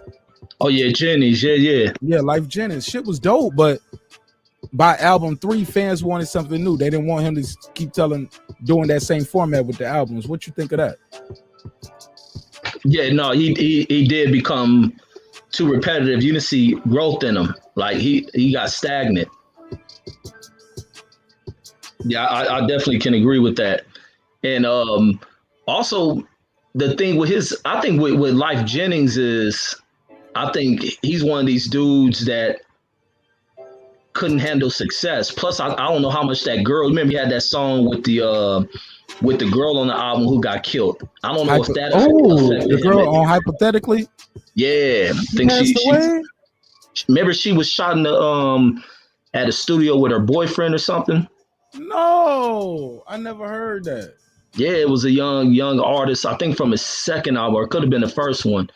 That's Hypothetically. I think so. I'm gonna go in the albums. I'll remember her name. I'll go in the albums. Yeah, she was shot, like she was done dirty, man. They did her foul. Why they kill her, bro? You know how jealous ass people are. You coming up in a impoverished town and you making it. That's wild, bro. Look, man, y'all got to be careful out there, man. I never knew that. Sometimes I always wonder what happened to artists, man. Like I remember Cisco used to have some dope artists featuring on his albums. Yo, I used to be a big Cisco fan. Say what y'all want to say.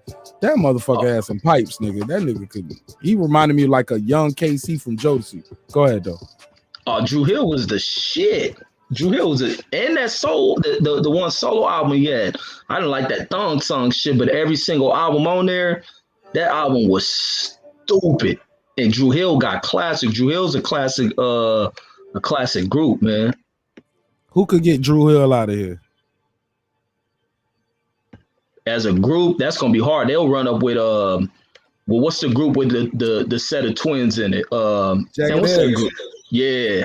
They already did one with 112 though, which was whack as fuck, because 112 is beefing over ownership of the group. So you got 2 of the members, Q and Slim, performing together, and Deron and Mike be performing together.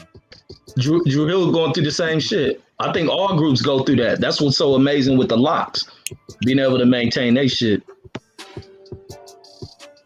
Yeah, man. Could Jodeci get Drew Hill out of here? Jodeci ain't did one. Man, Drew Hill start coming with so many classic tracks, man. They probably run 1-on-1 with Jodeci. But I remember when Jodeci, man, I always think about Jodeci, how they shifted the dynamics of the R&B sound. When they first came, I don't know if it was Stay or Come Talk to Me came out. When that mess, because you remember they used to have the jukebox back in the day where you pay for the videos. You remember that? Y'all had that back out there where y'all was at? Yeah, my mama won't let me pay for that shit, nigga. I be sleeping at your house. Yeah, Mama, no, we what used to my sit ass? there. You see that shit on her phone bill. No, we used to sit there and wait for people to order it. And then when that song hit, man, it was over with for R&B because you're hearing a lot of the gangster music coming out. When Jodeci hit with that one, it was over with. Like it changed the whole R&B sound. Then that whole look came with it. Intro and them try to steal the look. Think Shy, they try to give that kind of that gritty New York type look to everything. Like man, I used to love that damn music back then. Yo, it's crazy that they had those songs already when they went in there for their record deal. Those songs were songs they were performing to get their demo, like Come and Talk to Me, Forever My Lady. Al B. Short went in with them and added a second verse and, added bridges and harmonies. But yeah, man, they already had that music and they was trying to be a band, as in my brother gonna play the drums and I'm gonna play the keys and you and your brother sing the songs. They was a real band, bro. And I don't know if you know this, but a lot of people don't know this, but the brother Devontae was so distraught over Aaliyah's passing. That's unfortunately was one of the demises of the group. He wouldn't travel no more. Did you know that? No, I did not know that, man. And that dude was talented. Matter of fact, I think he was a student of Prince or something. He don't fuck with the planes. Devontae Swing, right? Yeah, I thought he was a student of Teddy Riley or something. I remember saw something like that, but I could be wrong. No, he was sent to up where Prince was, and I don't know what happened where he ended up getting put out of there or something. But he was like a protege that they seen, and I think Prince is working with him for a minute. Yeah, man, he didn't want to. That album was called Unleash the Dragon. Shout out to you, R. Wilson. That Cisco album. It's called Unleash the Dragon. That album had this song called Incomplete, which was the first song I ever learned how to play on the piano. That was the very first song I learned how to play the piano.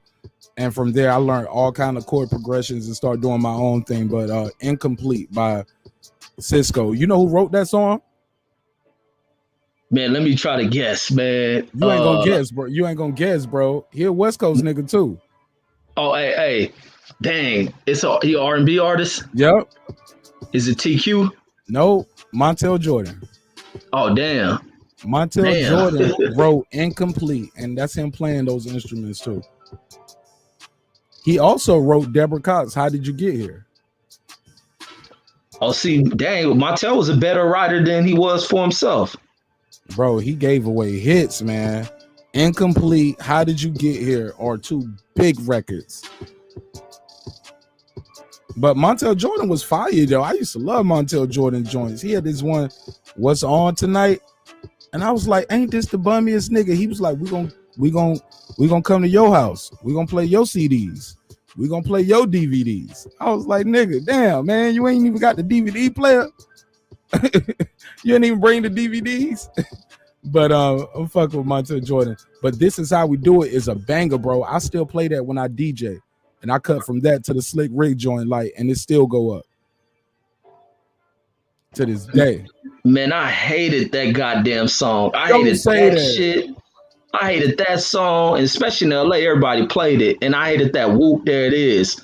Because they almost sound like the same damn songs to me. They was corny, man. Nah, man, that Montel Jordan got that Slick Rick children's story sample. That's what made that so ill. Like, we missed that Slick Rick song. Also, you ain't never give me your take on that, Reggie. Who was the best storyteller in hip-hop? I gotta go with either Slick or Nas. I gotta go with Nas. Nas the best storyteller to me. What record though? You got a record that comes to mind? You were like, yo, that story was crazy. From Nas? Shit. What's the one he talking about? The You Give Me Power, where he talking about the gun? Oh, I Gave You Power. Yeah. Man, Nas is cold as man. Y'all was fucking with that on the West Coast? I didn't even think y'all would be fucking with nothing like that. I caught on that shit when I was in the Army. And I was around all them New York cats. Cause all I listen to is like West Coast. Like that's why I'm big on Corrupt. And matter of fact, I just started listening to Nas. Matter of fact, when Nas, I was in high school That's because a lot of that East Coast, West Coast stuff. So when Nas came out with If I Ruled the World, that was hot, but we didn't bang it like that. But I remember in high school, Cat used to always play that. He brought a video to class. We used to sneak and play it in class and watch the video and just, imagine, like listening to the lyrics, everything he talked about, and really just imagine shit. But I still didn't listen to him. When I got to the Army and I first heard one of the cats come back there from he come back from New York. They always playing all that exclusive stuff. He brought back a tape of Ether. And then it's right around Stillmatic was about to come. I'm like, damn, we listened to that Ether song. Like, what the hell? Like, I'm like, what the? This cat was singing that song, If I Rule the World. Like, when he dropped that album, I heard Stillmatic. I said, damn, and I started buying all his albums. So I caught on in what that had to be like 2000, 2001 or something. And I was like, from there, I was like, damn, this dude Nas is cold than a mug. Hell yeah. Hell yeah, man. Nas is one of the illest, man. We had him on our list, man. We had him up there, right there. Some people had Biggie at number 1. Some people had Pac at number 1 for that Brenda's Got a Baby. Like one of the best stories ever told in hip hop. What do you rank Brenda's Got a Baby at in hip hop stories? Top 5, top 3, top 10. It got to go in the top 5, most definite. And especially it touched on that because you deal with a lot of that teenage pregnancy, hidden pregnancies, and them dumping off them babies. And man, it's a traumatic story, and man, it definitely got to be up there. It has to be up there, and it's one of them ones. Even the video adds so much effect to the song. Like the video matches everything lyrically to that song. It's one of them songs that put you into a spot of visioning and thinking. That's what, matter of fact, even before I had kids, I always thought about that. Even when I got to a point where I was fucking around with a lot of chicks, where I made sure I always would be in them kids' life because I didn't want a mother dealing with throwing a kid away. And I come from that to where me and all my siblings, we went into foster care and dealing with that shit. So never want to put that burden on a chick.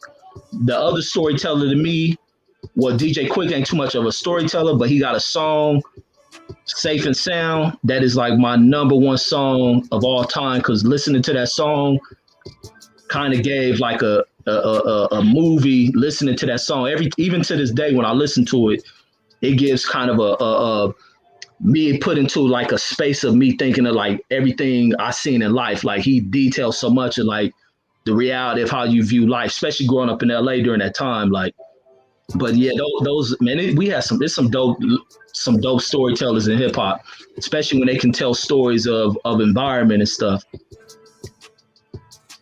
Yeah, man. That Biggie, I Got a Story to Tell. Where you rank that at? I'll put that in the top 10. I'll put that in the top 10. Top 10. What about Stan, Eminem? Is that high on the list? Top 10, top 20? I might top put 5? that in the 20 because it's just more of a story of fans, like groupish type fans. Yeah, I put that probably in the top 20. What? Nigga, I got that Stan shit high on my list, bro. I thought it was so creative because it was never done up till then, and it's never been done since. What about Biz Markie, The Vapors, or Just a Friend? You got that high on your list? Top 10, top 20? You mean as far as storytelling, or you just mean storytelling? Storytelling. We all about storytelling. Best rap storytelling. What you got? The Vapors, because it's so classic. I gotta put in the top 10. It can't go in the 5. It's probably in the high 10s, like around 8 up to 10. Hold up. So you got The Vapors over Stan? Yeah, because The Vapors touch on groupies. It touch on people doubting you, and then they become fans. Yeah. All right. Stan was a little crazy to me, man. We still call people Stans. I don't hear nobody saying somebody called The Vapors, though. But I get it. Like, we still know what they mean, though, when they say it. But niggas don't be walking around talking about, you how these niggas do. They out here, they call it The Vapors. Like, I don't hear nobody saying that. But we still use the term. But like I was saying, with us as black folks, we like technology. Like, certain terms become outdated with us quickly. Like nothing is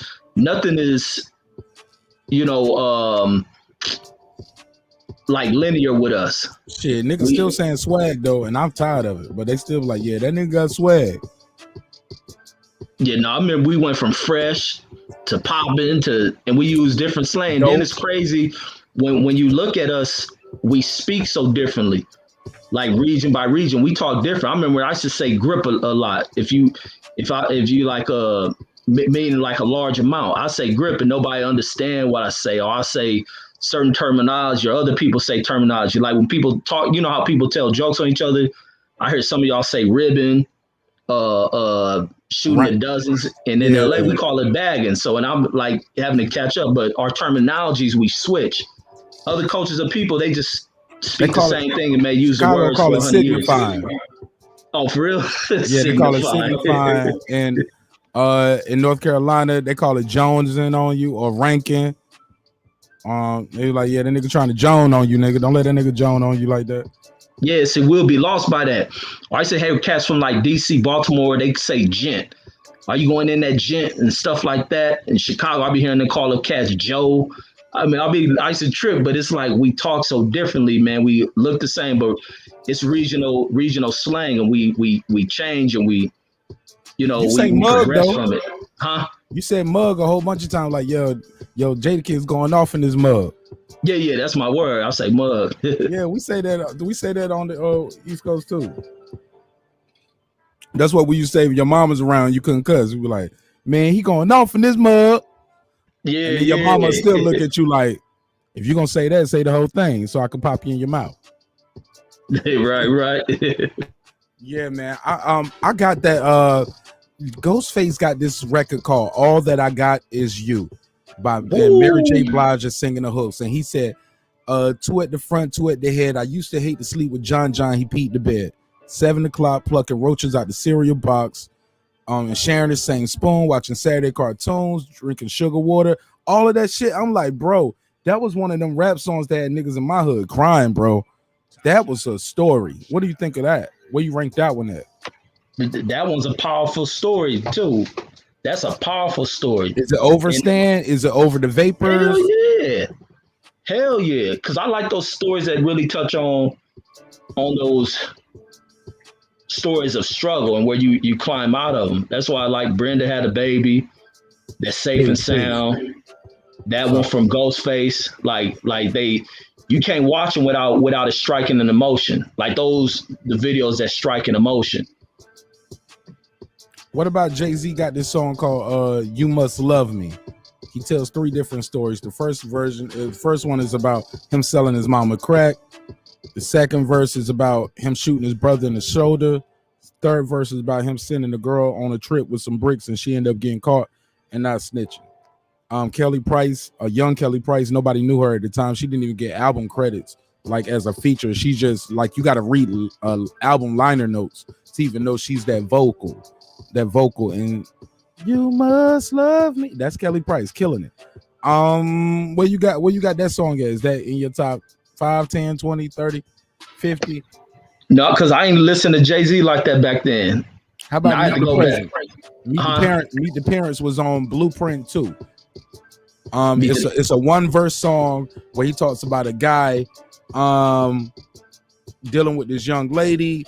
He has a baby with her. Time move on. He go about his life. She go about her life. He meets up with this kid because this dude is still on the street hustling, and he ends up killing the kid and comes to find out that kid was his son. Talk about niggas be a father, you killing your son. It's called Meet the Parents. You ever heard that one? That like I didn't catch on a lot of East Coast stuff to the 2000. Right around when I heard what's that that Stillmatic. That's the first time I started listening because I had one homie who was from Jersey. He always talked about Jay-Z was the hardest cat out there. And that, Jay-Z was popping back then commercially, but I didn't listen to him because of a lot of that West Coast, East Coast stuff. I always listen to West Coast cats, but when I listened to what's his first album, Reasonable Doubt, I heard that, but Volume 1, I skipped over it. And I never saw those 2 songs you name. I'm not even too familiar with them. Yeah, Jay-Z got this record called Meet the Parents, bro. If you never heard it, it's super dope. It's a 1-verse song, and it's super dope. And that other record was called You Must Love Me. And that is super dope. If you never heard those, I definitely tell people to check them out. Give me what's another good hip hop story, man? I'm missing it. Where you rank Slick Rick Children's story? Do you got that high on your list or low? Or Lottie Dottie? Lottie Dottie's a story too. Yeah, but they ain't them. The only thing, because they classics, they just not them stories that put you in a space of, like the Tupac song, the Ghostface, that Safe and Sound for me. They more like story tales for kids. What about Biggie? I Got a Story to Tell. Where you rank that at? Probably like top 10, because it's more him clowning. Messing with that's the one he messed with, smashing the NBA player wife.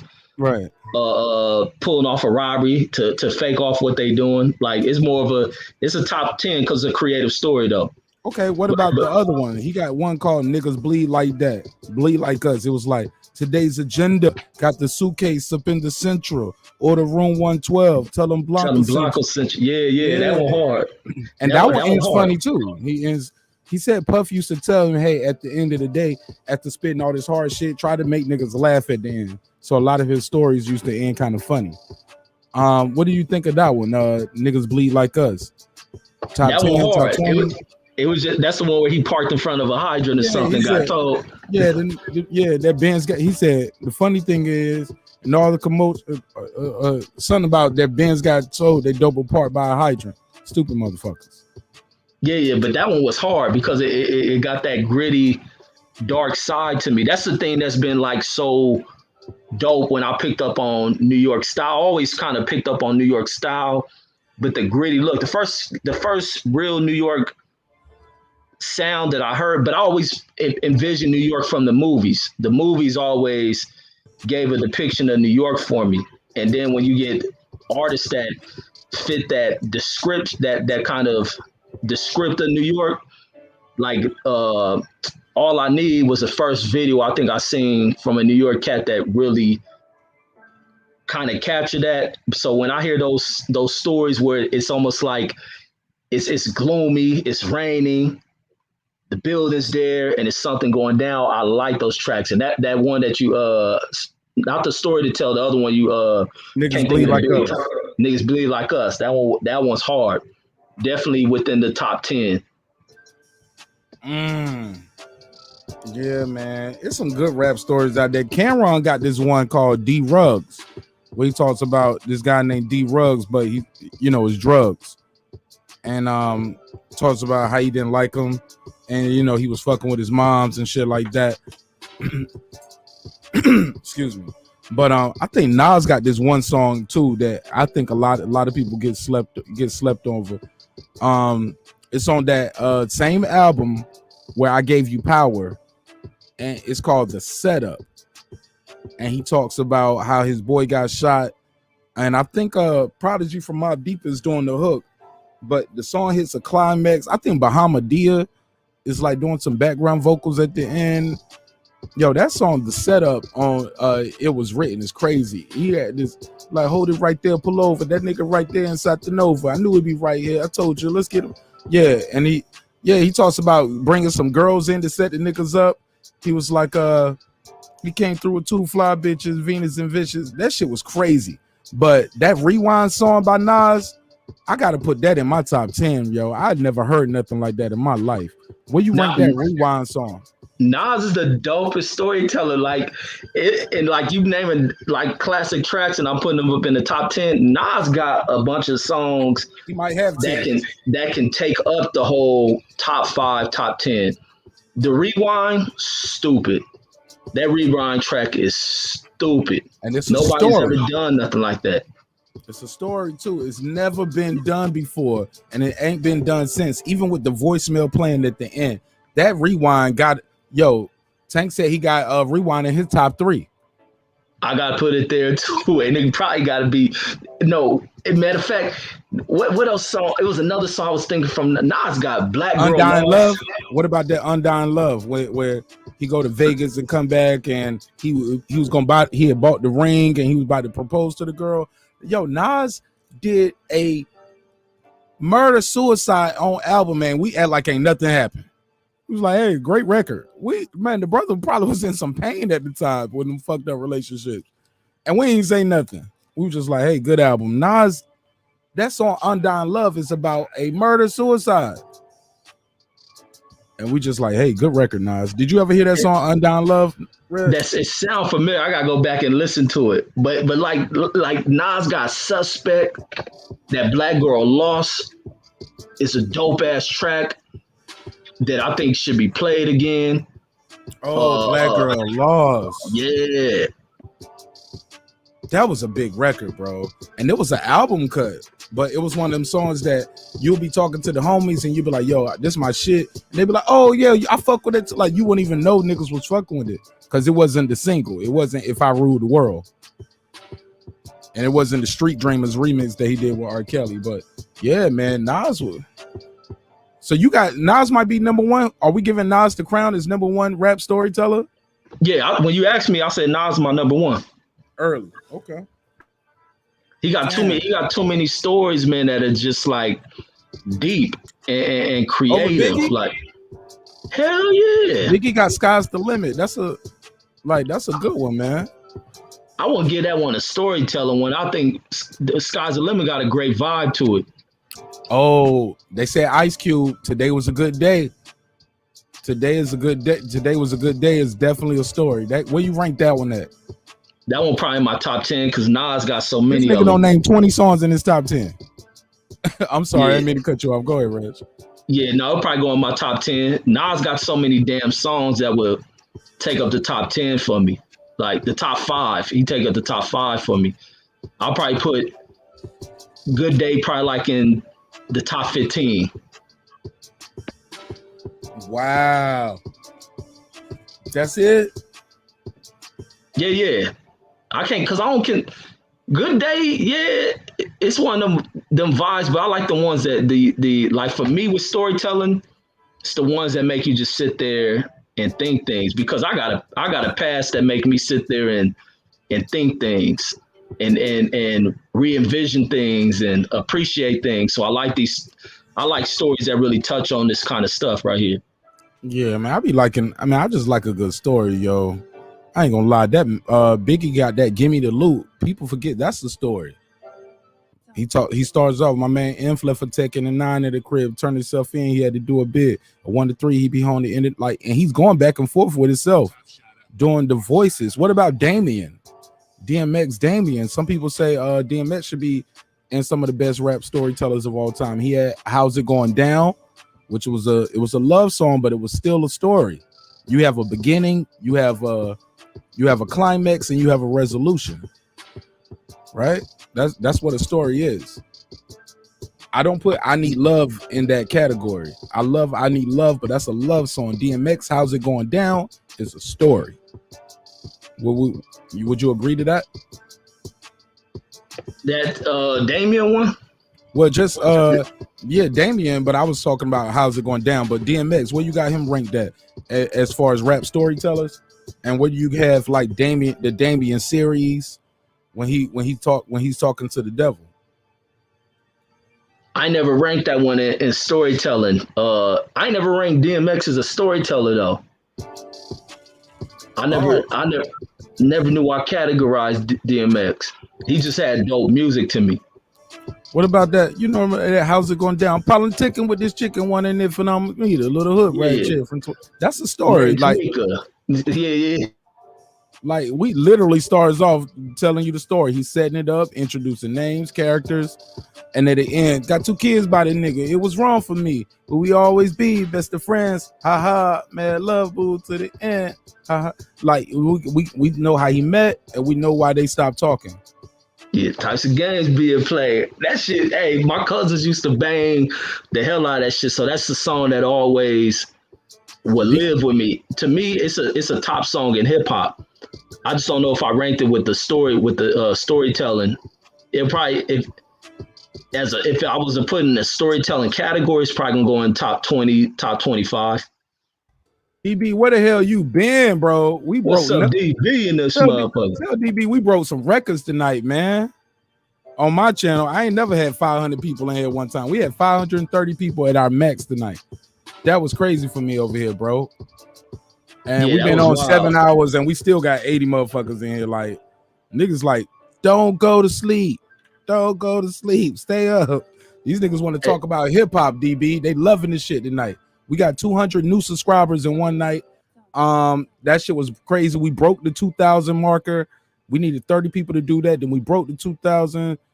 Then we broke the 2,100 mark. We almost, man, we breaking numbers on this show, and I love it, man. I love it. We had 2119.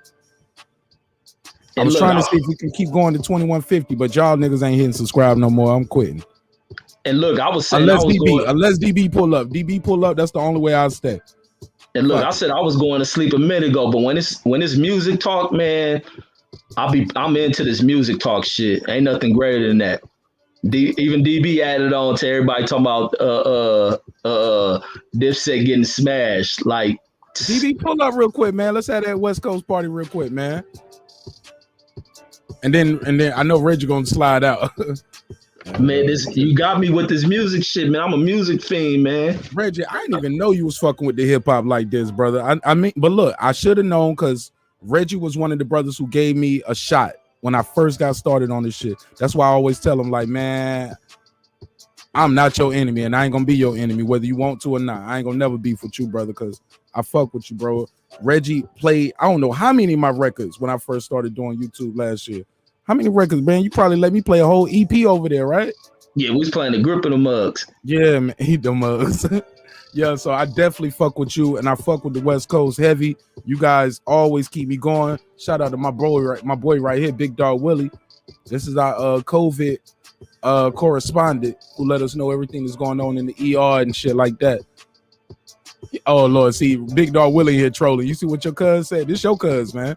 I'm talking about Shaquille O'Neal. Hey, you can't say Shaquille ain't kill him on that. Who was he on that track with? The Fushnikins? Who was Shaq on the track? He had a record with Biggie.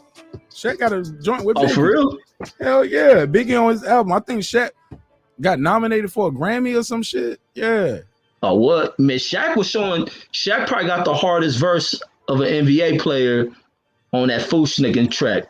It was like, and it had that spit the verse. Let me drop the beat. Go ahead, spit the verse. Man, I gotta pull it up because you know he rapping with the Fushnickers. But he was rapping like on some gritty New York type sound. And I think he from like Jersey or something. So he rapping with that gritty kind of style to it.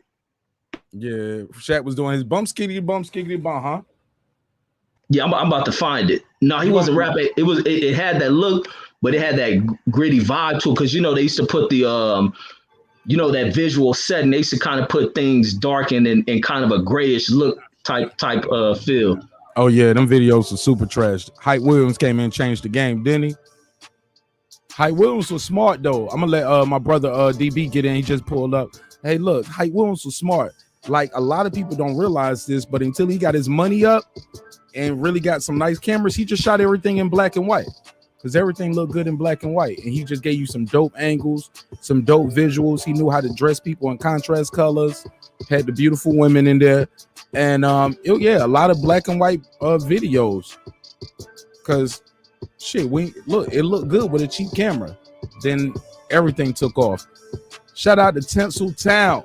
Shout out to California. Got my brother from another man all the way from the West Coast. Thank you so much for pulling up. Like I say all the time, this ain't my show. This is y'all show. Without y'all, I'm just a guy sitting in the room talking to myself. DB, welcome home, my brother. How you feel? Peace, beloved brethren, man. Listen, I got to do what my father taught me how to do, man. I also, first and foremost, I got to give respect to the host. But my father always told me, no matter where I go, man, always give respect to my homeboys. And my homeboys is the ones that's from the same hometown. So I got to say what's up to my big brother Reggie and also Big Tank, man. Salute to y'all fellas. I see you cooking this evening. Me in this mug. Don't forget Kyle in the boxing section, and Cam is up here representing for Kyle in the boxing section. Yeah. What up, brother Markham and brother Davis? Yeah, absolute. Man, y'all cooking. Mark, your platform is constantly growing, man, and you're doing a great job of hosting and facilitating, and you always got great subjects, and that's what makes for great content. And I think the people are loving it, and the results are and those 200 new subscribers, man. So congratulations to you on that. Thank you, man. Thank you, man. I'm learning from the greats like you and Reggie, man. I appreciate y'all accepting me in with open arms into this whole space right here. Yeah, man. You listen. I got to give that credit goes to Reggie, man. I remember when I used to hear you on the show, and you know, from being an LA street cat, kind of, you know what I'm saying. I always like sit back and I'll say what's up to somebody, but I won't have to engage in too much. And I was sitting back the first 2 or 3 times, and I'm like, is this dude here to ruffle feathers, or this dude really got something to say? And I said, this dude is here to ruffle feathers, man. But in a good way, you know, you play devil's advocate, and that's what my brother does, man. And I like it though. But I will say, man, as I told you about a week ago, maybe it was 2 weeks ago, I told you that those boys from Harlem ain't had nothing for those dudes. Them Queens cats, man. They came in there. You was here. Yeah, those dudes came in, and I don't know if you want to call it a massacre or an annihilation, but whichever one you choose, I'll take it. Those dudes, they don't have the catalog. Now they put out a lot of songs, but I think that the songs that they put out, I don't want to say well thought out, but they were just like, we got 4 or 5 dudes in the studio. We got some beats. Let's make a song. And that's different from the way that the LOX came up. The LOX are naturally talented dudes.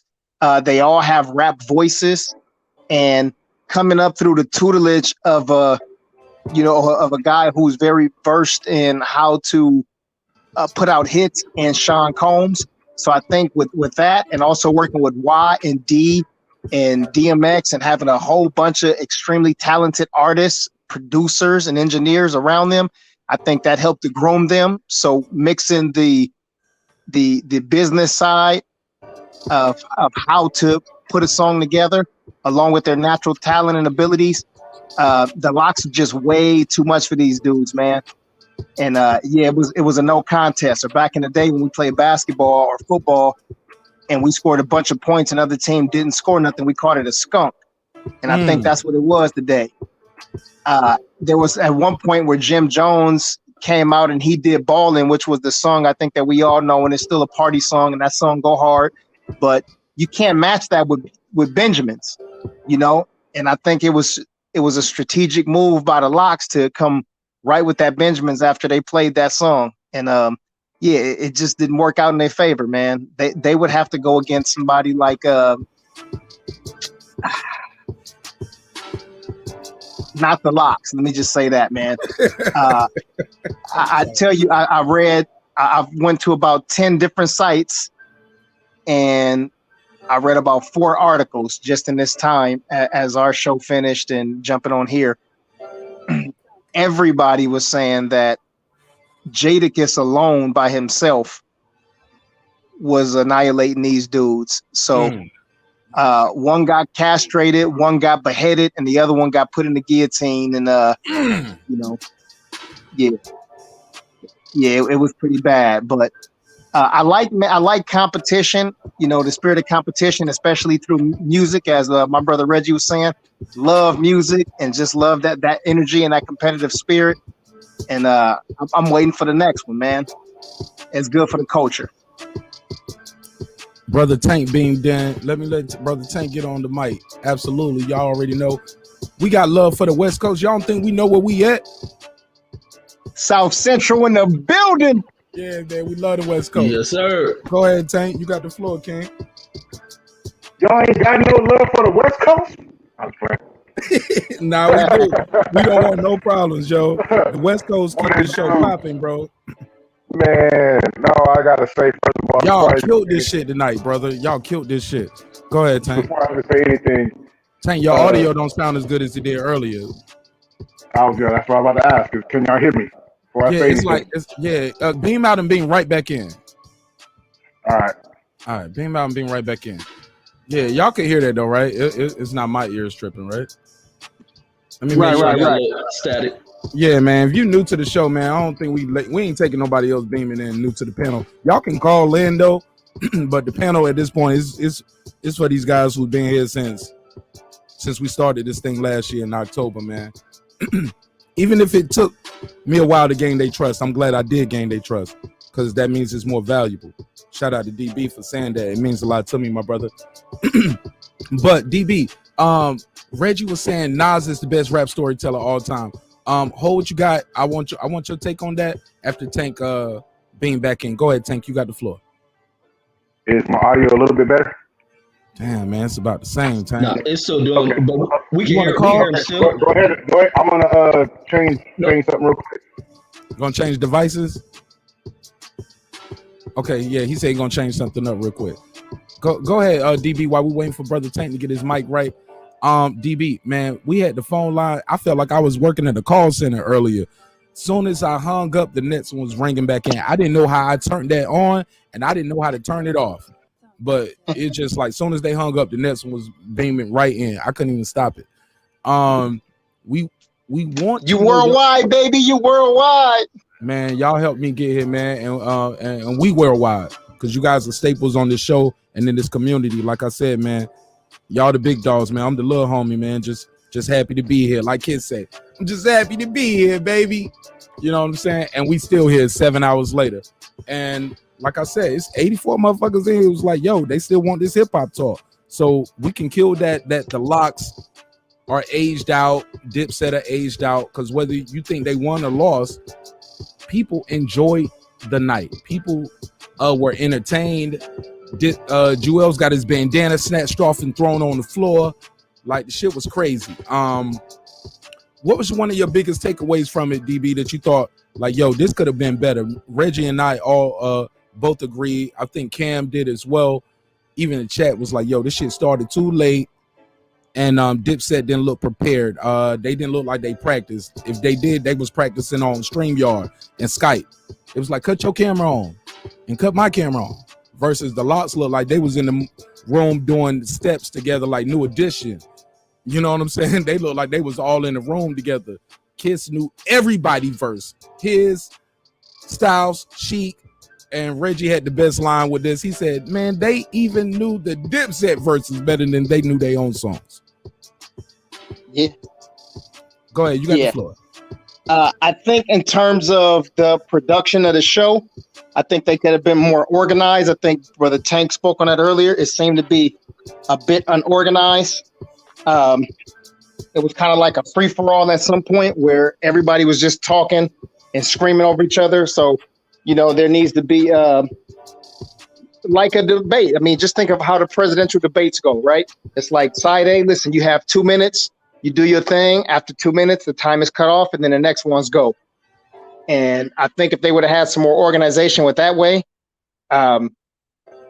yeah, I think it would have been even more of a skunk because, like you said, the LOX seemed like they obviously knew that it wasn't just doing music for the appreciation for the show and for the culture, but to let people know, like, listen, we've been doing this for two decades and we still strong.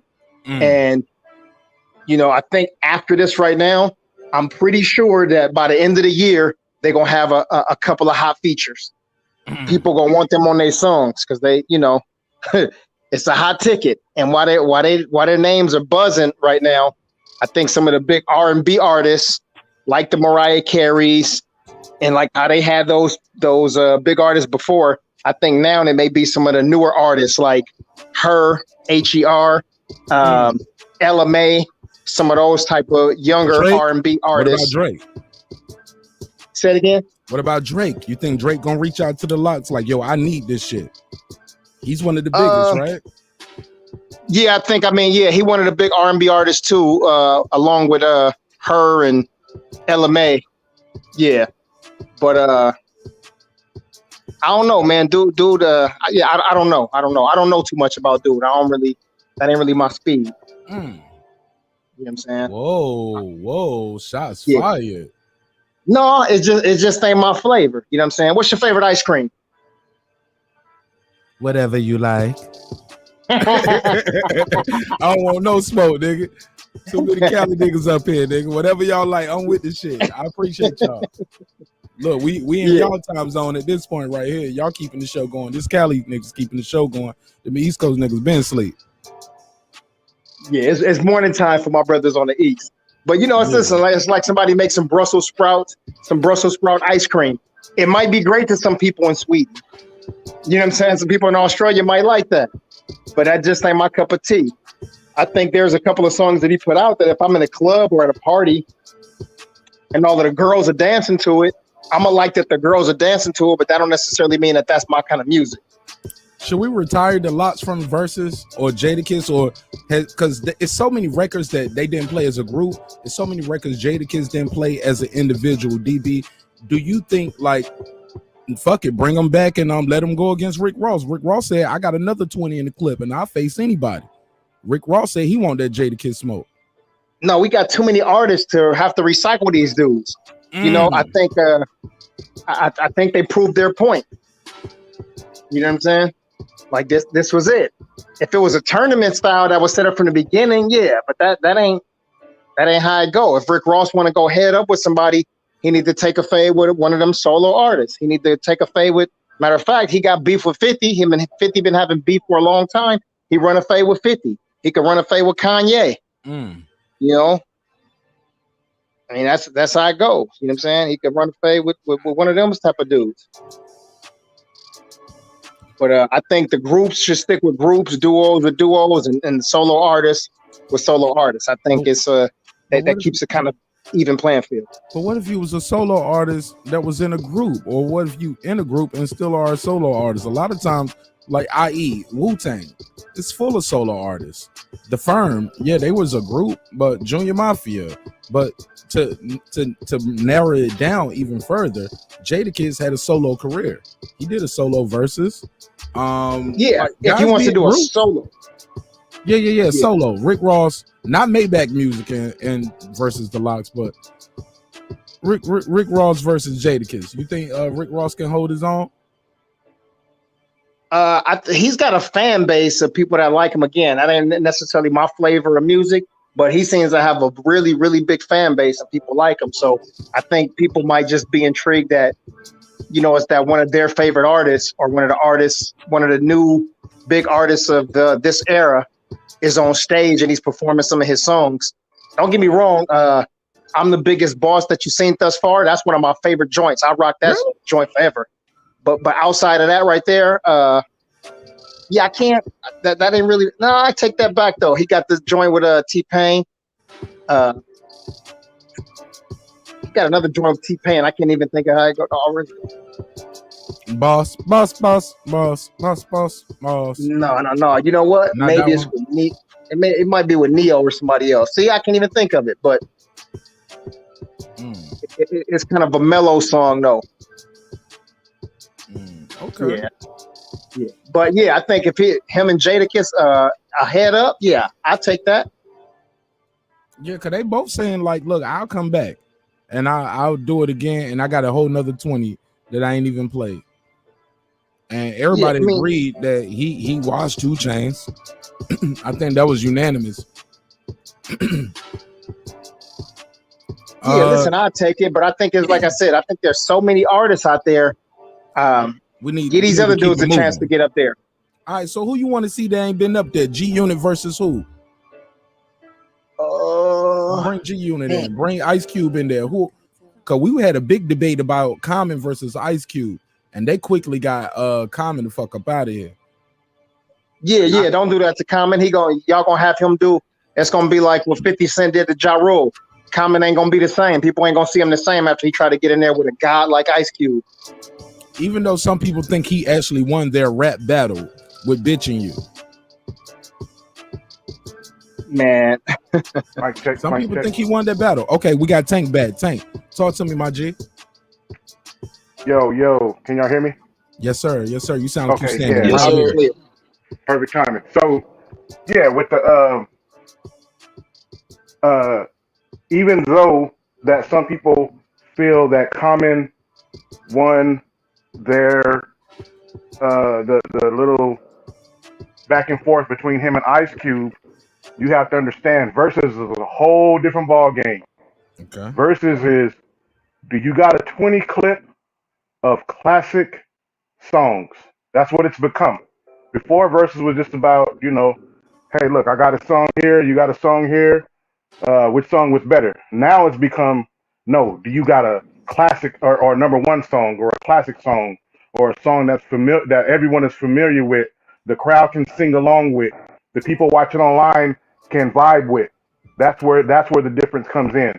And when you go there, I don't know if there's too many artists that got 11 songs that's better than Ice Cube if Ice Cube come up there with a 20 pack. If Ice Cube come up there with a 20 pack, knowing that he got 30 years in his bag, two different great groups, whether it be his verses from he's spitting bars from his NWA times, or he's spitting bars from songs that he have with West Side Connection, and then go into his own trick bag of his solo career. It's going to be hard pressed for anybody to come up with 11 songs that's better than the 11 he gonna bring, because that's all you really need in the verses is to bring 11 hot tracks. You know what I'm saying? And he coming with a 20 pack of classic hits. Hard to argue with that. Yeah, Can't argue with that, bro. Because and Tank don't like when I say this, but I'm gonna say it again. Once Ice Cube plays "Boys in the Hood" and he, according to Versus rules, he can play that. Common got to start doing like Jadakiss said. Hey, am I battling you or am I battling NWA? You know what I'm saying? You gotta start trying to get the crowd on your side or try to discourage the guy. Same way Keith Sweat did. Keith Sweat was like, "Yo, am I battling you, Bobby Brown, or New Edition?" Exactly. Because if not, he gonna get washed. And Ice Cube got enough in the clip, man, where he can get 10 joints off with just playing his first 2 albums and some Eazy-E records that he wrote for him. But look at this, Mark. But let me say this. You got to look at the mark Ice Cube made on music. And then you touch on his albums that really put this kind of air inside of America. It wasn't that Ice Cube music hit the hood or whatnot. Them folks in Washington feared that shit. And what he talked about, the Predator album, Death Certificate, America Most Wanted, Lethal Injection. These are albums. Common ain't got nothing to touch on that. Ice Cube got albums that shook the foundation. Ice Cube was the man in rap music for a long, long time. And then on top of that, he matched that with the film, that Boys in the Hood film he did. His career matched that. And Common ain't got that. And I think Common makes a different style of music that he wouldn't sit on the surface with Cube. And Cube performance wise, Cube controls the mic.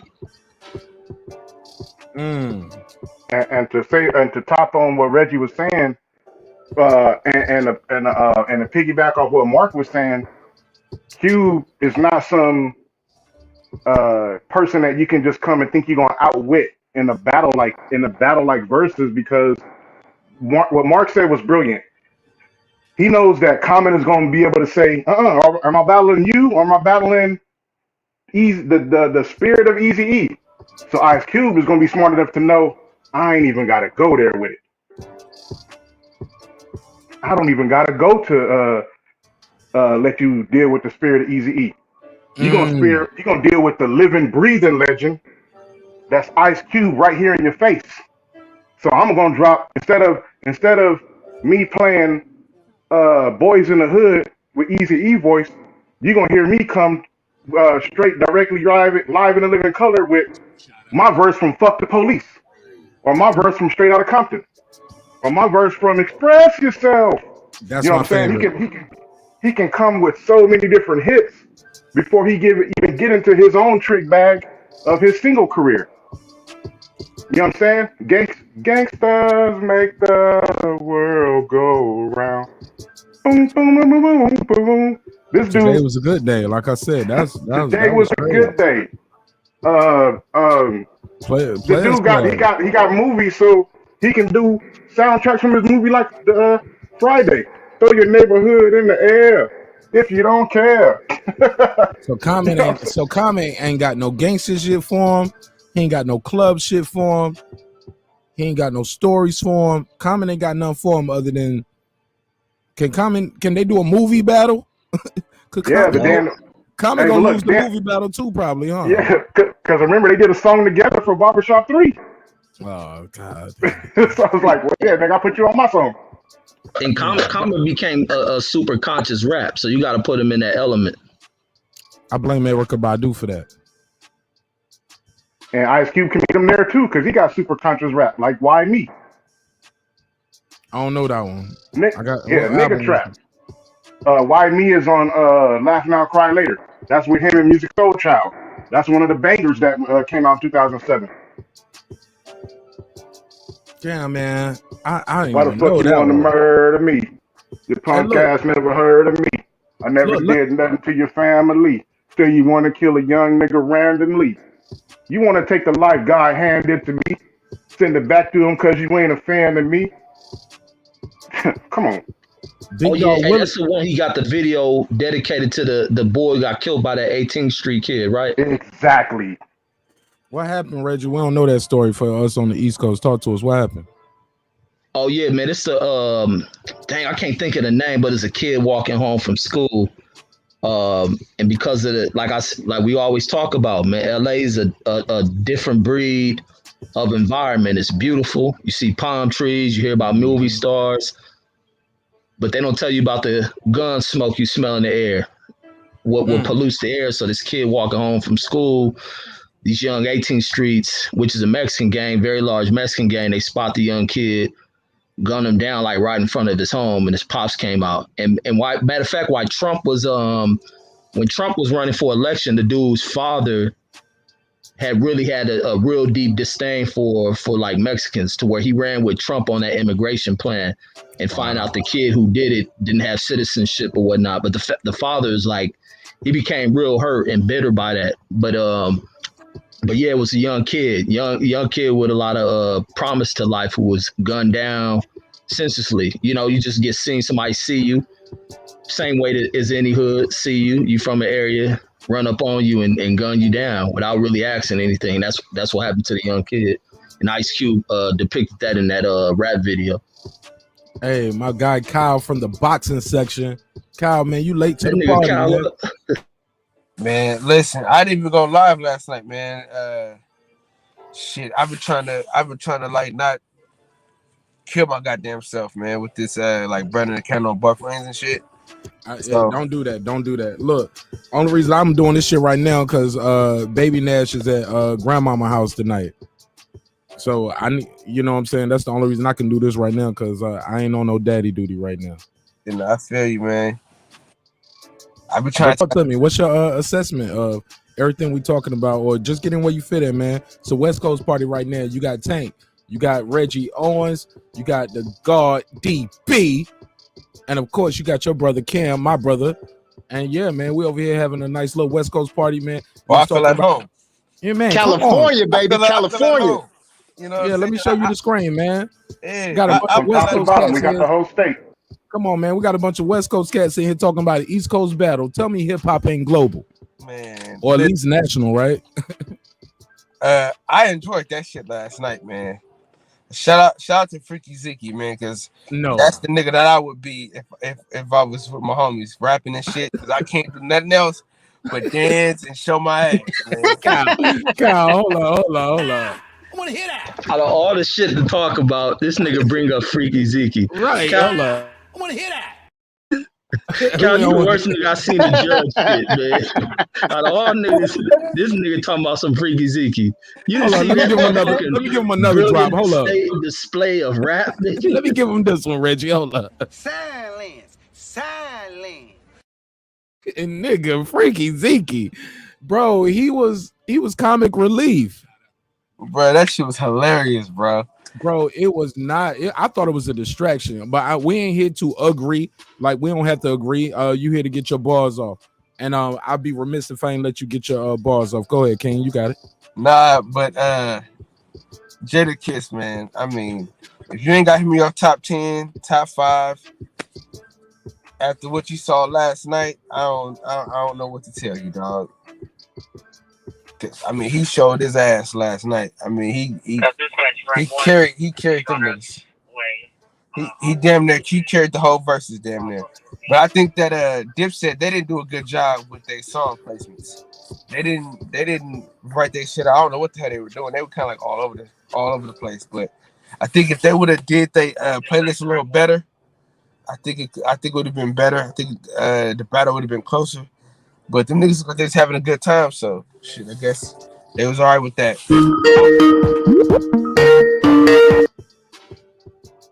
You think it was the song placement or the song selection, Kyle? Both. I think it was the song. Okay. Both of them. Because they played the Hey Ma, like the old boy, they played that like they didn't even do a good job of like setting it up. They had the worst setups. You know what I mean? They didn't set none of their songs. They just went into them and shit. For sure. Hey, we got somebody from the East Coast, 910. You got the flow. What's your name and where you calling from, my brother?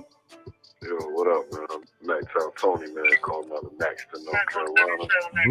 Hey, Kyle, I'm gonna mute your mic real quick. I think we hearing a radio or something, brother. Let me take this call. Hey, you said your name is Black Tie Tony? No, Mactown Tony. Okay, Mactown Tony. All right. What's up, brother? Calling out of Maxton, North Carolina, man. I'm in the South, bro. And, hey, man, I'm in ATL, man. All these other brothers on the West Coast, man, but they rocking with us and they loving the show. They love hip hop. Give me your assessment on the battle. Let me give you the clocker. 2 minutes on the clock. You got the floor. All right, bro. Shit, man. Last night I watched the battle, man. I felt embarrassed for DIPSET, bro. Jada just, once he said them niggas was lip singing, it was over for him. Then it was like, oh man, we got to go with the format we came with. We, you know, the boys ain't together like the LOX was together. You know, I don't think they really, you know, they had a lot of turmoil going on through the years. I don't think they really collaborated on what the verses was going to be for them, man. The LOX just, man, they had their shit down, pat me from coming in, and the only thing that bothered me was it took so long for it to start. You know, I don't think DIPSET was all together. And then Cam was late getting to the stage. He was like, and then I think they was just trying to be more of a give a visual as far as show how Harlem niggas, you know, they supposed to be the flyest niggas on the earth. This nigga brought a beach chair to the stage, so you knew they was out there just to do some show off shit, you know. And then Jimmy had the nigga come to the stage with the chain, and then my man, I believe Sheet Loose told some shit, told him like, I hope you have to get that shit back after you finish the song or whatever. I mean, they were just doing a lot of high side shit to get niggas like them snatched up real quick for their jewels and shit. And the LOX, they came strictly hip hop, like that's what they came for. We came to do this verses. We came to smash y'all niggas, bring y'all hits, y'all mixtape shit. DIPSET wasn't, they was all bark, man. Them niggas they weren't ready for that. You know, even Cam, I thought Cam was going to do a lot of his fly shit, but I don't think Cam was really in tune with his crew and, you know what I'm saying, and what was going on. But I give it up to the LOX, man. Jada, he let the New York City know, smashing these niggas. For sure, man. Tell people again your name and where you calling from, my brother. Yo, Mactown Tony, man, calling out of the dirty South, Maxton, North Carolina, a.k.a. Mactown, a.k.a. the Magnolia. Hey, the Magnolia. I appreciate you, brother. Please hit that subscribe, brother. If you like this content, man, we talk about hip-hop, relationship, race, politics, sports. Do it 3 times a week. Monday, Wednesday, Friday, 10 o'clock. Hey, can I give a real quick shout out one time, bro? You just did. The Mactown. I'm fucking with you. Go ahead. Man, real quick. Now, go ahead. I want to say rest in peace to my man 704. You know, who just passed away last night from the Keep Pounding podcast, man. Oh, prayers no, out man. to I'm his sorry, family. And I just want to, you know, send that out. You know, he passed, you know, saying last night while niggas was watching his verses. What's his name again, my brother? 704. You know, he's down with Big Cat, the Keep Pounding podcast. You know what I'm saying? And, you know, still don't know what happened, how he passed, but just want to send a shout out to his family. friends, everybody that support the podcast, and just want to send that out to them, man. Rest in peace, dog. God bless, man. Rest the dead, man. God bless that brother and his family. God bless that brother and his family, man. Yeah, tomorrow's not promised, bro. Go ahead, y'all got the floor. Yeah, RIP. I wanted to say this, man. This battle was lost years ago when they first went in the studio and put together the music they put together. And I think Golly, Reggie and, harsh. and Reggie no, said, I mean, hold up, Reggie. Let me hit the drop. Reggie said they should have unrecorded that shit. They lost before it started. Go ahead, Reg. Yeah, because we all got homies that try to rap and they go to the studio. They think going to the studio is about smoking a million blunts and just pop shit up out their ass. And a lot of rap artists go about doing shit that way. They don't create anything of substance. They hear a beat, they rhyme a beat with a hook, and then put together catchy shit. And a lot of times during that time period of the DIPSET era was a lot of that. What was that? The punchline rap. They did a lot of punchline rap and also injecting mumbleism into New York hip hop. And they moved away from lyricism, timeless music creation, creative pen writing. I don't even think a lot of these dudes wrote down a lot of lyrics they put together. I think what they went in there in the studio and try to be the hardest cat by throwing out something that sound hot and appealing. They brought about a gang with them and they made stuff look cool. Where you had the LOX, like was stated earlier, the things with the LOX is they come from a school of real talent. They come up under Big. They come from that time period. They come up there competing against DMX. They come up in the era where New York still had its ground before things shifted. I think the only thing, and these dudes never ran away from their art. They didn't try to follow trends. They stuck with what's true to real hip hop lyricism, the battle side of hip hop, and they put that into what they crafted down in notepads and also recorded inside of a booth. And that's the timeless type rap. The thing with DIPSET, they had a hot moment. It was a very hot moment. And it was a moment that wasn't presented through hard work. It was presented through internal turmoil going in between Rockefeller and his two top executives, and the fact that Cameron had a relationship and they thrusted them into the forefront. So Cam and them came up in a time period where opportunity, it met them while they were running. It hit them running. So they get injected in that from something.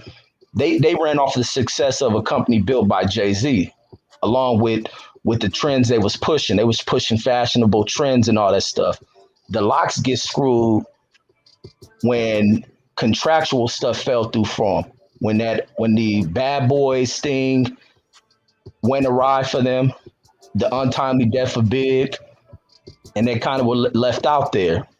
And then that whole shift in music for New York came about because New York sound shifted, and then you also had to shift to where music moved down south, and I think it affected them. But this music had always stood the test of time, and when it gets presented on this stage, people are like, God damn, this music that was written in the late 90s, early 2000s, because of the preparation, the time they put into it, it pops off in 2021. It sounds like new music. When people listen to what Jada spit out there, sound like new damn music. And this is a 40-something-year-old dude who spit some of the hottest ish these young cats have ever seen. A lot of these young cats is like marveling over this. And imagine how much the pen of these young cats is going to change. Imagine what he did to extinguish a lot of that dumbness in rap music. Like, it was cold shit. But go ahead. Hey, I'm not gonna let you tarnish those dudes' name like that, man. Hey, they came with style. They came, just like you said, time music. That's just like doing the crunk era down south, the snap music, the rock star. Everybody want to have like a electronic guitars in the background. Everybody want to wear like the little. That's when the trend of the skinny jeans, and everybody was pushing. It was a time and a period in which everybody was rocking that type. Like people wanted to rap like Dipset. You know, their lyrics went all the way there, but it was just more or less like that was a style.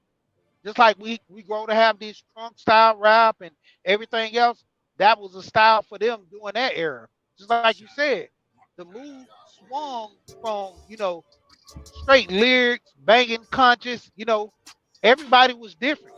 Didn't nobody sound the same back then. Now you got the whole water going downhill, everybody flowing the same way.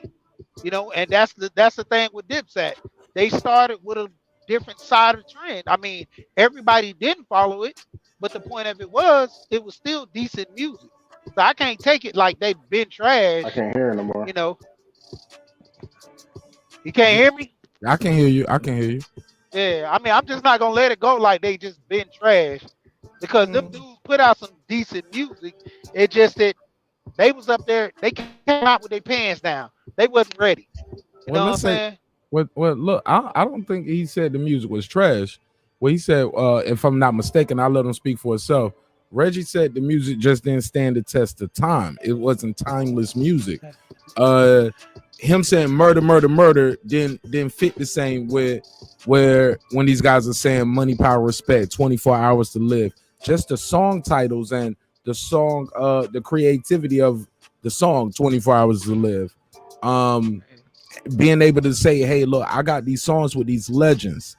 Rest in peace to many of them, but they was like Jadakiss said, I did real songs with Big, no made up shits. You know what I'm saying? When he was dissing 50.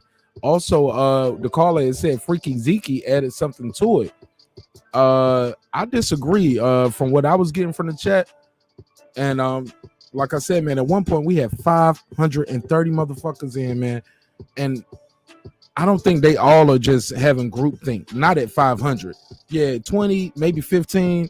Shit, even writing, I don't even see that happening at 76 people or 86 people that's in here. Like my brother, I don't think it's all groupthink. Nobody's saying they trash. Their music just wasn't timeless. The production wasn't timeless. The lyrics, and it sounds like what you saying, my brother. Respectfully, of course, Dipset invented swag rap. When we was talking about how people were dressing and how they was looking with the wallet chains and the Ed Hardy, they kind of just stapled swag rap where, yo, I can outdress a nigga and I can just be flyer than you, and I can say I get computers putin'. And long as I'm wearing a fucking fur and driving the nice fancy car with big diamonds, y'all be like, yo, he get computers putin'. Like, but that shit did not hit. Cameron said I get computers putin' after Jadakiss had did that crazy ass verse where he said drop the mic, we dropped the mic and everything. That was round 5 when Jada did that and called him out for not rapping on the beat. Yeah, I think it's more than just that hey, yeah, they brought fashion into it. That fashion shit didn't mean nothing in 2021 because the fashion is outdated. Jewels came out there with every fucking pattern he could find on tonight, from polka dots to plaids to stripes to monogram shirts, monogram do-rags, and the shit just didn't hit right. Look at this picture up here. You see Jadakiss got his damn do-rag in his hand? He don't snatch the nigga bandana off his head, bro. Yeah, them were fighting words right there. But nah, when he was started off, I'm glad they didn't fight though. Go ahead. He said the dude should have never went in the booth and made the music. That's what I'm like. You can't. No, I think Reggie. I'll let Reggie speak for himself. I believe he meant like make better music. Oh, work hard. Don't be in there with I make computers putin'. Yeah, they music don't stand up to nothing. It was just hot right then.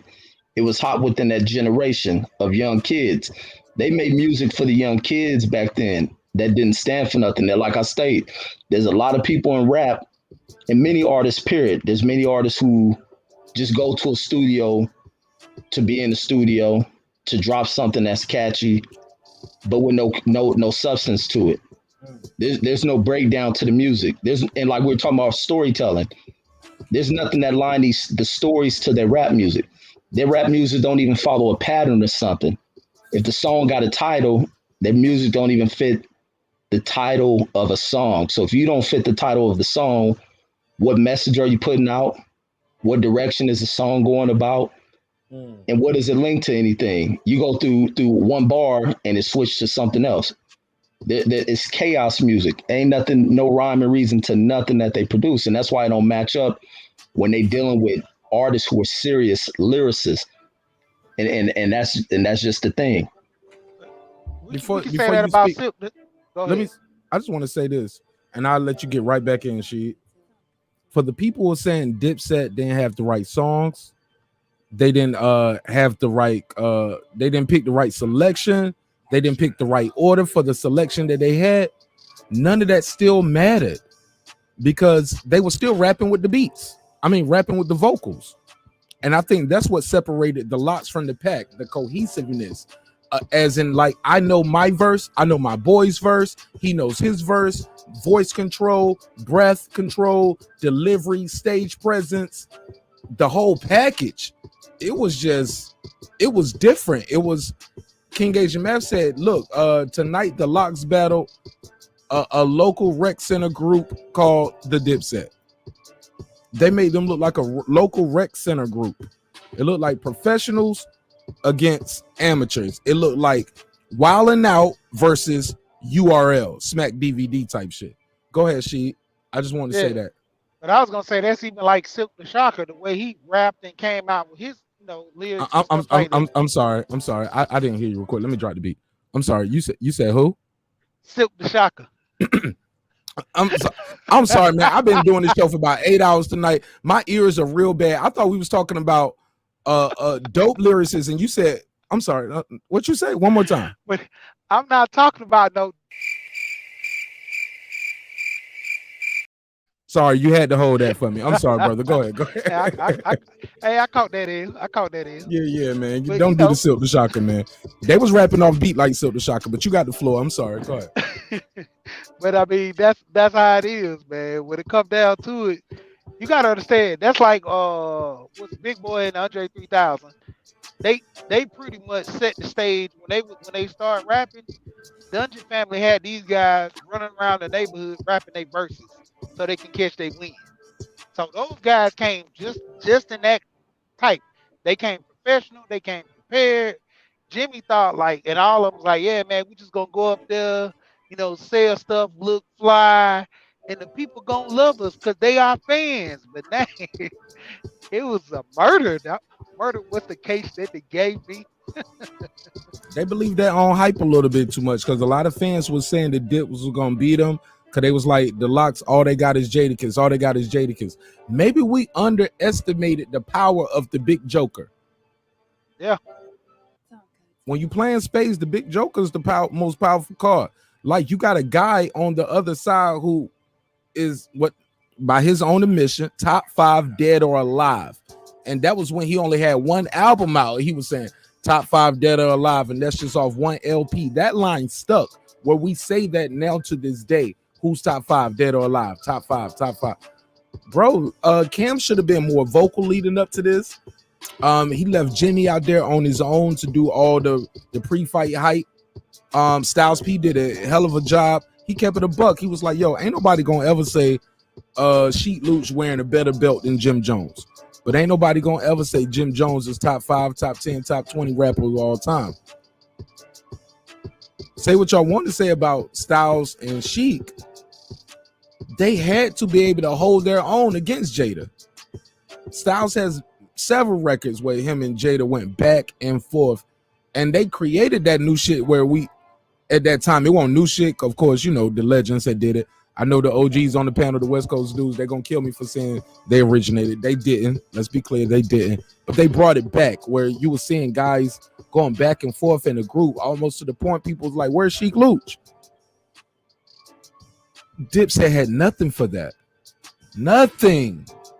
They were still rapping with the vocals. They didn't even have I don't even think they even brought instrumentals versions for it, or even if they knew their lyrics enough to do that. Once the challenge was issued at round 5.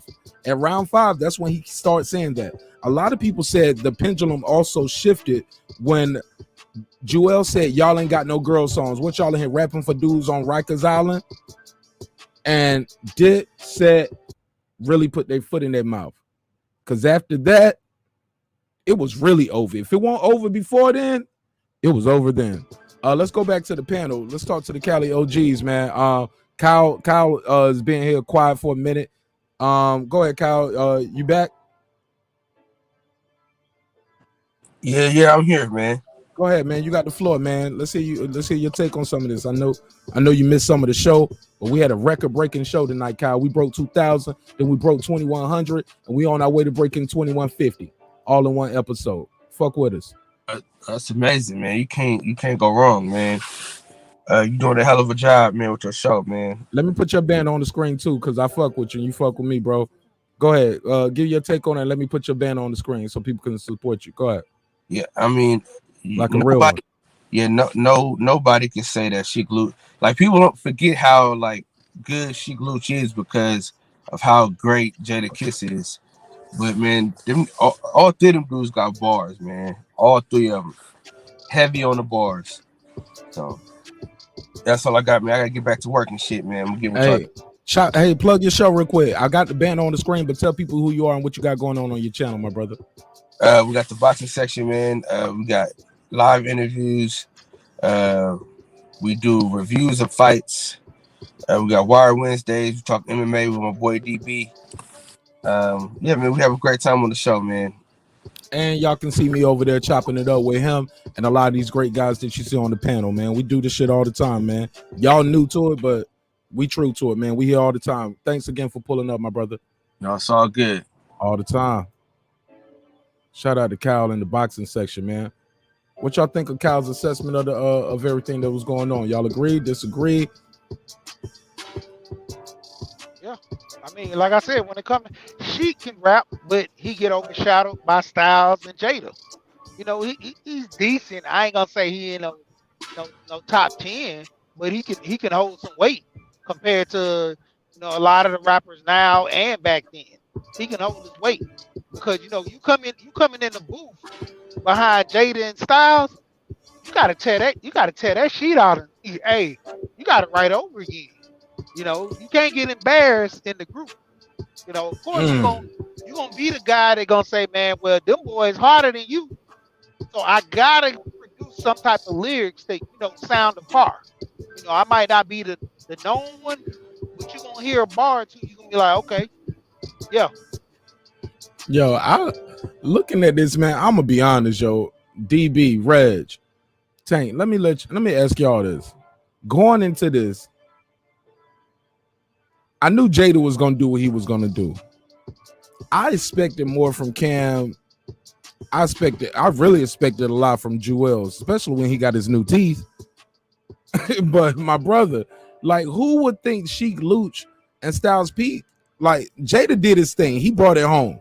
But those other guys were hitting base hits, man. If you follow baseball, right? Those were base hits if they want home runs in their own. Benjamins, come on, man. Sheek Louch got off on that. Like, I just never thought I would see a day where the LOX would be on the stage with Dipset and Sheek Louch was out rapping and performing them. I had people send me a text. Go ahead. I just want to say this. Kefo Smitty, this is my brother. He had to eat some crow and he kept it a buck. He shot me a text. He said, yo, just wanted to apologize to you for disrespecting the LOX. He sent that at 12:46 a.m. So immediately, he didn't even, Kefo, I'm mad at you for not pulling up because he was the main one who was saying the LOX never had a movement. Dipset was a movement. Yeah, the LOX was cool because they rolled with Puff. The LOX was cool because we all wanted to hear Jada. The LOX was cool because they ran with Biggie. The LOX was cool because they was under Rough Riders and DMX. Dipset had a movement. He was wrong tonight. Go ahead. Y'all got the floor. Hey, man, when it comes down to it, the LOX can go on tour, but they gonna have to feature. They gonna have to feature Dipset so they can get some sales now, man. Because they tour is over. I ain't gonna lie. Let me open it up to the West Coast OGs. I gotta disagree with you right there. I think the LOX elevated their career to the point tonight where people are gonna look at the LOX different from years to come. Whereas features, whether you booking them for a show, whether you whether even if they don't do the tour with the Dips, like let's say the Dips back out, because I think Cam and the Dips gonna back out after all this comes out over the next few days of how terribly they perform.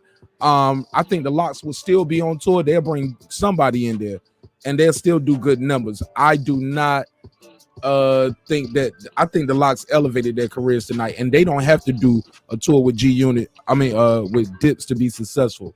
But let me open it back up to the panel. Do y'all agree with him where they gotta have Dipset now, or do y'all agree that nah, man, they put themselves in a new echelon and showed that they are who they are?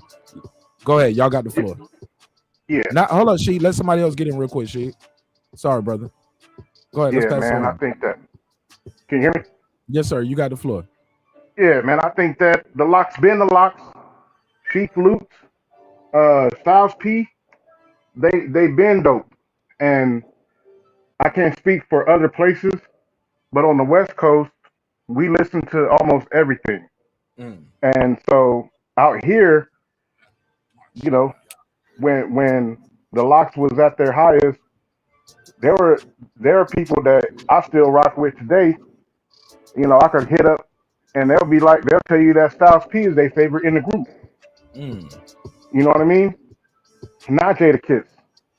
And it's just because of it's a grittier style that Styles P has, and it a lot of people in Southern California can relate to that gritty style, and so I wasn't surprised. For me, Sheik Luch is my favorite in the group, so I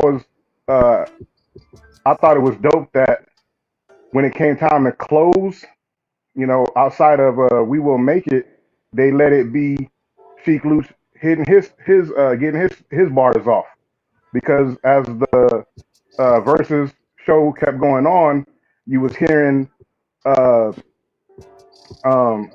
Jewel say, "Why y'all won't let Sheik Luch rap? When is Sheik gonna get a turn?"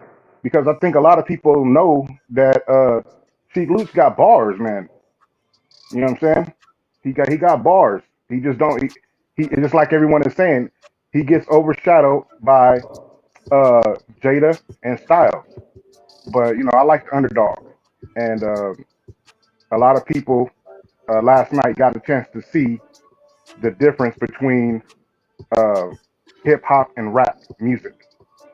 I think I was talking to DB probably about a couple of weeks ago. I probably want to say a month ago, but that's probably too far. But we were going in on this, I think it was, and I was telling him how back in I used to work at this manufacturing facility, and it was around the time when Dipset was coming out, and the young boys that was in there trying to explain to us how Dipset is the greatest thing since sliced bread, and we should be like, man, are you crazy? You heard about the LOX? Have you heard about Wu-Tang? You know what I'm saying? What about West Side Connection? What about NWA? What about Outkast? You know, but you couldn't tell this young man nothing about Dipset. And in this era, they're able to see what it is that we were trying to say that entire time. Oh yeah, This in front of hip-hop God thing and is everybody. about bars. In front of God and everybody. And then Reggie broke it down the best earlier, because he was like, you can tell that the LOX, Jadakiss, Sheik, and Styles P came to perform. Dipset came to entertain, and that's the difference. Go ahead. Y'all can pass it around. I think DB was trying to get in. Go ahead, DB. Well, it's always tough to go after Tank, man. You know, Tank covered the bases, and you too humble. I agree with much of what Tank said. I gotta rewind just a little bit, like Nas, for a second, man. You spoke about these guys creating swag rap and bringing a dress code to the game, and I want to say I think that was a quick statement, but Wu-Tang was the one that brought that in. Tony Starks, Cappuccino, Raekwon the Chef, they brought that in, wearing dope clothes, Wallabies, you know what I mean, the North Face and all of that, the polo, the whole thing. So these dudes definitely didn't start the swag rap. They started a different sort of swag, but It wasn't the same as how Wu-Tang did. And also spoke about the rappers that go back and forth. That was done, man. I think most recently it was Method Man and Redman who kills the back and forth, but it was started with Ren and Dre, and then after that it was it was done again with Snoop and Dre. So that back and forth wasn't created by whoever else. I can't remember who it was said, but Styles and Kiss. Yeah, I messed up with that. That's why I was like, they're gonna kill me for that. Shit, I remember Run DMC was doing it. Yeah. That's a fact. Yeah. Run DMC was doing it as well. But I'll just say this on this part right here is I didn't expect anything much more. I mean, we had your show a couple of weeks ago when we got the announcement about this versus happening, and I mean, this is exactly what I said. If anybody go back listen to the show, this is I'm gonna seem like Nostra D Bemis, That was slick. I'm fucking with it though. Go ahead. Yeah. It was just exactly what I said. So I didn't expect anything more. You know what I mean? Yeah, I was just gonna use an analogy, but I'm gonna keep that. I'm gonna keep it to myself because it was a little vulgar. But yeah, I just didn't expect anything more. I expected it to be exactly what it was. I expected the LOX to be more universal, more polished, and more put together. And it showed. And not only that, though, a winner is a winner, and winners prepare themselves for victory. And the other guys were going out there for what do they call those? A participation trophy. They kept talking about the gear. They was looking for a fashion award. Go ahead, Reggie. No, I was just saying facts to that. Yeah, these brothers was looking for a fashion trophy. They some at times like look the dude Freaky Zeke. I know somebody called in and they was like, "Yo, I like that." He added flavor. He was reminiscent of Flavor Flav. He's the hype man. My brother, this one time for the playing around. One time for all that goofy shit. Like it was time for bars. Like at some point you had to realize these dudes were not playing with y'all. They was trying to leave with your head on a stick. Pause. But fuck, we ain't gotta say pause. We with the Cali niggas tonight. Cali niggas don't say that shit. They know what time it is, right? Facts. Brother. We need 25 people to help us get 2150. I need y'all to help us do that. Somebody told me, or somebody texted me, it was like, once you get 2150, they know you're gonna shut the show down, so they ain't gonna do it. So what? I need y'all to do it. We gonna be back tonight at 10 o'clock. Do it man. anyway. Yeah, man. I'm gonna do it anyway. If y'all look, at some point we gotta end the show. We gotta end it, right? We gotta get breakfast. Guys gotta go to work. I gotta get some rest. Baby Nash is gonna be here at some point today. Grandma gonna bring her home. But my brother, this has been an incredible night of hip hop. Who really won? The culture won. I know it sounds cliche, but come on, man. This was incredible. Did everybody get a chance to talk about the do-rag, the Jadakiss snatching? Did you talk about this, DB? Did you speak on this? Jadakiss snatching? I did not, but I mean, no, I didn't get a chance to speak on it, but I'll just say it was plain and simple, man. Some things you just don't do, and he set himself up. He walked through doing the whole bully foot, waffle stomping little thing in between the Ghost and Jada, and he set himself up for it. And Jada wasn't playing games with him at that moment, and he smiled it off like a real sucker would do. You know what I'm saying? Yeah, there's certain times that listen, you touch me, this battle was over. You know what I'm saying? Think Joel should have put hands and feet on Jadakiss right there in front of God and country. Listen, I know everybody in here probably gonna disagree with me, but you put your hands on me, it's a wrap, homie.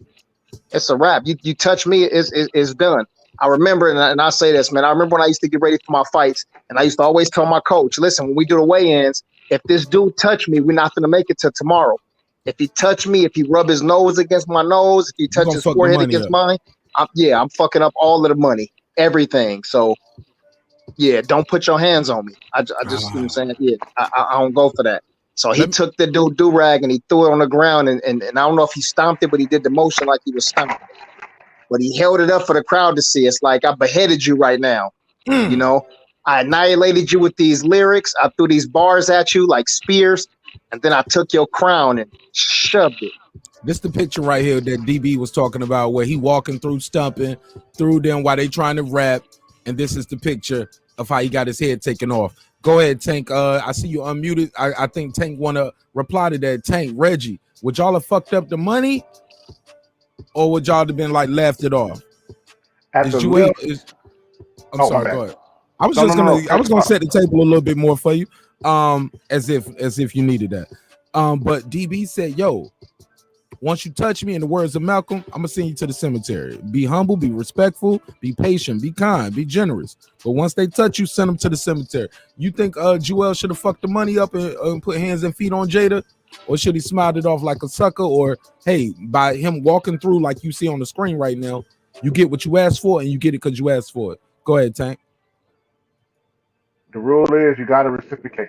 They touch you, you touch them back. Now, in the situation that they're in, at the very least, he got to turn around and backslap Jada Kid's cap off his head up into the crowd and throw it into the crowd. Oh shit! But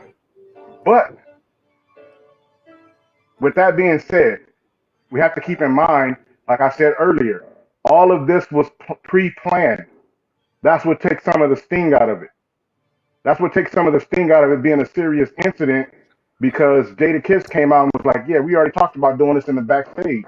So some of this was showmanship by both sides.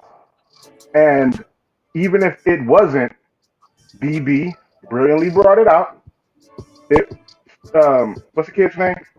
Joel Santana knew that he was in the wrong, because it was him that continuously kept walking through them during their sets, when they should have been huddling up together with them and saying, look, what we gonna do about what's going on? I got at least 3 songs that I could come out with that's bangers on this album, or that was distant or that. And then Jimmy, what you gonna bring from Pray for Rain? That's how it should have been. You didn't have no time to be messing with them.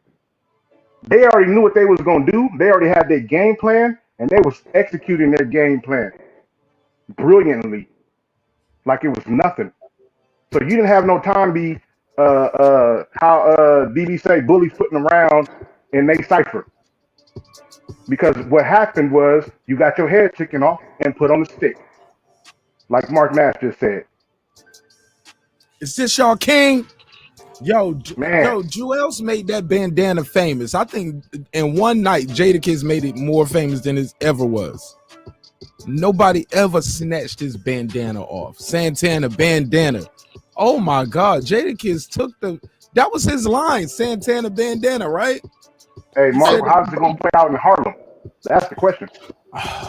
all them tough Harlem. You let him take your do-rag off though, yo. Let Jadakiss and them said them niggas ain't at home. They said we the only ones that's still in New York. Said we don't live in Cali and Miami and Atlanta and Connecticut. We right here in New York. New York. They kept playing that New York card. I think they took the crowd from him early in track 5 when he said, yo, these niggas, y'all could have stayed in the car and listened to iTunes or something for that. Jada said I could have been at home watching the Honeymooners.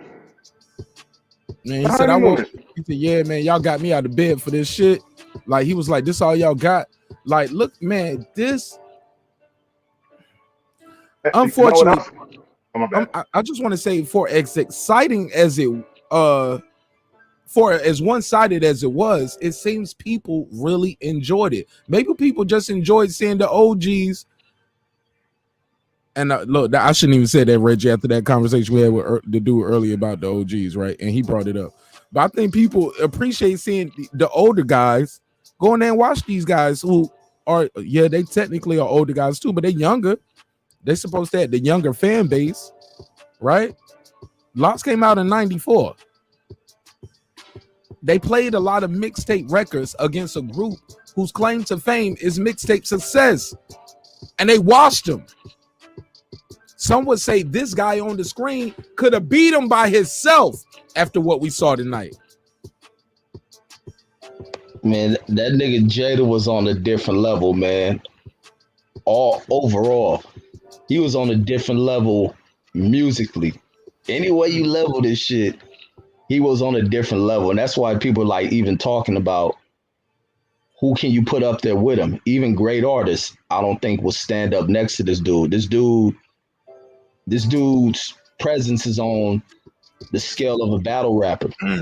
Like we was talking about earlier, battle rappers find it hard to make that conversion over into mainstream hip hop. This dude is the only dude to successfully do that.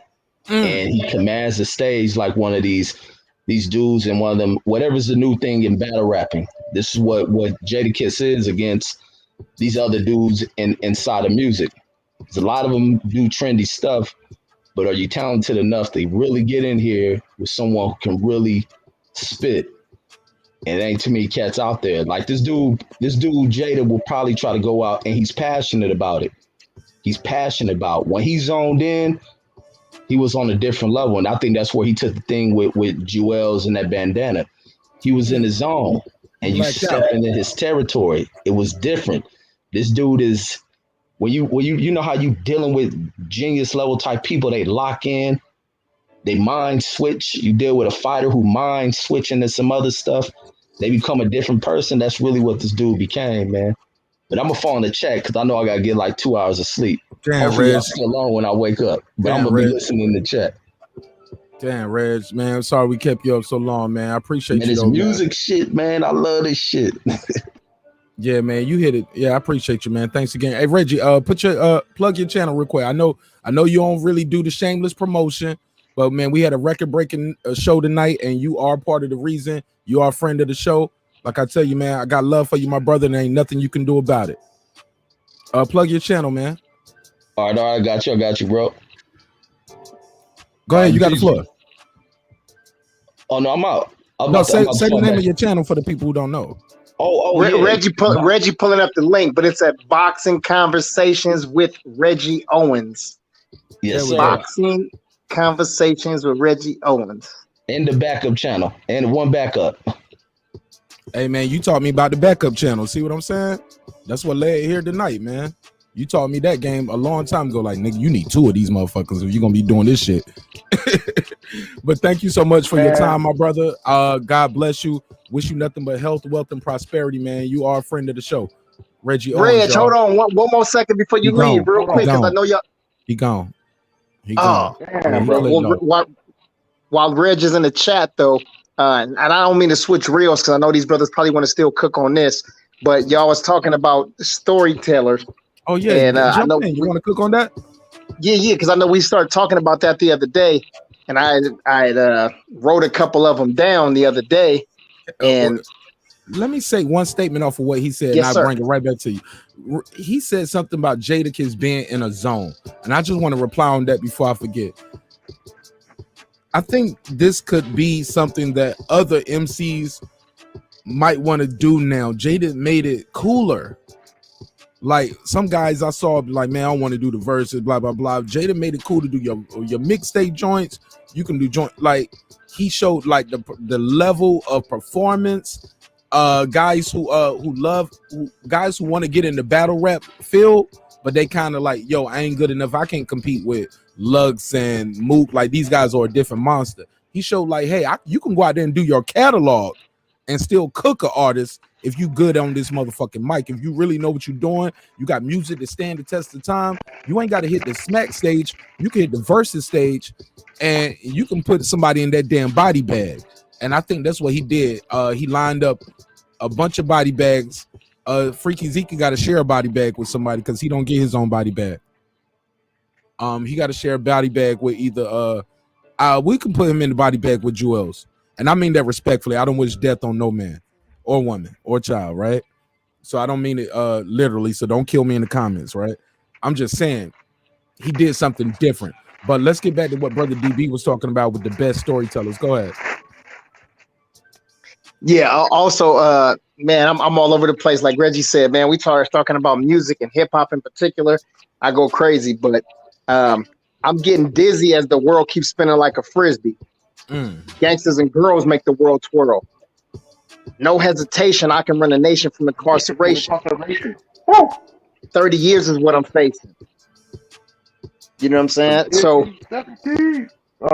in 11 G's, I make enough cheese to bring Wall Street to its knees. Yeah. That's how it is. Hey, look. Man, go ahead, dog. Don't get me started.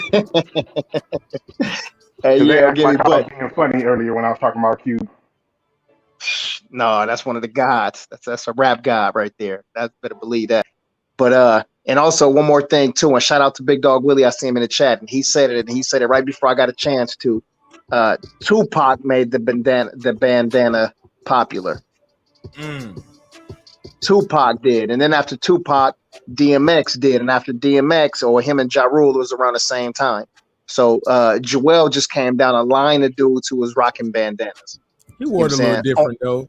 He had a crisp. He starched his. He put his on the ironing board and starched his out. Put that Stay Flow starch on it. Right? Yeah, he popped his up on his head like a crown, tilted to the side. DMX wore his like with the little fold down over his eye a little bit and on the side. Tupac wore his tied to the front. So yeah, everybody did their own little thing with the bandana, but his name rhymed with it. He kept saying it, Santana bandana, and somebody took your bandana on the biggest stage of your career. The great DB will tell you that Ice Cube had a bandana and today was a good day before all that. Oh yeah. He wore his though look different. He wore his like everybody wore it different. The fact he is, wore his like escape wore everybody wore it different. Everybody wore it different. The fact is, when niggas wore it, and who was wearing it first, and where did that style come from? You see, that's the thing. Because a lot of these cats get a lot of these styles from the West. Hold on. Who came out first? Naughty by Nature. Didn't Naughty by Nature had that bandana on before Tupac? Or no? Man, if you don't knock it all the way I don't know. Hey, look, DB, you older than me, man. Go ahead. Huh? You always say you're younger than all of us, but Mark Trolls. DB always say you're younger than all of us, but I ain't never told nobody his we're age. breaking beats, you know what I'm saying? It's partially a comedy show, so Mark be getting his jokes in. a little joke in there, but I'm serious, man. Did Tupac create the bandana in hip hop? I don't know that for a fact. Is that a historical fact? Who's the hip hop historian on the panel? That can I'm not. I think we're all that'd be tight, man. No, I think we're all hip hop historians. DB just made it perfectly clear. I'm gonna take best rapper. Tupac I don't know Shakur, who. I'll take that. Tupac Shakur made it cool to wear a bandana. He made it pop. He made it. Everybody wanted to do what Pop was doing. That's why people hold him in such esteem. Tupac made it cool to wear bandanas. But Tupac got his style when he came over to the West. Ice Cube was already wearing that. That's all I'm saying. You see what I mean? Tupac is when I say this, I mean this. I'm saying it tongue in cheek or facetiously. He was worldly within the United States. All right? He was worldly within the United States, meaning he traveled throughout the United States before he formulated his style. It helped develop who he was, whether he was on the East Coast or moving on the West Coast up north, because people forget his Oakland ties, his Vallejo, California, his Northern California ties before even coming down to LA and representing for us in the end. So all of these different things help formulate what it is today that all these other rappers get their essence from. So now when you get compared to when you're a passionate rapper and they say you rapping about that real, they say, well, yeah, where's he? Is he on that Pac level yet? That's where that comes from. So DB was perfectly right. It was Tupac who made it cool in the rap game. They said Deion Sanders made it cool first, man. Shout out to Big Dog Willie. Big Dog Willie said Deion Sanders was doing it first. In football. He said in football, and that's true. In football. But hold up. So Tupac is the first rapper to make bandanas popular. What year was this? I got to do my research on this, man. I did not know that. If you go to Tupac's run and the paintings and the pictures that he had with his bandana the way he had it, that's when people started swagging it out the way you see it today. You know what I'm saying? But like Ice Cube, he had it on backwards. He had it tied up a certain way. You know what I mean? And the Today Was a Good Day video. But after Tupac did it, it was the thing to do. But that's a West Coast. That's a West Coast kind of cultural thing. You know what I mean? We was with the rags, whatever the color was. We was the ones out here with the rags, and then whether you think it's a negative or a positive thing, Rick Ross taking over the crack cocaine game and making that travel throughout the United States.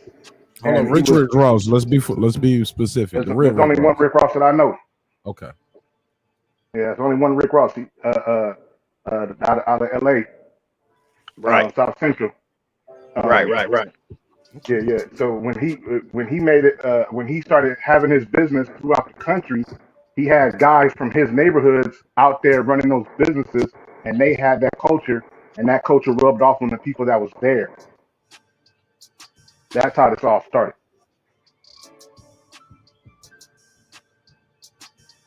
But anyways, getting back to this rap thing, when it comes to this battle, what I thought was brilliant, and because I'm a strategist, right? I like strategy.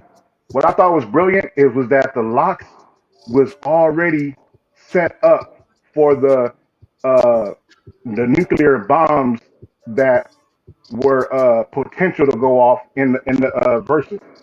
And Jada Kiss even tells him, because when Cameron was getting ready to play "Welcome to New York City," and that's one of my favorite tracks, right? Cameron is on him and Jay. Yeah. When they was about to play that, Jada was like, "This, I already know this one of your nuclear bombs. I already knew it was coming. I knew this was coming." And what did he play right after that? I'm from New York. New York. It was like, you gonna play a New York song? I'm gonna play a New York anthem. It was already set up. Oh, you gonna play about balling? We gonna play about Benjamins. It was already set up. So it was like, we got the counter to your counter already. Now So hold on. all When of you y'all say hold on, let's be clear. Are you saying the fix was in? Or are you just saying that LOX were more prepared? I'm saying that it was a strategy. The locks are hip hop. That's why I said earlier we saw the difference between hip hop and rap music. Hip hop music and rap music. We saw the difference between that. The LOX sat down with their DJ Tech, and they looked at the entire catalog of Dipset, and they said, "Look, they got a New York song that's a banger. That's an anthem. We're gonna do this in New York. When they drop this, the crowd is gonna go wild because Jay-Z is on it. Welcome to New York City. Welcome to New York City." And if Cameron drops this, the crowd is gonna go wild in New York City. But guess what? We got an anthem too. And we're going to play that right after they play that, if they play it. It was already a strategy. They got balling when they want to talk about getting their money. They got balling. That's a classic hit. But we got Benjamin Grammy with the late great Biggie. That's a classic hit. You see what I'm saying? So it was like they knew they weren't gonna play it after they played some old random song. It was like, if they drop this, we drop that. If they go to their girl bag for the ladies, we got a bigger girl bag for the songs for the ladies. It was already strategized. That's why he hit him up. He was like, nigga, that's why he said, somebody must have dropped jewels on his head. What are you talking about? Give me that Mariah Carey joint. Give me that Mary J. Blige joint. Give me that J-Lo joint. Is this nigga crazy? And give me your bandana.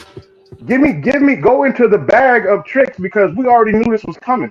They strategized their playlist, whereas in Dipset was out there to entertain. They wanted to come out there and lay out on beach chairs and have props brought into the crowd and put necklaces on each other. You know, it was all kind of. It was more of a show. Yeah, theatrics. Exactly, right? exactly. The theatrics was there, and the LOX was there for hip hop. We're going to show you that this is hip hop. And what you said earlier, Mark, was brilliant when you was talking about the battle rappers using verses.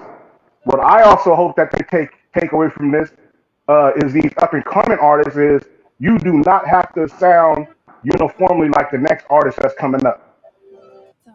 You can get in the booth and write down a real song with real lyrics and real bars with your real voice, and that's gonna land and be more timeless than anything else that anybody else can do.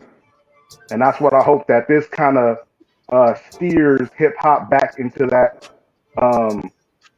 in that kind of wave. I don't know if it will. I don't think it was big enough to do that because there's a lot of money involved with these quote unquote gatekeepers. But I'm hoping that it does. Tonight showed that, man, the cream rise to the top, man. The cream will always rise to the top. Like, just be consistent, be you, be real. Long as you show love, you're gonna get love, and it always comes back around. And with that said, man, shit, this show is a testament to it. Let me toot my own horn, man, because golly, man, y'all show some love tonight on this motherfucker, man. Like I said, we ain't asked for $1 all night. All we asking for is to get 23 more people. I need 23 people to click that subscribe button, man. And y'all gonna help us make history right along with the LOX and Dipset tonight. 23 people. That's all we need. Brother, you said a lot of profound statements there. I just want to touch on one, and I'll pass it back to you and DB. I think a lot of artists who are mainstream artists can use this platform of Verzuz to catapult their career into another level, man. Like, because some people don't know how good you are. Since we got some West Coast brothers up here, I'm gonna bring up a West Coast brother name who hasn't been mentioned all night, but he can go with the best of the best. Do y'all want to take a stab at who I'm gonna say, or y'all already know where I'm going with this? You said a West Coast artist that can hang with the best of the best. You mean Crooked Eye? You mean Corrupt? You mean Snoop? You mean Ice Cube? You mean Exhibit? Stop. You can stop right there. You hit the first name on the head. You already knew I was going with this. King Crooked.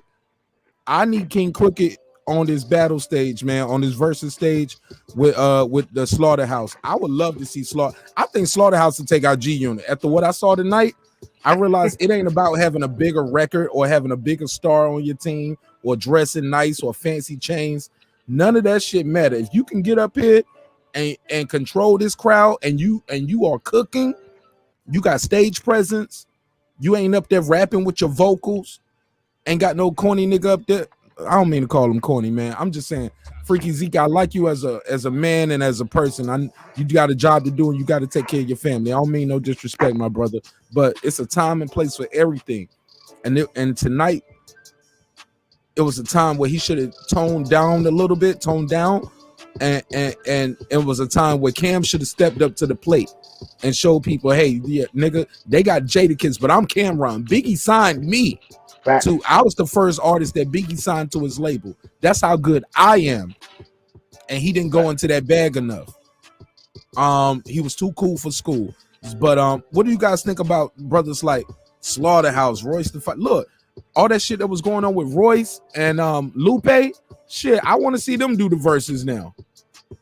Let's put Royce and Lupe up here, or bring Slaughterhouse up here. Who could go against Slaughterhouse?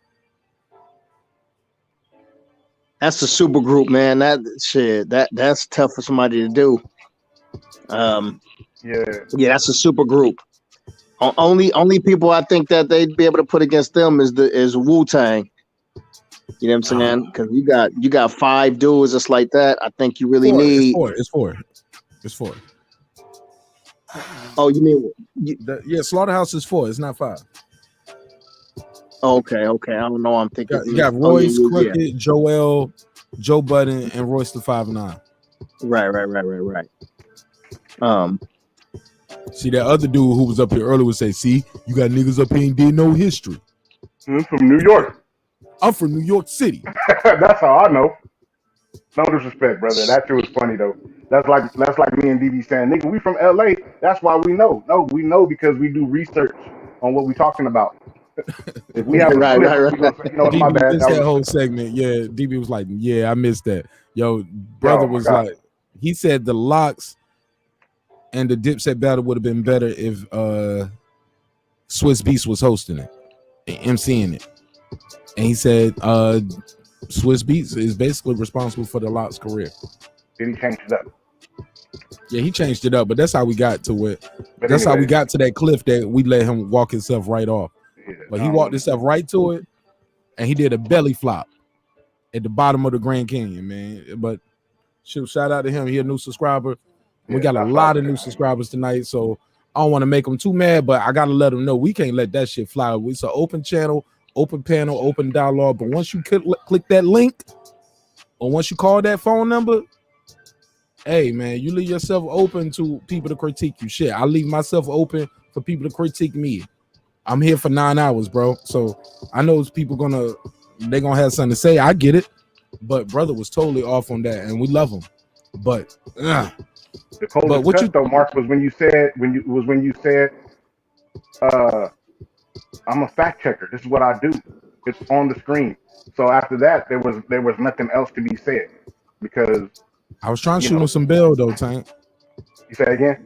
I was trying to shoot him some bell. I like to look. Sometimes people don't know. I want to see what kind of person he was when confronted with facts. Would you double down, or are you man enough to say, "Oh man, my bad. I might have got that messed up." Yeah. Respect.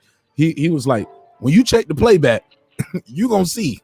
And then he switched. He said, "Did Swiss Beats help them or not?" I'm like, okay, yeah, he helped them, but that's not how we got here. You said they owe Swiss Beats their career. He made them. Right. And I'm like, yo, they was already the LOX. DB, I was like, the LOX was the LOX before we even knew who Swiss Beats was. And living off experience. Yeah, and the song he referenced for his example was the song that came out in 2000. Who the fuck y'all want? Jada Kiss. That was on Blood Pressure. That song's called Blood Pressure. It was on the album that was released in 2000. The LOX had been out since 94. They've been out 6 years prior to that. Right, exactly. They did songs with Biggie. Biggie had died by then. They was on Biggie's Life After Death album. They did If You Think I'm Jiggy. They did the song with Mona Lisa. Mary J. Blige had already gave Puffy their demo. They did tons of DJ Clue and Hot 97 freestyles. The LOX were way before Swiss Beats. But he said Swiss Beats made him. And that was what would have made the battle greater. But we love the brother. We wish him nothing but the best. And he's a friend of the show. We're going to bring him on for some more hip-hop debates. We got to get him drunk like he was tonight so we can get some good entertainment. Because the first couple times he called, the first couple times he called, he was sober, and that was cool. But once that Hennessy kicked in, DB, oh, man, he gave us about an hour or so of content. I was like, well, I like this drunk nigga right here. We got to keep him around. He's a friend of the show. Niggas get on that sauce, boy. They start double talking once they get on that liquor, man. Yeah, funny, quick little story, little 30-second story. So earlier today, no. Stretch it out to a minute. Let me give you that story time drop. This is a drop we ain't did all night.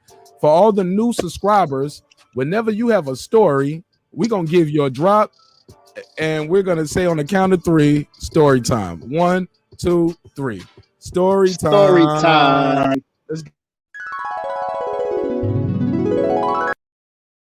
Go ahead, DB. You got it. Once upon a time in a land far, far away in South Central Los Angeles. Earlier today, we were in the barber shop, and we were having a discussion about who should be on the verses, and we were talking about 50 Cent versus Ja. I said I think 50 would kill Ja. Fred said that Ja had a better first album. So Fred commenced to going into the research, right? Like Tank said, he started researching. So he started playing song 1. He played song 2. He played song 3. And he was trying to convince himself and trying to convince everybody in the chat that Ja's first album was a classic. And I said, hey, listen, we overused that word classic. I'm like, be careful what you're saying. So he went through it and he started playing them. And he said, damn, I stand corrected. He had to swallow his pride real quick, and he said, I stand corrected. I overspoke. This record is not a classic. There was one song, I think, which was the single, which was a pretty hot song at the time, I believe. But after that, everything else was just lackluster. So sometimes, like y'all was just saying, sometimes, man, we got to bite our tongue or swallow our pride. And, when confronted with facts, you got to say, hey, I got to be a bigger man, and I got to accept this L. and keep it moving. So, yeah, that brother earlier, man. Yeah, that's funny. But he had his Hennessy in him, so he take a win. But I will say this too. Listen, once you beam, man, and call in, you family. So it's open season on you, open sesame on you, and you family. That's what I told him. I said, don't get mad and be like, I'm gonna unsubscribe now because you was picking on me. Like, nah, brother. Like, nah, man, it's cool. Look, man, you family. I let you call in 3 times. I learned that from Fred. I know me and Fred, we don't always see eye to eye, but I wish him nothing but the best. I wish him nothing but health, wealth, and prosperity. Because that's my brother, and I got love for him. And ain't nothing he can do about it. How about that? In a major way, right? Right. Hey, that's a hallmark of intelligence, though, is when you can research and reassess what it is that you learn, unlearn it, and then come up with a clear understanding of what it is that you're talking about. But DB wasn't on the panel earlier when I went into my West Coast spiel on my wish list of versus battle.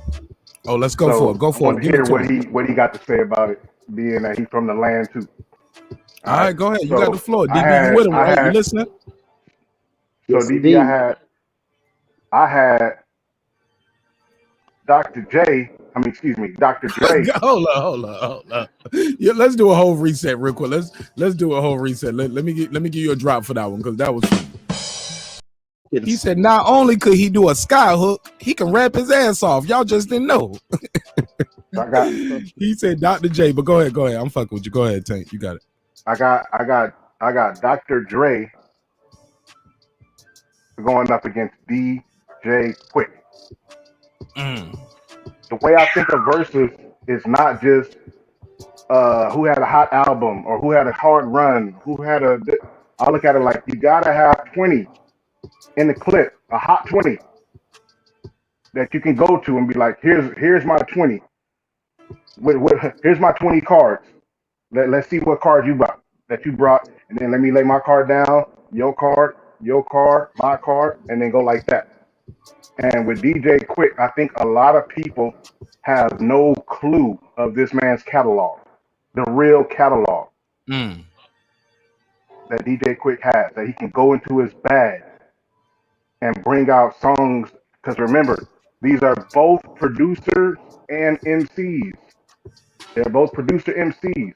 So they can literally go into trick bags of, I did this song for JC. Well, I did this song for JC. That would be brilliant for Southern California. I also had one that they actually did. That was E40 versus Too Short. They ended up doing that one. I had one that was Ice Cube versus Snoop Dogg, but they messed that up by putting Dog versus Dog, rest in peace DMX versus Snoop Dogg. So they messed up my little thing right there. But I also had Rick Rock versus Daz, and I had Warren G. I think they had Warren G versus Daz Dillinger, something like that. No, not Daz Dillinger. I had who did I have? I had DJ Quick, Dre. I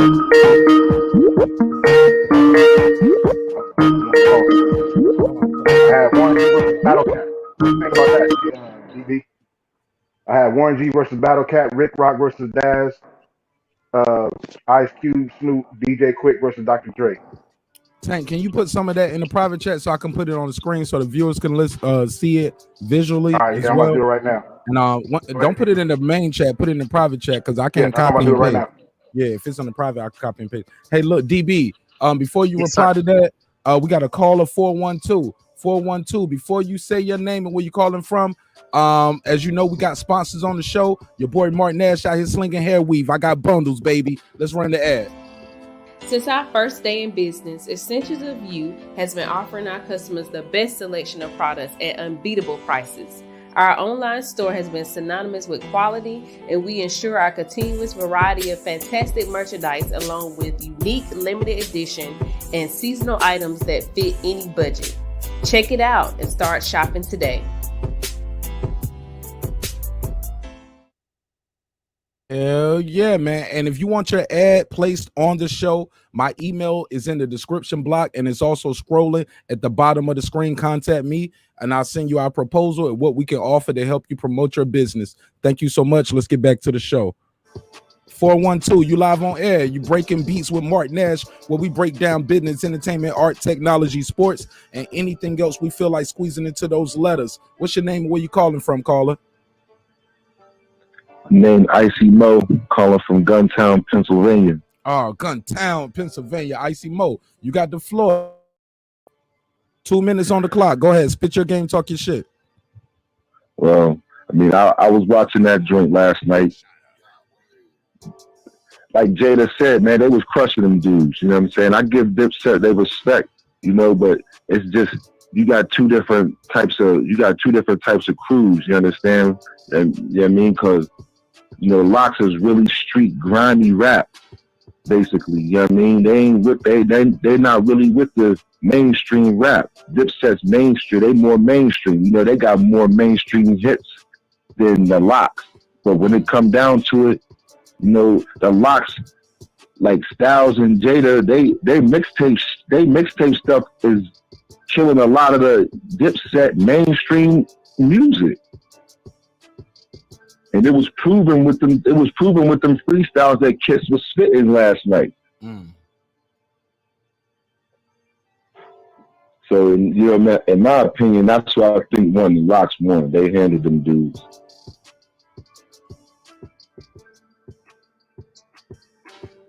Go ahead, man. You got about 50 seconds left. Go ahead. You got the floor.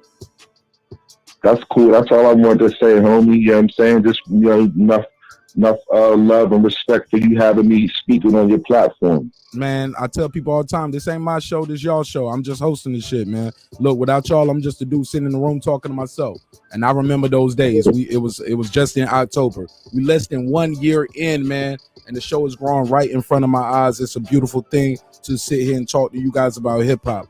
Look, I started the show off with my homeboy, hoping that, hey, look, me and him was gonna talk about hip hop every day. But look, sometimes the people you start with are the people you finish with. No disrespect to that brother. He's my brother and I got love for him. Shout out to Toga. But look, man, you guys make this show special tonight. But thank you so much. Let's take the next call. Word. My nigga. 206, you in the mix. You live on air. What's your name? Where you calling from? Hey, this is Big Dog Willie from Seattle. What's happening? Hey, he a friend of the show right here. This our guy right here. Let's make some noise for him. This might be a little loud, so be careful. Here we go.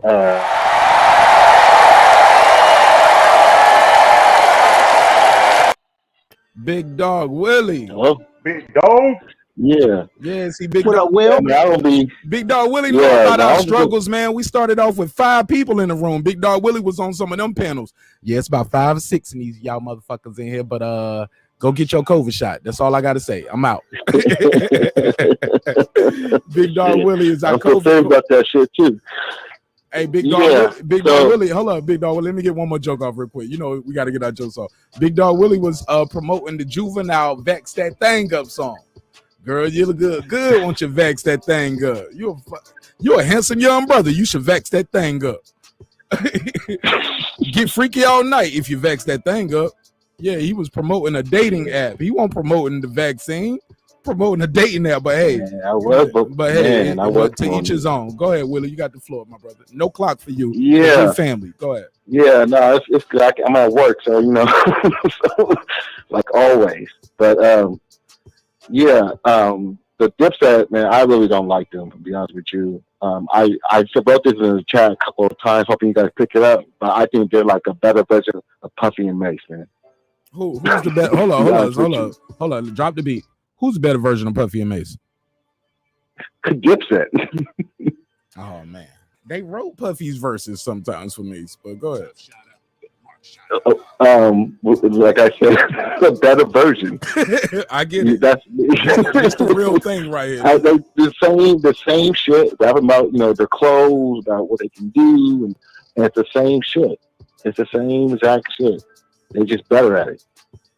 And it came in that late '90s, early 2000s, kind of like that period where after Biggie died and Puff Daddy got the whole of the reins real quick for New York. And he just, like I said, Puff Daddy destroyed hip hop in New York for a while. Hold on, he destroyed it. Oh, in the late '90s, in the early 2000s, for a while he did, man. I really believe he did. You're gonna start a new debate. You're gonna start a new debate. Puff Daddy destroyed New York hip hop for about 4 years. What? Give me for like 2 years. For about 2 years, for real. How you destroyed it in 2 years? I get it, but you can destroy something in 5 minutes. But man, after Biggie died, niggas started dancing, started looking like buffoons, and started playing. And that's when the South really came out because they're like the East Coast was shit. And I'll be very real. The West flagging down behind too. After Pac and Biggie died, there was a vacuum. And the South came up with that shit. Oh shit! Do y'all hold up, man?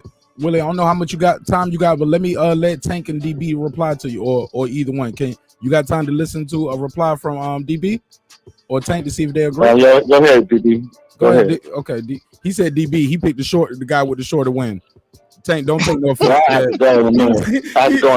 He was like, nigga, I'm gonna be on my next shift by the time Tank finished. But we just joking, Tank. You my brother. Go ahead, DB. He wanted to see if you agree or disagree. Man, that's tough to say that he killed it. No, I think he diversified.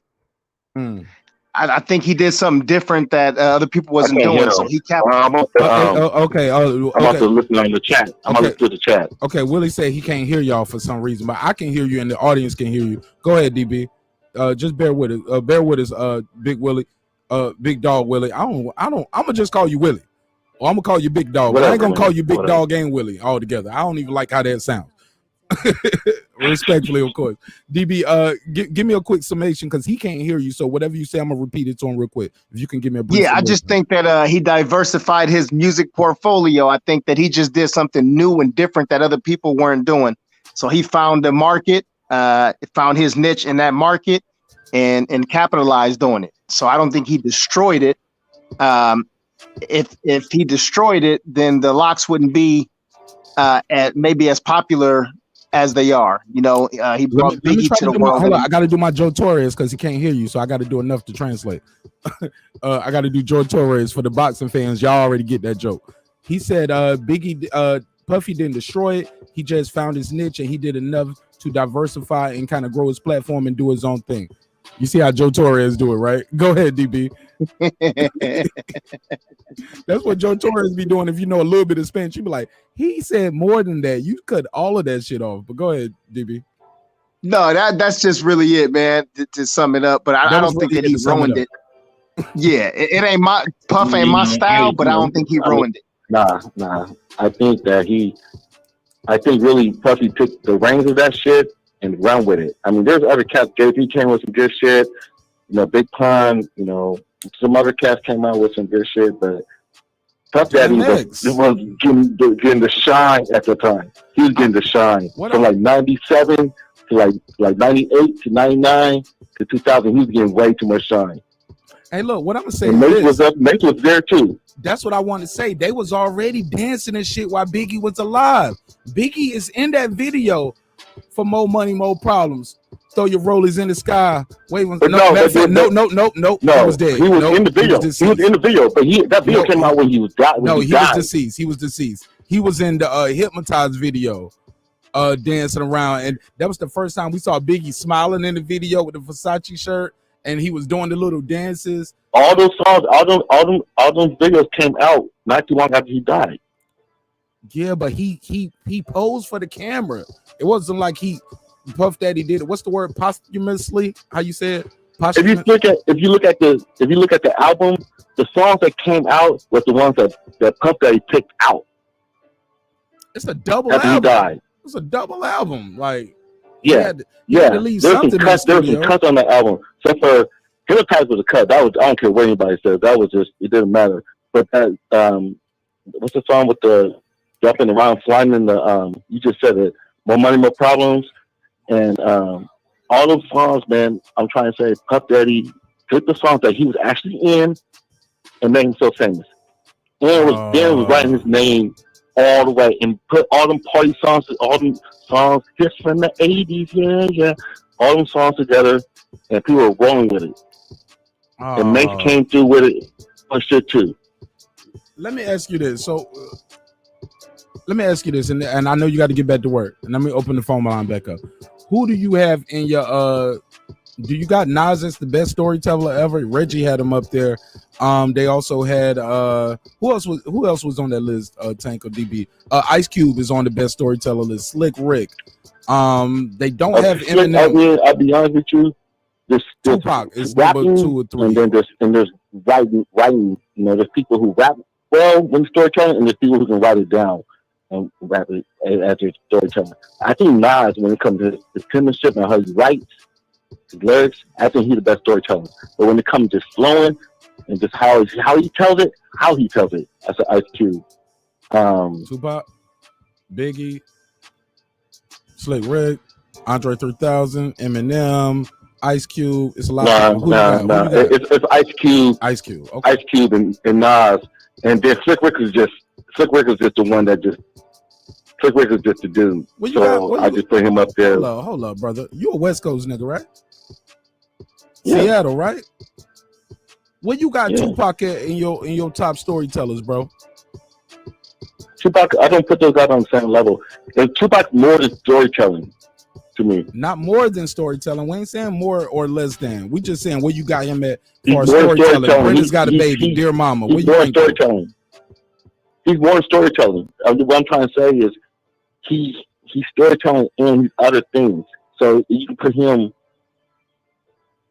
like I don't be honest with you, I'll be you know how I am. I don't rank them. I don't rank him on the same level as the other two rappers, other rappers.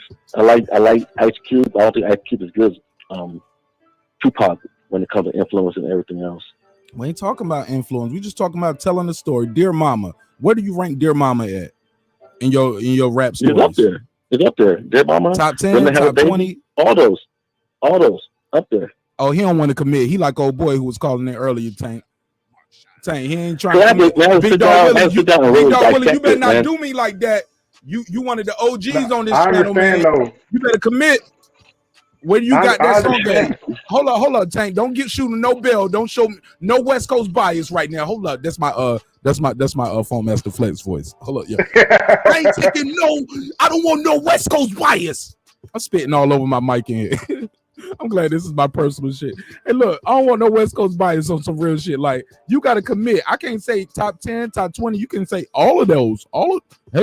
All of those, yeah. Top 20, top 30, top 50, whatever you say. I mean, you gotta commit. About all rappers I'm talking about. I mean, there's Biggie, there's Pac, there's Nas, and I'm asking you, Big Dog Willie. Hold up. Like Ice Cube is really up there though. I put him 1 or 2. Let's drop the beat for Big Dog Willie. Big Dog Willie. It's like the way you tell a story. I need a commitment right now.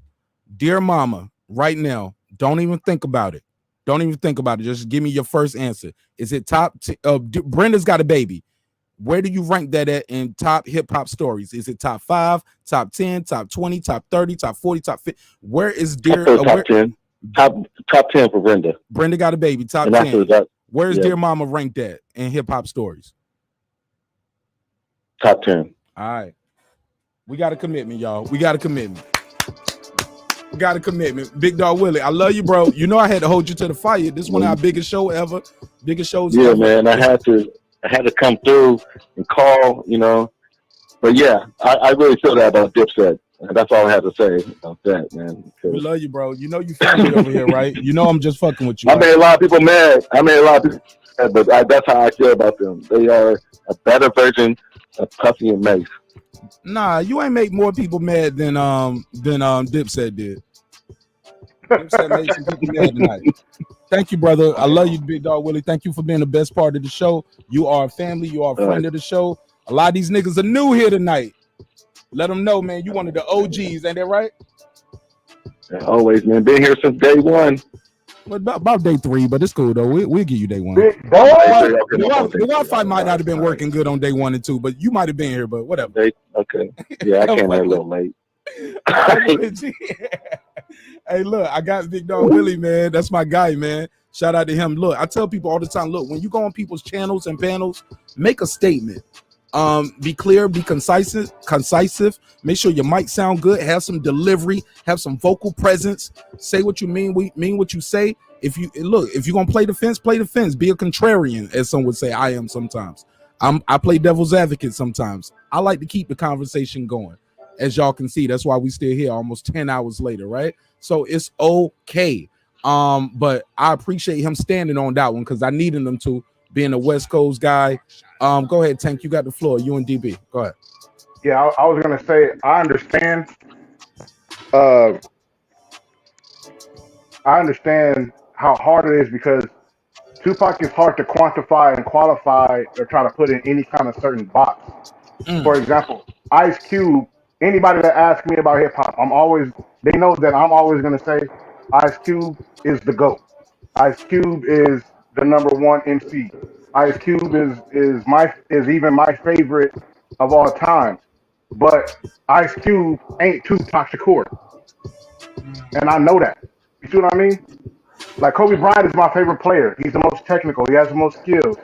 But for whatever reason, he ain't Magic Johnson. To me. Right? Tupac is like that. It's just something else that resonated with people that didn't resonate with the people didn't resonate with other hip hop artists or cultural icons or anything like that you want to put out there. You know what I mean? I can say that Ice Cube has more longevity. He didn't put himself in position to where he let beefs go crazy and buck wild. He got into a street fight, took an L, was able to take wise counsel from the minister Farrakhan, squash that, and move on to bigger and better things in his life and in his career, and diversify his business outside of the violence that surrounds hip hop. That's what makes Cube different from these other guys, because a lot of guys won't swallow their pride. A lot of guys won't take and heed good wisdom from their elders or from other wise black men that came before them to have a little bit of wisdom about them. And that's why I hold Cube in a different light. But I understand that other people don't. That's why I don't ever get into a tit for tat when it comes to Tupac Shakur and Ice Cube. You know, for me, I understand that Ice Cube to me is West Coast. He's LA because he's born and raised from the soil. And for me, Tupac is a visitor that came and never wanted to go back home because he's seen how lovely it is out here in California. That's how I look at him. So he can't never be over Cube to me because Cube from the soil. He's from where he say he from. His music always stayed relevant to where he came from. It wasn't something that he wanted to change up so that people on the East Coast can mess with him. You know what I'm saying? East Coast producers seeked out Cube, and Cube was like, "Yeah, okay, Bomb Squad, you want to do the album? Here you go." Look, man, it's nothing wrong with expanding the brand, though, right?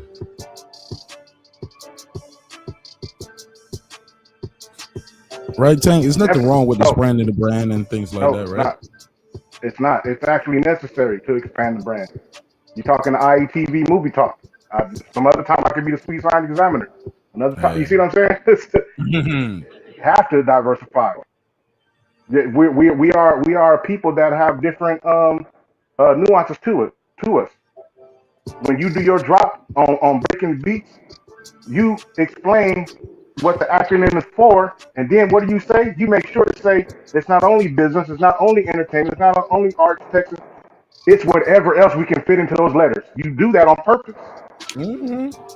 So I don't put myself in no box. I ain't gonna be talking about the same 6 boxes 5 days Damn a week. right. If not, we wouldn't have never had the success we had from the show if we stuck ourselves in a box. Right? I'm gonna always parlay it back to bigging you back up, brother. Go Hey, bring it look, back man. to. There was only one breaking beat. Hey, look, it's only one Bacon Beats, man, and it's only one Tank Swing Size, the Examiner. Look, man, you said something, man, powerful there, man. I lost my spot. I should have wrote it down because when you was talking about the storytellers, I was reading the chat. Somebody said they got Jay-Z 1A and like Public Enemy. I like Jay-Z. Look, I'm a huge Jay-Z fan. I've seen him several times live in concert. Never met him in person and all the studio work I do, but I have seen him live several times. We're not talking about as an MC. We're talking about as a rap storyteller. I love Meet the Parents. I love You Must Love Me. But Jay-Z isn't like that artist that's going to give you the story every record. He has things that we can try to make a story or we can put it in that box. Maybe 1-900 Hustler. We can try to say that. We can say, what was the other record? He has some records that we can put in there. Blueprint, Mama Love Me, Daddy Left Me, Mom Love Me, Mickey Raised Me and Made Me Tougher. Like, and he's telling the story there. I get it. But that same version of that story is not better than Ghostface. What was the joint Ghostface did? We talked about it earlier. All That I Got Is You. Like when you're talking about your struggle and your pain, like, so it's levels to all of this. But yeah, I don't okay, so he claimed he said no, not as number one storyteller. No, okay, I get it. Okay. Yeah, but Meet the Parents is one of Jay-Z's best storytelling songs ever. Yo, I'm telling you, Derek Lincoln, a lot of people never heard it. Brother Reggie said he had never heard Meet the Parents, and he had never heard You Must Love Me by Jay-Z. Shadow Ghost. What up, Ghost? It's my guy right there, Ghost. I saw that live y'all had about mental illness on Major Key. I watched all 6 hours. I didn't miss a minute. Learned a lot. It's a whole nother conversation. We'll talk about that on another side, but that was a crazy episode. Got mad love and respect for all of y'all who was on that panel.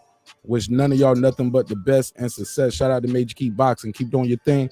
Shout out to you for plugging me in with a lot of those dope interviews.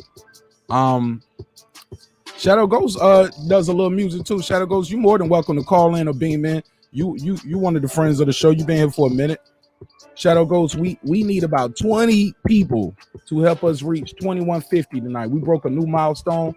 At one point, we had 530 people here on the live show. Wow. 530 people here just to talk about some hip-hop and a versus battle of, I guess these were supposed to be washed up rappers, right? These guys were supposed to be done, allegedly. Hypothetically, people were saying, hey, they couldn't pack out no room. They packed out the room, gave a hell of a show, and possibly had one of the most entertaining verses we've seen in a long time, if not ever. Even though it was lopsided. If it was a fight, some would say we would have stopped it at the 5th round. Okay, he said that rapper Terminology had a crazy storytelling. Y'all familiar with Terminology? Shout out to Reggie. And what story he's talking about? I remember Terminology, but I can't remember one of his stories. DB, you already know. I told you a story. This guy named Shot Stimuli. Shot Stimuli, he's special, man. He's different. Yeah, I remember that. You knew who he was, though. Nobody in the chat really knew. You was the only one that commented. I listened. Go ahead. I just listen to hip hop, man.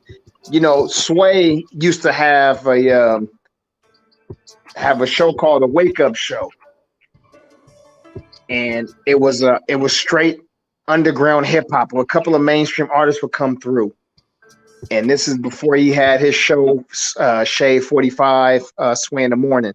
It was with Sway, King Tech, DJ King Tech, Carmelita, and DJ Revolution. And It started as KMEL up in the Bay Area, and then they brought it down here to Hollywood and had it going on. But what they used to do is they used to bring all of the different underground artists from LA, and then they had a sister station. I think it was called Pirate Radio. It was in New York, and Marley Marr, old school legend, Marley Marr was a DJ, and Marley would get all of the dudes that would be from Philly, Jersey, but mostly New York, the tri-state area, and they would come on, and all of these dudes would freestyle, and they would battle, and it would basically be an East Coast West Coast battle. And these dudes would do it. It would be every Friday night. I think it was from like 9 to midnight or something like that. But it was, it was at nighttime. But that right there really introduced me. And they got these old CDs and tapes or whatever. But I'm pretty sure you can find it on YouTube now, which is where I got a lot of it from. But as a little kid, I used to listen to that. And they would have all of these different artists, and so I could name, and I'm pretty sure people would know artists in their area, but I'm talking about artists from Texas, Oklahoma, from Kansas City, from different cities up in the Bay or up in Northern California that dudes in LA probably wouldn't have heard of. You know what I mean? Like, yeah, that's how I got introduced to first time like hearing some Crooked Eye as a shorty. You know what I'm saying? Coming through there, which is also how Eminem got his big break with Dr. Dre, because he was on the Wake Up Show rapping, and they sent this stuff to Dre. So yeah, anyway, man, that's how I got just a lot of this hip hop stuff in me. And my older brother is a major hip hop head. Been doing like old school rap battles and stuff like that all throughout LA, Club Unity, the Lodge, the Marq Park, and all of that kind of stuff, Lyricist Lounge and all of that. So yeah, I've been privy to a lot of artists that's not so big, but you get a little sampler or hear one song, and they may not have a lot of stuff, but you may hear one or two songs that you like, and you listen to them forever and ever. So anyway, but before I get too far off topic, I had some. I was just thinking about some more stories of guys in a chat, and y'all can chime in. But The Roots and Black Thought got a song featuring Erykah Badu called "You Got Me," and the way that Black Thought put that shit together, I mean, he is definitely what I would call a lyrical genius. Just the way he was talking about how he met a chick overseas, and they ended up living in the same apartment building, even on the same floor. You know what I mean? And how he met her and then came back and powwow with her. Crazy. Yeah, I mean, it was crazy. And the way that the song was did, the video, yeah, all of that was dope. And had Badu in her prime, yeah, it was fire. And we got introduced to a young Eve. That's right. A young Eve and a young Jill Scott wrote the hook. So we had a young Jill Scott writing the hook. We had a Scott Storch, right, playing music in the background. Erykah Badu, a young Erykah Badu delivering the hook. A young Eve, we didn't even see her face. She's just delivering the vocals while the beautiful video is playing. Yo, that is so many layers and so many untapped gems that the Roots found at that time, right? Yep. That was great. And then, of course, with that band that they got, man, it's like a super group that they put together, man. Having Kamal, Amir, just all of those dudes, man. Quest, rest in peace to Bad Lieutenant. You know what I'm saying? Like, yeah, the Roots they just dope as hell. But there's a cat. Something wrong. He said, bro, that was Malik, bro. Yusef, we got something wrong. Let us know in the chat. Go ahead, DB. No, I just said rest in peace to Bad Lieutenant Malik B. Shout out to the OG. Yeah. I ain't forgot nobody, and I'm gonna make sure I give him his credit too. You know what I'm saying? Malik B was super dope too. For those who don't know, what did he do far as the group goes? Like for people who don't know, Malik B, aka Bad Lieutenant, was the other lyricist. So if you go back to some of the old root stuff, Things Fall Apart, Do You Want More? I can't remember the other ones, but he was the other dude that was basically going back and forth with Black Thought as the lyricist and a vocalist for the crew. And spit fire, a major spitter.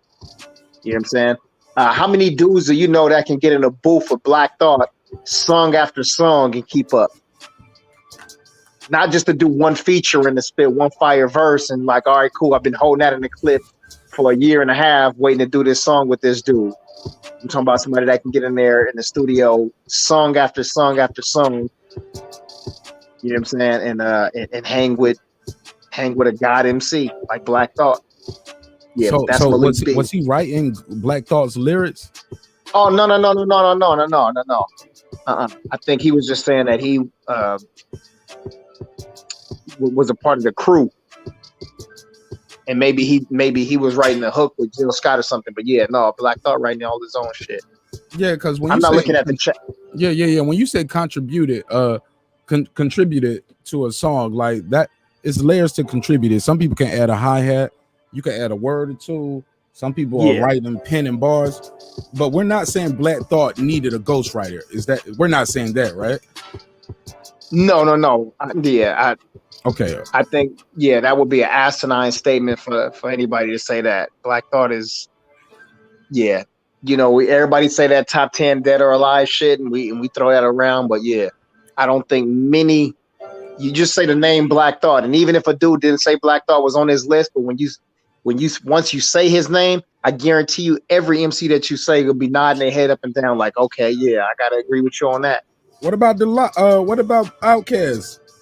Could Outkast rock with the Roots? The Roots is a real band. They got an abstract sound, but it's real hip hop hardcore. It's real hip hop to its core, not hardcore, but it's hip hop to its core. Same with Outkast. Do you think we finally found a match for Outkast where we're not putting them against Wu-Tang, we're putting them against somebody where that's very interesting. You brought it up, brother. That's really good, Mark. You sparked the thought. You start with a thought. Thank you for that. Yeah, that's very, very interesting. Wow. Let's cook on it. Go ahead.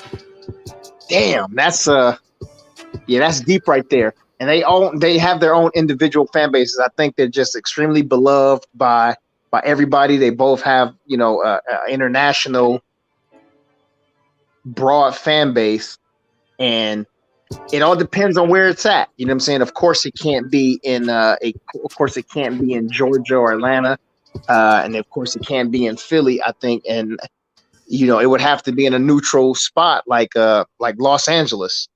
They would have to do it somewhere like the Staples Center or StubHub or the Great Western Forum, or the Microsoft Center or something like that. Yeah, it got to be in a neutral spot. If it's in New York, Outkast might not get enough love. If it's down south, maybe, the Roots might. It might have to be in LA.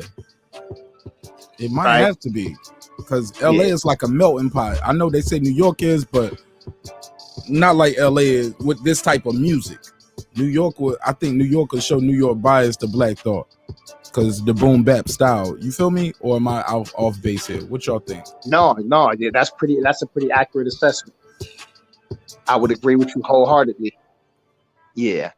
By the way, just real quick, I always gotta back up when I hear something. When you say the melting pot, I don't know who says New York is the melting pot, because the melting pot is California. It's not even just Los Angeles. It's California, because the wide variety of race and culture or whatever is throughout San Francisco, San Jose, down here in LA, Long Beach, and then San Diego. So do y'all have a large I know you have a large Spanish community for as like the Mexican brothers and sisters. How about the Puerto Ricans, Cubans, Dominicans, or the Hasidic Jews? And I don't know if I'm saying these names improperly. I don't mean no disrespect to anybody's race, religion, or culture. Disclaimer. Yeah, we're not here for no bullshit. We ain't trying to disrespect nobody. That's funny that you say that. Yeah, there we have our little pockets of those right there. But see, that's all that's there. But then when you talk about here, then you really mixing it up because now there's Mexico, there's El Salvador, there's Panama, there's Costa Rica, there's Nicaragua, there's Belize, there's Jamaica, there's Haiti, there's little Armenia, there's little Ethiopia, you know, and there's the Russians, there's the Christian Persians, the Persian Jews, there's the Russian Armenians, the Armenian Armenians, the Lebanese Armenians. Oh, so it's deep. And you ain't even get into the deep. You ain't getting into all the Asian countries that got. Yeah, that's where I was gonna go. I Go thought ahead, he was Tom. pausing. No, I thought he was gonna pause. I thought he was pausing. I was gonna say, and then let's not forget the. You know, West Coast Chinese, niggas don't do no pause. The Chinese, the Koreans, Filipinos. You know what I mean? The Laotians. Maybe that's an old way of thinking. Maybe that's an old way of thinking what I said about New York being a melting pot. Maybe that's something we always saw on the news and heard on the news. Being a brother from the South. Yeah, being the East Coast dude from the South, North Carolina, Baltimore. Like we always heard about New York being a melting pot because when you see it, like you always hear about, you see the bodegas, you see of course, right? The bodegas, the Muslim culture, the Hasidic Jews, the Puerto Rican Day festivals, the Cubans, the Dominican, like it's just so many, and the Africans, of course, right? The Jamaicans, but we forget about a lot of people come to the country through California as well, or they migrate to California and set up shop and don't never come back. Tupac. Yeah. Corrupt. But you know, it doesn't just stop with the race of people. Then it also goes into different cultures. For example, like, and I just say this because my lifestyle. So you go from plant-based and vegans to vegetarians, flexitarians to carnivores, and you have all these with the inside of those. And then, like I said, we mix it up, and then we got the real Hebrews, and then we got the Jewish people, and then you have the Christians and the Muslims, and you know what I'm saying? Like, so it's like it's a whole lot, man, that's here, and then mixing it up with this mountainous area. We got mountains and molehills and skiing and surfing and all of these different cultures, and it's the fitness capital of the world. So it's a whole lot that's going on in here. So this is a real melting pot. Hold up. You just enlightened me, my brother. You said LA is the fitness capital of the world too? It makes sense though because of Hollywood. Yeah, it's Southern California. It's Southern California. Yeah. Is it the fitness capital or is it the plastic surgery capital? No, it's the fitness capital. Plastic surgery capital will be Miami, my brother. Okay, right. I had to ask of the world because I know people in Miami. They still go to, they go to Mexico, the Dominican Republic. They go get them bodies done somewhere else. Oh no, don't get it twisted right here. Shit, they can easily go right down across the border to Tijuana and go to the body shop and get chopped on. But that's not what it is. I know I've worked for. I've been in the fitness industry, man, since college, and I worked with IRSA, the International Health and Racket and Sports Association. I work with Future Fit. I work with the NCCPT, the National Council for Certified Personal Trainers, ACE, and so on and so forth. So trust me when I talk about these statistics about something like this, I know 100% what I'm talking about, and can't nobody, and when I tell you this, can't nobody battle me on that. There's certain things I can be contested on, can't nobody fuck with me on that. Hey, look, I heard you. Shout out to Kyle, the boxing section. He told me you are our MMA correspondent. You are a man on the street, so niggas ain't gonna fuck with you on a whole lot of levels if you everything that you say you are, brother. So you keep doing your thing. You can say what you want to say, and ain't nobody gonna say nothing. You can do like old boy said earlier. Silk the Shocker should be in this conversation. Put him in the conversation, Marq Nash. You can say that and get away with it, DB. Because I don't know what he was thinking about. I'm like, nigga, Silk the Shocker. Silk the Shocker. Okay. Yeah, shout out to Silk, man. Shout out to Silk. Hey, look, shout out to the whole No Limit. But also, we was talking about that earlier, like the No Limit versus Cash Money battle. Niggas was like, they gonna get No Limit the hell up out of here. I think they was talking about Fugees, and they was like, Fugees can't fuck with nobody. They need to stay away from verses. I think the Fugees got something to offer. I think a lot of these legacy acts, can we call them legacy acts respectfully? Is that a disrespectful term? No, I think that sounds good. It's tasteful, right? I think some of these legacy acts should get involved in verses. I just think nobody wants to end up like Jewel's getting their bandana snatched off. Like nobody wants to end up like Dipset, like where okay, it's not we just showcasing our talent. You my brother, I got love for you, and it was friendly. This versus thing went from being friendly to being at war. And guys, like unless we got a tour lined up, I can't see guys and young ladies doing this going forward, because these guys, if this tour is not successful, they did this and went through all this embarrassment for nothing. Yay, nay? I want y'all to give me y'all take on that. This is a question I've been asking people all night. After what you saw tonight, are you going to the LOX and Dipset concert when it comes to you? Or you like, nah, I don't want to see Jadakiss do this. Or hey, Dipset did good, but I just don't want to see, they're just not good as the LOX. They can't go back and forth with them song for song. But yeah, they can have the opening act and open it up, and then the LOX come in and close the show. How do y'all feel about that? I know it was a loaded statement. Yeah, I'll go quickly, and then Tank can follow up with that. Mine will be quick, but I would say for me, a concert would be a live stage show. When I say live, I'm not talking about just because I'm there in person. I mean something that's vigorous and lively. And they didn't show me anything other than screaming on a microphone and wearing teenagers' clothes that were played out in the late '90s. But I think that the LOX did exactly what they were. DB, I can't just let you go by like you ain't say nothing, bro. DB be sneak dissing. You said Joel Santana taking over for the 99-2000. Yeah.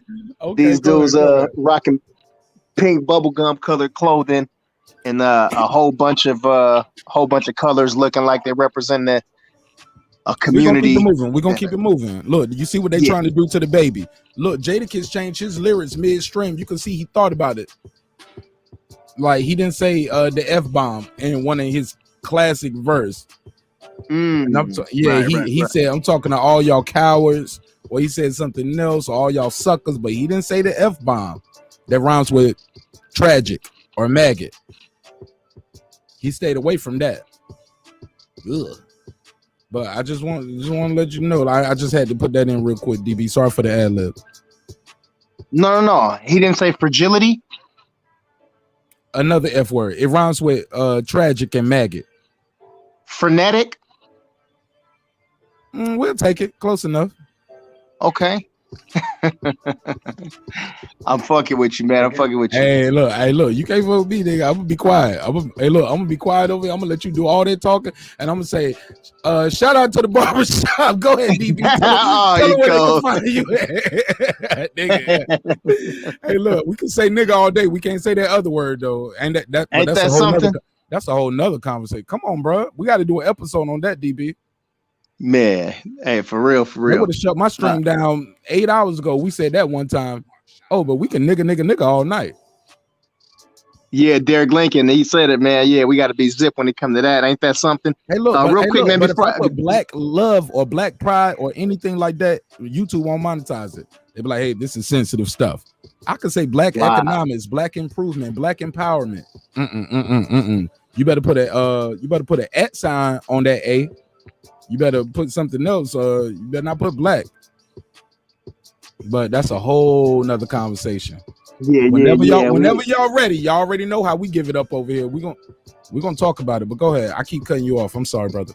I was doing good. I would just say that I think that the LOX may have improved their stock a bit, and I think people who may have forgotten about them or didn't know if they still had that zest and zeal, that they have it. So I think for them, when they have future shows coming up, live shows, I think people would attend them more. But I don't think it's done anything for the Diplomats.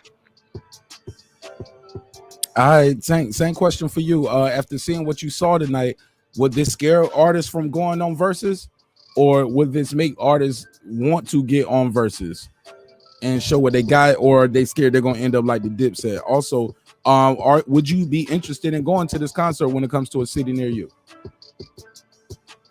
I'll answer the second part first. No, I'm not going to be going to the concert.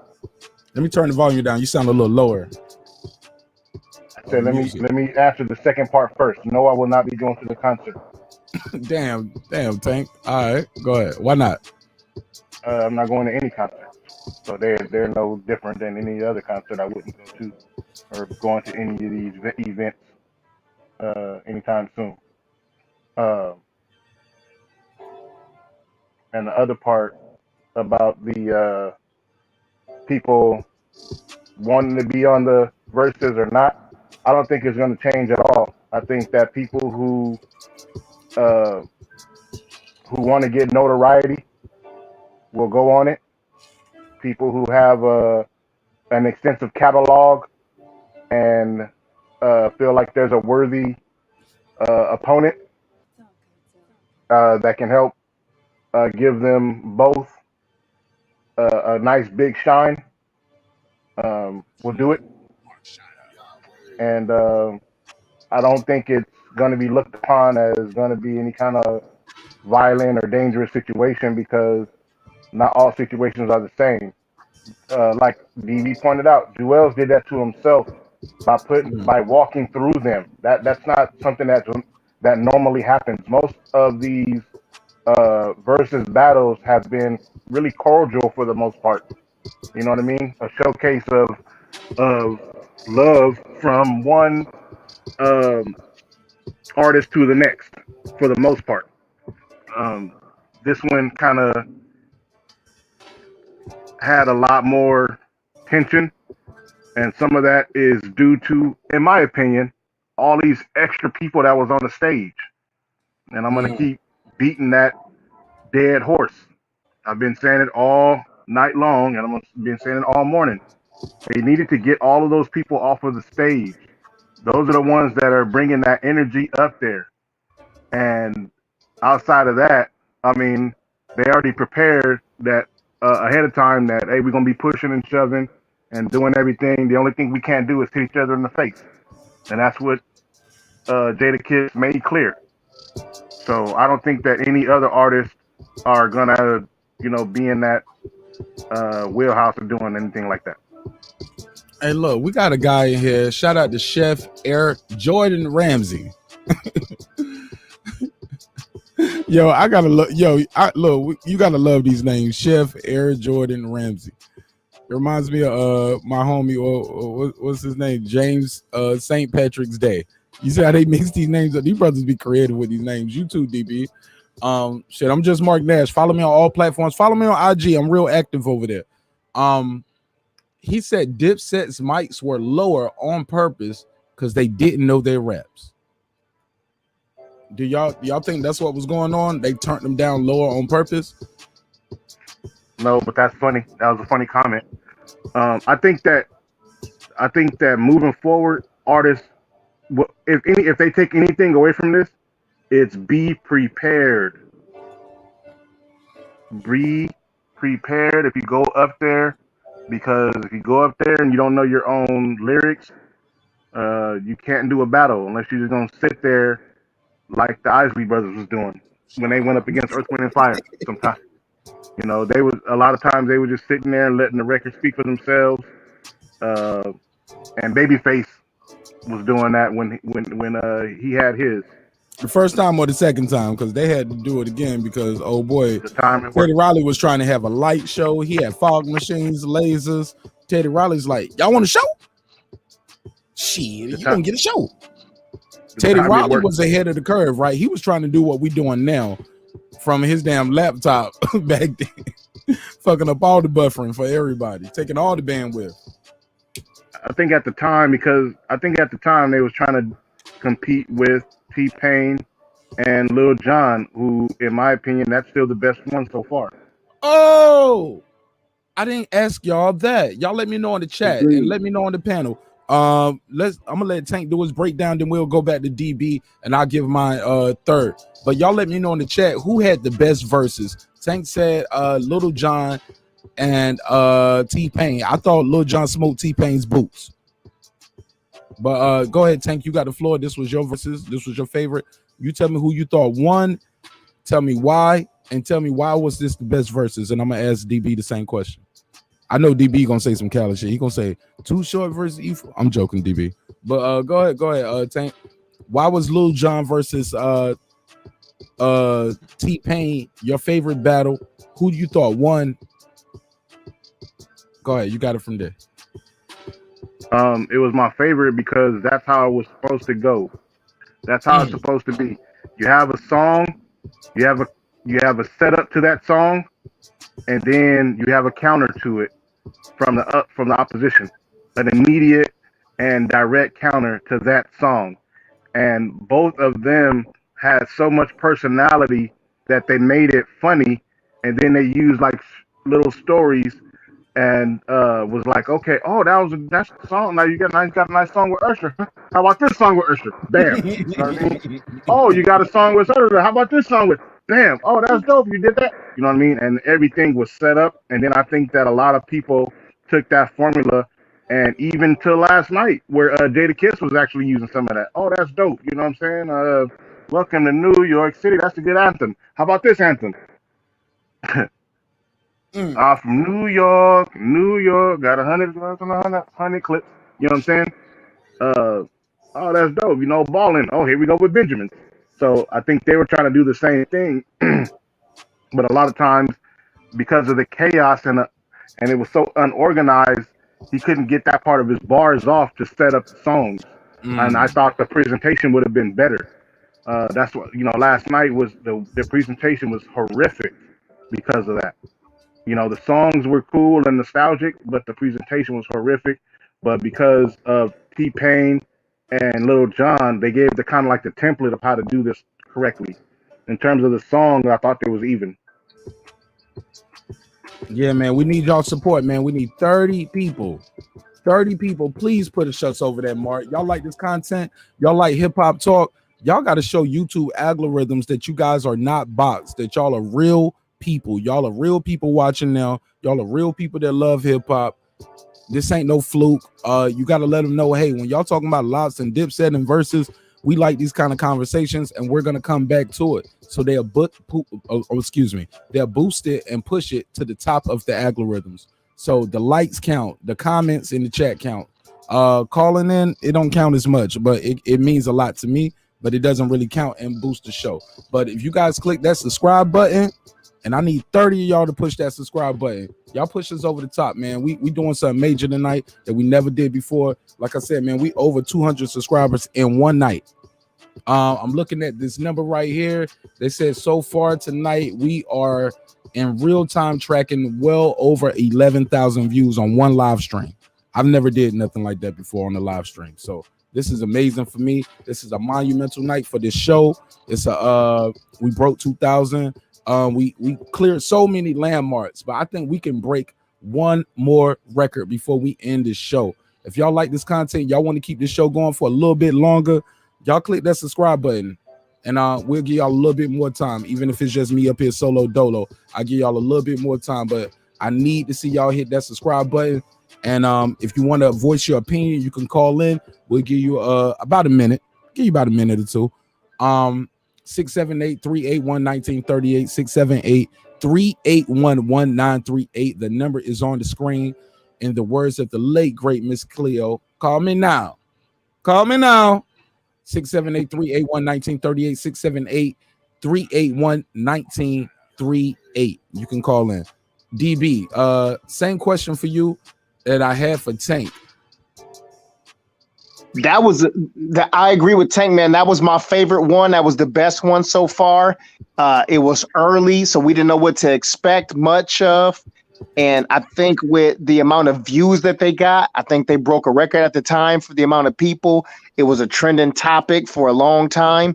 And it was one of those things that as it was going on, it just kept building and building. Everybody was calling and texting each other saying, check this out. These dudes are rocking. And you know, both of these dudes have wrote so many songs and produced and featured on so many songs. We had all of the artists in the music industry all tuned in. We had basketball and football players all tuned in. I mean, it was a real big event. You got to think at the time, because timing is always important too. And we were going through this whole COVID-19 thing, and on a long COVID-19 Saturday night, they made it feel like a outing, you know, in Atlanta. And man, it was a party thing, you know. They make party songs, and so between both of those guys going back and forth, it was just a party, man, and it felt good. And that was one of those things where, you know, they were both being competitive. They both wanted to win, and they had just amazing catalogs. And I think that's where it all starts, with good music first, and then everything else comes after that. But yeah, I think that I agree with Tank 100%. That was my favorite versus battle. I ain't gonna lie, bro. I gotta disagree with y'all. It's in my top, but it ain't my favorite. Cause like I said before, I thought Lil Jon was smoking T-Pain. Like T-Pain was like, "Oh, you gonna play that? I didn't know you were gonna play that. I should have played something else." But whatever. We didn't say that. Well, hold on, what y'all think about? Hold on, man. What y'all think about my voice? Man, I've been doing impersonations all night. What you think about T-Pain? That was a good T-Pain. What I get? What I get? 1 out of 10. What y'all give me for that one? Come on, I can't do it twice. You get a 9 for that one. I get a 9. Yeah, Bro, I've been on point. I did the Nas. I did the T-Pain. See, look, man, y'all listening to a hip hop political sports show with a comedy twist, man. And I'm doing Ari Spears impersonations. But I'm not gonna get elbowed by Zoe Williams. Shout out to Zoe Williams. Shout out to Ari Spears. I shouldn't have brought that up. I'm sorry. Zoe Williams. I shouldn't have said that. Hey, Mark. I just had a call. I missed it. Caller, you can call back in 678-381-1938. Sorry, I missed your call. You can call back in. Oh, I'm sorry. They call right back in too. I know this area code very well. 410. That's Baltimore all day. Let's go. But are you calling from Baltimore, or are you just still using your Baltimore area code? What's your name? Devontae? Yes, sir. Devontae, are you calling from Baltimore? Yes, sir. What side, baby? What side of town you from? This west side.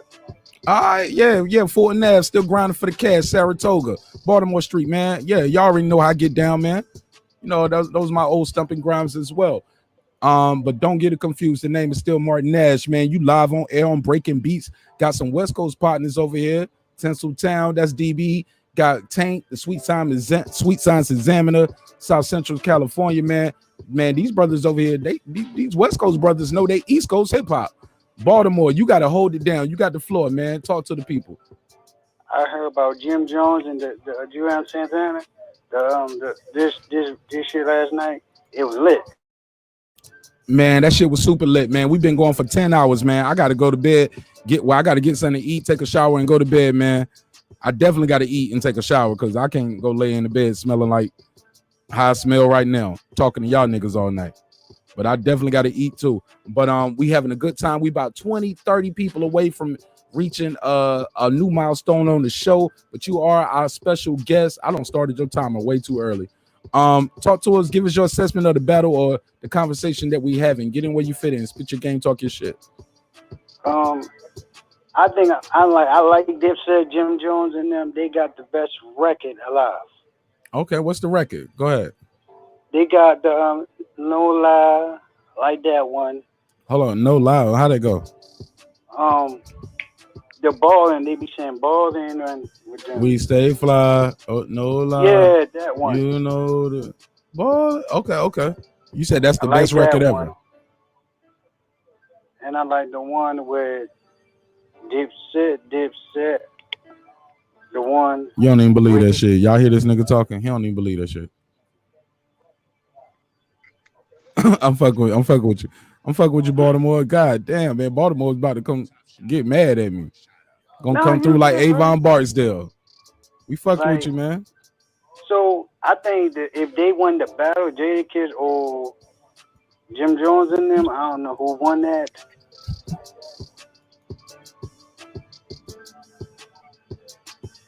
Go ahead. You got the floor. Did Dipset won the battle with Jadakiss in them? SpongeBob actually was a little bit better. Squidward's been around longer, and people don't know, but like SpongeBob actually ended up coming through like in the end. So, but who you like more, SpongeBob or Squidward?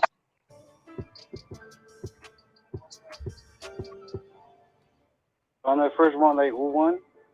Bro, they lost, bro. Unanimous decision. Dipset didn't pull it off. I don't know if you saw the battle, but it was a one-sided fight.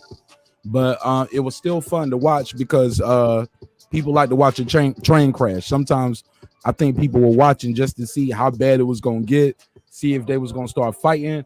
At one point, Joel Santana, I don't know if you can see the screen, he made his way over and started marching through. In the words of the great philosopher DB, he said, "What you say, boss stump? What was the term you used, DB? Boss marching or oh damn, bullyfoot." Bullyfoot. He started bullyfooting. Look at the screen. You can see both of these guys got their mic up to their mouth. That means they're performing. He has walked in the middle of their circle like fuck y'all cipher. Jadakiss, look at the screen, y'all. Snatches damn bandana off his head and throw it on the ground. Oh yeah, it was straight disrespect. It was the Jadakiss featuring the LOX and the Dipset show tonight. He did. He took Joel Santana band off and stepped on that shit. I ain't see him step on it. I know Joel's the chat told me Jada got so frustrated at one point he took off his own hat and threw it down like T-Rex. If you watch battle rap, T-Rex throw his own hat down sometimes. Jadakiss took his own hat off and threw it down. Joel's couldn't wait to walk over and step on it. Yeah, and they was like, yo, and he was like, yo, you snatched my man bandana off, you know what I'm saying? It's couple. Yeah, Jones. I ain't trying. Hello, what was my Jim Jones impersonation? 1 out of 10.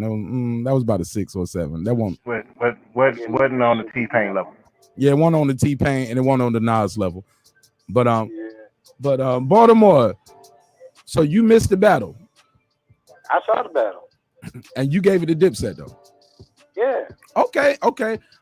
What could the LOX have done differently to win this battle? Let me drop the beat because he's the first one. Let me drop the beat. We gotta hear this. I gotta hear this.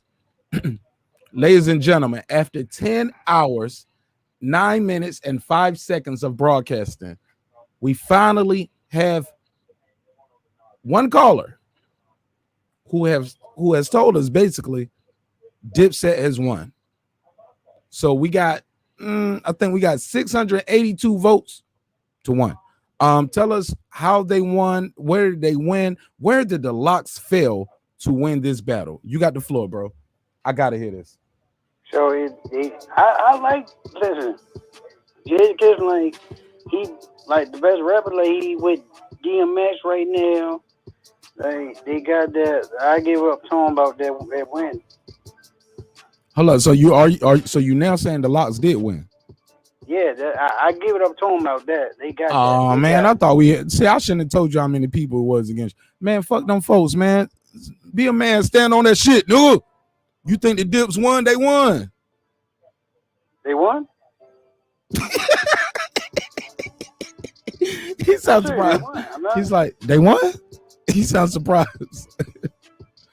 Go ahead, man. I'm gonna be quiet. I'm talking all through your time, but I appreciate your call. Go ahead. So yeah, you say they cool about that. I ain't trying to disrespect you. No, they lost, B. Over here on this channel. I don't know if people are just saying that and we like having groupthink. It's possible. Maybe DB, Tank, Cam, Kyle, I don't know. Reggie, like, did we have groupthink tonight? Is it possible that we had groupthink and once somebody said they won, everybody starts saying they won? Because the brother sounds like he said he thinks the Dips won, but I'm gonna let him finish his call up though, and we're gonna go back to the panel on the phone line. You think the Dips won, or you think they lost, brother? Like, I need a clear answer.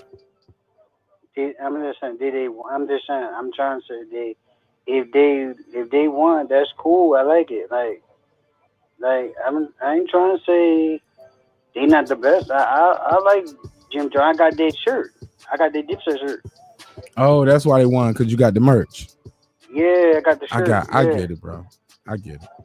I ain't trying to disrespect you. No, man, you can disrespect me a little bit. You know what I'm saying? No, leave my wife and my daughter out of it. Don't threaten me with no gun violence. Oh man, you can call me big lip, goofy looking. You can clown my bucket head. You can joke on me all day. As long as you don't threaten me with no gun violence, leave my daughter and my wife out of it. My nigga, we can do this shit all day long. You will not get blocked the time out. I think that's fair enough, right, guys? Keep the gun violence down. Don't threaten nobody. But yeah, you want to crack some jokes. But brother, you won't disrespect me because we have a difference of opinion. The show is not here for us to agree. So it's okay. But I just want you to stand on it, though. Whatever you believe, stand on it. It don't matter what I say. Get it together. Call us right back. Let me take this other call. Call me right back after you decide who won. Gotcha. Yeah, you don't need you don't need me to tell you who won. And they're right. 706, you back in the mix. What's your name? Where you calling from? Yo, I'm Jay Warrens, man, and I'm calling from Athens, Georgia, but I'm originally from Harlem. Okay, you hold on. You sound like you sneaking the calling at work. You at work? No. Yeah, well, give me some energy, baby. Match my energy, man. You said, what's your name? Say your name proud. Where you from? Out, man. Yo, I'm Jay Warrens, man. I'm from Harlem, man. Jefferson Projects, Crystal Lake. And I'm going to keep it 100 with you, man. Yo, DIPSET embarrassed the shit out of Harlem, yo. I don't mean to curse, yo, but man, I ain't going to lie to you. Curse, nigga. Get that shit off real, nigga. Let's go. They blew it. They were talking so much shit leading up to this and got demolished. Yo, they was acting like DIPSET was acting like they forgot who the fuck the LOX was. That shit was crazy to me, yo. Like, get the fuck out of here. Yo, I'm from Harlem, nigga. I grew up listening to the LOX. This is way before DIPSET even tasted the goddamn. And why the fuck can't they get in this goddamn bag? Let's go. I like that. Should have put up a goddamn fight. You know what I'm saying? Come on, man. Jewels is the only nigga trying to shine. And he ain't even the leader of DIPSET. He just brought him. Yo, it's like, I swear to God, it's like they just brought these niggas on. You know what I mean? I think it was a money thing, yo. I think, to be honest with you, I think them niggas just did this for the bag, yo. They didn't do it to fucking represent the culture of hip hop. They did that shit for the bag, yo. They dressed up. It was more of a fashion show than it was a battle. It was more of a fashion show than it was a battle. What the fuck you bringing Jewels for that? Yo, these niggas had radio hits, yo. That's all they got, yo. They don't got no gutter street shit. Cam do there. You know what I mean? Jewels, you know what I mean? Jim, I ain't got nothing against them, you know what I'm saying? I respect them, but at the same time, you fucked up, man. This is your second time, man. You know what I mean? The first time when you ran, when you was at the Rucker, and now this. I'm living behind this bullshit. Hold on. You brought I'm glad, yo. I'm glad that the young generation don't even listen to us old heads no more. Because if they did, that shit would have been an extra embarrassment for DIPSET. Extra embarrassment. Oh, we got a real nigga on the line. You got a little more time, brother. I ain't even started clock from you. When I told him to turn up, he turned up, DB. You heard him, Tank? This brother got passion. Crazy, man. This I brother was is hot behind that, man, because it was leading up to craziness, man. I thought it was going to be they did it in Madison Square Garden. What the fuck, yo? I swear, yo, it's like, yo, I don't know what's going on, yo, you know what I mean? Like, I don't know if this younger generation is rubbing off on this older generation now. I don't know what it is, but the LOX kept it 100, man. You know what I mean? They knew all this shit. These niggas was lip singing on the goddamn stage. What? Yo, I was like, yo, how y'all niggas is karaoke right now, yo? Y'all really carrying? Yo, I was bugging, yo, behind that. Let's be clear. A lot of niggas been doing that versus that way, though. Kiss just made it uncool tonight. Kiss made it uncool to rap to your songs. At least against him. At least against him in the LOX. You better know your shit. You better be up there sweating. You better be out of breath by the end of it. Go ahead. You got the floor. Yeah, go ahead, real crazy, nigga. You got it. You know it's crazy that the LOX looking like they never left. It was like they never left. You know what I'm saying? Yo, DIPSET and these niggas, man, Jim Jones and them niggas, they always in the limelight. You don't see LOX in the limelight like that. You know what I'm saying? So you would expect a better performance from DIPSET than the LOX. You know what I mean? Even though I wouldn't say, I was just saying performance-wise. You know what I'm saying? But, hits, because they got more radio-friendly hits. But the way it went down, yesterday. Like, oh my gosh, yo. Like, oh my gosh. Yo, your man took his bandana over his head, yo. Yo, come on, man. That shit was like smack TV for me. Hey, look. I'm surprised shit ain't pop off in the goddamn whatchamacallit, man. MMG. Yeah. Hey, my G. That shit was looking like Smack DVD versus Wildin' Out. Yo, oh two my different gosh, levels. man. What you think of that? What you think of that you hit comparison? the nail right on the fucking coffin, yo. I should put that up as a fucking memory. Hey, look, no, Jadakiss put the nail in the coffin. All I'm doing is reporting the facts, baby. I'm just reporting the facts. I knew that. I already knew that, man. I already knew, man. It didn't even have to be Jada by herself. So, yo, Styles P, matter of fact, she is more on their level than Styles P and than Styles P and Jadakiss. You know what I'm saying? Because remember, out the LOX, Sheik was the one. He was still gutter, but he was still the one catering to the business. And so he had that cadence toward the bitches, and he was still gutter. You know what I'm saying? talking about, bro. It would have been better if Sheik would have battled one of them niggas. You know what I'm saying? But all of them as a group, like, nah, man. Hey, bro, what's your name again, man? And then why y'all put Freaky Ziggy on the goddamn stage? Oh, let me put him on the screen. Let me put him on the screen. Let me put him on the screen, yo. He was doing the most, won't he? Yo, that shit was hilarious. Yo, bro, what's your name again, man? My name is J1s, man. J1s or J1? Man. J1s, 10ONED. You got a YouTube channel, yo? Nah, I don't, man. Bro, get you a channel, man. I'm gonna help you support that shit. I love your energy, bro. I love your energy, man. Hell yeah, I love this caller's energy, man. I think you inspired some thought from the brothers on the panel. Hold what you got, man. Tank, DB, right, what y'all think of this caller, man? This brother, he came with that energy. He brought all the smoke, and I don't think he's being no yes man.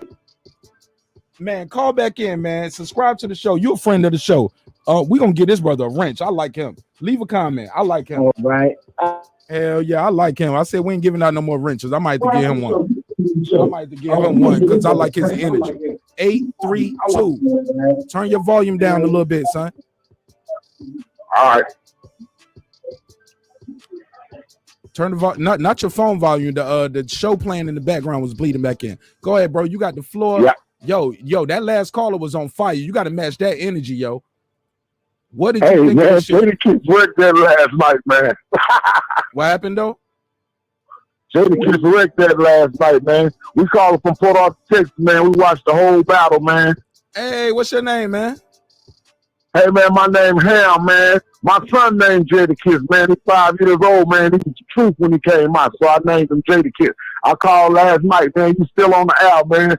Big up, Joe. Bro, you probably was here when we had like 400-500 people in here, man. They won't let me leave, man. I'm trying to look. I promise y'all, if my daughter wasn't at the babysitter, and I don't mean the babysitter, but her grandmother, I would have been going. But man, I had a night to wild out with y'all. I missed my regular Monday show yesterday, which is our flagship show. Man, I had to come back with a vengeance tonight. I had to give y'all a little double time of the work, because I appreciate y'all rocking with us. And we got a lot of new subscribers. You are one of them. You got the floor. Talk to us, man.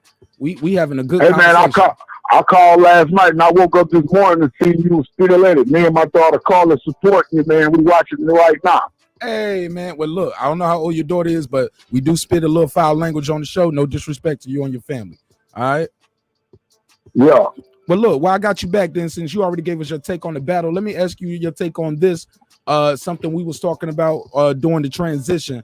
Matter of fact, bear with me real quick, man. We got a lit show here. Let me run my sponsor one more time, man. Stay with me. Give me 25 seconds, y'all. Let me run this sponsor, man. They paying us to promote it, and I love them for paying us to promote it. It's a win-win. I get to help a black-owned business. I get to help my homeboy, his wife. She gonna play it. She subscribed. She telling people about it.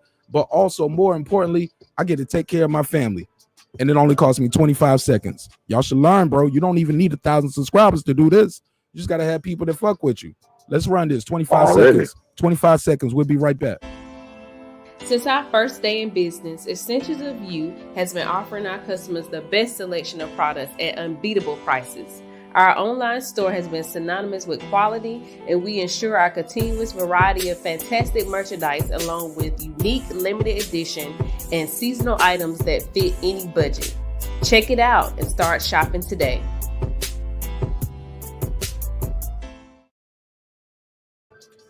And if you want your ad played on the show, my email is scrolling at the bottom and it's also in the description block. Send me an email and I'll send you our proposal and what we offer to you as a sponsor. So if you're interested in sponsoring the show, reach out to me, marqnash27@gmail.com, and I'll get back to you within 24 hours or less, and we will get your ad on the show. Thank you in advance for your business.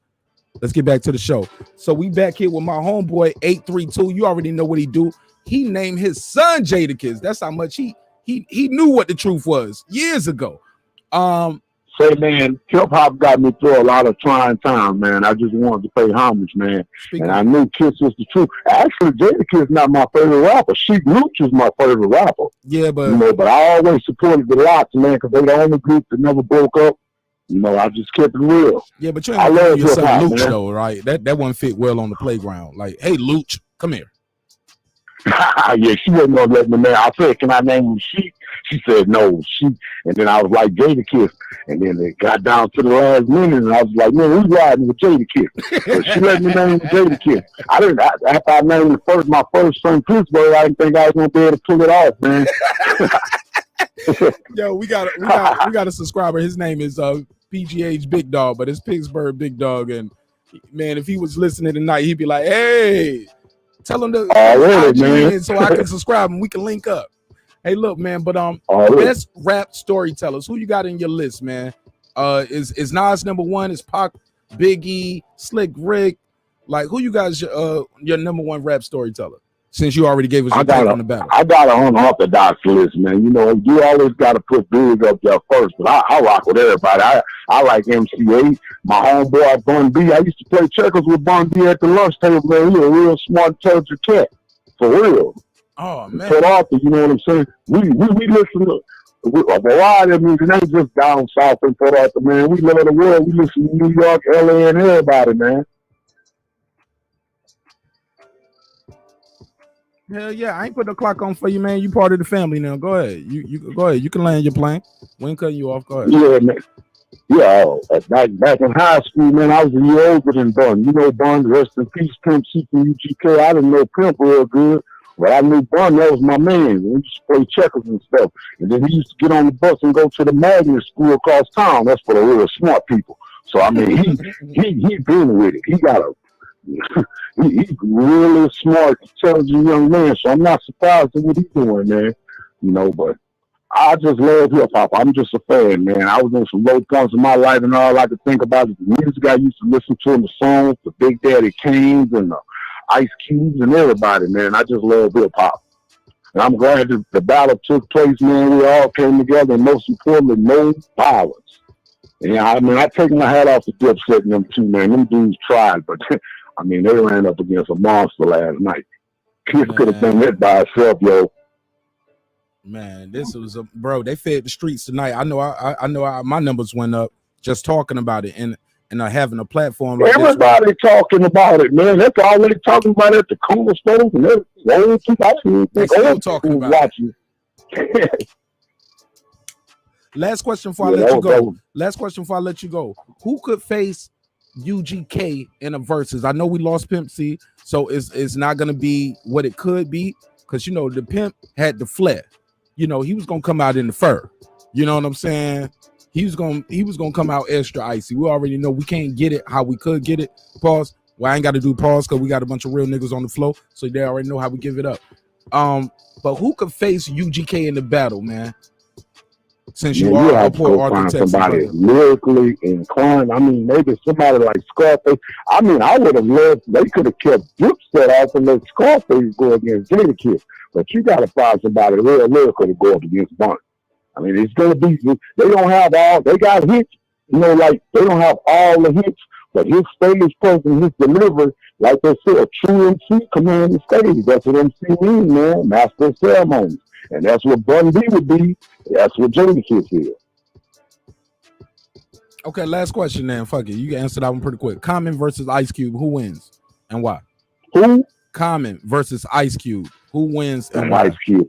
If you're a conscious rapper, you probably will like Common a little bit, but Ice Cube will slaughter him, man. Ice Cube been writing. He's writing all of. I mean, Common might have heard a few joints for some people, but Ice Cube was writing hits that couldn't even be on the radio, and them dudes sold 2 million copies back in the day. That's unheard of. To sell 2 million copies with no airplay, no. Ice Cube was writing it, so I think he'll kill Common. Maybe Ice Cube and Bun B. That'll be nice. I don't think that's fair to Bun B. And well, I don't know. I know, because I mean, he's talking about one of the greatest MCs down south, and they got a lot of MCs. I mean, Ice Cube can spit, but I don't know. I love both them cats, man. That'd be nice. Hey, look, give me your final thoughts, man, and before we get up out of before you get up out of here, I'm gonna rock a couple more minutes, and I'm gonna go on, get me something to eat and take a shower, and I'm gonna land this plane because I got to be back here at 10 o'clock tonight. Man, we broke a milestone. I think we almost at over 12,000 views on one live stream. We maxed out at 530 viewers. Like, this is a record-breaking thing for my channel over here, so it means a lot to me. I'm gonna keep my word. I'm gonna be back at 10, but I gotta get some rest. I gotta eat, shower, and more importantly, y'all niggas got shit to do. Y'all got families too, so y'all need to do. Yeah, I what y'all gotta take my daughter to work in a few minutes, man. She laughing at me. Hey, look, she like hip hop too, though. So right, so it's all love. Yeah. Hey, look, man. Give me your final thoughts and everything, because you are a new member to our family here, and we appreciate you, and we're gonna lift you up, brother, and everything you're doing. Give me your final thoughts on everything we talked about tonight. Go ahead. Man, it was like I said, and it was a wonderful thing for hip hop, man, to see black men get on stage and do their thing, and most importantly, like I said, no violence, man. And before I go, man, I want to shout out to all the fathers out there that's taking care of your kids. I got 5 of them raising, man. I love my kids, man. Hey, man, God bless you, brother. God bless you. And thank you so much. I hope I see you tonight, 10 o'clock. We're going to be back. Yo, man, be careful, man. Hey, man, I ain't going nowhere today. I'm going to eat, shower, and sleep. I ain't going nowhere. I ain't doing nothing other than spending some time with my daughter when I wake up. Go ahead, big dog. Man, I thought y'all was going to help me get that to that 2150, man. We need 21 people to help us get there. We need 21 people. I think somebody was trying to talk, but their mic was muted. But go ahead. I think it's unmuted now. Go ahead. Yeah, I was just gonna say those are 2 back-to-back fire calls. Man, the callers are lit. Go ahead, Tank. I mean, he knew. Like I told you, man, Sheik Luch is my favorite too of the whole group. I know Jada Kiss is the one most people like. He's the darling, I guess, media darling, if you want to say, of the group. Let's just call him Lionel of the Thundercats. I don't want to call him Darling or Darlene or none of that. Let's just call him, he's like Lionel of the Thundercats or something. Or he's the head of the Voltron, which is consisted of the LOX, right? Nah, I don't think so. I mean, said, nah. Tank so cheap. Tank was like, nah, nigga. I said what I said. Yeah, that's what I said. He's the media darling. The media darling is the person that the media likes to talk about. When it comes to hip hop media, they're gonna talk about Jada Kiss. They're gonna say he said he was the top 5, dead or alive. So that's what we're gonna talk about. So yeah, I use the correct phrase. If they got to go look it up. They just can't break it down and be like, he said darling. But respect. That's why I said both terms together. He knows that. He also knows that Ice Cube is the one, dog. He's underrated. Ice Cube is going to be one of those guys who, until he's no longer with us, then he ain't going to get the respect that he deserves.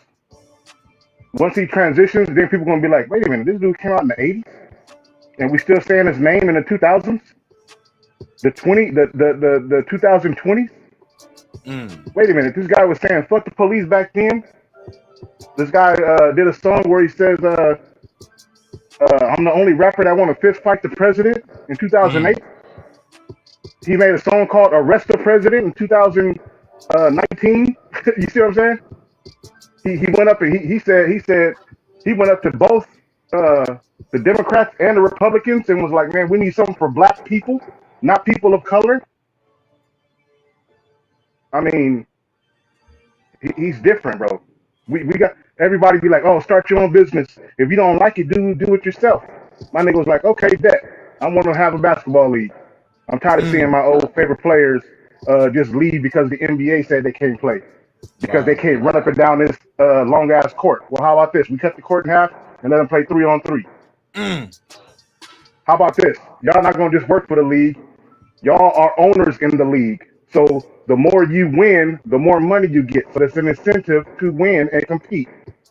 And you get a percentage of the overall money that's coming in. Oh, bet. The NBA ain't ready to put female head coaches? I'll put 2 of them. And they already won championships in his league.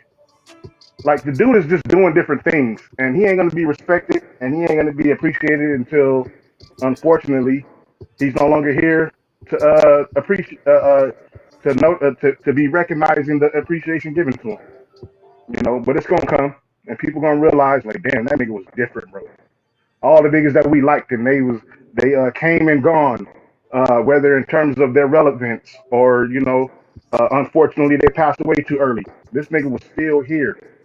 Like LL Cool J came out around the same time. You don't hear his name out there no more. KRS-One, you don't hear his name out there no more. Ice Cube is still relevant. He makes himself relevant in different genres in different ways. But anyways, a great 10-hour show, breaking beats. Please, if y'all haven't done so already, if y'all listening to this on the replay, hit the subscribe button. It's a bell that's going to be over there. Ring that bell so you can get all the hot stuff that Marq Nash drops throughout the week. You got to do that. And if you haven't done so already, hit the like button. Like the video. Why not? Me, I'm Tank Obadiah, IETV. Let me put you on the screen. Let me put you all the way on the screen, big dog. I'll give you the full floor. Record-breaking show tonight, and you guys all made it happen. If you was on this panel, you was on this chat, you called in, you clicked subscribe, you guys made the show happen. Go ahead, Tank. Spell it out. This your cash app right here if they want to support you. Yes, sir. Go ahead. Shout out your channel, brother. Tank Obadiah TV. You can follow me at that on YouTube. The Sweet Science Examiner. You can follow me as that on YouTube and on Instagram. IETV and Movie Talk. You can follow me on that on IG and YouTube. Say that last part again. The phone was ringing. Go ahead. I said IETV and Yo. Hey, caller, mute your mic real quick. Go ahead, Tank. IETV and Movie Talk on YouTube and on Instagram. You can follow me there as well. Tank, drop your link in the chat too, because you got a rent, so you can drop your link. If you ain't got no rent, you shouldn't be able to drop no links in there. If so, I need to change something. The links is really for moderators to be able to drop.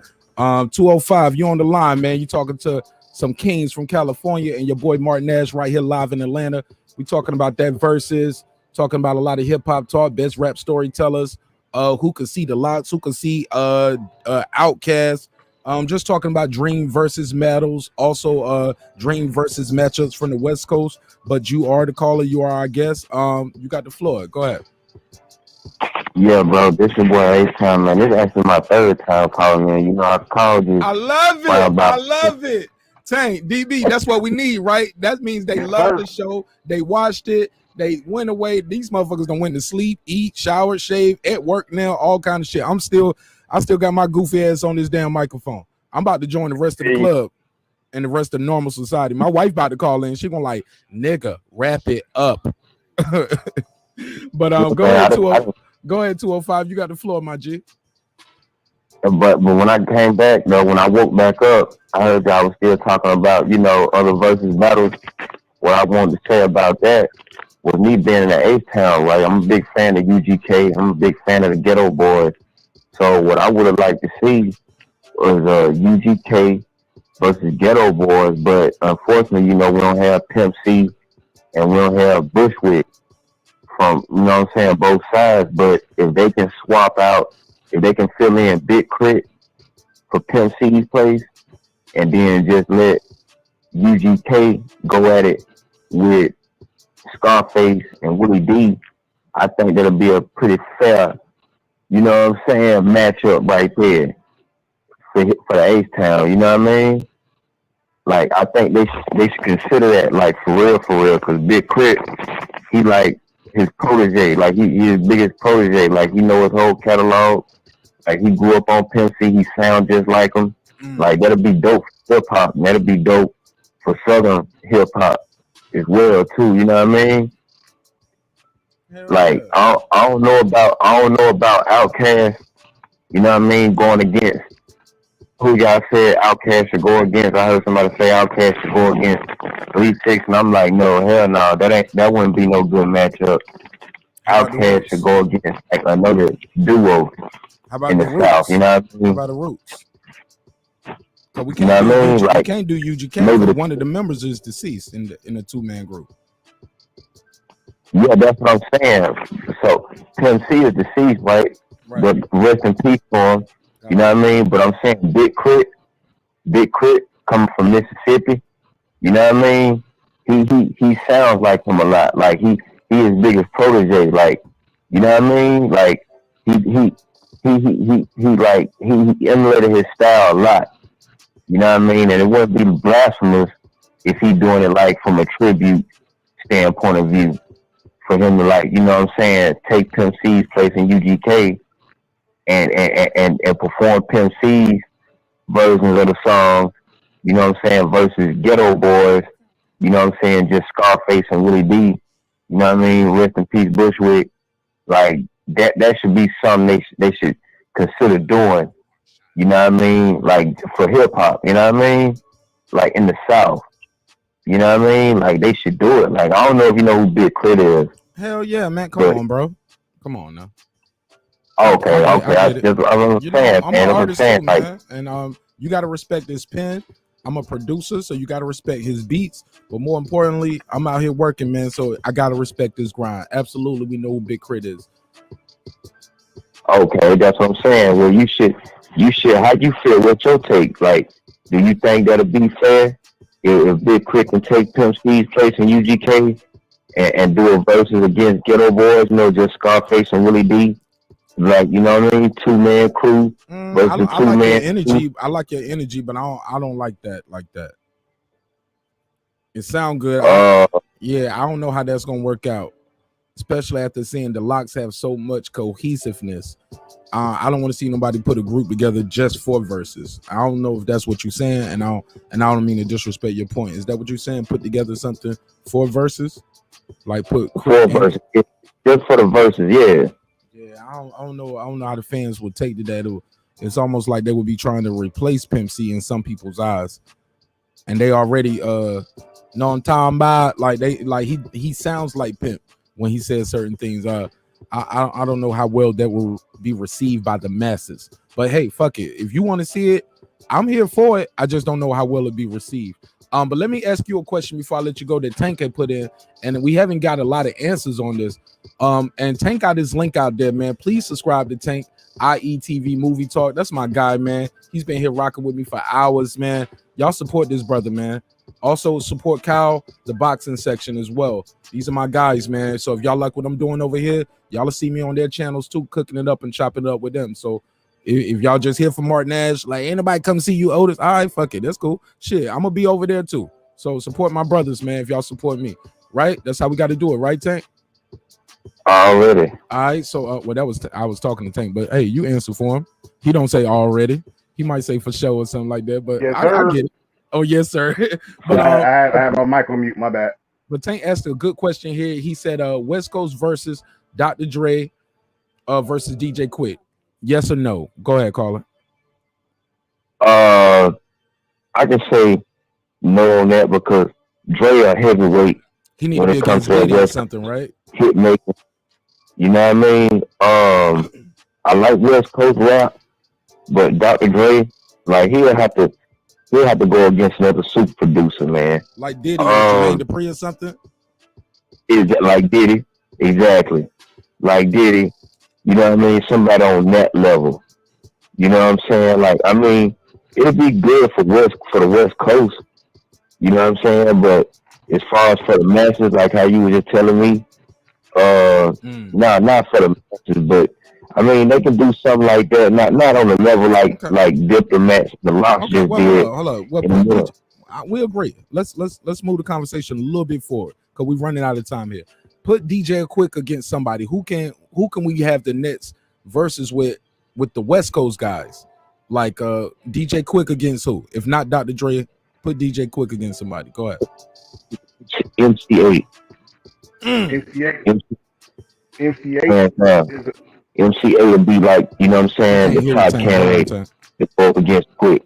Right, you know what I mean? Because hold what you got. Hold on, brother. Let me ask you this. He can't hear you, so I'm gonna have to do my Joe Torres translation. Okay, MC8 is not a producer. He said MC8 ain't no producer, so that wouldn't be fair to MC8. What you think of that, caller? Nah, man, hell no, because MC8 got hits with Compton's Most Wanted. And so it don't matter if he's a producer or not, it's the hits. The hits, that's the only thing that matters. But me personally, man, I want to see more New York battles. After seeing the LOX and the DIPSET go at it, and the competition was like, you know what I mean? The event it didn't turn out like, you know what I mean? Like how it should have turned out. Like, this shit, like the Dips could have easily. Nigga, God don't make no mistakes. Don't put that off. Don't be like it didn't work out the way it's supposed to be. Everything happens the way it's supposed to happen, brother. For better or for worse. They did not come prepared. Joel Santana wore a quilt out there. He wore polka dot stripes, plaid. He wore every corduroys. He had every pattern on for the fashion show, and they still got washed. Joel's Jim Jones let some white dude put a chain on his neck in the middle of the battle. Still won't enough. Cameron brought out a beach chair and should have stayed asleep. Joel's laid on the floor. They tried everything, bro. We can't say it just didn't work. They lost.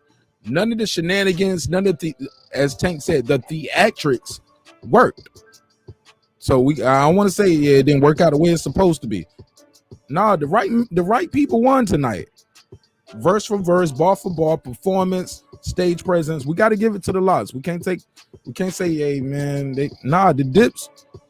It didn't matter what song they played and what order they played it, because we already know they was gonna have the beat behind the vocals behind it, and the LOX still was gonna make fun of that. So even if they switched the songs out, they switched the clothes out, switched the order out, they were still rapping over the vocals. And with that said, they were still losing. In my opinion. I got you. Humbly, respectfully. Respectively, I got you. I give you that. But DJ, it make me want to see. Go ahead. Yeah, it make me want to see more New York East Coast battles now, man. Like after seeing that, like the way that turned out, like somebody had mentioned, okay, putting Jay-Z against Nas, that should be great on the New York scene, but it's so complicated. It'd be so complicated because, you know what I mean? Because of the circumstances. You know what I mean? Jay-Z and Nas, they won't be able to do they versus songs. They won't be able to do their battle songs. Jay-Z won't be able to do Takeover. Nas won't be able to do Ether. Like, and I kind of felt like, you know what I mean? It gotta be distant. Just like the Dips and the LOX were how they were distant. Like the Dips always showed Jada Kiss love. They even shot them niggas out on the records. Right. When the Dips was, you know what I mean, was giving out them bangers and, you know what I mean, putting them albums together. You know what I mean? So it was no friction between these two. You see what I mean? So it's gotta be evenly matched. Like the next this thing that come out of New York like this, it's gotta be evenly matched. You know what I mean? Like it's gotta be tight, but it's got to be goddamn, you know what I mean? It's got to be fair. You say nah mean one more time. You say nah mean one more time. I'm gonna unsubscribe from you. How about that? I've been asking for subscribers all night. You say nah mean one more time on this goddamn phone. I'm gonna hang up on you. Now I'm joking, nigga. No more nah means. No more nah mean. I know what you mean, nigga.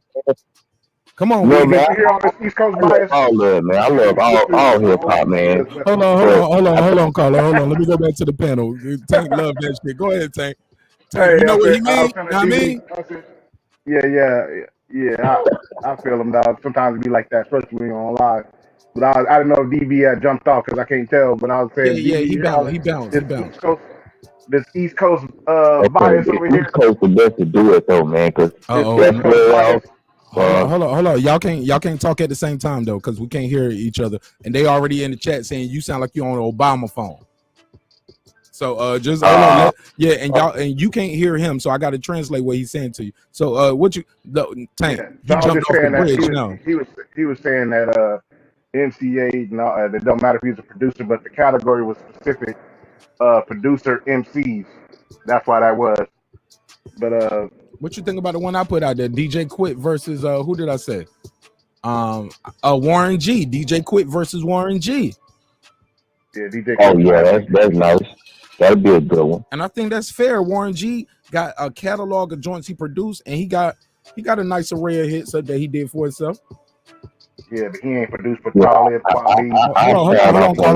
Hold on, caller. Say that again, Tank, because Tank is our West Coast coach. He haven't produced for Talib Kweli, Jay Z. You see what I'm saying? He didn't produce Tupac Kweli Shakur. Okay. Every other city we go, you know what I'm saying? That's DJ Quick. But Warren G did a lot of those records that we didn't know were Warren G records, like with Snoop and for the Chronic. It's a movie about it. It's a movie about it with Warren G and Snoop Dogg. It's a Netflix doc. I think it's on YouTube, but it ain't free though. It might be free now, but it might be like $5, man. I remember when it came out, I paid $5, and it was talking about all the records. Go ahead, Tank, for the people who don't know. And then you saying that well, I say that a lot of people don't know about, but I do, and that's why I'm saying DJ Quick versus Dr. Dre. I'm specifically saying that because, like he's saying, Dr. Dre got to go up against a powerhouse producer. DJ Quick is that, and his catalog is extensive, and he has worked on major songs with major artists, and just like Dr. Dre has. But anyways, I wonder what he got to think about. What is he thinking about if it was Ice Cube versus Snoop Dogg, or Rick Rock versus Daz, or Warren G versus Battle Cat? Because it don't sound like he knows anything about West Coast. Well, look. He already said he want to hear more East Coast shit. He said fuck that West Coast shit. Yeah, I know. That's what I was saying. Damn, man. Hey, break my heart, man, because we was talking about unity so much. And my man was like, man, fuck that West Coast shit, nigga. I won't fucking with it. I want to hear more East Coast shit. Go ahead, caller. He said, what you think about some of those other choices that we had in the chat? Which was, let me find it. There we go. It was Q versus Snoop, or Snoop already did one, but Rick Rock versus Daz, Warren G versus Battle Cat. Are you interested in any of those? Final thought. Nah.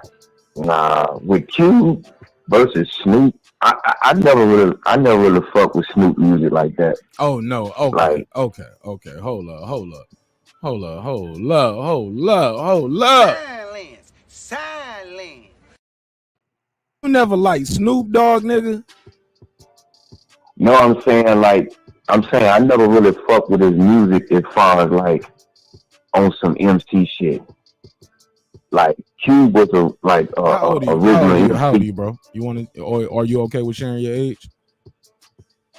Cause we trying to figure out the age. You 52? 32. 32. Okay, I get it. Go ahead. That's what I'm saying. Like if y'all go put Cube in a versus battle, y'all gotta put Cube up against somebody like Ice-T. You know what I mean? Y'all gotta put Cube up against somebody like LL Cool J. I like Ice-T versus Cool G rap. I don't know how I feel about him. I don't think that's fair to Ice-T. But I don't even know if playing Ice-T versus Cool G rap is fair to Cool G rap though. So it's some matches, man, that we're gonna talk about, and it's like it's not going to be fair to one person, or either we want to see the battle, but that person already battled. DJ Premier can do it again.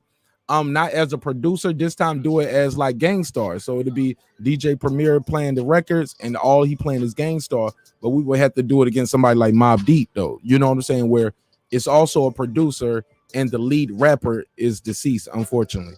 I didn't even think of that one till right now, Tank, when we was talking about Mobb Deep, and wouldn't be fair because Prodigy, the lead rapper, is deceased, unfortunately. Gangstar, we got the producer still alive, and they both can put on for their respective artists. Caller, thank you so much for beaming in, man, and calling in, man. Man, this was number 3 or number 4? 3. Number 3, man, come on, man. Shit, man, let me go back to the panel and chat. If we still here, you can call and beam right back in. Thank you so much, my brother. Already. No doubt. Oh, no doubt. Tank, this show is one of the best shows I've ever had, bro. Not one of, it's the best show. This is the best show, best episode of Breaking Beats. We broke numbers. We broke some good information here. We had a good time. We laughed. We joked. Other than, oh boy, we didn't have no real arguments. I don't even count that as no argument. There was no beef on this panel. We didn't really have no trolls, which is crazy when you have 530 people in a room at one time. Like, you're gonna get some trolls, but nah, people just showing love and loving this hip-hop thing. But Tank, what you think of that idea, Gangstar versus Mobb Deep, since we got the producer still alive and the lead rapper of that duo is no longer with us? Or either even that with UGK, like that's a duo. Like, all these things are lining up. Yeah, those are all good matchups. The versus is just tricky. Like, I think that when we say what we say, I think that we be looking at it from a perspective of we know hip hop and we like certain artists and we know that what their stature is. I think especially when you're talking about something that other people are watching, the songs that get played have to resonate with them too. So even if it's underground stuff or commercial, that has to resonate. But it just seems like this versus the way they've been doing it, the recipe has been who has the more popular songs and who has the most hits and things like that. So I think that when we think of matchups, because of those reasons, we have to keep that in mind, and we have to keep in mind that they have to have at least 20 songs. Oh, so yeah. like when he say MC8, I'm like, MC8 got 20 songs, bro. Nah, That's what I'm saying. Like, what are you talking about? You know what I mean? When he says stuff like, when I'm like, well, DJ Quick, he can go through his producer bag, his own catalog, and the disrespect comes in is when people don't understand that he's right there with Dr. Dre. The people may not view him as that, but in terms when they start hearing the records, like he did a concert one time, right? And we in the concert, and he just went into his bag. Like Quick was like, "Look, man, y'all act like I only did straight out. You know what I mean? Only did music that's come straight out of Compton, not the songs straight out of Compton." And he went into his bag, and bro, the crowd was like, "He did that, he did that." And I'm like, "Man, y'all don't even know whose concert you at." He was like, "Y'all know I did this, and it's on YouTube. It's viral. It's a viral clip on YouTube." With DJ Quick, he just got fed up and he just went into his bag and was like, "I bet y'all didn't know I did this." It was just going through his whole not his whole catalog, but just going at it like, man, y'all better slow down. I like that Cold Crush and first Fantastic Four MC. I would love to see some of these retro acts, like for real. If we calling these acts like the LOX and DIPSET legacy acts, man, what are we calling the Cold Crush and Fantastic Four? Like, are we calling them retro acts? Are they still legacy acts as well? But I think they need to get some of this versus money, man, and the folks need to reach out to them. Look, and I don't think all verses got to be 20 songs, because at some point this shit was a little long. I think we can do a 10-pack on some of these artists, man. Give me a dope 10-pack, because the way they stretching the shit out, you at 10 for you, 10 for me, like nigga, it's still gonna be like an hour and some change with the stories and the going back and forth. Tank, do we gotta have 20 records? Let me ask you. We gotta have 20. Yes. Ain't no going down. Okay.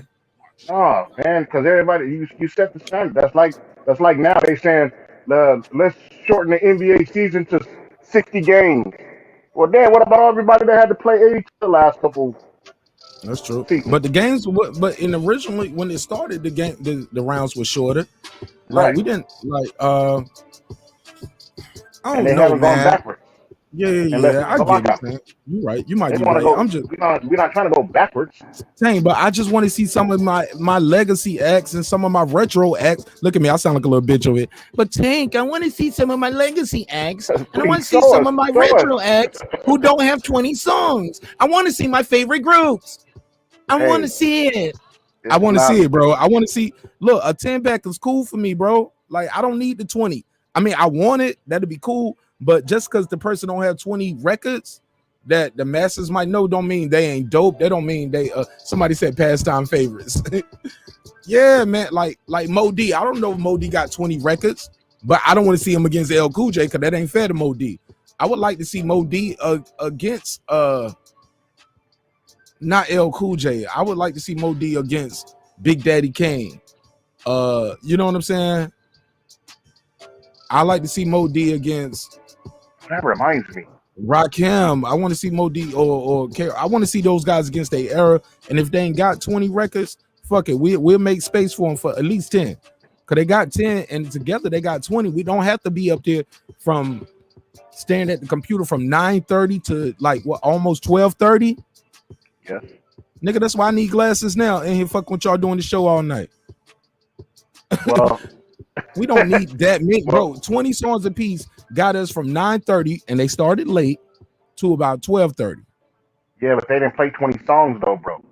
Bro, I'm they telling you, did this 20 was the rounds. most unorganized stuff. These dudes was playing 4 songs in one round. It was getting ridiculous. They had to stop it for like 10 minutes to get people off the stage. True. They had to wait 20 minutes for people to come onto the stage. They had Michael Buffer in there. They had a whole bunch of ridiculousness. We don't need all of that. Who is going against who? Put them out here and let's go. They should already be there.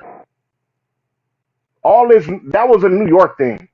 We're going to make it bigger and better because it's New York. We're going to have Michael Buffer. We're going to have an entrance. We're going to have, man, when Gucci Man went up against Jeezy, weren't they already out there? No. Oh, when the show started? No. Yeah. I remember what. No. They wasn't. It was a minute. Who We was were there? just staring at the stage at Magic City, and then Oh, all yeah, of a that's why they sudden, it started was a earlier. swarm of niggas came through for Jeezy. I mean Gucci, and then Jeezy came in with a lot of girls. But the verses And a lot of hadn't police. started yet, though, right? But the broadcast has started because we're watching it on the screen at that point. No. I'm talking about. I'm sorry. Let me rephrase. The versus show hadn't started in terms of the battle. The versus broadcasting always starts early. You know what I'm saying? They be just rolling for whatever reason. They ain't got that down pat yet. They want us to stare at chairs and whatever and setups. But I'm talking about when it started, it wasn't no in this corner from this part of Atlanta, in this corner from this part. It was just like, man, let's go. They here, what's popping? Play the music. They took 5 minutes to even like this DIPSET was there, the LOX was there, ready to go, and they still couldn't even decide who's gonna go first. You go first. No, you go first. No, but y'all not at home. Well, you not. Wait a minute. Everybody's here. What's the problem? Start. That's why I put in the chat. In your chat, I said eventually I'm assuming they're gonna play music in this versus since they have all the artists right here. I mean, it was ridiculous. It was ridiculous. That's what I'm saying. It's 20 songs is fine. To me, if that's the standard. If you want to do it If they want to, if somebody come up and say we don't have enough hits, then that's when you give enough. I mean, you set yourself up for somebody to be like, oh, I was limited because the opponent only had 10 hits. He lucky we didn't do 20. So it's just a trick bag, I think. And then it goes back to the long. If you've been around that long, then you ain't got the longevity. You ain't got 20 songs. You've been out for 30 years. Yeah, but some people got their biggest hits, man. Like that time it passed. Look, 10 records, bro. Like I said, bro, 20 records together, 10 records, adding the stories, a little talking in between it. Man, I think people can get their fits. We could get more verses out. We can let some of these legacy acts get the shine and credit that they deserve and give them their flowers. Like, come on, man. I would have loved to see Biz Markie versus Dougie Fresh before the brother passed away. They could have went up there and rocked out a little 10-piece mile with lemon pepper, little 10-piece mile with lemon pepper. I know DB's skin is crawling right now. My vegetarian brothers out there like, ugh, what chicken? That's not vegan, bro. You eating that animal flesh. Eating that animal flesh. Ugh. Eating dead 10-piece mile. Hey, look, 10-piece mile celery sticks. How about that, DB? Celery sticks and carrots. No chicken. The mistake that people made thinking was a fair battle. This was a fair battle was underestimating how much the LOX freestyles and underground mixtapes music mean to New York. I don't know. I don't even know if that has anything to do with it. It's just you bring your 20 songs, you gonna play. They bring their 20 songs, you gonna play. You really bring more than that because the DJ has a whole what do y'all call them? Mark external external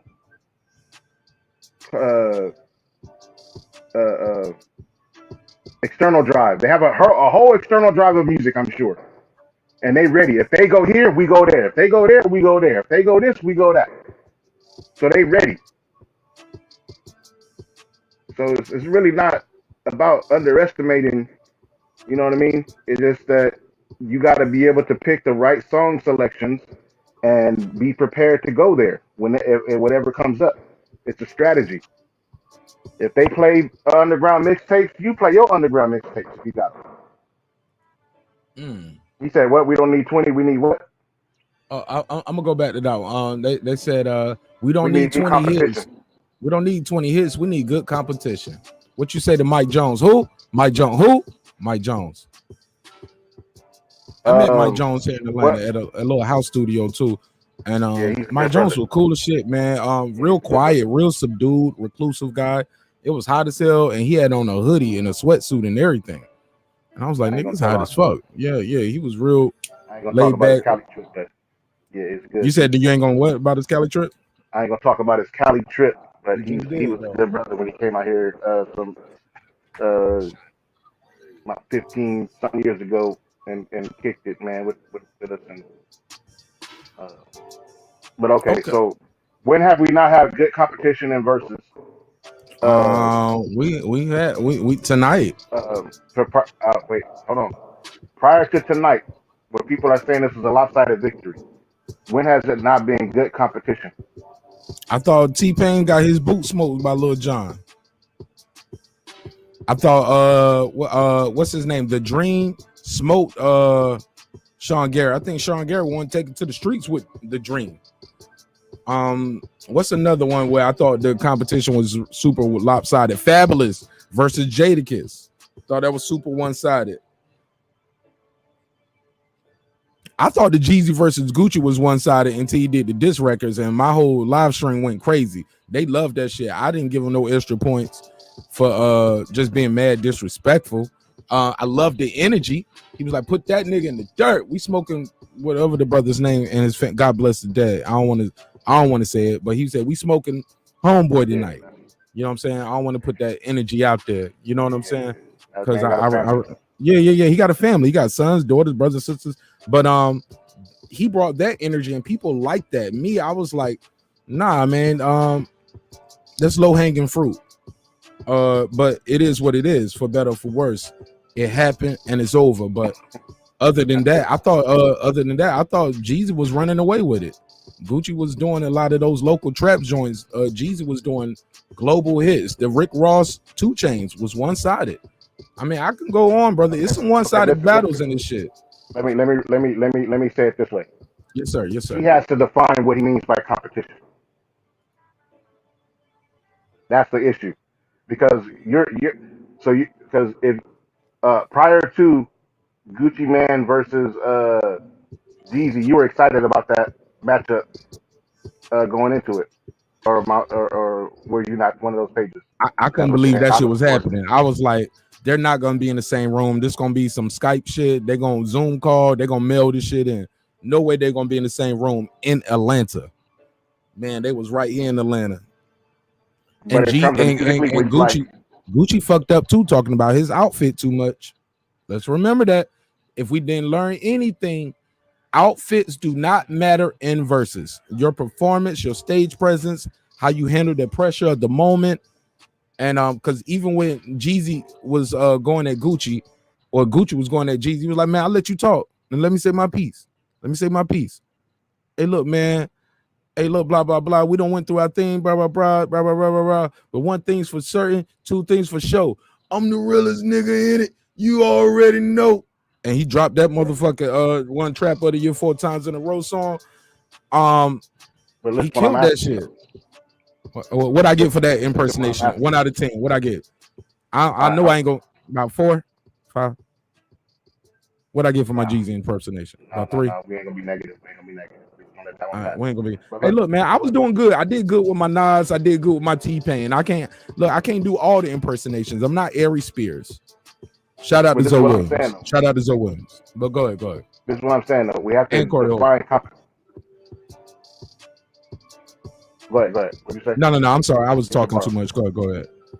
We have to define what competition is, because prior to that, you were saying that they couldn't be in the same room, but were you saying this is not going to be competitive because Gucci doesn't have enough songs to mess with Jeezy? Was that where you was? Prior to it, yeah, man. Maybe I'm a Jeezy fan. Maybe it was the Def Jam machine when you called Jadakiss a media darling earlier. Maybe it's the same thing with Jeezy. Like, he just had so much press behind him. The big records, the Jay-Z and Def Jam backing. He stayed out of jail versus Gucci kept going in and out of jail. So he was missing times where he could have shined and been bigger. Was it the same thing for the other ones that you named? Everybody got their own journey and everybody got their own story in verses. I know, but I'm trying to make a point. That's why I'm asking you the way I'm asking. Ask me again and put me in the corner. Go ahead. You listed a bunch of different versus battles that happened, right? Yes, So you said, I thought this was a lopsided. I thought this was lopsided. I thought this was lopsided. Going into that, were you already thinking this is a waste of time because this artist does not have enough songs to compete with this artist? Or once it happened, you were like, why did they pick that song? They should have picked a different song. They're getting wiped out. This is a blowout. Because those are two different things. Hold on, let me give you something. Maybe like I ain't gonna lie, I was surprised at the Lil Jon and T-Pain. I didn't know Lil Jon had an extendo clip with that many rounds in it. So going into it, I thought, man, I like Lil Jon, but I don't know how this is gonna work for Lil Jon or T-Pain. But I was pleasantly surprised at how many clips Lil Jon had in the tank. I did not know he did that Capleton tour remix. What I'm from Jamaica, I'm Capleton tour, like the one with the beatbox break beat, the one that we know on the East Coast, the one that we fell in love with. That's a Lil Jon beat. Are you fucking kidding me? And when he told, and that's what I missed about verses. I like that more. Let's go back. Let me say this, because we gotta land the plane at some point, right? I'm about to say almost 11 o'clock. Man, it's almost noon. And we got to do a show at 10 o'clock tonight, right? So we got to end it at some point. If y'all new to this channel and y'all ain't smashed that like button or hit that subscribe button, y'all doing me and yourself a disservice. It's a free show. We ain't up here begging for cash apps and super chats all night. We just want you to click that subscribe button and join the family. We do this shit 3 times a week. But what I say this in Slide my a joke in there. closing. I'm sorry, what you say, bro? I said, my bad. I tried to slide a joke in there. Oh, what's your I joke? thought I Go had. get your bars I up. thought I had a slight pause where I slide it in. Nah, I man, fucked it you all know the way up. I fucked it all the way up. I said because you said we're not asking for cash out. We just want you It's to nothing. subscribe. And then I said yeah, subscribe now. We'll ask later. Oh, okay. Yeah, hey, look, that too. Look, we ask for the money later. Look, We'll but ask look, later. Right now, just ask subscribe. later. Yeah. But look, we look, the StreamYard is paid up for the year due to loyal subscribers. So we good on that. But if y'all like the thumbnails, the graphics, if y'all need other graphics, y'all want to keep the phone line going, that shit is monthly. So we got to keep it going. But the StreamYard had a dope ass promotion. We took advantage of it and we bought it for the year and we grandfathered in. So we got that paid up for the year. But we're gonna hit our 1 year anniversary in October. I knew we could reach 2,000 subscribers in less than a year. I knew it, but I did not know we was gonna get 12,000 views in one night off of one single live stream. I never in my wildest dreams. I ain't gonna lie. Nah, I'm lying. I knew it was coming. I knew it was gonna come. Pause. I knew we was gonna get them 500 views, 500 people in here at one time, listening to this hip hop shit, chopping it up with us, because we're being consistent, we're being open, and more importantly, we allowing people to call in and voice and spit their opinion too. People like that shit. People want to be able to call in. But what I'll say is this: that's what I miss about the verses. I miss the having the stories of how the songs were getting created. Sorry for the air. Let me put my pop and stopper back up. I missed the stories of how songs were getting created. I missed the songwriter battles. I missed the producer battles. And that's all about the artist. Shout out to how you say that? Tiger 2X, Tiger 2 times said, I'm here through Punch Drunk Boxing. Thank you, Punch Drunk. Thank you so much for sending somebody over. And shout out to Punch Drunk Boxing. He does a lot of boxing talk. And I appreciate you sending somebody over. God bless you. With that said, man, I miss those stories, man. I miss those stories about hip hop. Like, how did y'all come up with this record? Oh, yo, my boy was in there just bebopping, and we went in there and started bebopping. Then the producer laid the drums behind it. Or hey, this beat was originally for this person. I gave it to this person, and we made Cash Rules everything around me. Cream get the money. Like, I love those hip hop stories. Maybe I'm just a rap nerd. I'll take it, man. Fuck it. I love hearing these hip hop stories of how they created these records. And I love hearing the songwriters get up there and do their thing, talk about the songs being created. I love hearing the producers saying, you know, yo, I was still living with my moms. At this point, we had made all these records, but yo, I was still living. Well, when Teddy Riley said, I was still living with my mama until I worked with Michael Jackson. At that point, he had did all kind of shit before he did Remember the Times. He did High Five, Kissing Game. He did, man, Kissing Game. Let's stop there. He did High Five, Kissing Game, and was still living in the projects. Did that Bobby Brown shit, still living in the projects. Keith Sweat, still living in the projects. He didn't get his mama out the projects and stop living with his mama in the projects till he did Michael Jackson. Like, these stories need to be told, man. As far as this hip hop goes, let these guys know how to manage your money, how to manage your royalties. But more importantly, man, it gives the culture back something. It's like a little Easter egg. Ain't that what it's called? When you watching a movie where they leave Easter eggs, like telling stories. Tank, you are film and movie correspondent. Hey Tank, I don't get you all kind of jobs tonight. you all kind of correspondents tonight. So you don't think that's right? You're right. You want it? You want it, brother? Son told me if I ain't ended long quick enough, a call will come in, but it's all good. We love it. 347, you back online? Talk to me. Yo, what's good, man? What's your name, my G? What part of the world you calling from? This is dude. This is Big Steve from the Bronx. But listen, I'm the Hierophant _2020. Hey, that's my brother right here. That's my guy right here. Hey, what's up, man? You're a friend of the show. Listen. Yo, check this out. I don't went to sleep and slept it off, but y'all cats is still going, man. Bro, I gotta go. I gotta be back here at 10 o'clock. Don't judge me, man. I'm doing it for the clout tonight. Fuck it. I did it for the clout. My daughter had the babysitter. Listen, that's the grind. That's how you get it, man. That's how you get it. You hear me? That's the grind, bro. So I'm on my Jadakiss tonight, right? I'm the YouTube Jadakiss tonight, nigga. We still here, baby. We working, baby. There you go, brother. Stay there. Listen, you feel, as long as the block that nigga is say I'm giving the you Swiss bread, you Beats. stay on it. You feel me? As long as you get money on that block, stay on it. You know what I mean? Don't never leave it till it dry out. You heard? No doubt, man. Y'all do y'all thing, man. No doubt. Peace and love to all y'all brothers. Marq Bro. Nash. I'm about to pass the mic to Cam then. Cam is woke. Cam don't woke up too. He don't slept his shit off too. Cam been asleep for the last 5 hours. Marq Nash, bro. You a fool with it, bro. What you Cam, still shout out going to on Cam, here? bro. Like, that's a warrior. Even DIPSET, the whole Dips and the LOX. It was good for hip hop, you know what I mean? But you know me, I'm just a hard critic of rap because I know the difference between rap and Can I you know rap? the difference between hip hop. No, I don't rap. I'm a fan. I've been listening to it for years. I've been making beats for years. I've been all of that for years. You know what I mean? I'm talking about since the 80s and the 90s. You know what I mean? So I know the difference between song makers and lyricists. And I always know that a lyricist gonna win in the end. You know what I mean? All the time. So it was nothing for me tonight to see that this was a validation for everything I had in my mind anyway. I knew this was gonna happen. I already knew it. You know what I mean? But you brothers stay up, man. No, we're not staying up. I'm going to bed. All right, whatever. All right, I ain't mean to hang up. Damn, man, my bad. I ain't mean to hang up right there. Hey, Retro Blood, appreciate you, my G. Retro Blood Boxing documentary is a good brother right there. Check him out, man. Fuck with him heavy. Retro, man, you missed a hell of a show, man. Like, bro, we broke some records over here for the show. I never got that many subscribers in one night. We never had 530 people in here, and we never got 12,000 views in one sitting on a live stream in real time.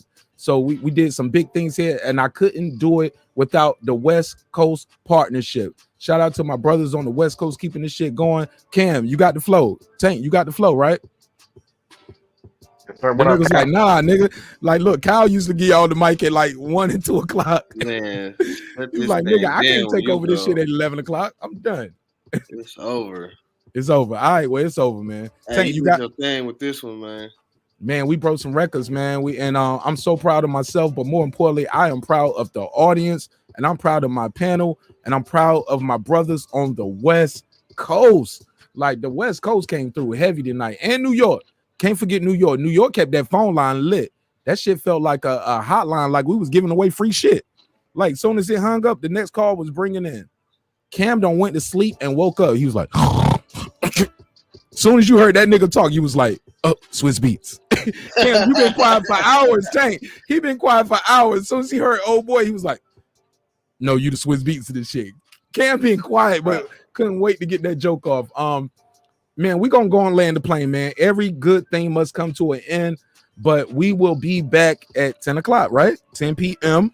So if y'all like the content, tell a friend to tell a friend. We gave y'all so many bars on this shit tonight that y'all can chop this up and hear any part of it, zoom in at any part, and you're gonna hear some great content. You're gonna hear some dope perspectives from a lot of people. If you participated in this conversation, Tank, Cam, Kyle, Reggie, feel free to take a clip of it, put it on your show. All right. Appreciate you, brother. Appreciate everybody that joined in on this, man. This was just a legendary live stream going down in the books. Facts. All right, let's do our final closeout. Let me clear this off the screen. Let me take that phone off the screen. Let me close that out. No more phone calls, guys. I'm done. I gotta get something to eat. I gotta get a shower, and I gotta lay down. I only got a couple of hours now. Now I'm on my 4-hour watch before I'm gonna have to be on full-time daddy mode. But after that, we're gonna be here at 10 p.m. Hell yeah, Taylor, we still here, man. We was trying to get we was trying to hit that we was trying to get 250 subscribers in one night. They was like, nah, nigga, you're gonna stop at 220, 225. Let me see how close we got to it. Damn, man, we need 24 people. 24 people subscribe, and we would have hit a new milestone. But we hit several milestones right now. tonight. If you're in the building and you ain't sub up. Yeah, man, fuck with us, man. You listen to it on the replay. Y'all already know. We talking to you too. Subscribe to the channel. And if you don't subscribe and you just sitting there watching, hold this for me. You ain't your mama, bitch. Hold on, one more for you. All right, I'm look, it ain't late night show no more. It's daytime now, so people are probably playing this in the car. We had brothers calling us like, yo, I'm in the car with my kids right now. Don't play this at work though on the loudspeaker. You might not make it to the next meeting. Just But tuned in. with that He got said, jokes. That's a joke. You don't want to slap your mama. yeah, no. Please don't slap your mom. If Just so, joke. don't tell her I said do it. Comedy show. Yeah, it's a hip-hop political sports show with a comedy twist. My name is Marq Nash. You've been watching Breaking the Beats, where we break down business, entertainment, art, technology, sports, and anything else I or you feel like squeezing into those letters. As always, my guest will get the last word. Cam, please plug in the brother show, and I'm gonna let the brother Tank take us home. Go ahead. I'm about to call you, Kyle. Go ahead, Cam. Please plug it in. I'll put it on the screen. Yes, sir, man. It's Cam. Match my energy, baby. Come on, man. Match that man, energy. You know, I'm just up, man. I ain't just getting up. But yeah, follow the boxing section, TBS, my boy Kyle show. I'm on there cooking at nighttime with him. Follow Tank. He on here spitting that real talk. I hope I catch him tonight on the wire. Follow Marq Nash. And we're gonna see y'all on the next one. Tonight, 10 p.m. Go ahead, Tank. Take us home, man. Man, once again, closing out. I done already gave my final thoughts. We're going to do it again like a replay, or we're going to remix it. Follow Marq Nash at Breaking Beats. Subscribe to the channel. Ring the bell icon so that you can get all of the uploads. Like as many videos as you click on. Go to the boxing section. Just pick a video. Like that video. Make sure you subscribe to the channel. Ring that bell icon so you can get all those uploads too. Then, of course, you got to follow me, Tank Obadiah TV on YouTube. Go to the Sweet Science Examiner on YouTube and Instagram. I already put the links in the chat. Yes, sir. And go to IE TV and Movie Talk. I'm trying to build that channel up right now as we speak. That's why I'm using that logo right now, because I'm in the process of building that one up. So I got some stuff coming down the line. This brother a hustler for real. This brother got 6 channels. Hey, please support us, man. I'm trying to start a Patreon and take it to the next level. And we can't do that without the help of the people. So y'all support us, and we're gonna do our best to try to, pump out some great content. Everybody that's listening on the replay, y'all do the same thing. Support everybody that you've seen on the panel tonight. We appreciate all the love. We appreciate all the subscriptions. We appreciate all of the likes. Everybody hit the like button. We hit milestones right here on Breaking Beats on Marq Nash's channel. And it was just a dope thing to be a part of, to see all of y'all file in.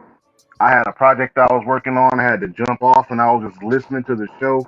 Y'all kept the show so lit in the chat with all the call-ins, all of the call-ins. All of the call-ins were fired tonight and this morning. And we appreciate all y'all. I hope y'all all come back. Don't take anything personal. We all love over here. You know what I'm saying? We're doing it from the West Coast, the East Coast, down south, and everywhere in between.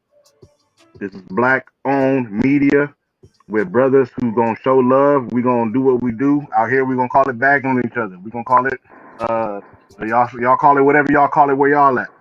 But don't take it too personal. You know what I'm saying? We can disagree, come back, and talk about it tomorrow. So with that being said, peace. Hey man, if y'all need to holler at me, man, I'll be backstage for about 5 minutes when the show ends. Let me run this outro. I would be remiss if I didn't say this. Support Major Key Boxing. We do things over there on Mondays. He does a lot of interviews with legendary fighters, Hall of Fame fighters, and you'll see me doing a simulcast on my show as well, supporting his brother. So please support him and his endeavors because he supports me. So if y'all support me, please support Major Key Boxing. He should have at least 20 to 30 to 50 to 100 subscribers within the next couple of hours, man. Y'all go over there and get that man 20, 30, 50, 100 subscribers. With that said, dreams require sleep. Goals require effort. You can get that hoodie at marqnash.com, or the link is in the description. Shout out to Kyle in the boxing section. And shout out to Tank, Reggie Owens, DB. Man, I couldn't have did this shit without y'all tonight. We had a legendary night over here. And if you go to Kyle the boxing section, just click sort the videos by amount of views, and y'all will be able to hear my whole album over there. We did a full album review over there. We did some good numbers over there. So if nothing else, go over there and y'all can see how good I can rap. See if I can compete with Jada. Maybe I need to battle Jada. Maybe not. Maybe not. But thank y'all so much for y'all time. Remember, again, dreams require sleep, goals require effort. I love y'all so much. Let me run a sponsor. It's 25 seconds, and I'm gonna run my outro to the show. God bless y'all. I see y'all on the next one. Man, Tank, man, y'all and Cam, y'all stay behind stage real quick for me while I run this. I definitely want to say something to y'all and do something for y'all. Thank y'all so much. I see y'all 10 o'clock tonight. Yep. Believe it or not, I'm gonna be back here at 10 o'clock tonight. It won't be no long show like this though. But we will be back at 10 o'clock. Love y'all. Peace. This that squad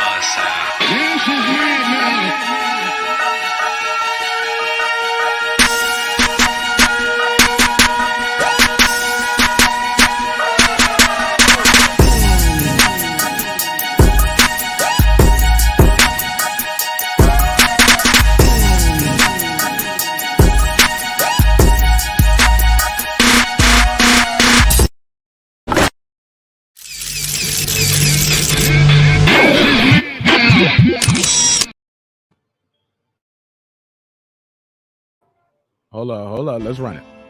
Since our first day in business, Essentials of You has been offering our customers the best selection of products at unbeatable prices.